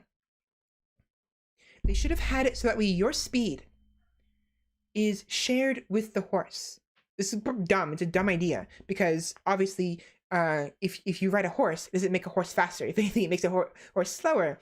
But if we assume that there's magic at play, let's say your gear. So think of it this way: if what's making you faster is a spell and gear, make it so that way your gear bleeds over to the horse, thus making it faster. Because even though your body weight makes this horse slower, your clothing makes it faster. Because you're technically riding the horse. In a way, the horse is kind of wearing their rider. The horse wears the rider. And so as a result, the clothing, the overall speed of the rider would magically transfer to the horse, thus making the horse themselves faster. Instead, like it would have made it so much more interesting, because now not only do you have people who can run faster than the fastest horse on foot, if they then get on the fastest horse and add their speed to that fastest horse, that horse is even going even faster. So you have horses going at the speed of light, and it'll make it again, make a detriment for the speed. Make it so that if people are doing that, they can't aim, you know, their accuracy is lower. Maybe their damage is significantly reduced because of the speed they're going, you know, they can't, maybe what it does is it increases the energy levels of the person who is going fast. And so it makes them jittery, and they can't keep control of their strength, and they can't meter the strength properly. So they're constantly dealing inefficient damage, either, you know, near misses or, you know, dents, or like weaker damage or whatever. Or, wow, I am out of water and I don't want to stop talking, but I'm gonna have to end it here soon. But anyways, it's just, going fast is fun. Going fast is very fun. And they ruined that. And that was honestly one of the only reasons I even wanted to keep playing, was because of how fast I could move. Because of the fact that horses cannot traverse the terrain as well as the player can. And furthermore, like, you can't use as many skills. So for instance, if I'm mountain climbing, I'm not going to be mountain climbing with a horse. I'm going to be mountain climbing on my own. And if I want to go fast, I'm going to use my speed buff. And let's say I find a way to negate fall damage by becoming a vampire, and I increase my speed, and I want to glide. I want to fly. I want to fly, right? So I'll go as high as possible, increase my speed to as much as possible with all my buffs and all of my gear, jump off with my vampire abilities, and glide forever. Now, problem with that is, if I remember correctly, they put a limit on the gliding as well. They put a cap on the fucking gliding. Unless it was that for the very beginning, in which case, never mind. I don't remember. I never got the chance to become a vampire because there were scalpers, basically, on vampires. There was people who were hoarding the vampire spots. Plus, you can't become a vampire until we go to the end game area, which I found kind of silly. You know? I wanted to be a vampire from the very beginning. It would have been fun. Especially with the gliding ability. But yeah, Elder Scrolls did some stuff, some changes, and it became boring to me. I didn't care anymore. It became like all the other MMOs, you know? Developers are too afraid of balance. If they want their game to be a certain way, they should make it and release it the way it should be at launch. They shouldn't be adding restrictions by reducing the cap, or giving a cap to something that wasn't there before, if it wasn't intended originally to be there to begin with, you know? That's just like saying the game was never finished being developed. It's still being developed, you know? It's like, okay, cool. So you ruined a mechanic I loved. And the only reason I even wanted to play this game is because of that mechanic. Because that mechanic isn't the way I like it anymore, I don't want to play it anymore because I'm bored. So that's the problem with developing, like changing the mechanics or adding caps or restrictions to an MMO is lots of people, they come to the MMO because of the mechanics that they started with, the game started with, and then they add the caps to it and the restrictions and change everything, and nobody wants to come back. So yeah, it should have been a way to get a vampire and werewolf infection near the start. It being an end game feels like, why pick it up, you know? Why? It's garbage at that point, you know? No point. So it's just, MMOs need to stick to their guns, basically. They need to find ways to add new mechanics instead of restricting the ones that are there. Because preferably adding mechanics that don't break the game, of course. There is a possibility of breaking, and there are stuff that they start with that I understand should be fixed if they're a little too OP. That I understand. Nerf stuff. Don't restrict stuff. You know? Nerfing is not the same as restricting. You can nerf the speed bonus that the gear gives you and still go faster than the fastest horse. You don't want to restrict it completely. You know? Or add the mechanic of making it so the rider's speed is added to the horse's speed. It's so easy to think of this. Like, how did this not come across? Is it really that terrifying to have the fastest horse go even faster by adding the player's speed to it? You know, that's a way for them to sell those expensive speed mounts, you know? It's like, you know, just give the horses a better dynamic with the rider. Make it worth buying. They didn't make it worth buying. They didn't make the horses worth buying. What they did was they made the speed less appealing. That's what they did. They reduced the value of on-foot speed by putting a cap on it to artificially boost the value of their mounts. And that is absolute garbage. That is trash. And it's a horrible idea. I understand trying to balance the speed. Again, I'm aware.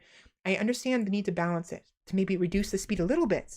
But they shouldn't have capped it. They shouldn't, because then it's like, what's the point of building all these speed boosting gear? Because I can get maximum gear for speed and perks for speed and use the spells, and I would be losing out on like 200% worth of speed boost. It's a waste. And it's disheartening too, because like I got all of that gear because I want to go fast. And the horses don't go fast enough. And even if they did go fast enough, I don't want to go fast on a horse. I want to go fast on foot. I want to see my character running like the Flash across of Cameo, you know? They're constantly polishing the MMO, yet the rest of the Elder Scrolls games are messy, full of things like mega speed, all sorts of stuff. Yeah, again, that's because of the fact it's an MMO. When you make a single player game, or even a co-op game, there is more freedom and less fear for the developers. But when you make it an MMO, the developers are taking a risk, and they need to get, what the problem is, they need to get their shit in order before they release it. They need to figure out what they want to do, test it, and before they sell the game, before they have people buy into the game, they need to ensure that all the mechanics, the way they want their mechanics to be, are set in stone. Do not change a mechanic after release. Adjust it. Do not change it. You know? Keep it there. Do not change its nature. The nature of the mechanic should still be there if it was there at launch, unless it actually legitimately completely breaks the game, in which case you should change it. But do not do something as arbitrary as putting a cap on it. That is arbitrary, that is stupid, that is lazy. It's lazy game development. Just put a cap on it. It's like, why not put a cap on damage, you know? Okay, fine. Put a cap on speed. Guess what? Everyone can only be 100 damage, you know? Guess what? Now everyone deals the same damage. That's dumb. It's like, it becomes nothing but sameness. Everything will be the same. It's like the equivalent of, It's the same as adding swords, shields, bows and arrows, spears, hook shots, guns, and a bunch of other stuff to a game. Seeing that some of the stuff is being abused, other stuff is being neglected. Like the swords are being neglected, right? Like, oh, developer, oh, I'm a developer. I want my games to be all about swords, but I added this stuff because I thought it'd be a larger appeal. And oh, but no one's using the swords now because everyone likes the guns. I don't like that. So guess what? I'm gonna make it so that way no one can use guns anymore, you know? Or like the guns are there, but they deal less damage than swords, you know? Like they'll make it so like every other weapon does half as much damage as a sword. And that way they'll use swords the way I want them to. It's like fucking fuck off. You don't make an MMO for you. You make an MMO for the world at large. And again, I understand trying to balance things and trying to appeal to the world at large. Hence the, you know, the fact that, but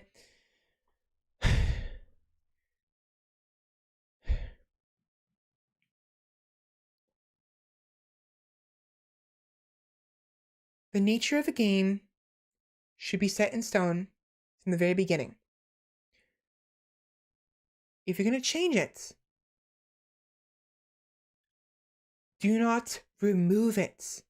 Add to it. Add to it. Do not remove it. Or have two separate mechanics create a new dynamic so they affect each other. You know? On foot speed and horse speed. Mix them. You know? The damage of a sword and a gun. You know? Let the player dual wield, you know? Dual wield like a pirate style, you know? A sword in one hand, a pistol in the other, you know? Or, you know, like don't remove it or change the mechanic so much it becomes an entirely separate mechanic, you know? I'd have much rather they remove the horses and exactly. At that point, just remove the fucking horses, you know? Just if you're that fucking stingy about people not buying your specialty mounts, oh my god, oh, they're the speed mounts, oh, buy them. $50 for a mount, oh cool. $10 per level. Fuck off. You know, just if you want them to be better, have the player's stats affect the horse's stats. It'll create something new. It won't remove anything. It won't remove the immense speed of the player. It won't remove the capabilities of the mounts, of the carrying capacity, of, you know, the increased inventory, the fact that they're horses and they have like stampede damage, you know? It'll create a whole new mechanic, a whole new system. It'll create a child. You don't want to chain, you don't want to handcuff somebody two parents, you know, because they're because one of them is better than the other. You don't tie one person's hands behind their back because they're better than the other person. You make them work together so they are stronger together than one of them being weaker than the other. Make them strong together, not weak, you know. Do not balance them. Do not make them equally weak or equally strong by reducing the capabilities of one and artificially raising the capabilities of the other. Simply make it so they complement each other. Cooperation, not restriction. You know what I mean? It's how is this so hard to understand? I don't understand. It's like, oh boy. Oh, my throat hurts. I don't have any more water. Anyways. I like messing with mechanics. I like it when a game has messy mechanics and like has some funny stuff you can do, you know? Like I love it when there's like stuff that you can do. I love it when you can do something to the game that the developers do not expect. And yet so many developers are terrified of that or even disgusted by that when people do not use their game the way they designed it. It's like, if I want to use a bow and arrow in melee range in Dark Souls 3 because of its dodge roll attack, I'm going to use it like that. If From Software attempted to balance the bow and removed the dodge roll, so I couldn't do that, that would ruin From Software in my eyes. That is selfishness and lazy design. You know what I mean? Gotta rest that voice and get a drink? Definitely. But it's like, it's fun seeing players, and it's fun I myself doing it, you know, messing with the different mechanics and combining the separate mechanics the developer makes into something new, create something new from what is already there. But so many developers, they don't like it. They hate it. They're either stingy, or they're disgusted, or they're afraid the player's gonna break something or something. It's like, or they're too lazy to adjust the game, you know, to not restrict the game, but adjust it around the new mechanics that were born in their game unintentionally through the creativity, imagination, and ingenuity of their player base. Do not restrict the game. Do not restrict the mechanics. Do not restrict the player. Work around it. Adapt to the changes. Adapt to what's new. Adapt to what the players create in your game that you created. You created this. You created this world. Let us do the rest. You know? If you are that lazy. You know? Don't fix what's not broken. Make them work together. Do not tie someone. Do not give someone a handicap to make them on even playing field with another person. Make them work together so they make each other stronger together. Cooperation, imagination, ingenuity, creativity. Those are the most important pieces, and like adaptation pieces to a video game, if anything, like an MMO.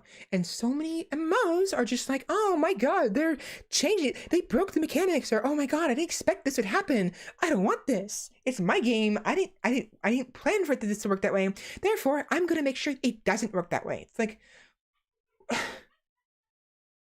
it's a game where we're supposed to have fun. Let us have fun. If you're worried about us breaking something, make a new mechanic to counteract that mechanic that we created, you know? Or, you know, mildly adjust the stats, you know? Make it so that the core stat of a mechanic is still there, but reduce anything else it affects. Oh, character, like in Elder Scrolls, players who find out they can make themselves super fast, reduce the damage they deal, you know, as a counterbalance. Or make it so that they can't see as well, you know? Make a fog of war or something, like a reduced vision because they're going so fast, everything is blurry, or the faster they go. Or like if someone's doing too much damage with a sniper rifle, you know? Well, I mean, add some armor to the game, not too much, you know? Or maybe it's hard to balance this. I understand. It's very hard to balance this, and I'm kind of contradicting myself a little bit here. It's very hard to balance, but taking the lazy and easy route to just put a cap on it is going to make me never come back, ever. I'm not going to care for it. You know? It's not fun that anymore. It's not fun. It's just boring. You're becoming like all the other MMOs. That's the problem there. You're becoming like everything else I've already experienced. I don't want another World of Warcraft. I don't want another freaking, what was the other games? Like RuneScape. I want something new. I want something a little bit different. I want broken mechanics. Not broken, but I want separate mechanics that can change the dynamic of the game by combining them, you know? Give me elements. Give me flour, eggs, milk. Give me sugar, you know, chocolates. Give me cinnamon. Give me oranges and bananas. Let me make my own cake, okay? Let me make my own cake, have it, and eat it too. Because otherwise, why am I even bothering to eat it if it's not the way I want it to be? Or more importantly, why am I bothering to make the cake if it's gonna be the exact same as all the other cakes? Everyone's cake is vanilla. The frosting might be different, but the cake is the same. And I like chocolate. I like a little variety, you know? Put some Oreo bits on my cake, or like, you know, stuff it with ice cream or even jam, or what, you know, let me choose, you know? Maybe put some bananas on it. I don't know. I don't know. This is whatever. It's whatever. It's whatever. I probably don't see myself playing MMOs anytime soon. Or if I do, maybe Phantasy Star. At the very least, because I will go in with the way they've currently balanced it. So I won't have the experience of what it was like before. So if there's a mechanic that was removed or altered in a way that I would have been disappointed had I played earlier, I won't experience that disappointment because I never had the opportunity to get used to it, just to like it, you know? Don't, you know, it's just like... So, Phantasy Star and maybe Final Fantasy 14. Those are the two games I might get into. Possibly. But not anytime soon. I prefer single player games. And it's just... Stop fucking ruining your games, people. Don't be so fucking afraid or disgusted just because somebody did something different than what you expected them to do with your game. It's like the whole point of a game. It's a game, you know? You make it up on you make up games on the spot, you know? Like for instance, Serial versus Civilian in Grand Theft Auto 5, you know, Tomato, Kraken, Bebez, and they created a whole new game in Grand Theft Auto called Serial versus Civilian. One person is a serial killer, the others are civilians. The civilians cannot use their minimap, and they cannot press the map button, I think. But the serial killer can. The serial killer can use the map, the minimap. They have their HUD, whereas the civilians, they don't have a HUD. They don't have a health bar. They don't know how much health they have. Civilians cannot use weapons. They can use cars. They can run over the serial killer with a car, but they cannot use weapons. Meanwhile, the serial killer can use any melee weapon. They cannot use guns, but they can use melee weapons. And if the serial killer dies, they come back and they just continue the game.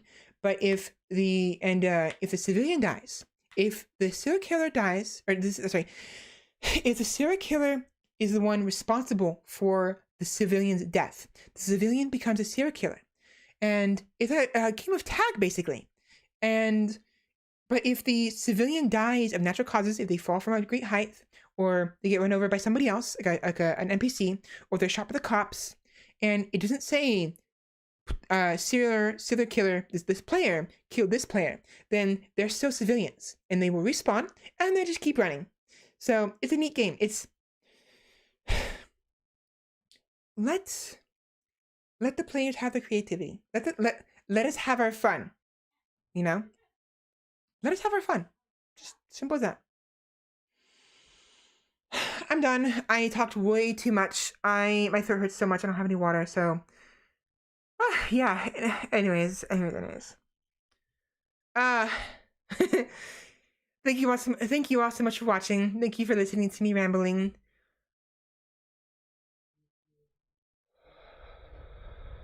I will work on speaking a little bit softer for the sake of my voice and try to slow down. And next week I will God of War, and you play more God of War, and probably, I say probably Minecraft. We'll see. Maybe something else. I will try to finish my uploads. It's going to be a while, another month or so, maybe more, before I can catch up. And I may decide to play Resident Evil 8 early. Even if I don't finish God of War, I might play it on Fridays. I might decide to go ahead and stream Thursdays and just play it then, and then God of War Friday. Or I'll play something else. But definitely God of War next Friday, 12 p.m. PST, so long as I wake up in time. As long as I get up in time and actually make it for my stream. Good night, favorite streamer. Enjoy the rest of the evening. See you next week. Good night, other viewers. Miss you all. Good night as well. Good night. You're good at talking. Thank you very much. try Red Dead Redemption. It's hella fun and lots of horses.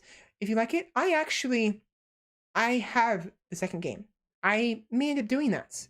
I'll probably enjoy it, to be honest. I didn't play much of it, but if I'm playing with people on stream, like I'm streaming it, I might actually have more fun with it than I did previously. So, good idea. I will add it to the list. Of course, the list is mental, so watch me forget the list and forget it completely, but feel free to remind me in the future. Not like next week, but like definitely someday if I ask, okay, what game should I play next? And I haven't played Red yet, then feel free to suggest it again. No guarantee I'll play it though.